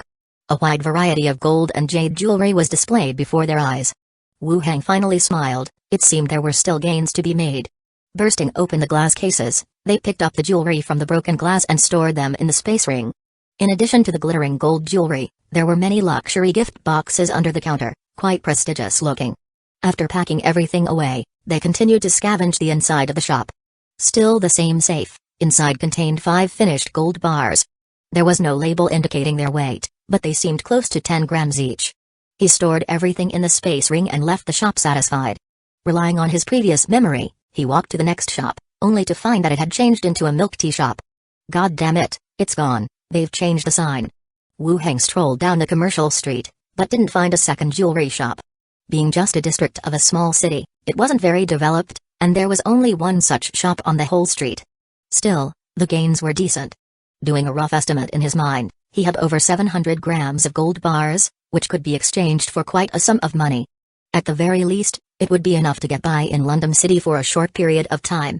Having finished collecting the gold, Wu Hang walked directly to Li Yong's shop. The shop displayed various brands of women's underwear, some advertised by celebrities. Seeing Wu Hang suddenly walk in, Li Yong quickly explained, "I'm bringing back some, there are plenty of girls, they can use these." Wu Hang nodded, thinking it was true. "Take all of them, it would be a waste to leave them here," said Wu Hang. But he didn't quite understand. Why were these undergarments embroidered, laced, and so fancy, when they were meant to be worn inside? Could this be comfortable? He couldn't understand. "Haven't you been shopping with a girlfriend?" Li Yong asked. "Men don't usually go into places like this." "That's true," Li Yong replied, taking out a jacket from her backpack and handing it to him. "Try this on. I saw it just now and thought it would suit you. Now, put it over your clothes, try it, it's new and clean." Wu Hang stood in front of the mirror and let Li Yong put the jacket around his shoulders. Wearing armor, he looked somewhat puffy. "You look much younger, like a college student," Li Yong said with a smile. "You think? Good to know you have good taste." "Of course, I've always had good taste." "I believe you." While the two chatted, the skeletons continued to move their haul. Until every shop on the street, as well as some nearby shops, were looted. The pair then returned to the truck. Wu Hang gave Big Head an order, have the skeletons pick up the corpses, and follow the truck back. With a clatter, the skeletons hoisted the bodies onto their shoulders. And the bulging woven bags they had scavenged were held in the hands of a few skeletons with basic souls. On the way, they collected intact rat bodies into the woven bags. Despite the huge fire that had covered a large area, they still managed to find several bags full of rats' bodies. The skeletons, carrying the bags on their shoulders, returned with the convoy. Chapter 137, 5 Corpse Cores. 1. They returned to the residential complex. Li Yong parked the truck beside the road. "No need to unload the goods. When the caravan returns to the prison tomorrow, just drive it straight away. This cuts out the hassle of loading and unloading goods." The two stood at the entrance, quickly discussing tomorrow's plans. Li Yong would lead the caravan and transport an initial batch of supplies back first. Wu Hang wouldn't go back with her, but he would arrange Big Head Skeleton and some skeleton soldiers to go with her, to ensure the safety of the caravan. The route to the prison had been treaded several times now. The chances of encountering danger were minimal. The arrangement of skeletons was also to avoid any wandering zombies or any unexpected situations. Humans were too fragile, a virus or simple injury might take their lives. The two stood together and discussed for a while, and confirmed their plan. Li Yong returned to the repair shop and Wu Hang led the skeletons back into the residential complex. He ordered the skeletons to pile up the bodies they brought back together. The bodies of the mutated dogs were placed separately. Although this trip did not yield any level 2 mutated zombies, the killing of so many mutated dogs was a significant gain. In terms of attribute enhancement, it was equivalent to a level 2 corpse core. After several bone manipulation skills, 5 skeleton dogs stood up from the shattered flesh. They shook off the dirty blood splattering all around them. By this point, the number of skeleton dogs and cats had reached 12. Although not many, their lion size and animal speed provided a noticeable combat advantage. Especially these greyhound-like skeleton dogs, they resembled tall, thin-legged horses. Wu Hang even thought that he could let these skeleton dogs pull carriages, they would definitely be faster than horses. He rummaged through the discarded flesh, took out 5 level 1 corpse cores and packed them in a plastic bag. He glanced around, called over Lee, who was carrying a sniper rifle, and said, "You can train hunting dogs, right? Choose one, it's yours." Lee stepped forward, pointing to one large greyhound-like skeleton dog. "All right, it's yours now." Lee bent over, caressed the dog's head. A faint white light spread over the entire dog.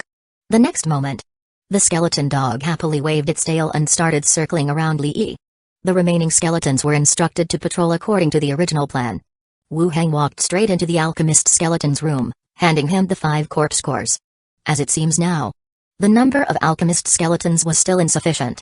Besides making potions from corpse cores, they also needed to produce regularly used potions, such as healing potions and spirit potions. Even tough skeletons don't need to sleep. The dwarf skeleton was somewhat struggling to keep up. Moreover, alchemists have some knowledge in healing. This was evident when we healed Jia Yining's gunshot wound. Now that we have some money, it wouldn't hurt to buy a few more alchemists' bodies. After explaining tomorrow's plan to Big Head Skeleton, Wu Heng directly opened the boundary door and returned home. He went to the ground floor for sword practice. The system prompt also appeared.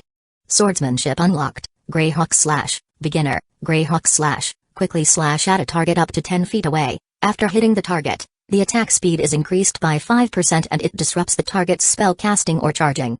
Done. All's well that ends well. After practicing for so long, I finally mastered a swordsmanship technique. Baodong. Baodong takes a step forward. Stand there and let me try out my swordsmanship. Baodong walks to the other side of the living room, and Wu Heng tightly grips the silver wing water pattern sword. The next second, his body darted forward like a foraging falcon, instantly closing the distance to Baodong with a swift slash of his iron sword. Baodong dodged sideways and caught Wu Heng's sword-wielding wrist single-handedly. Damn it! Just when he was about to revel in his coolness, his wrist got caught. Baodong let go of his grip, and Wu Heng elegantly sheathed his sword. On second thought, not being able to defeat it was quite normal. After all, it was an elder of the Church of Divine Punishment in its past life. It would be strange if he, with his just unlocked novice-level swordsmanship, could injure it. However, the swordsmanship he had unlocked was definitely not weak, enabling him to close in on his opponent quickly and strike. Apart from killing distant targets, if used skillfully, it could also serve as a getaway skill. After sparring with Baodong for a while, he went to bed. The next morning, Wu Heng got up early and first went to the zombie world. He had arranged for the escorted convoy to depart. After watching the convoy leave, he returned to London City. Today's weather in London City was slightly overcast, with dark clouds covering the sky, as if a heavy rain could start at any moment. Wu Heng prepared an umbrella in his space ring, stepped out of the door, and headed for the association. By the time he reached the hall, several teams had already gathered to accept the assignments.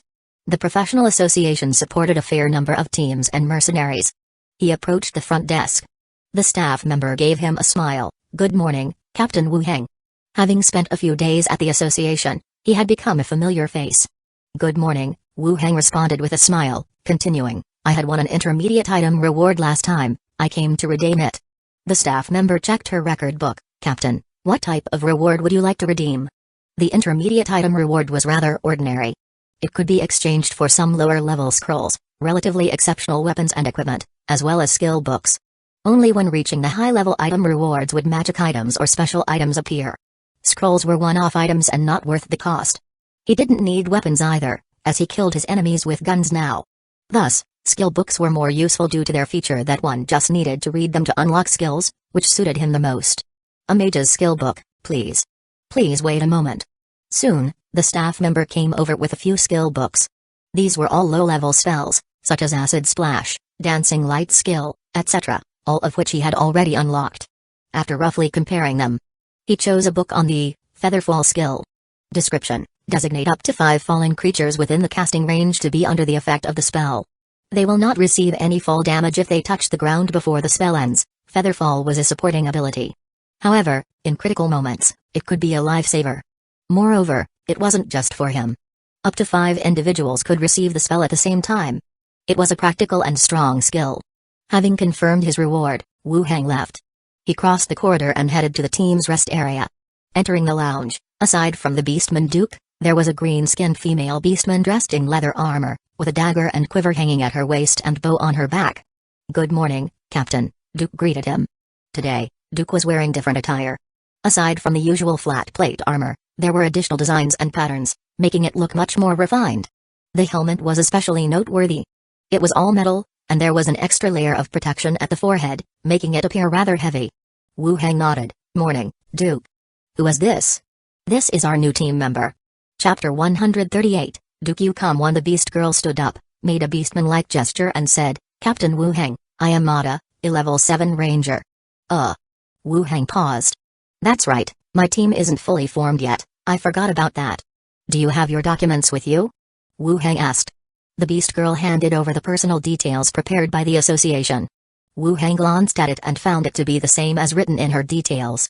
The person who recruited her was the agent Gomez. How old are you? Wu Heng continued to ask. 22, Captain. Welcome to the team. Wu Heng looked at the name on the document again, Mada. Thank you, Captain. Mada responded immediately. Wu Heng felt that beastmen were easier to communicate with than human races. At least these two team members were fairly respectful towards him. Sit. Wu Heng gestured for her to sit down and continued, My name is Wu Heng, the captain of the 12th team, and he is Duke, a member of our team. We met a bit before you arrived, Duke directly said. London City is actually not small, and it's divided into several areas. Even though they were all beastmen and local residents, but the two did not know each other. Okay. From now on, we're all teammates and should take care of each other. Yes, Captain, Mada nodded again. After a small chat, Duke leaned forward and said, Captain, I came today to discuss some information about the fugitives. Do you have any leads? I do, but I'm not sure how reliable they are, Duke scratched his head. Let's hear it. Captain, do you remember the fugitive who killed and drained the blood of people in the bar we investigated the other day? Duke asked. I remember. Anything happen over there again? The first mission when coming to London City was to investigate the death incident at the bar. A freaking murderer used money to lure bar girls into alleys and slit their throats to drain their blood. Wu Heng cornered him in an alleyway and gunned him down on the spot. He included this event in the letters to Yuli and Slither, so the memory was still fresh. Nothing happened at the bar, but similar incidents have occurred beyond the city. The guy we killed was a fugitive, and I think this perpetrator might be a fugitive too, Duke said. Murdered and drained of blood? Yep, the wounds are similar, so I think we can still catch the fugitive, Duke continued. Wu Heng then looked at the newly joined beast girl. Mada, have you heard about this? It seems that I have heard a bit about it. Recently, the Hammer Party has been making quite a ruckus, and the outside city area is rather chaotic, Mada said.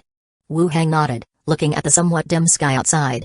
He said, let's go out to take a look and investigate. Okay, Captain. Duke excitedly stood up. The group grabbed their weapons and headed out together.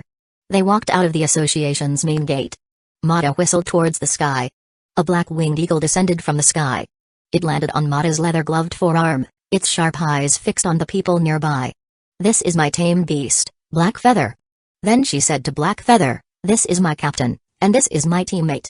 Black Feather looked at the two men and nodded quite human-like. Wu Heng glanced and didn't say much. The tamed beasts of human rangers are usually smaller eagles or more docile birds. This one was more like a vulture. Its neck was thin and a bit drooping. Ugly, but somewhat handsome. After the introductions, the group headed straight outside the city. As soon as they left the city gate, they were in the outskirts. Besides the main road in the middle, houses of varied heights were densely built on both sides. Perhaps due to the gloomy weather, there were hardly any people on the road. In contrast, it gave off a creepy vibe. Duke led the group to the door of a wooden house, gently knocked on the door, and a man cautiously peeked out of the door crack. Seeing that it's Duke, he then opened the door, saying, Oh Duke, it's you. Yes, this is my captain. We're here to investigate the recent deaths, Duke introduced him. Oh, hello Captain, what exactly would you like to investigate? The man asked. Wu Heng replied, the dead body, is it still there? Yes. Take us to it. Oh, this way please. The man led the way with the group following him towards a wooden house on the outskirts of town. It's in here. The dead were all women or children, causing panic among the people. Even the gangs couldn't figure out what happened. Wu Heng nodded, alright, we'll take it from here, you can go. Okay. The man continued, we've pooled some money together. If you can solve this problem, we're willing to pay you a reward. He probably feared that they wouldn't take the investigation seriously, so he prepared some money to expedite the process. Alright, we will inform you of any updates, Wu Heng said. Thank you. The man backed out, muttering about how life is tough, and left. In the room, several bodies covered in burlap were laid out. From their physiques, it seemed some were humans, and some were beastmen. Wu Heng released a dancing light skill to illuminate the room. He had Duke uncover the body at the front. It was a woman, seemingly not too old, with a deep wound on her neck. Her skin was pale as if all her blood had been drained. This killing was indeed similar to the murder that happened at the bar. Wu Heng didn't say much, he just directly cast the spell, communicate with the dead. The corpse, with skin as pale as paper, abruptly sat up, its pale pupils gazing ahead. Mada, the newly joined beast woman, looked suddenly alarmed and involuntarily stepped back. Wu Heng then directly asked, "How did you die?" "I was attacked by several people who then slit my throat," the corpse responded. "Did you recognize any of them?" "No, I didn't see their faces clearly." "Where were you attacked?" "In the outskirts of the city, on a small path to the north." "What time?" "After dusk." After thinking for a moment, Wu Heng asked one final question, "Did you notice any distinguishing features?" "They reeked of blood and wore black capes." After responding, the corpse fell back onto the ground with a thud. Wu Heng then proceeded to question the second body, a female beast woman. Her green skin turned gray from loss of blood. She had obviously fought as her face and body bore injuries, but the killing blow was still to the throat. Her skin and flesh turned white and twisted inside out. Wu Heng asked the same questions as before. The locations and timing of the incidents were different, but the perpetrator's characteristics were the same. After asking the 5 questions, he questioned the remaining corpses to collect as much useful information as possible. After all the inquiries were completed, the 3 of them regrouped. "Captain, is this the same as the last incident?" Duke questioned. "Indeed it is the same. Could it be a fugitive? Whether it is or not isn't important. Our handling this matter is in itself ridding the people of a menace," said Wu Heng. "Right, that's a good word to use." Duke agreed. Mada interrupted their conversation to quietly ask, "Captain, what do we do next?" Questioning corpses was efficient. However, this time, there was no clear direction. They couldn't possibly go door to door looking for suspicious black cloaks, or sniffing to see who reeks of blood. Wu Heng gave it some thought and said, "Actually, it's simple. The killer only targets women. Let's lure them out." "Understood." Duke glanced at the newly recruited female beast woman. Mata nodded, "All right, I don't have a problem with that." Although beastmen are tall and large, the corpses included female beast woman. The killer did not target the weak but leaned towards targeting females. This was rather twisted. Looking at Mada, Wu Heng shook his head, there could be danger. The killer acts in groups. Mada, if you use yourself as bait, it's too risky. Rangers in this world were not the high agility type that could make themselves scarce at will. They were more like the reconnaissance and long-range support types. If she was surrounded and their support wasn't quick to arrive, it could lead to irreversible consequences. Joining the squad in the morning and disappearing in the afternoon would turn them into a laughingstock. "Shall we find another woman?" Duke suggested. "Duke, you go." "What?" "Captain, I'm a man." "Aren't they attacking women?" Duke exclaimed in surprise, even patting his chest to demonstrate that he possessed none of the traits of a woman. Mada also awkwardly laughed at the side, not knowing what to say. Having the robust Duke play the part of a woman was indeed a creative idea. "Disguise yourself." Wu Heng pulled out the illusion veil and handed it to him, saying, "Put it on, let's see." Duke took it in confusion. At Wu Heng's indication, he put it on his head. A beam of light shined down from his head, and his body began to change, morphing into the image of a female beast woman. The external appearance was modified by the illusion, but the height still remained towering. Wu Heng looked at Duke, nodding in approval, and the wide-eyed Mada could only stare in disbelief. This must be a special kind of item. "There's no change." Duke started, but quickly shut his mouth. His voice had altered, more like a female's. "All right. The effect is quite good. Go to the north area and have a walk around. We'll protect you from the shadows. Duke, don't whimper and scare the killer away." "Ah. Captain, this won't work, this really won't work." "Stop talking. If I weren't a mage, I would go myself." This. Duke stuttered, then in the guise of a female, he walked off to the distance. The sky grew darker. On the small path to the north, a female beast woman was looking around apprehensively. Her buff body and waterfall-like long hair made her a popular type among the beast people. Whoosh! Suddenly, the sound of running came from a dark alley. 3 shadows darted out, forming a triangle around the female beast woman. Damn, what a huge body, what did she eat to grow this big? As long as it's a female, the fuller blood is better. Enough with the trash talk. The people from the city outskirts are investigating. We need to make it quick. Damn, she's even winking at us. The men spoke without any inhibition. However, the female beast woman, upon hearing the phrase winking at us, instantly lashed out in fury. With a roar, she charged at them. Chapter 139, Life is a disease. Thud. A dull thud sounded. The giant beast woman charged like a wild bull, sending one person flying, flinging him 4 or 5 meters away. The other two turned their heads to look at their airborne companion, surprise etched on their faces. What's happening? This is intense. Kill her, something's off. The man who was thrown scrambled to his feet, clutching his chest as he spoke. The other two also turned around, immediately drawing their daggers and rushed towards the beast woman from both sides. They planned to flank her. Their prime objective was to kill and collect blood. Duke's face also turned serious in an instant, involuntarily blowing a kiss as he lowered his center of gravity and drew an iron sword from his waist. His eyes were vigilant as he watched the two rushing towards him. Whoosh! Just as the two attackers were getting closer, almost upon him, the piercing sound of an arrow cutting through the air sounded. Thud. An arrow, fired from a distance, instantaneously pierced one man's body, exiting from the other side. The man in the middle staggered back a few steps. Looking down at the arrow that had gone right through him, the face of the other man changed dramatically. At this point, the sound of wings flapping rang again from the sky. A black-winged eagle swooped down from the sky. The man raised his arm to block it. With a scratch, the eagle's sharp claws left deep marks on his leather armor. Ah! Duke, dressed as a woman, roared out loud. Wielding his iron sword, he rushed in to join the fray. The weapon in his hands danced wildly, blowing kisses and catcalls as he roared at his opponents. Whoosh, whoosh. Arrows continued to rain from a distance. Wu Heng, leading a group of men, also quickly joined the battle from a distance, swiftly bringing down their enemies. The mission proved easier than expected. Duke handed the veil to Wu Heng. Captain, this is for you. Wu Heng took it and stowed it away immediately. He had spent a few thousand silver coins on this and little did he value it. Still so naive. Do you think you get many chances to gallantly pretend to be a girl? Drag the bodies over here. Wu Heng instructed. Duke and Mata dragged the bodies over. 3 bodies, neatly laid out in front of them. Wu Heng continued using communicate with the dead. Are there any others of you? There are other members. Responded the corpse. It wasn't just the 3 of them. Moreover, the words members would suggest something like a team or a faction.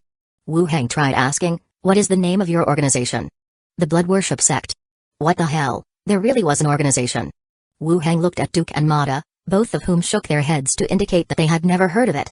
It didn't seem to be well known locally. How many people are there in your organization? Wu Heng continued to ask. Including us, a total of 8 people. The number wasn't that large. It must be a newly established small sect.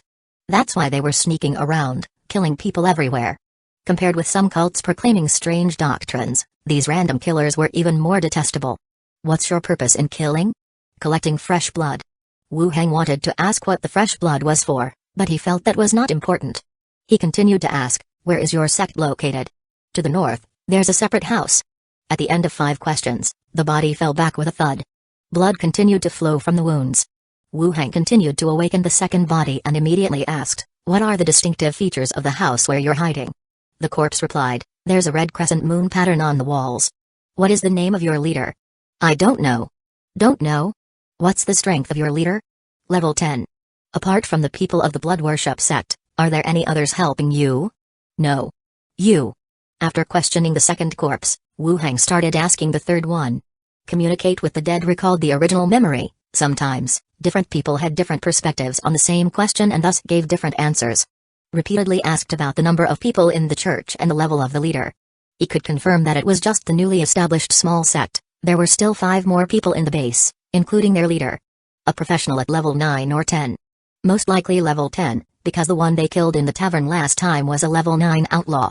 Now that this one had become a sect leader, his level should be even higher. Captain, what's next? Asked Duke. Let's go, to the north. In accordance with the information, Wu Heng and his team arrived at the northern gathering spot outside the city.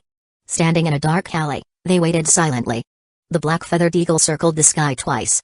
Zhao, the ghost, maintaining her invisibility, flew back from a distance. They shared vision and found the wooden house marked with a red crescent moon from the opposite air. The room inside was dim and small and there were 5 people gathered inside, holding cups filled with fresh blood, muttering something as if they were praying before gulping it down. A satisfied, intoxicated expression spread across their faces. There was also a basement below, where 3 women were locked in an iron cage along with bodies that had not yet been disposed of.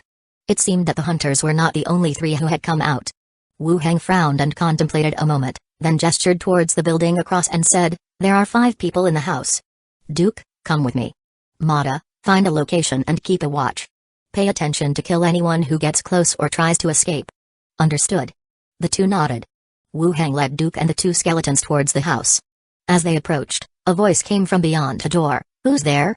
Wu Hang directly said, we are the nearby residents. We heard that there was a Red Veil Tavern around here. Is it nearby? Chapter 139, Life is a Disease. Move ahead, don't stick around. What? Didn't catch that. Wu Hang made a signal to those behind him. Duke froze for a moment, then burst towards the door. Bang, squeak. The intense collision made the door creak painfully. Baodong quickly took over Duke's position, kicked the door with force, and with a loud bang, the shaky wooden door fell backward. A thick smell of blood rushed towards them. Ah! Damn it, who are you guys? Angry roars echoed from inside the room. Stop, stop, stop. Three figures, like agile cheetahs, rushed towards the people at the entrance first. Bang! Bang, bang, bang. Several people pulled the trigger simultaneously, and a burst of bullets fired at the two figures straight ahead. The figure that jumped into midair fell from the sky, bleeding profusely. Then, the bullets continued to shoot at the people behind. Swish, swish, swish. In the room, the remaining people moved quickly, leaving after images in the dim room. They can dodge bullets. Damn, let's fight our way out. It's Iron Guard Knights, they discovered us. Let's fight our way out, the blood bestows upon us immortal bodies. The figures inside the room quickly rushed towards the door. Moments later, their bodies were pierced by bullets and hit the ground moaning. Suddenly, a figure approached the door swiftly from behind. The gun muzzle elevated towards the charging figure. However, the next moment, whoosh! The figure turned into a wisp of black smoke, bypassing those in the room and darted out of the door, towards distance. We follow him. Holding down the trigger, bullets continued to shoot towards the black smoke. Thump, thump, thump. A series of thump, thump, thump sounds echoed as the burst of bullets pierced the black smoke. Just like a shooting into a mud pit. Clearly, the black smoke can't float up high like real smoke, it could only maintain a height of about 2 meters. Even if trying to escape into distance, it was impeded by the burst of bullets, quivering and unable to move. At the same time, the substance within the black smoke solidified increasingly. As they fired in confusion, the black fog suddenly condensed to form the figure of someone wrapped in a black robe. He shouted loudly, I can give you money, let me get out of here. After killing so many people, and you still want to go? Wu Hang signaled again. Bang, bang, bang. Bullets once again shot out, piercing his chest. With each bullet hitting the man, his body swayed, slowly retreating backwards. You can't kill me, I'm with a gang in the outer city area. Bang, bang, bang. His words were cut off as the bullets tore through his body again. He fell to the ground, blood pooling around him. Even though they had killed the man, Wu Hang was still surprised at how tenacious he had been. He actually made the two skeletons empty 2 clips before finishing him off. Duke ran up, raising his battle axe ready to behead the dead. No need to chop, too much blood, it won't be easy to carry. Wu Hang said directly. I'm worried he's faking death. He's dead, take off his scarf. Duke gripped the corpse's scarf, which had been covering its mouth and nose, revealing the face of a gaunt middle-aged man.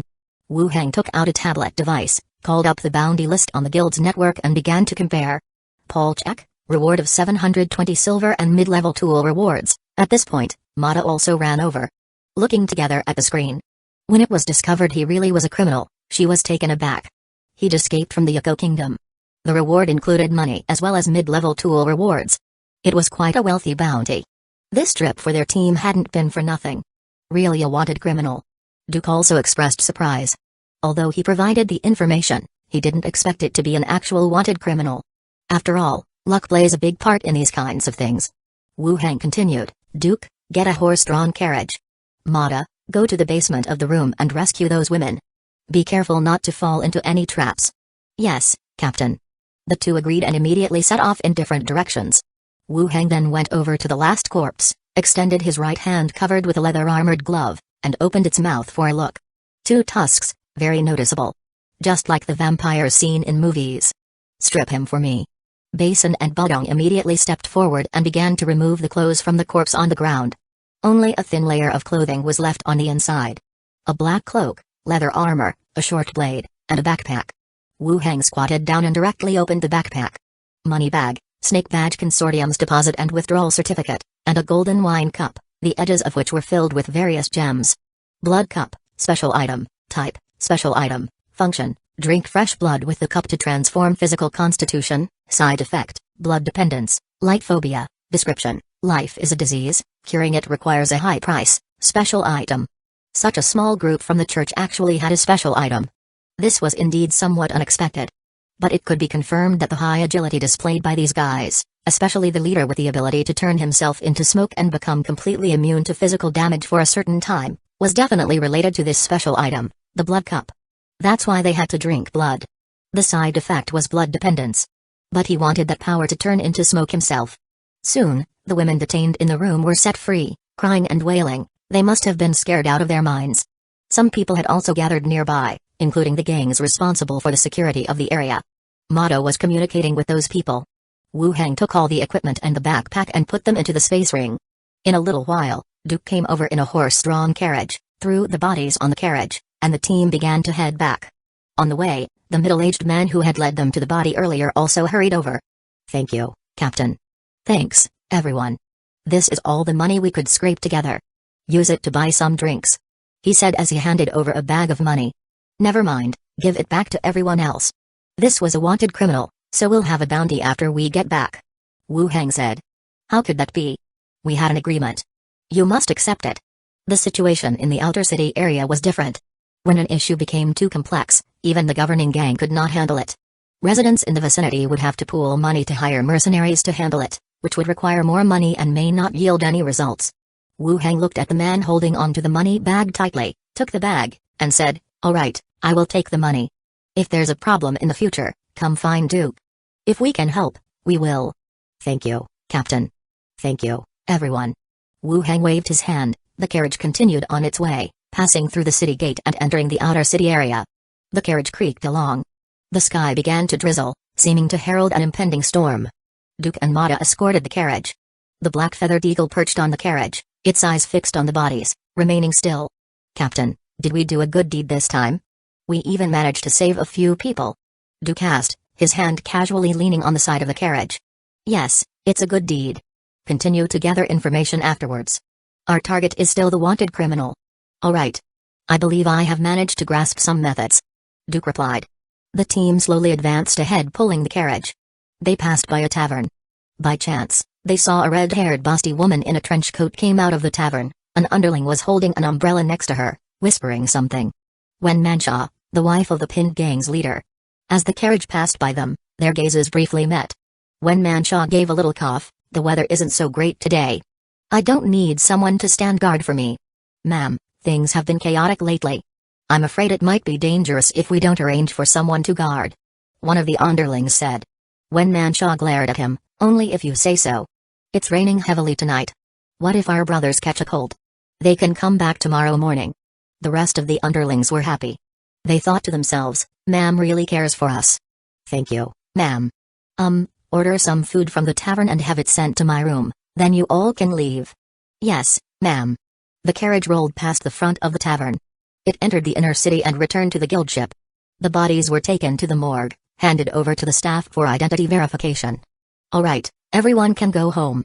Once we've confirmed the identity of the bodies, we will distribute the bounty tomorrow," Wu Heng said. "All right, Captain." "Oh." The two beastmen left, and Wu Heng also packed up his things. He held up his umbrella and headed towards Wen Mancha's residence. Chapter 140, Flame God Shelter 1. The sky was sprinkling with a light rain. Under an umbrella, Wu Heng, Basin, and Badong were walking on a quiet path. They arrived at the residence of Wen Mancha, where no one was seen at the front door. Normally, there would be underlings guarding around the clock. In this kind of weather, no one wants to stay outside as a doorman. They were more than happy to go back and take shelter. They pushed open the door, entered the courtyard and then the room. As soon as the door was opened, a figure wearing a low-cut silk dress pounced right at them. Wu Heng hugged her, his hand sinking into a soft and warm sensation. "Master!" Wen Mancha softly exclaimed. After what happened last time, she seemed to have become more uninhibited. "Dressed so lightly, aren't you afraid of catching a chill?" Wu Heng asked, hugging her and closing the door with his foot. "I have been waiting for the master to warm me." Wen Mancha crossed her arms around his neck, whined playfully, "Master, I missed you so much." With that, her shoulder strap slipped, and one side of her peak was exposed to the air, perfectly round and standing firm. The Wen Mancha at this moment was completely different from the gangster's wife during the day. In front of the underlings, she was aloof and proud, but now she was tender and almost on the verge of melting. Wu Heng gently patted her waist, and asked, "Any news from Rocky?" During the day, someone came to check. "I guess he will be back in a few days." Wen Manchu responded. "Well, when he returns, notify me immediately, and I will assign you as the leader of the pinned gang." Wu Heng directly made a promise. He needed someone to gather intelligence. Wen Manchu, who signed the slave contract, was the most suitable candidate. "It would be great if Master could arrange it, even if you want me to stay by your side as a maid, I'm willing," Wen Manchu continued. "I don't know if it's due to the slave contract, or if Wen Manchu is just generally clingy. Your ability is more suited to being a gang's wife." "Thank you, Master." Wen Manchu pulled him and sat down at the table. "Master has been busy all day, haven't you eaten?" "I've had dinner prepared." Wu Heng sat at the table eating dinner, while Wen Manchu served him carefully. He took a quick bite. The two sat at the table and chatted about what had happened in the last 2 days. Wu Heng learned more about the outer city area. The next day, early morning, Wen Manchu was getting dressed. Having a personal maid to take care of daily life was indeed a good thing. Wu Heng pulled out several sets of ladies' underwear and clothing from his space ring, all brought back from the commercial street, and handed them to her. "I got these for you, I don't know if they're suitable." Her eyes widened at the sight of the brightly colored clothes. Her eyes were filled with joy, as she pounced on him and said, "Thank you, Master." After a while, Wen Manchu took the underlings to eat at a restaurant, and Wu Heng, after getting dressed, headed straight for the inner city area. The rain had fallen all last night. Walking on the streets, the rushing water flowed into the drains on both sides of the road. The entire city had a complex drainage system. Even with last night's heavy rain, the city was nowhere close to being flooded. Wu Heng, accompanied by 2 skeletons, headed straight to the association. Arriving at the front desk, he collected the bounty from last night's autopsy. Returning to the break room, Duke and Mata were already sitting in the break room chatting. Seeing Wu Heng come in, they both broke into smiles. "Team leader. The bounty has come." The association gave 720 coins, and the residents chipped in 120 coins. "These 2 are for you." Wu Heng handed over the corresponding bounties to the 2. Mata glanced at Duke. The latter stood up. "Thank you, team leader." Seeing Duke take his, Mata also picked up the money bag. "Thank you, team leader." "Okay, if you have nothing else to do, you can go back and continue focusing on investigating the intel." Wu Heng continued. "Alright, team leader, eradicate evildoers for the people, I got it." "Okay, everyone go ahead." "Okay." The 2 got up to leave, and Wu Heng also left the association. He went straight into the Snake Badge Consortium opposite the association. "Good morning, Mr. Wu Heng." In the VIP room of the Snake Badge Consortium, the local person in charge, Liza, walked in swaying her waist.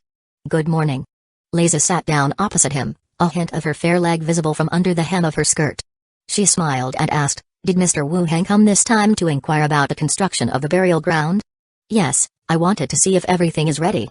And also other things." Wu Heng, leaning on the sofa, replied. "I'm sorry, Mr. Wu Heng, the construction is not ready yet." Liza apologized softly. "It's taking a bit long, isn't it?" "Yes, the construction of array patterns requires an array pattern master to draw, plus transportation. It's quite time-consuming." Liza sighed. "Actually, we're also quite anxious. Try to speed it up." Lately, he had plenty of gold in hand. This gave him some confidence to do things. "Okay, sir. Here is a withdrawal note. Take out everything that's inside." Wu Heng took out the credential he had acquired from killing the blood worship sect the day before. This type of credential is recognized by the ticket itself and not the person. Anyone holding it could make a withdrawal. "Okay, sir, please wait a moment." The woman handed the note to the staff outside the door, and then chatted with Wu Heng for a while. Soon, there was a knock on the door. A staff member carried in a wooden box. They placed it on the table and exited the room. Wu Heng directly opened it. Inside was neatly stacked silver coins, and a book. Book of Runes. It's not a skill book, but a book that explains magic runes. Without paying much attention, Wu Heng immediately closed the wooden box. Liza still maintained her smile, silently accompanying him at the side. "I want to buy some corpses." Wu Heng continued. "Oh? Sir, what type of corpses do you need?" Liza asked further. "Alchemists, above level 10, no race or gender preference, as long as they are alchemists." Wu Heng stated his requirements. Liza nodded, taking out the consignment note, and filled it out for him personally. "Sir, how many corpses of this kind do you need?" Clearly, this is not their first purchase, otherwise they wouldn't be speaking so comprehensively. This also avoids wasting time. 5. Liza looked up. The price for 5 would not be small. With still a faint smile, she said, "Very well, sir, you need to pay a deposit of 1,000 silver coins here. When the corpse arrives, we will calculate the balance according to the condition of the corpse and the expenses incurred during transportation. Last time when I purchased the corpse, the deposit was 300 silver coins. This time, it is directly 1,000, maybe because the quantity was more, it has increased a bit." "That's fine. About how long would it take to deliver?" "We will deliver it incrementally, probably in about 3 days." "My, that's fast. Hopefully, it's not freshly killed." Wu Heng didn't say much, directly taking out 1,000 silver coins from the wooden box he just acquired and handed it to her. "Sir, let me use your badge." Liza reached out her hand. Wu Heng handed over his badge and the other party took it, pressed the seal pad, leaving a mark on the consignment. "All right, sir, it is completely done." Liza happily spoke, thanking her luck for meeting such a wealthy young man. He had visited several times, each time spending no small sum. Even in London City, such expenditure is rare. His performance would likely be better than in previous years. If he can maintain a good cooperation with him in the future, his ranking in the region could be high this year. "By the way, do you still have the shopkeeping thing you mentioned last time?" Wu Heng continued to ask. Liza's eyes sparkled again. "Whatever she wants, it comes." "Of course, would you like to see it?" Liza immediately called someone to bring the map. The map from the last time was unfolded and spread out on the table again. Liza pointed out a few places one by one. "This map marks the entire city, the important streets, and the key areas. Even the drainage situation is also marked." Wu Heng stared at the map, taking a serious look. He asks, "Which shop, with decent location, and a backyard is required?" At a glance, Liza pointed to a shop in the northern outskirts of the city on the map. "This place will fully meet your requirements. The front is the shop, the back has a small yard and a warehouse." Wu Heng looked at the location. It was slightly off the main road, but not too far off. It was fairly decent. "Take me to see it." "Of course." Liza instructed her staff to prepare the horse carriage. Soon, once the carriage was ready, they directly went to the location of the shop in the horse carriage. They arrived at the shop fairly quickly. They walked in through the door. The shop area is a 2-story building, each floor having around 40 square meters, not too large. It doesn't seem to have been vacant for too long, footprints from the last visitor still visible on the floor. It was previously a jewelry shop, but the business wasn't doing well, so it closed down. Liza took a few steps inside the room, drawing her fingers across the dust on the windowsill. "Let's go to the backyard to take a look." At the back of the shop, there was a small courtyard and a warehouse. Wu Heng took a glance, then carefully inspected the warehouse. He found it to be satisfactory. "Let's go back." They locked the door, got back on the carriage, and slowly returned. Liza propped her chin in her hand, looking at him and asked, "Sir, are you satisfied with the location?" "Yes, it's satisfactory. If you can ensure the security, and avoid issues with local gangs, I'll take it." "Rest assured on this point, sir. The Snake Badge Consortium conducts legitimate businesses but also has self-defense strength that ensures the safety of your shop," Liza confidently declared. Wu Heng nodded in satisfaction. "All right, I'll take it." "All right, I will write a commission for you." After the new commission was completed, Liza continued, "The rent for this shop is 2,000 silver coins." "Fine." Wu Heng paid the money and took the keys handed over by the other party at the same time. He thought for a bit, and continued to say, "I'll be opening the shop in a few days, arrange for someone from your side to help tidy it up." "Of course." Liza immediately agreed and asked, "What kind of business do you plan to run?" "Grocery category, some daily necessities." Liza glanced at him, didn't seem like a joke. With such high rent poured into daily necessities. Quite a bold attempt really. But, it's none of her business as he has his own plans. "What's it named?" "I'll arrange a sign for you to place in the shop," Liza continued. Maintaining a good relationship with such a person would also benefit her. "Just call it the ALC grocery store." "Okay." On returning to the inner city, he got off the carriage and went straight back to the house. He opened the boundary door, heading into the zombie world. He left the residential area, and went to the intersection. From afar, he could see a caravan parked at the side of the road. Wu Heng used the walkie-talkie to call Li Yong. Soon, she ran over from a distance. "How are things at the prison?" "No issues, it's exactly the same as when we left, everything has been delivered." Li Yong answered. "It seems like things are stable at the prison side." Li Yong had been bringing people back in turns, there should be no accidents occurring anytime soon. "By the way, there's a new shelter that has appeared recently in the frequency band, they're recruiting survivors." Li Yong suddenly remembered something unsaid. An area communicates on the same frequency band. The frequency band Li Yong mentioned should be the same as their current region. It's called the Flame God Shelter. The leader has awakened a superpower that allows him to control fire. Wu Hang frowned as he looked at her and asked, can they really awaken the power to control elements? Chapter 141, Rocky's return. Things like enhanced body and heightened senses, all these can be understood. After all, these are limited to the strengthening of the body. However, awakening the ability to control fire seems a bit too sensational. In another world, spells come from a complete lineage, they are learned and used to control the conversion of magic power. In this world, awakening directly depends on oneself, which is more like the bloodline power of the magician profession. The power of a magician doesn't require learning. It also relies on the awakening of the bloodline, like Tulisa, the captain of the second squad in Blackstone Town. She has an ice lineage. She can release various lineage spells. So, the awakening of superpowers in this world is similar to the awakening of a magician's bloodline. Upon hearing the surprise in Wu Hang's words, Li Yong glanced at him with confusion. Very surprising? Not really, where? Around Jin family pit, the leader is named Flame God, and has some followers under his command, Li Yong continued. The Jin family pit is a place near the edge of the city, surrounded by villages. Selecting it as the base is understandable, to avoid the populated city areas. It's uncertain whether they were original survivors of the villages or refugees who fled there later. In any case, this news is good news for the human race. Human beings are also evolving, various abilities, are very inspiring. Flame God? Why this name? Wu Hang was somewhat curious. Just a code name, Li Yong calmly said. Her eyes subtly glanced at the other party.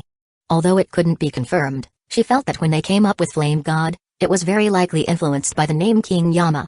Right, Wu Hang thought for a moment, then went on, how many people are left in the auto repair shop? 7 people. Tomorrow, I'll let the skull protect you. You can scavenge all the cleared apartment buildings, collect all the daily necessities, like glass cups, porcelain bowls, plastic bowls. I will need them, Wu Hang said. Li Yong frowned, somewhat unable to understand the purpose of collecting these items. The surrounding area is a residential gathering place, with many residents. These were the most common items, collecting them will yield a significant amount. Do you need intact ones? Yes, try to keep them in good condition, and have everyone help collect. Okay, tonight I'll have people prepare some crash-resistant cotton cloth, and tomorrow I'll take people to collect, Li Yong said. Wu Hang liked this about her. She immediately found a way to complete the tasks he assigned. Very straightforward. The two chatted for a while more, then each returned to their accommodations. After Wu Hang got back to the community, he instructs the big head skeleton to work alongside Li Yong tomorrow. After settling everything, he then returned to his own residence. Entering the study, he began to examine the skill book that he had exchanged yesterday. Featherfall skill allows up to 5 targets to land unharmed after a high-altitude fall. Judging from the skill's explanation and introduction, it belongs to a category of transformation skills. It alters one's own falling tendency to accomplish the effect of landing unharmed. From Wu Hang's understanding, it should be altering one's own kinetic potential, keeping it within the range where the landing would cause no harm, to complete the spell's effect. In short, it proves to be of much use. Turning to the last page, a prompt appeared. Skill unlocked, Featherfall skill, after completing the skill's learning. Just when Wu Hang was about to go rest, dong dong dong. A white feathered barn owl, perched on the window of the 3rd floor, lightly pecked at the window pane. When Manch's tamed beast. Wu Hang opened the window, and the barn owl landed directly on the desk in front of him. Parting the owl's thick feathers revealed a note tied to its slender leg. They're here, Wu Hang's eyes narrowed. Rocky was back. Pin Gang's hideout, the burly Rocky was sitting behind the desk. Your information was faulty, nearly getting me killed, Rocky spoke in a somewhat angry tone. Opposite was the lanky Fisher, who likewise spoke. He just arrived in London City, accompanied only by 2 attendants. How could you have failed so spectacularly? I had arranged for several people, all of them capable hands from the gang. There must be some problem elsewhere, Rocky continued. Because of Fisher's faulty information, not only had several of his best fighters been killed, but he'd also spent 3 terrifying days in hiding. These 3 days were marked by heart-pounding fear. He dared not venture outside and had to constantly pay attention to the outside world. As a gang leader, having this news spread around would be a total humiliation. Humphrey, as long as he didn't discover anything, it's fine, Fisher cast a glance at Rocky, continuing, this time, I will devise a way to send him on a mission outside the city. When the time comes, you can arrange for someone in the wilderness to kill him. Rocky's eyes instantly went wide, just about to roar in protest when he quickly lowered his voice and said, "Have you gone mad? We barely avoided disaster last time, and you still want to continue? You think this matter is over? If he doesn't die, problems might arise sooner or later." "He must die," Fisher firmly declared as he slapped the back of his chair.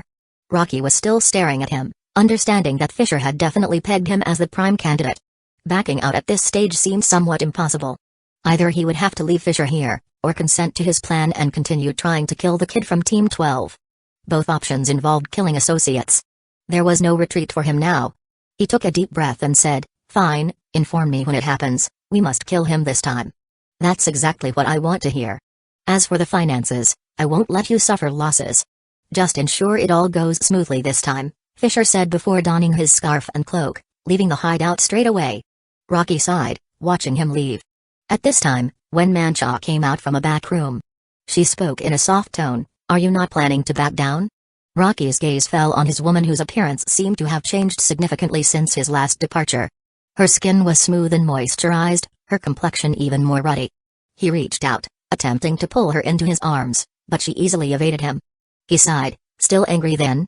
"I knew nothing would happen, that's why I left you behind. If I were to leave, would I not take you with me?" Wen Mancha sat down some distance away, not discussing this matter further. Instead, she continued, "Are you still intending to follow Fisher's orders? We'll see about that.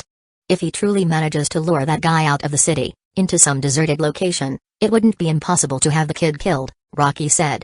Wen Mancha remained silent, merely giving a derisive chuckle, and turned her face to one side. Rocky revealed a smile. "Relax, the kid's not capable of much, killing him shouldn't be a problem." His gaze continued to linger on his increasingly radiating woman, speaking softly, "Tomorrow, I'm meeting with the boss of the White Wolf gang for some talks. You'll be accompanying me, help me make this happen." Wen Mancha stared at him, "You want me to keep him company? For the gang, make a sacrifice." Wen Mancha did not respond to this. She glanced at the night scene outside the window and softly said, "I am going to sit at the entrance for a bit." Wen Mancha walked out of the yard, making note of the two gang members guarding the entrance. "That's enough for today, nothing needs to be done. You can come back tomorrow morning," she said. "Yes, sister-in-law." The lower-ranking members left. From a small alley not far away, three figures appeared. Wen Mancha looked at them and let out a sigh. "He's inside, Fisher just left?" "You can go to the bar for a bit, there's no need to return immediately." "Thank you, master." Wen Mancha nodded, leaving the alley and heading towards the nearby tavern. Chapter 142, Kill Target 1 Creek. The door was pushed open, and the room was dimly lit. Rocky yawned, saying, "Have someone prepare bath water, I need to rest well tonight." There was no reply from behind, and the sound of footsteps entering was not just one person. Rocky was suddenly alert. Looking up, he saw three figures slowly entering. They weren't Winnie or his own subordinates. They were unfamiliar strangers. Rocky was shocked, forcing himself to calm down. He slowly got up and said, "What brings you gentlemen to my pinned gang?" "Rocky, don't you recognize me?" Wu Heng asked with a smile. Basin closed the door behind him. "You are?" Rocky narrowed his eyes slightly. "Now see here, Leader Rocky, it's so true that the higher-ups are often forgetful. You were out for a few days and you forgot about me." Wu Heng continued. Rocky's face changed. "You are from Team 12, but wait, you're not. You want to say I didn't notice you? Just think about it, if I hadn't pretended not to notice anything, could you have made it back here?" Wu Heng continued to smile. Rocky's face turned even more unsightly. He had thought the man was just a greenhorn, who would also give up since the investigation had not revealed anything. But he didn't expect that the man would be so devious, setting a trap for him. And he had walked right into it. Suppressing his unease, he took a deep breath, forced a bitter smile, and said, "Captain, it seems there was some misunderstanding.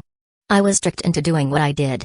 Now that I know your identity and strength, I wouldn't dare to cross you even if it killed me." Wu Heng sat down on a wooden chair not far away. "Oh?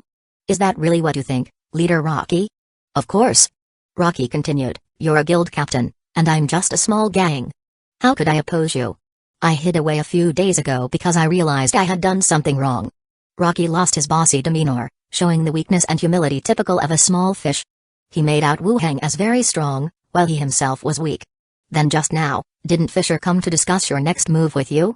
Wu Heng spoke again. "Damn." Rocky cursed, stepping heavily to his left and drew out an iron sword hidden on the shelf, You'll die here today. At this point, he had no way out. The man knew everything about him, and he could guess what was going on without thinking. Today, only one of them could walk out alive. He shouted and charged furiously. Fierce and aggressive. Bang! The shrill gunshot rang out. With less than 3 meters separating them, accuracy was guaranteed. In the midst of his shouting, a spray of blood erupted from his chest. Bang bang bang. Immediately after, 3 more shots hit his chest and abdomen. Rocky's face changed drastically, looking down at the blood flowing from his armor. He clenched his teeth. He changed direction and ran toward the door, shouting, "Where are the people? Where is everyone outside?" Baodong swiftly blocked the door. With a swift kick, he knocked Rocky back. At the same time, Basin attacked, shifting his position, circling around to Rocky's back. The short blade in his hand stabbed into Rocky's body through a gap under his armor. Ah! Rocky screamed in pain, staggering even more. They were fully prepared. There was no chance of victory for him. Rocky knelt helplessly on the ground, his face twisted as he said, "It was all Fisher's idea, go find him, let me go. If you were the victor, would you let me go? Don't worry, Fisher will soon join you." Baodong stepped forward, about to kill him. Rocky suddenly sprang up, holding the iron sword once more, charging at Wu Heng. Basin blocked him.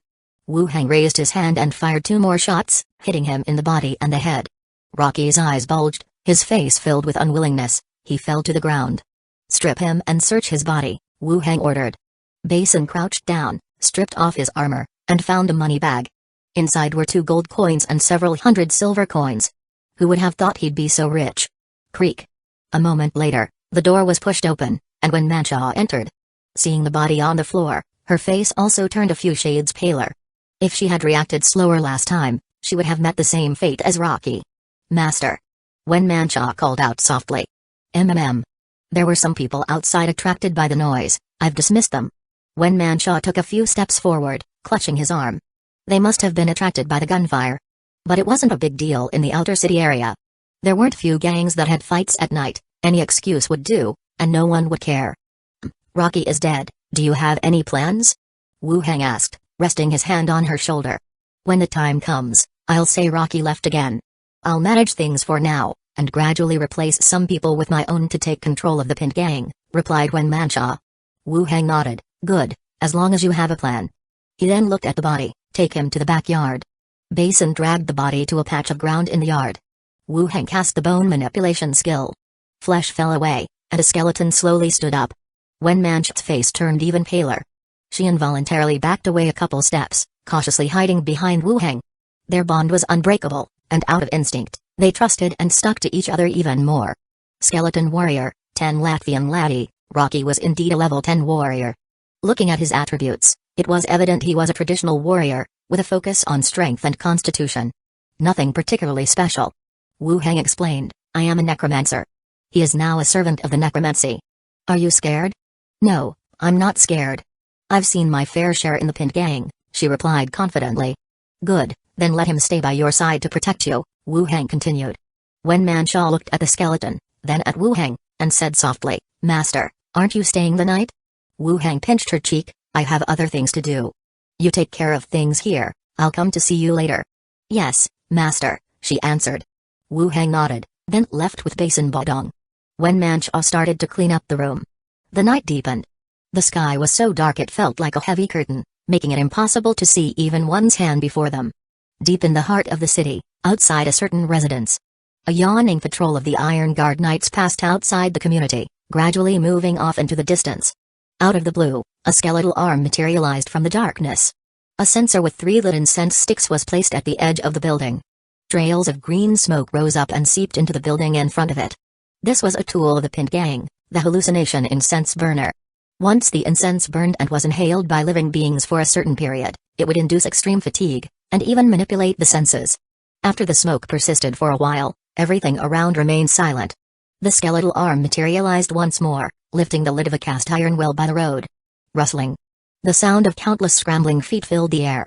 The next moment, a massive horde of rats gushed out of the well like floodwater, rushing towards the distant building.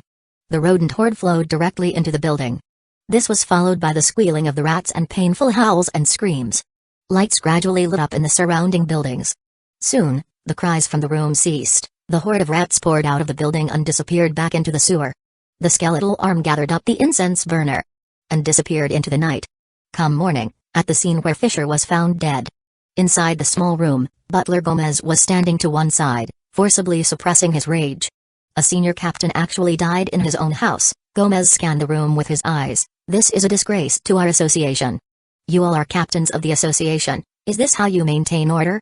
Opposite him, all the captains of the association stood in silence, heads bowed. This morning, before Wu Hang left his house, he was informed by a staff member to come here. Fisher's death was gruesome, his body covered in countless bite marks as if torn apart by countless jaws, scraps of animal flesh and fur still scattered around. The death of a captain of the association was not something to be proud of. The news, when it got out, would affect the association's prestige and reputation. However, against Butler Gomez's scolding, the captains felt aggrieved. After all, maintaining peace in the night was not their responsibility but the Iron Guard mercenary corps. But with the butler livid, no one dared to argue for fear of taking the blame. Gomez continued, aside from the squads assisting the Night Corps to drive away the Hammer Party, all other squads must investigate this incident. I want a detailed report within 3 days. Those who fail will have a month's salary docked. Everyone shot each other a glance in silence. Seeing the captains still silent with heads down, Gomez gritted his teeth and said, "Dismissed. Go about your duties." The captains left one by one. Gomez's gaze settled on one figure amongst them. Wu Hang, stay behind. Chapter 143, No one is allowed to leave. Wu Hang paused and looked back at Gomez. When everyone else had left, he asked, "Do you need something, steward?" Gomez frowned at him, then asked, "Where were you last night?" Wu Hang frowned, replying firmly, "At home." "You're not suspecting me, are you? What are your thoughts on this case?" Gomez continued. "I don't have much experience in analyzing cases like this. I'm afraid I might mislead the correct investigation direction." Wu Hang responded candidly. "Can you communicate with the dead?" "I can." "Good, come with me." The two of them entered another room, where a corpse covered in white cloth was placed on a bed nearby. "Begin." Gomez urged on. Wu Hang nodded and summoned, "Communicate with the dead." The corpse jerked upright, staring our way. Gomez looked at the corpse, asking directly, "Who killed you?" The corpse answered, "A swarm of rats." "Who controlled the swarm of rats?" Gomez continued. The corpse seemed stunned. "I don't know." "Who do you suspect?" "Partners of the fugitive or enemies, but no specific targets." Being the captain of the guild was not easy. The more fugitives you catch, the more enemies you make. Many captains or members apply to relocate periodically for this very reason. It seemed that Fisher found himself in a similar situation. He was killed without having a clear target in mind. Gomez thought for a moment, then continued, "Who did you meet yesterday?" "Members of my team, a woman at the bar, and Rocky from the Pint gang." "Gang member?" Gomez's brow furrowed slightly. "When you were chatting?" "Steward, that was the last question," Wu Hang reminded from the side. Gomez nodded, thought for a moment, and continued, "What did you discover while battling the swarm of rats?" "There were lots of rats, soaked with heavy water marks. I think I was poisoned. My senses were impaired and I couldn't escape." Having said that, he fell back flat onto the ground with a thud. "Steward, we can only ask the corpse 5 questions maximum," Wu Hang reminded. Gomez nodded, then asked, "What do you think of this?" After pondering for a bit, Wu Hang said, "From the current standpoint, we can only start from the Pint gang. This person named Rocky might know something. All right, I will entrust this lead to your investigation. Find this Rocky for me." "Yes, sir." Everyone left the room, and Fisher's body was again covered with a white cloth and carried away. At the door, Duke and Mata were waiting. They first saluted the steward, then approached Wu Hang. "Captain, how did this Fisher die?" Duke asked. All the team members had been called over. They circled around in 3 rows. "He was killed by a swarm of rats." Wu Hang walked down the stairs, explaining as he went. "A swarm of rats? Where would a swarm of rats come from in the inner city? I think someone must have controlled the rats." Duke followed behind, analyzing as he went. "That's what I think too. Let's go, the steward has assigned us a task, we have to investigate a gang." Wu Hang continued walking. "Oh, all right." Duke and the others hurriedly followed him. Heading towards the outer city area. Pint gang. In the living room. But instead of wearing the long dress she usually wore, when Mancha was fully armored today, her proud chest tightly encased. Gone was her usual allure, replaced by businesslike efficiency. A new figure appeared by her side. They were completely covered, sporting a rare metal helmet that concealed their eyes completely, showing nothing. From their physique, they seemed rather lean. Meanwhile, The backbone of the gang and some team leaders and members were seated around her. Someone voiced out, "Madam Wen, the boss asked us over last night, and he's not here today. It's rather difficult to maintain this gang." "That's right, Madam Wen. I asked the brothers who were on night watch last night, and they said the boss did come back last night. Where could he have gone? Lately, there's been no income at all. Our brothers are all waiting to take money home to their families." One person's words set off a wave of agreement. When Manshaw swept her gaze over the crowd and said, "Rocky left last night, everything with the Pin gang will remain the same, and I will be responsible." Again, the hall fell into silence. Several gang leaders glanced at each other, their eyes quickly exchanging messages. One of them commented, "With the boss gone again, there is not much to say. We should keep things as they were, everyone managing their own people, until the boss comes back." Immediately someone echoed, "Let's go by this plan." I was informed that many from the gang managing the outer city area were transferred to assist the Iron Guard Knights in cracking down on the Hammer Party. The city is quite chaotic lately. It's safer if you stay indoors, sister-in-law. Let's leave things like this until the boss returns. Agreed. The remaining people were not fools either. Rocky returned last night and notified everyone of the meeting. By morning, he had disappeared without a trace. If he wasn't dead, he must have fled because of some big trouble. With Rocky gone, leaving behind such a beautiful woman, there's no way she could hold on to the gang. They might still call her sister-in-law to her face. But in their hearts, they were all planning on how to divide this gang, or even take this beautiful sister-in-law along with it. Since when are the gang's decisions made by voting? I haven't left yet, it's not your turn to make decisions. When Manshaw slammed the table and raised her voice. Sister-in-law. You better take care of yourself, the gang business is men's stuff. Sister-in-law, stay healthy, I have something to do, I'll leave first. We should leave too. Several people stood up, leading their people towards the exit. When Manshaw jumped to her feet, watching as the people left, but she couldn't do anything about it. Just as the men were about to leave, the door was suddenly forced open. Directly facing them, several figures walked in. They collided with the underlings who were about to leave.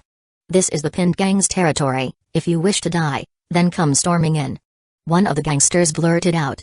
Wu Heng's gaze swept over the group, then he looked at Wen Manshaw, who had stood up and was looking towards the door. He commanded, "Nobody is allowed to leave, this is an investigation from the Professional Association."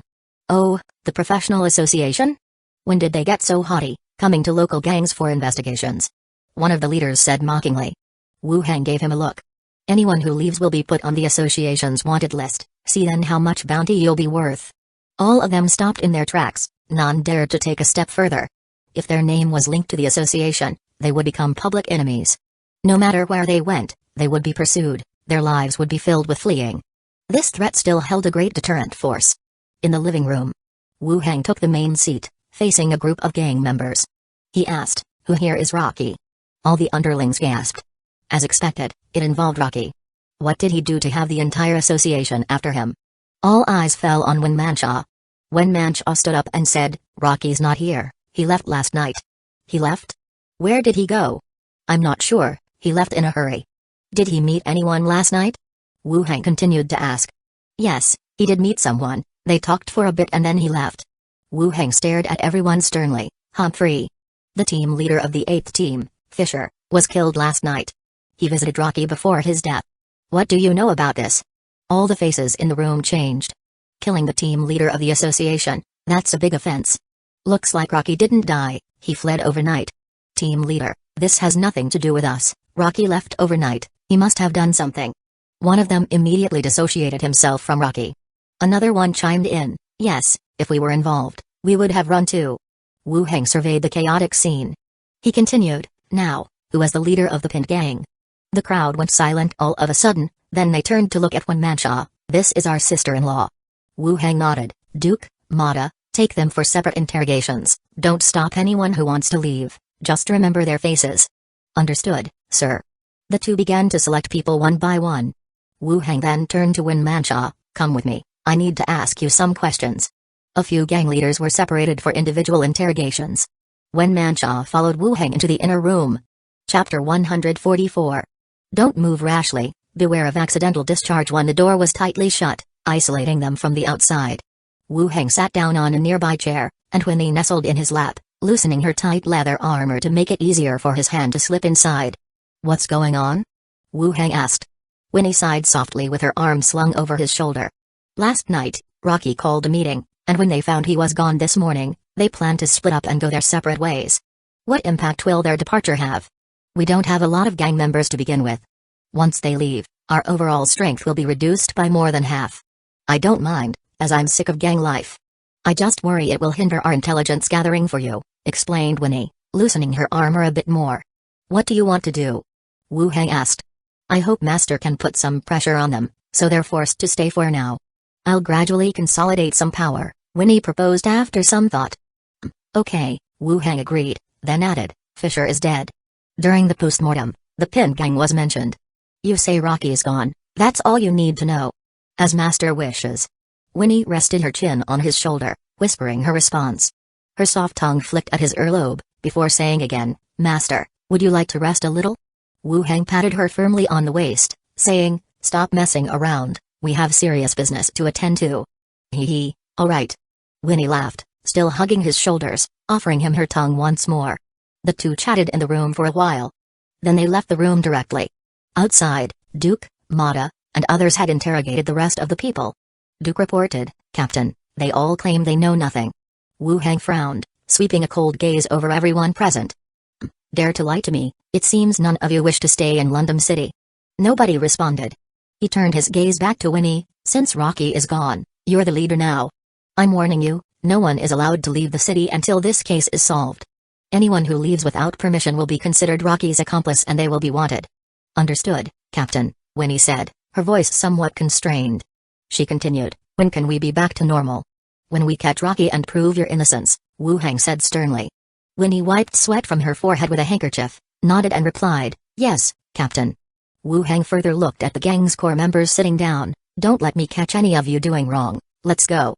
Saying that, Wu Hang walked away with his team members. When the main door closed, all the gang members heaved a sigh of relief. Uncertain, the seniors finally stood to approach. Respectfully, they asked, Sis-in-law, it seems the boss really messed up this time. What's our next step? Winnie sat down, crossed her legs, glanced at the members and sighed, Remember, Rocky ran away, planning to use us as scapegoats. Keep this quiet for now, gather the members. I'll send someone to investigate in the next few days. The members looked at each other, saluted and chorused, Yes, sis-in-law. Returning to the association. Wu Hang went straight to the steward's study. Gomez gestured him to sit down. Any updates? I just visited the Pin Gang. Rocky mentioned by Fisher has fled. We reached when there was a power struggle going on within the gang. Should we catch the others as well? Wu Hang asked.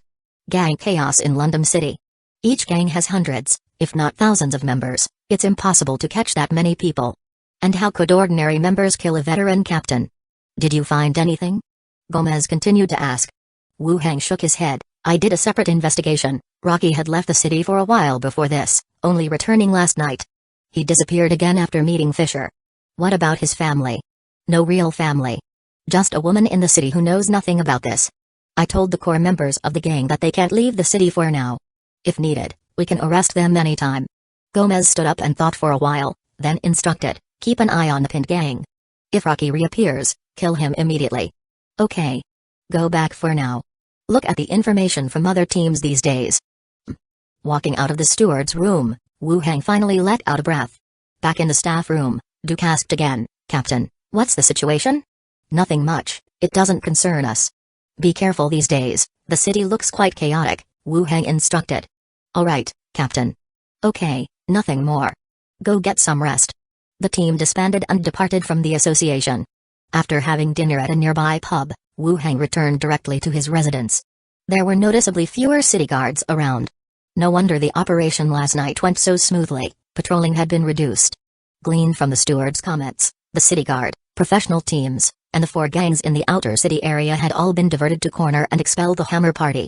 In short, the city was understaffed. After some rest in the room, Wu Hang directly headed to the zombie world. In the residential area, a huge swarm of carrion rats prowled within a specific area. Last night, Wu Hang had used these rats to sneak into Fisher's residence and kill him. Chapter 144. Don't move rashly, beware of accidental discharge too. Fisher being the captain indeed spoke volumes about his strength. The aftermath left a considerable number of the rat swarm dead, hauled back by the unscathed rats. In any case, the outcome was promising. With Fisher dead, Gomez dismissed his doubts. The pinned gang was quickly becoming his eyes and ears. Emerging from the residential area, cardboard boxes were neatly stacked at the roadside. Inside each, lined with strips of cotton cloth, lay all sorts of collected glass cups, porcelain bowls, and other daily necessities. Li Yong and her crew must have gathered them as per Wu Heng's orders. The main reason for Wu Heng renting a shop was to sell these items. To him, they were cost-free and highly user-friendly. They were in considerable demand in Blackstone Town. The moment he put them on sale, they would sell out within half an hour. Such items would seemingly have no issues selling in London City. Wu Heng gave a glance, resealed the boxes, and ordered the skeleton to move them into a room within the residential area. Before long, Li Yong's crew arrived from afar, carrying more boxes. This is only the collection from 2 buildings. We might be short-staffed if we want to collect from everywhere, said Li Yong. According to Wu Heng, there was so much to collect. If they were to rely solely on their team's manpower, it would take quite some time to comb through a residential area. After a moment's thought, Wu Heng responded, I will arrange for some skeletons to help you when the time comes. That would be helpful. If needed, I plan on bringing more people over from the prison to speed up the collection process. That could work. Then next time we transport supplies, I will bring more people along. Wu Heng nodded. After pausing to think, Li Yong continued, we've almost used up all the steel pipes and grinding wheels. I know of a place, a construction store's warehouse. Alright, we'll check it out tomorrow during daylight. We'll have the vehicles ready to haul back a large load. Okay. Li Yong nodded. After chatting for a while, they went their separate ways. Wu Heng returned to his place through the boundary door. Upon entering his study, the 4 skeleton ghost hags were still reading their magic books. One couldn't exactly say they were shirking. Various magical formulas filled the prepared sheets of paper. They were, as always, very diligent. Sitting at his desk, Wu Heng took out the recently acquired Book of Runes and laid it open on the table. He'd found this book using the Snake Badge Consortium's credentials from the Blood Worship Sect's leader. Due to the business with Fisher and Gomez, he hadn't had the time to study it. Now was a good time to look into it. He was rather curious about the various magical items of this world. He carefully read the book after opening it. According to the book's explanation, runes were arcane symbols etched onto weapons, equipment, or specific items to gain enhanced effects. Different runes provided different effects and could also be customized according to the user's requirements. This allowed Wu Heng to learn a new term, etching. The Book of Necromancy mentioned the making of a magical scroll using inscribing, while etching was used for runes here. The world's terms were rather rigorous. There must be a difference between the two. There were 2 types of rune making, basic runes and magical runes. Basic runes provided basic enhancements to items, such as making weapons sharper or heavier upon impact to increase damage. Magical runes were easier to comprehend. The etching itself was a magical effect. For instance, his hunting ring and hallucination incense burner belonged to the magical rune type. Besides those used directly in battles or to assist battles, some items were used in daily life. For instance, the book mentioned the Firestone ring, which gave a traveling party the ability to start a fire in the wild. There was also a constant flame bathtub, which could maintain a specific water temperature. The bathtub when Manshua had must be this kind. She and Wu Heng had frolicked in it for quite some time, but the water temperature never changed. They didn't pay much attention to the water temperature at the time, but now, reflecting on it, Wu Heng guessed it must be a magical item after all. Different development paths dictate different sets of accessories, Wu Heng mused. The modern world is mostly dependent on electricity, with all accessories relating to electricity. This world, however, is magic-oriented, with runes reaching incredible effects. He skimmed through the content of the later part. This book primarily explains the subjects about runes and doesn't teach how to make them. Yet, for outsiders like Wu Heng, it was quite helpful. It gave him a deeper understanding of runes. Just as he was flipping through the pages of the book, a system announcement appeared. Summon being, skeleton ghost hag, unlocked skill evil explosion skill, huh?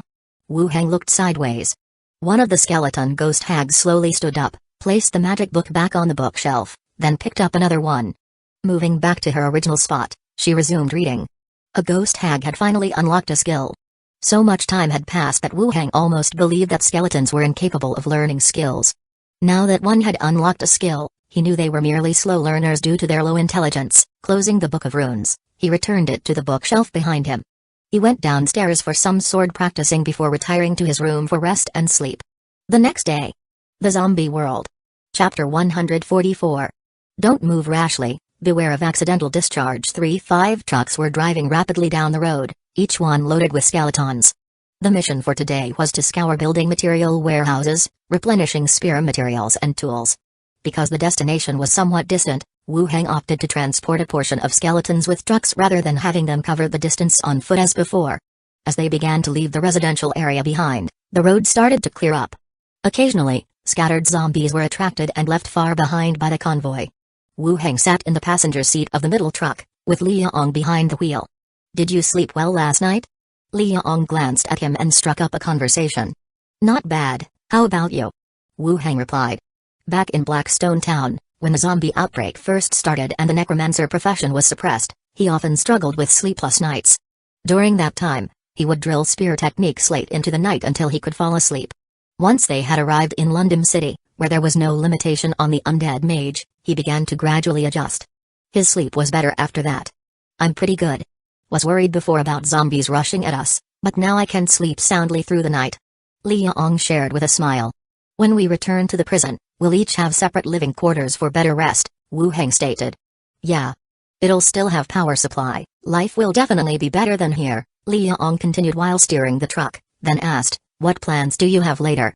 "There's not much to my plans, just continue enhancing my own strength." After a moment of silence, Li Yong asked again, "Will you leave us behind? Once the skeletons learn to drive and use tools, will you still need us around?" A frown crossed Wu Heng's face. He didn't expect such a question. However, he quickly figured out her concerns. He had arranged for her to learn to drive and use tools, and she was very quick to master them, capable of working tirelessly. This could replace them. Just as modernized factories replace labor force, majority of people would be dismissed. "If you follow my instructions, you won't be."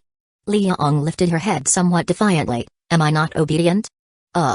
Wu Heng was paralyzed by her retort. "Obedient?" After he answered, the inside of the truck fell into silence, and a blush began to creep up Li Yong's face. Zzz. The noise of electric currents transmitted from the truck's radio, followed by a voice. "This is the lead truck, we've entered the scheduled area. All we see are houses made of red bricks, it looks like countryside." Li Yong picked up the radio, asking, "Any zombies?" "None. We've entered this area and there are no zombies in sight." Li Yong looked to Wu Heng, continued, "Stop on the edge of the village." "All right." The convoy slowly moved forward a bit further, then halted. Wu Heng and Li Yong stepped out of the truck and looked around. All they could see were low houses made of red bricks. This was said to be a warehouse, but it looked more like unused old single-story houses at the edge of the city. "There's a warehouse here?" Wu Heng asked. Li Yong nodded. "My father knew the owner of a building supply store. He had turned his old house into a warehouse." Wu Heng nodded. "Where?" Li Yong pointed to an alley, claiming, "I remember it being over there, with a fairly large yard." Wu Heng looked around, saying, "Li Yong, follow me. Everyone else stay in the truck. If there's danger, use the radio to contact us." "Sure." The two of them, accompanied by a swarm of skeletons, entered the village. Headed towards the warehouse. Inside the truck, the others were grouped together, chit-chatting. "Does Sister Hong like that King Yama the First mean? The way they look at each other is a dead giveaway." "You're only realizing now?" "I've noticed a long time ago. If Sister Hong can get him, we'll benefit too. We will be like family. If he's King Yama, then doesn't Sister Hong need some badass nickname? An ogress?" "Damn, you said that." "Not me." The group chatted and laughed in hushed voices. Suddenly, a creaking sound. The truck door was yanked open directly. Several men wearing black jackets were standing by the door, pointing handguns at them. "Fellas, don't move. Careful not to trigger the gun." Chapter 145, Doctor and Student 1. Wu Heng led Li Yong, walking on a red brick path. This was the kind of country road built by the villagers themselves, with alternating segments of cement and dirt, now overgrown with weeds. It wasn't easy to tread. "If I remember correctly, that courtyard up ahead is the warehouse," he noted. Looking up, one could see a courtyard enclosed by a red brick wall, and a blue iron-roofed shed erected within. They sure know how to choose a location. This place, though somewhat remote, was certainly much cheaper than renting a warehouse somewhere. Moreover, the large expanse of open space could house even more supplies. The team continued to walk onward. Roar! The moans of the undead rang out as two zombies climbed over the brick wall to their side. With a thud, they fell to the ground. Before they could stand up, skeletons quickly rushed them, hacking them down to the ground. The team, however, didn't stop. They reached the outside of the warehouse. A black iron gate was locked with a chain and padlock. "Break it down," commanded Wu Heng. Two beastmen X-men, wielding their battle axes, emerged from behind and began hacking at it. Clang clang, the thunderous sounds of hacking immediately resonated throughout the area. Roar. At the same time, roars echoed from all around as more than a dozen zombies emerged from nearby homes and alleys, inching towards them. Wu Hang glanced back, then ordered, "Form the spear array," while the rest continued breaking down the gate. Seeing the zombies gave him some relief. Otherwise, he would imagine something worse lurking here. The zombies rushed towards them. Barging into the spear array, a fierce combat unfolded. In a dimly lit cellar. "Dr. Shen, are we going to die?" A high school female student in a school uniform clung to another younger woman, sobbing uncontrollably. The woman softly patted the student's back, comforting her. "No, we have held out for this long. We just need to hold out a few more days. The rescue team will definitely come." "But," she whimpered, "we don't have much food left. We might starve to death before the rescue team arrives." Not far away, a male student, also in a school uniform, sat disheartened and dirty on a stone stool. "We must survive. You are still young and have a better chance," the woman whispered, her voice trailing off. The harsh reality was evident in all three minds. The day their food ran out, if not rescued, they would either be eaten by zombies or captured by thugs. Both scenarios spelt a grim fate. The three in the warehouse, the woman, a doctor from the disease prevention station with a high salary, returned home due to familial pressure for an arranged marriage. She just returned a day before the zombie outbreak. The other two were local children, just starting high school. Their paths crossed. They encouraged and supported each other, enduring till now. "Dr. Shen, don't you know something about this? Can't you make some kind of antidote?" asked the male student. The female doctor replied, "Let's not talk about whether I can or not. With our current situation, even a genuine biology expert wouldn't be able to create a vaccine." "Oh, right. If we survive, I'll also study these things. Then we won't be afraid of zombies. With you placing third to last in class, by the time you've learned, it'll be faster to wait for the zombies to die," the female student retorted sarcastically. Hey, wasn't I just trying to cheer you up?" he grinned. "You'll definitely become a doctor. When that time comes, I'll protect you, and you can give me injections." The woman doctor threw a scornful glance at them. In this apocalypse, she didn't need to go on those arranged dates anymore. And yet she had to deal with their lovey-dovey antics. Just as she was about to speak, clang clang, a series of ear-piercing noises came from outside. The group jolted, the female student whipped into the woman's arms again, the male student also leaned in, his face turning pale. The three kept quiet, their breathing slowed down significantly. "It's not a zombie, it must be a human," the woman doctor whispered. Zombies behaved more like animals. The rhythmic sound of chopping was more akin to humans trying to break something. But with so much noise, weren't they afraid of attracting all the nearby zombies? "It must be Yang Yishan and his people. They've come to capture us," the female student exclaimed in fear. The male student picked up a plank, saying, "If they found us, I will fight them off." The woman doctor shook her head, saying, "Not necessarily, I'll go and check. Let me go. I run faster. If there's a problem, I can still escape," the male student proposed. "All right then. Just take a look from afar. If it's the rescue team, we'll get out. If it's Yang Yishan or anyone else, come back immediately," the female doctor instructed. The male student adjusted his clothes and cautiously pushed open the door of the cellar. After confirming that there were no zombies and other people around, they crawled out of the cellar and moved towards the direction where the sound was coming from. Outside the warehouse, two beastmen skeletons, after smashing 5 or 6 times, busted the lock, and with a clattering sound, the iron chain fell onto the ground. The black iron gate was pushed open. A large courtyard of no small area was revealed. The grass had already grown to half a person's height, and within the yard one could still see a van, a tricycle, and equipment resembling cranes. Opposite was a house made of blue iron sheets. There was still a door in the warehouse that wasn't secured with the old-fashioned chain lock, but with a large swing door with a hidden lock. This kind of lock isn't simply broken by brute force. Wu Hang released Zhao and said, "Zhao, go see if there's any danger inside the warehouse." "Okay, sure." Zhao moved through the wall, directly entering the warehouse.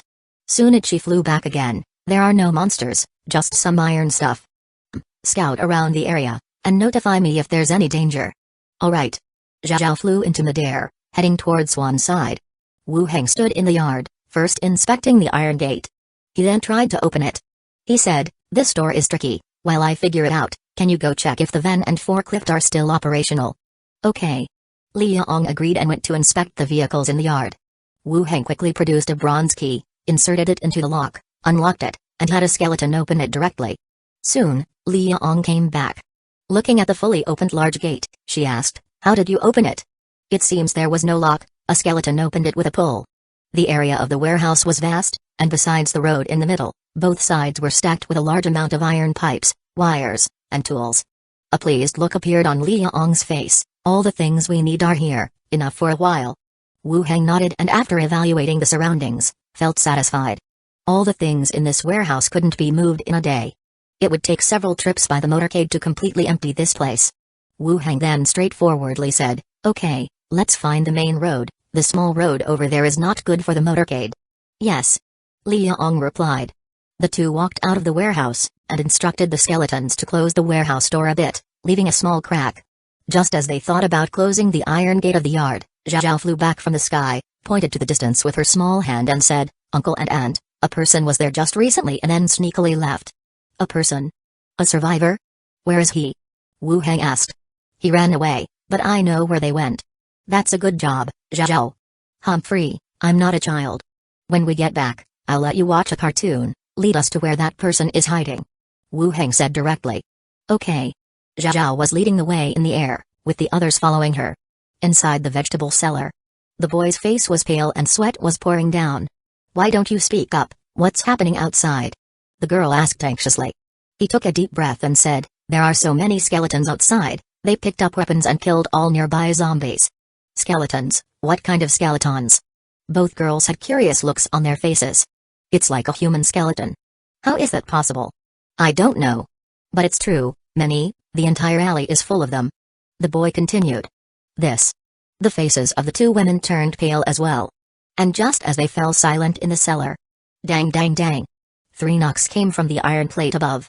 "Are you survivors?" "We are also survivors." The 3 shivered. The girl instantly wrapped her arms tight around Dr. Shin's waist, tears pouring down her face. Chapter 146, Fear not the zombies, but them? The sudden noise startled the 3 people hiding in the vegetable cellar, changing their expressions drastically. The female student, holding on to Dr. Shen, turned deathly pale. Tears streamed down her face as she glared at the male student next to her, who was holding an iron rod. She blamed him for his carelessness, for not realizing they had been followed. But none of the 3 said a word, maintaining as much silence as they could. In their hearts, they wished for the people, or whatever creatures outside, to leave quickly. There was silence for a few seconds. Then, from overhead came a woman's voice, saying, "We are from an auto repair shop. You must have heard us on the radio. We can negotiate. If you want, you can leave with us. How long can you hide in there? You have to come out sooner or later." The 3 people looked at each other. In their eyes, they saw confusion. A radio? An auto repair shop? They had never heard of it. But clearly, the people above knew they were hiding there. The male student whispered, "Dr. Shen, it's probably not Yang Yishan and his group. It might be the skeletons we saw earlier." The female doctor's face turned even more ashen. She hesitated for a moment, then, looking at the entrance to the cellar, asked, "You won't hurt us?" The voice from above continued to come down. "If we wanted to harm you, we would have broken in already. We have a survivor base. If you don't want to starve to death here, come out quickly." The 3 whispered among themselves. They decided to go out and talk to the other party. As the other party said, if they wanted to do something, they could have stormed in and killed the 3 of them straight away. No need for all this unnecessary talk. "Okay, we'll come out," the female doctor said. Then she climbed the iron ladder first and opened the entrance to the vegetable cellar. The glare from the bright sunlight blinded them. After their vision gradually adjusted, they saw a woman in a blue anti-stab suit standing not far away. Behind her were dozens of skeletons wearing leather armor and wielding spears. Real skeletons. The eyes of the female doctor bulged in shock and horror. "We are survivors from the auto repair shop. The zombies nearby have been cleared out. You can come with us or stay here." Li Yong was the first to speak. Horror still filled the female doctor's eyes as she looked at her, then the skeletons behind her, asking, "What are these?" Li Yong glanced back and explained, "Awakened superpowers, capable of controlling skeletons." "Superpowers? What superpowers?" Li Yong frowned at her before snapping, "Don't you have a radio? Don't you know what's happening outside?" "We don't," the female doctor replied. At this point, the other 2 students in school uniforms also emerged. The boy had one hand in his pocket, and from the shape of his trouser leg, he clearly had an iron rod tucked inside. We now communicate with the outside world through radios. The main station releases survival information, types of zombies, their weaknesses, and also superpowers. Those who have awakened superpowers can acquire many abilities. These skeletons are just one type. Liang gave a brief explanation. The woman seemed a little bewildered by what she heard, but it was clear that the other party had no ill intent, at least they were willing to explain to her. Seeing that the other party was silent, Liang continued, "Alright, let's get to the point. Are you staying or coming with us? If you choose to come with us, you must take the work assigned to you. It might be tiring, but it's safe, and you won't go hungry." Both students looked at the female doctor at the front. "What kind of work?" the female doctor asked. "Special occupations or skills can be used. If you don't have any, you can do some physical labor. I'm a doctor, and these two are still students." Hearing she was a doctor, Liang gave her another look and replied, "As a doctor, you can tend to everyone's health. As for the students, you can learn some skills. In this situation, if you want to survive, you have to do something, no one will carry the load for you." The three didn't discuss it further. The female doctor agreed right away. "Alright, we'll go with you." Liang nodded. Having a doctor on board was no small gain. Although there was already a doctor at the prison, it was always good to have more for these crucial jobs. Moreover, doctors are trained in different specialties, so having more was a safeguard. "Alright, come with me. It's not as good as before, but at least it's safe, and you won't starve," Liang said. "We have some rice and vegetables down there. Should we bring it?" the female doctor asked again. "Bring them." The male student said, "I'll get them."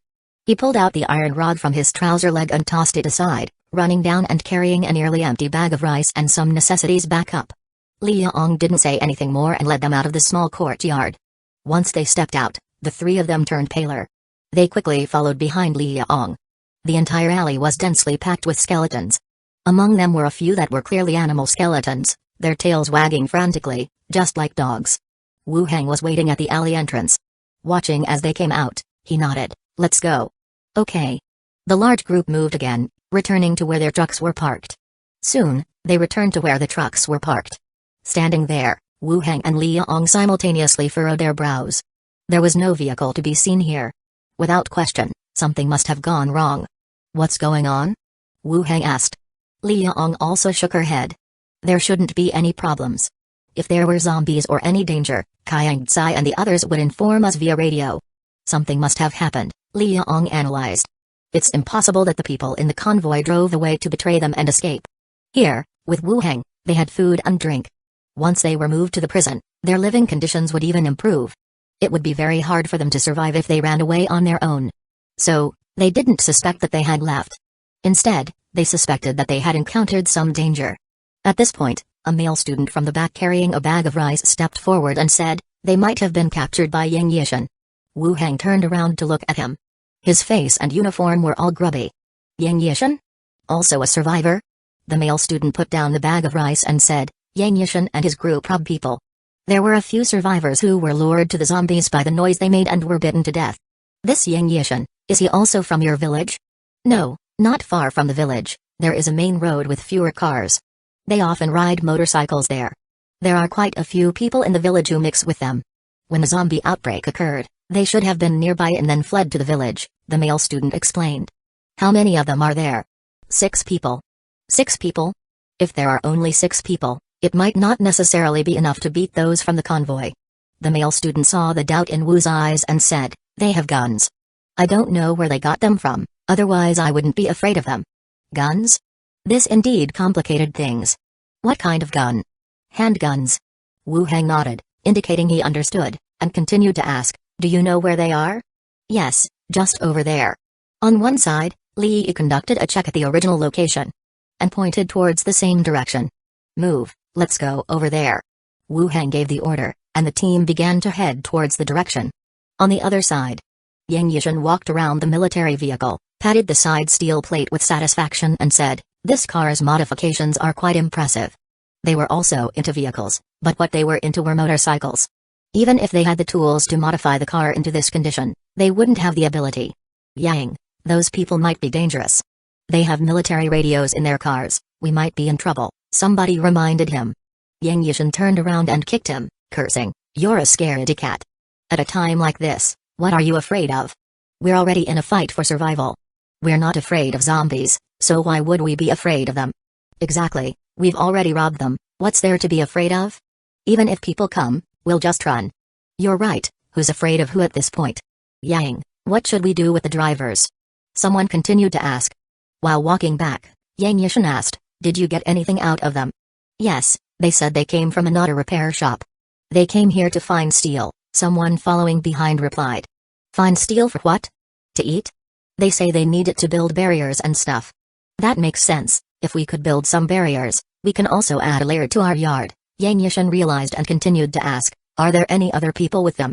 They say there are 2 more who went to find the warehouse. Damn, 2 people dared to leave. Are they not afraid of being fully eaten by zombies? I suppose there must be at least 5 or 6 more. Yeah, what Yang said makes sense, what should we do with these people? Continued the same person. After a moment's thought, Yang Yishan said, keeping them alive would waste our food. Kill. Stop, stop, stop. Before he could finish his sentence, a sudden rush of footsteps came from afar. Looking back, they saw several extraordinarily large skeletal animals rapidly running towards them. They rubbed their eyes in disbelief, unable to believe what was happening. Damn it, zombies are one thing, but now even bones have started moving? What are you waiting for? Shoot quickly. Bang. Just as he was shouting, a loud gunshot sounded from afar. Yang Yishan's head exploded in an instant and he fell back onto the ground. The rest of them hurriedly drew their guns. Before they could shoot, they saw that Yang Yishan, who had fallen to the ground, was missing half of his head. Damn it. Looking up, they saw on the distant rooftop. There stood a skeleton, holding a sniper rifle. Chapter 147, Fog Skill 1 Bang. Another deafening gunshot. A man trying to escape had blood gush out from his back, as he was thrown over a meter away. Everyone's faces turned even more grave. They quickly hid behind the truck, not daring to remain exposed out in the open. But the skeleton dogs from afar were getting closer, and more skeletons armed with weapons appeared in their sight. Ah! Run, if we don't run now we're going to die for sure. Someone shouted. Let's all run together, whoever survives, survives. Another person echoed. Okay. 1, 2, 3, charge.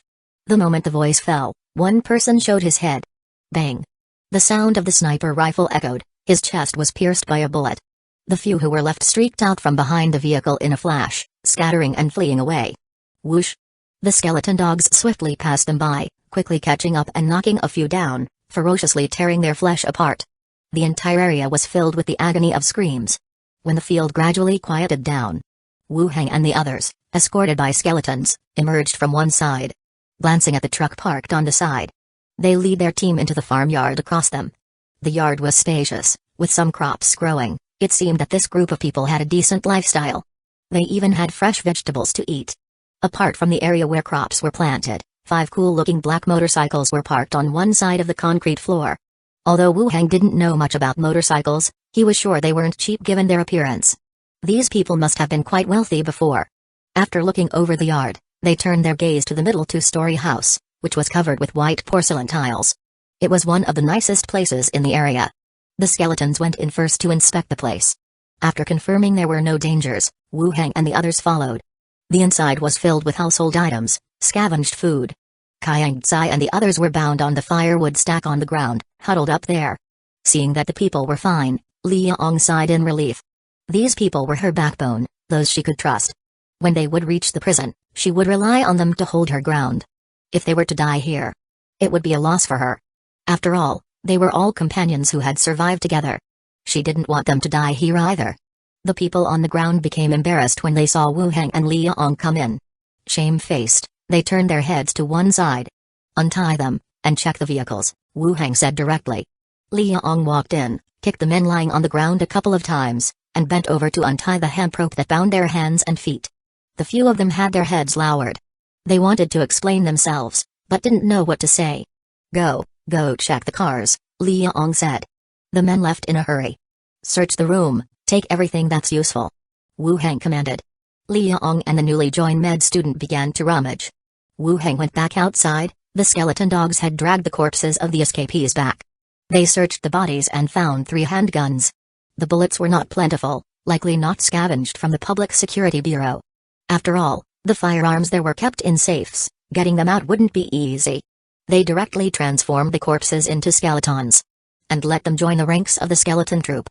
When he turned around again, Liang and the others were bent down, digging up vegetables in the field. Wu Heng didn't stop them. He generally ate at the tavern. It was actually hard for Liang and the others to have any fresh vegetables to eat. Soon, Kang Tsai and the others came back again, saying, "The cars are fine, they're all ready, we can go now. Take the motorcycles as well, we're going to the warehouse." Okay. They pushed their motorcycles onto the truck and started driving down the main road towards the construction materials warehouse. They continued to move building materials and tools from inside. With several full vehicles, the convoy began to return. On the way, Liang said, "I asked them." They were chatting in the vehicle when they got ambushed and were scared stiff by the gun. At the time, the two of them felt quite strange. The truck had been modified with thick iron plates, and thumb-thick steel bars on the windows. In addition, the driver's seat of the truck is naturally high. As long as they locked the doors, it would be hard for the other party to threaten those inside, even with a gun. Even if they didn't get out of the truck to kill the others, it would be no problem to drive away. Turns out they were chatting together and were ambushed. Be more careful next time. We have managed to survive until now. It would be a waste to die due to these trivial matters, said Wu Heng. Yeah, after we go back, I'll increase their workload. This has pissed me off, said Liang as she slapped the steering wheel hard. As long as they're fine, have them use walkie-talkies to chat next time. That needs to be said. She then continued, I plan to transport these goods directly back to prison tomorrow and bring more people over. Some will collect supplies from the residential area, while others will keep hauling goods from the warehouse. Okay, I will have Big Head Skeleton protect you guys, to prevent any dangers. Sure. When the convoy returned, it was already late at night. Everyone said their goodbyes and left in their own directions. The three new arrivals went with Liang to the auto repair shop. The next day, early morning, Wu Heng assigned some skeletons to accompany the convoy back to the prison. He then returned to London City and headed to the Professionals Association. On the bulletin board in the hall, a newly posted wanted notice displayed Rocky's name and a sketch of his appearance. It appears that the investigation of the other teams also yielded no results, and in the end, they adopted his line of investigation. They began to issue a warrant for Rocky.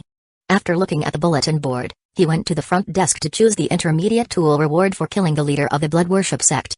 After comparing several skill books, he finally chose the Fog skill, a curse magic system spell that can create thick fog. Wu Heng wanted to select some attack skills or skills that could enhance the bone manipulation skill, but there weren't any in the exchange list. Anyway, the number of skill books in London City is much more than those in Blackstone Town. At least there are options to choose. In Blackstone Town, there are not even choices. After choosing the skill, Wu Heng went to the lounge for a while, and seeing that there was nothing else to do, he directly went to the outer city area and bought a large amount of alchemy materials, then returned to his accommodation. As the day gradually neared dusk, Wu Heng started to read the Fog skill he had exchanged today in his study. Just when he was halfway through, there was a knocking sound from downstairs. Wu Heng walked downstairs and asked from behind the closed door, "Who is it?" Cough. "Captain Wu Heng, it's me." From outside came Wen Mancha's voice. Wu Heng opened the door to see Wen Mancha, wearing a hooded windbreaker standing at the door, with a skeleton arranged for her by his side. Her little head peered inside. "Nobody's there, come in."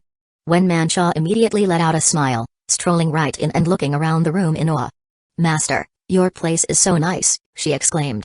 "A friend gave me this house, just staying for now," Wu Heng continued while he walked. "On the upper floor, I have a few skeleton attendants. Don't be scared if you see them." "I'm not scared," Wen Mancha replied. "Good," Wu Heng nodded and proceeded towards the living room. There were rustling noises from behind. Feeling that she hadn't followed, Wu Heng turned around. Wen Mancha had already taken off her windbreaker, revealing a set of black undergarments, completely of a style alien to this world. Her fiery wavy hair was adorned with black cat ear hairpins, front bangs hanging down, covering half of her cheek. A slender neck accessorized with a bell necklace. The upper body was dressed in a fluffy black bra and a black cat tail on the back. Wen Mancha crouched on the ground, her face flushed, avoiding eye contact timidly. Meow. Chapter 148, Familiar silhouette. The aloof yet voluptuous lady, at this moment, is like a little wild cat, squatting at the door. Her face flushed, her eyes shyly averted. She appeared eager to show off, yet feeling quite embarrassed. Her already fair and full skin, paired with these black accessories, appeared even whiter. The thin fabric could hardly conceal her striking curves. "This underwear must have been what I gave her last time." Liang had scavenged them as spoils of war, which Wu Heng had then given to her based on estimated size. Now it seems, it's a bit too small, leaving marks where it's dug in. Wu Heng never expected her to have this particular skill, and he patted her head in approval. He sat down on the living room sofa. Understanding his intentions, when Mancha got up and walked over, the bell around her neck tinkling. She cautiously climbed onto the couch and lay across his lap. Wu Heng's hand stroked her waist and buttocks, the sensation warm and smooth. He teased her, "Where did this little wildcat come from?" When Mancha squirmed a little and said coyly, "I'm not a wildcat." Slap. A forceful spank landed on her behind, causing waves to roll through her flesh. "Ah!" When Mancha cried out in pain, looking back at him with a slightly aggrieved expression. "Which kitty talks like this?" Wu Heng continued. I belong to someone, I'm not a wildcat." Meow. When Mancha said softly, both her neck and back flushing with embarrassment. Wu Heng squeezed the part he had spanked red, and with a smack, he spanked her again. "Master, what did I do?" When Mancha asked pitifully. Smack. "Is that how a little cat talks?" Meow. Seeing her reddening a little, Wu Heng didn't spank her again, instead asking, "How's the situation with the pinned gang?" When Mancha, with her seductive gaze and now settling into her role, gently meowed before saying, "The situation with the pinned gang has now stabilized, and we can start gathering information for you." Gather information on wanted criminals or any changes in town. Unique events can also be collected, Wu Heng said. Many wanted and fugitive criminals gathered in the outer city area and outside the city. These people would likely need to interact with the gang in order to survive. Thus, it shouldn't be difficult to collect some information from them. This could also help him gain achievements. It was a win-win situation. Meow. When Mancha rolled over and laid back across his knees, allowing him to caress her as she continued, "The gangs managing the outer city area have been somewhat disorganized recently, resulting in a few smaller gang fights. Many people have died, making the situation quite chaotic." "The outer city area?" Wu Heng considered the information he had available. He said, "It's not disorganization. Many members of the gangs in the outer city area have been relocated to assist the Iron Guard Knights in besieging the Hammer Party, resulting in a manpower shortage." This information had not spread yet. After all, with so many members being relocated, there was fear that someone might take advantage of the situation and threaten London City. Wu Heng had inferred this through something a steward had casually mentioned a few days ago. "Is that so?" "So that's why they've relocated their people," When Mancha said in surprise. She pondered for a moment before continuing, "Several gangs and trade groups have been attacked, and many deaths reported. This includes 2 senior alchemists, causing panic among the city's residents." "An alchemist died?" Hearing this, Wu Heng immediately thought of the order he had placed with the Snake Badge Consortium. Did they source locally? Or did they just kill on the spot? It didn't seem quite right. Doing so would not maintain head base's order. "Who were the alchemists that died?" "I heard that one of them was the resident alchemist of a trade group. He had a shady background and was directly killed this time. The trade group suspected it was revenge and has been quietly investigating. As for the other one, the details aren't clear. The incident was kept quiet. He probably also had some problems." Meow.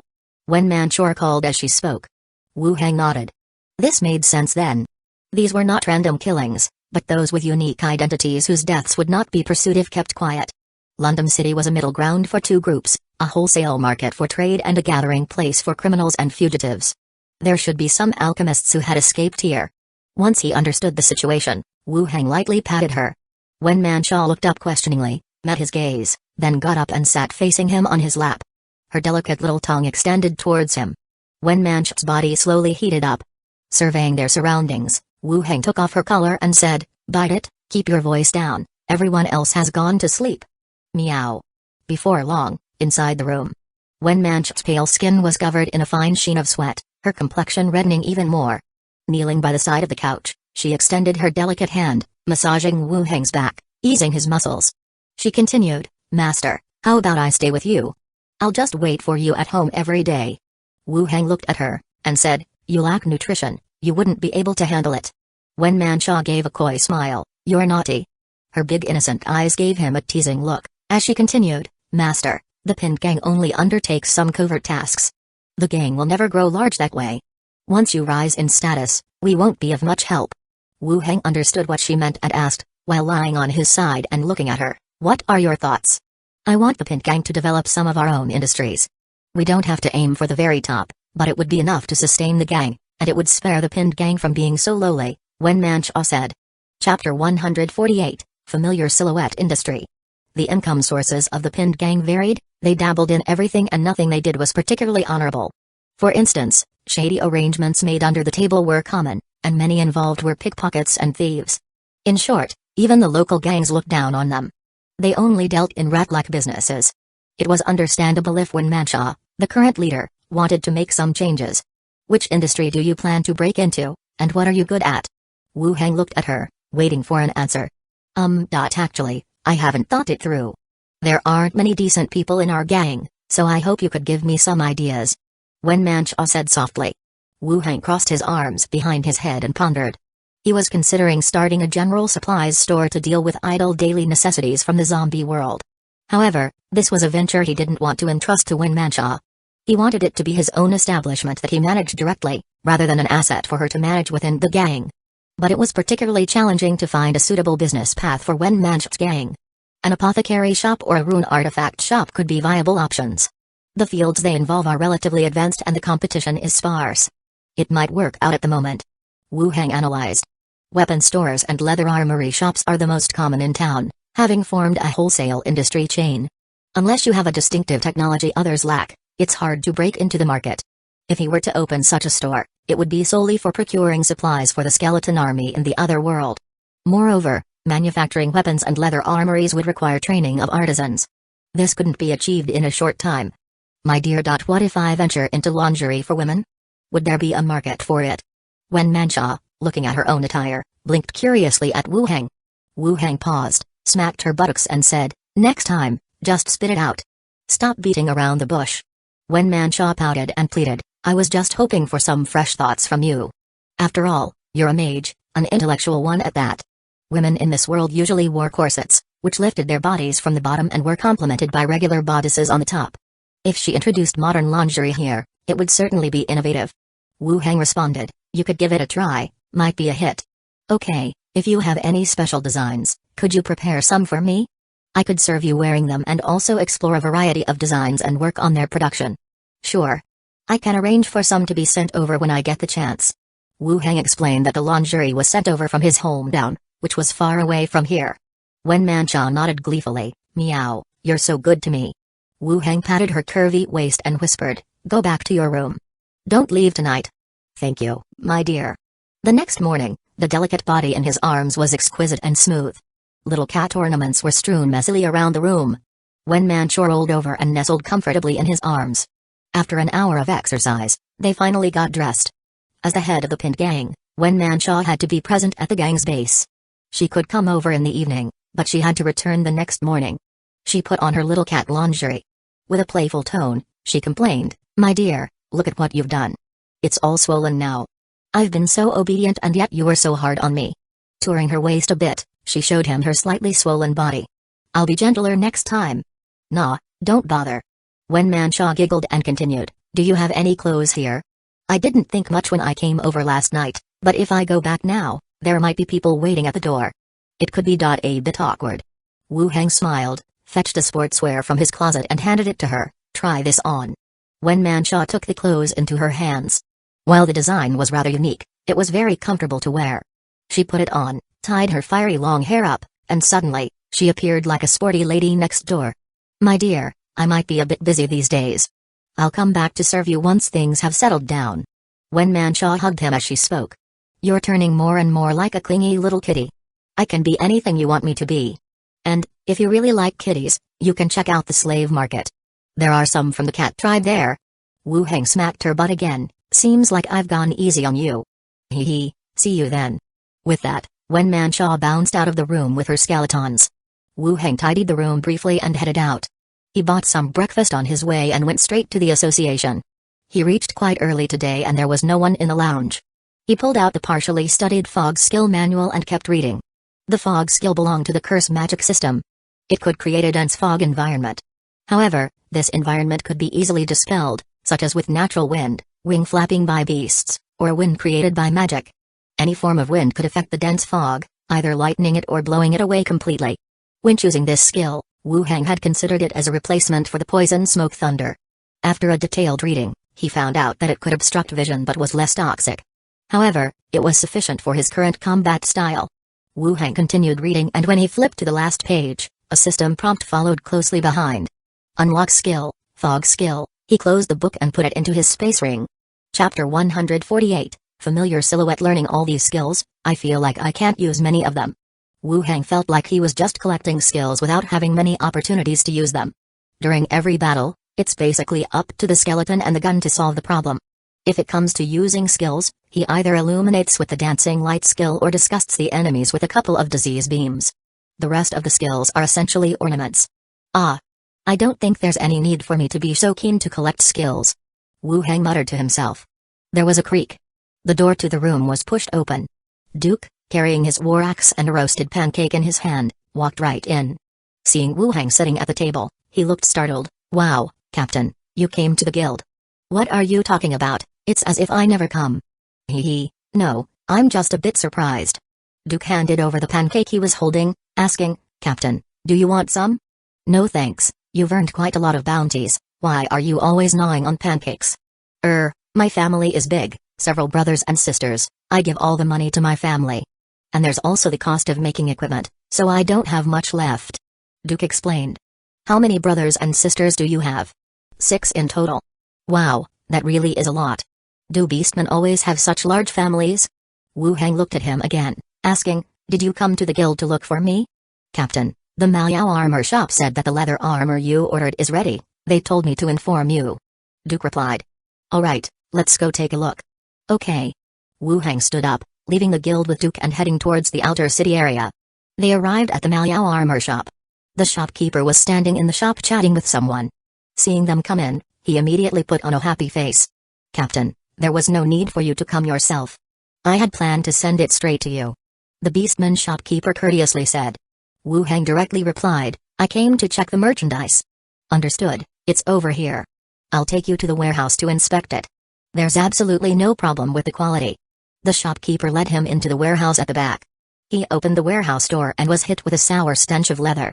This smell wasn't much better than poison smoke thunder. The shopkeeper casually unveiled 2 sets of leather armor to display before them. Wu Hang took a quick look and felt that it was not bad, almost the same as what he had ordered before. As per our previous agreement, 100 sets cost 3,500 silver coins, right? Wu Hang inquired. The shopkeeper's smile turned even more sincere as he said, yes, each set costs 35 coins, for a total of 100 sets. Alright, have someone send the armor to my place, and I'll settle the account then. Sounds good, I will arrange for it right away. The beastman shopkeeper called over a few workers to load leather armor and they followed them back to his place. Once everything was piled up in the courtyard, Wu Hang checked the quantity and paid the corresponding amount. The beastman shopkeeper was all smiles. It was rare to encounter someone like Wu Hang who pays the full amount on the spot. Captain, do you need more leather armor like this? The shopkeeper continued to ask. Can the price be even more preferential? Wu Hang asked back. The shopkeeper, standing on the spot, quickly made some calculations in his mind and said, I'll give you each set for 32 silver coins, that's the lowest I can go. Moreover, you have to order more than 200 sets. Alright, let it be 200 sets then. Inform Duke when it's ready. The shopkeeper's already wide grin widens even further as he laughed and said, Alright, I'll arrange for it as soon as I get back. After chatting for a while, the shopkeeper and his group left, and Duke and Gianna began moving the armor into the house. Once everything was moved in, Duke scratched his head. Captain, where do we go next? Let's go, I'll treat you to a meal at the tavern. The two had a meal at the tavern. Wu Hang told Duke to go home, then he headed back to his own place. Returning to his residence, he opened the boundary door and went straight into the zombie world.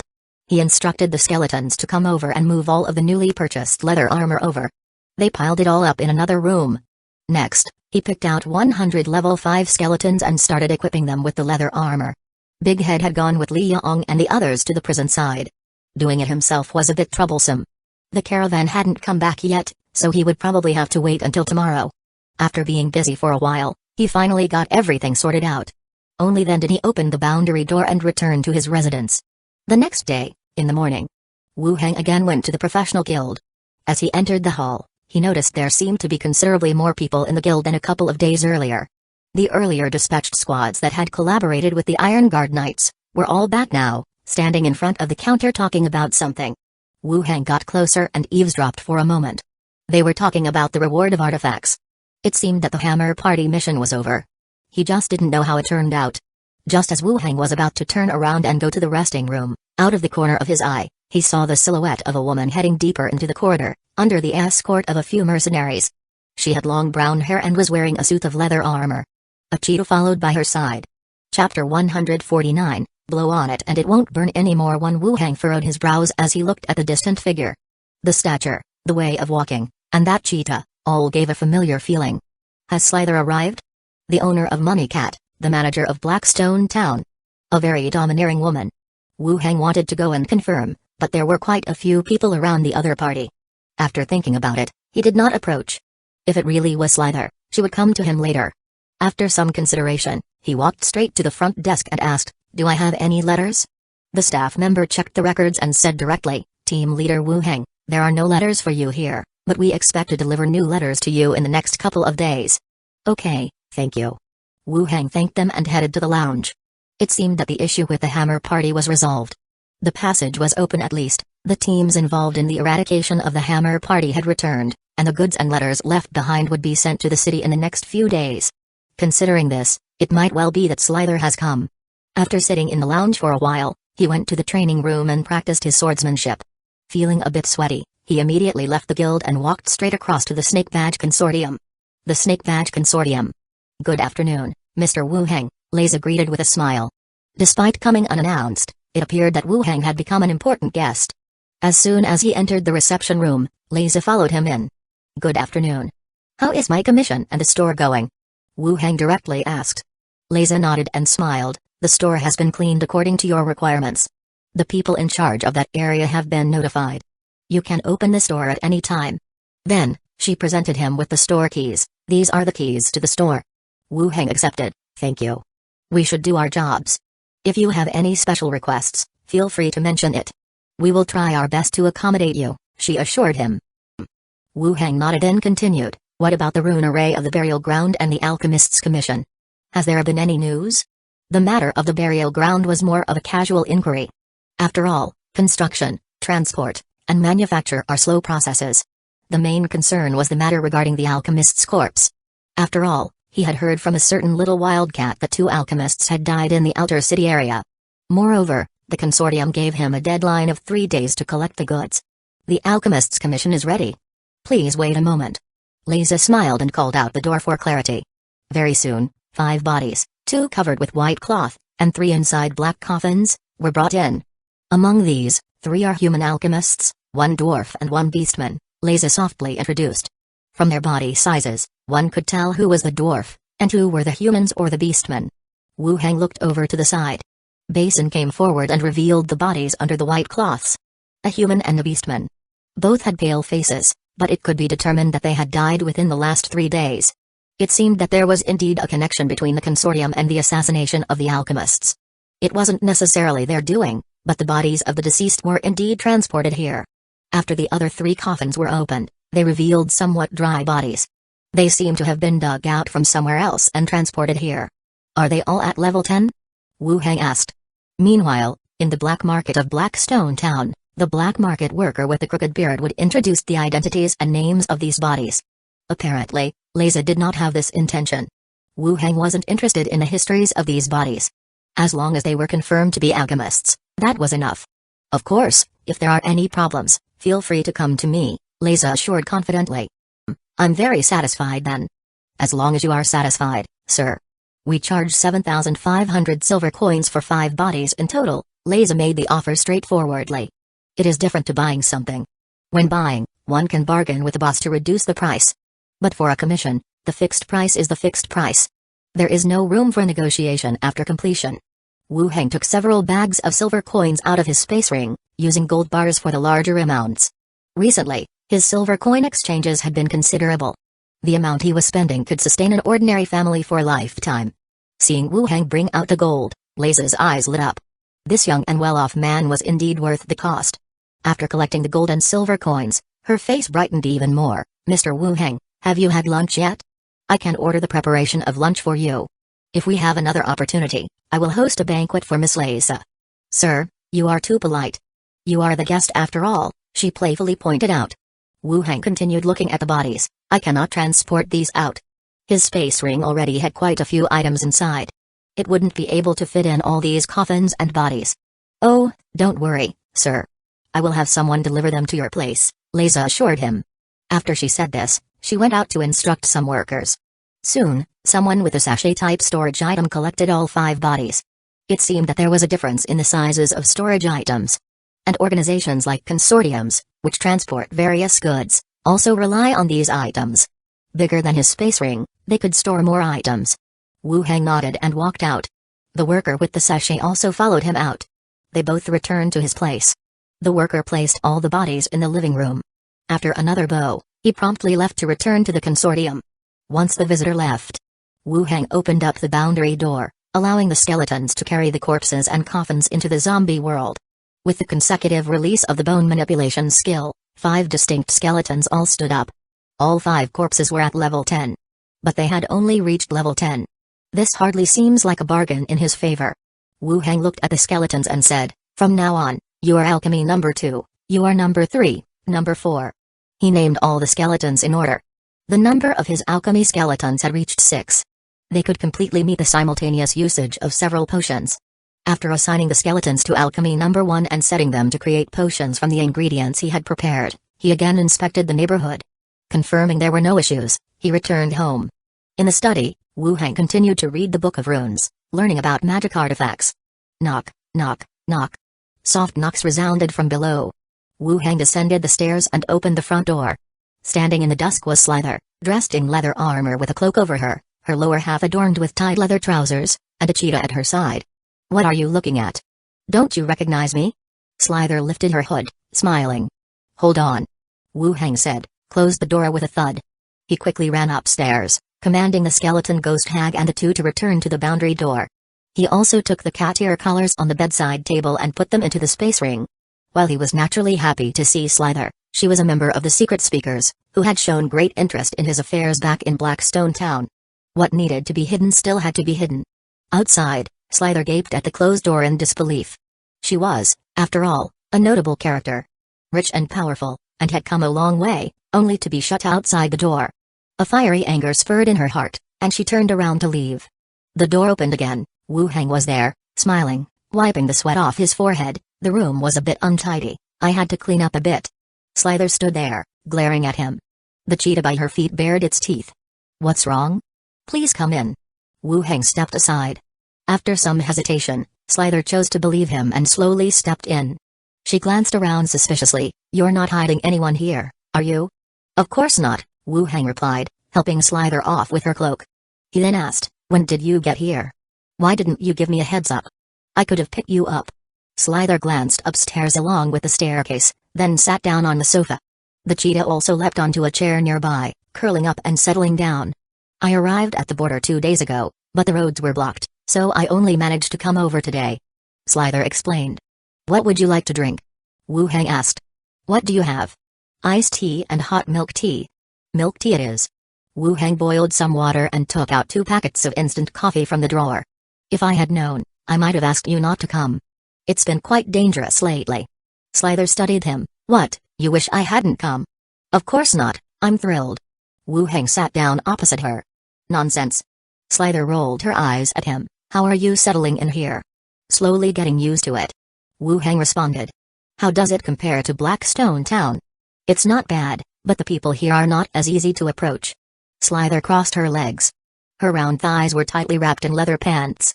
"I've heard from Gomez that you had a disagreement with the original team leader when you first arrived. In a little while, I'll get you transferred back." "All right, I'll look forward to it."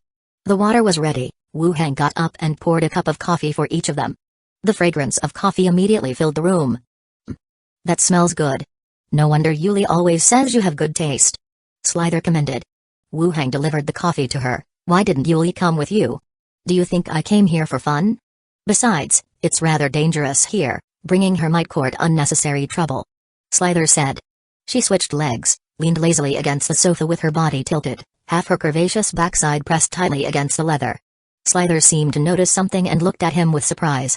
Wu Hang quickly took a sip from his cup, averting his gaze elsewhere. "SSS. It's too hot." Wu Hang spat out immediately after taking a sip. "Such a big boy, yet you can't even drink properly." Slither chuckled, stood up and approached him with concern. "Let me see, How badly did it burn you? Wu Heng, feeling slightly embarrassed, stuck out his tongue. The truth was he was hardly scolded at all, he simply hadn't been careful enough. Slither leaned over at close quarters. Her familiar scent, which Wu Heng used to smell frequently in her carriage, emanated from her.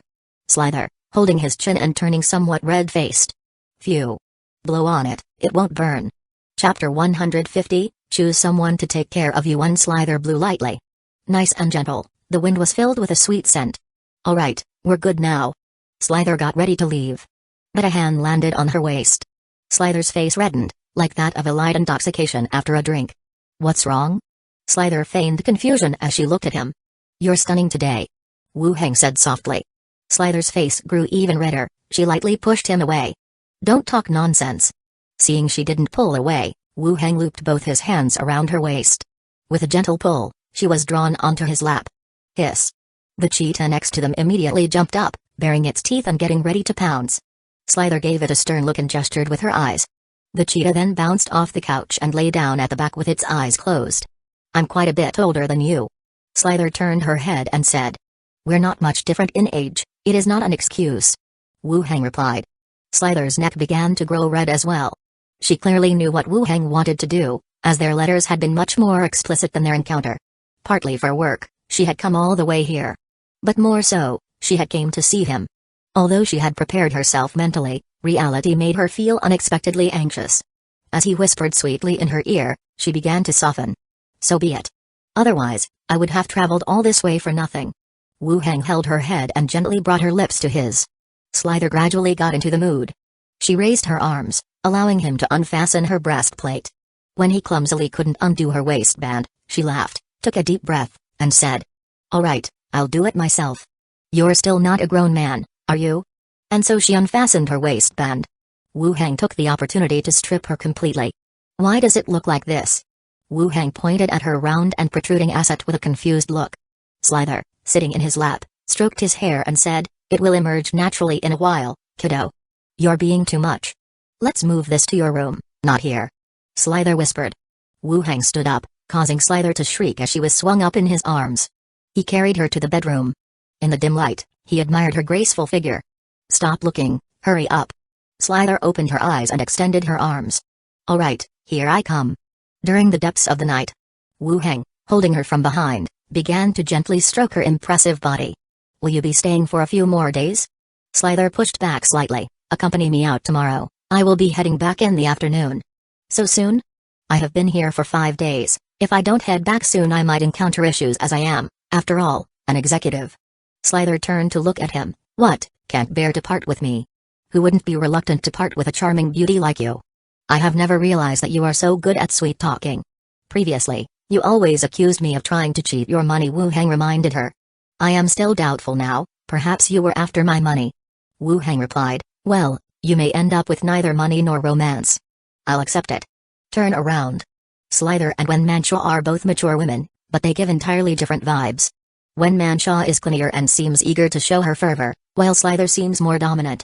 Even when it comes to these things, she retains an elder sister teach a little brother's attitude and tone. It's that kind of, I want to conquer you on top, attitude. Speaking of which, is there a way I can avoid doing tasks? Wu Heng continued asking. Slither crawled out of the covers and gave him a look. If you don't do tasks, what's the point of being a team leader? Just want the title, you know me, I don't like dealing with these things. As a captain, you can't avoid tasks. Unless you reach the level of vice executive, then you can do nothing, and it's even more relaxing than being an executive, Slither continued. How do I become a vice executive? 5 tier 3 merits, or a tier 2 merit. If you have enough fame locally, you don't need either and can still become a nominal vice executive, said Slither softly. London City's vice executive is said to be a shaman of the Beastman. He rarely shows up, let alone leads any tasks. He represents a status. When a shaman is in a city, the Beastman in the city will obey the city's rules and won't make any major trouble. It's an honorary status, at the least. Wu Heng was lost in thought, grasping her body in his hands. Slither then asked, do you want to become a vice executive?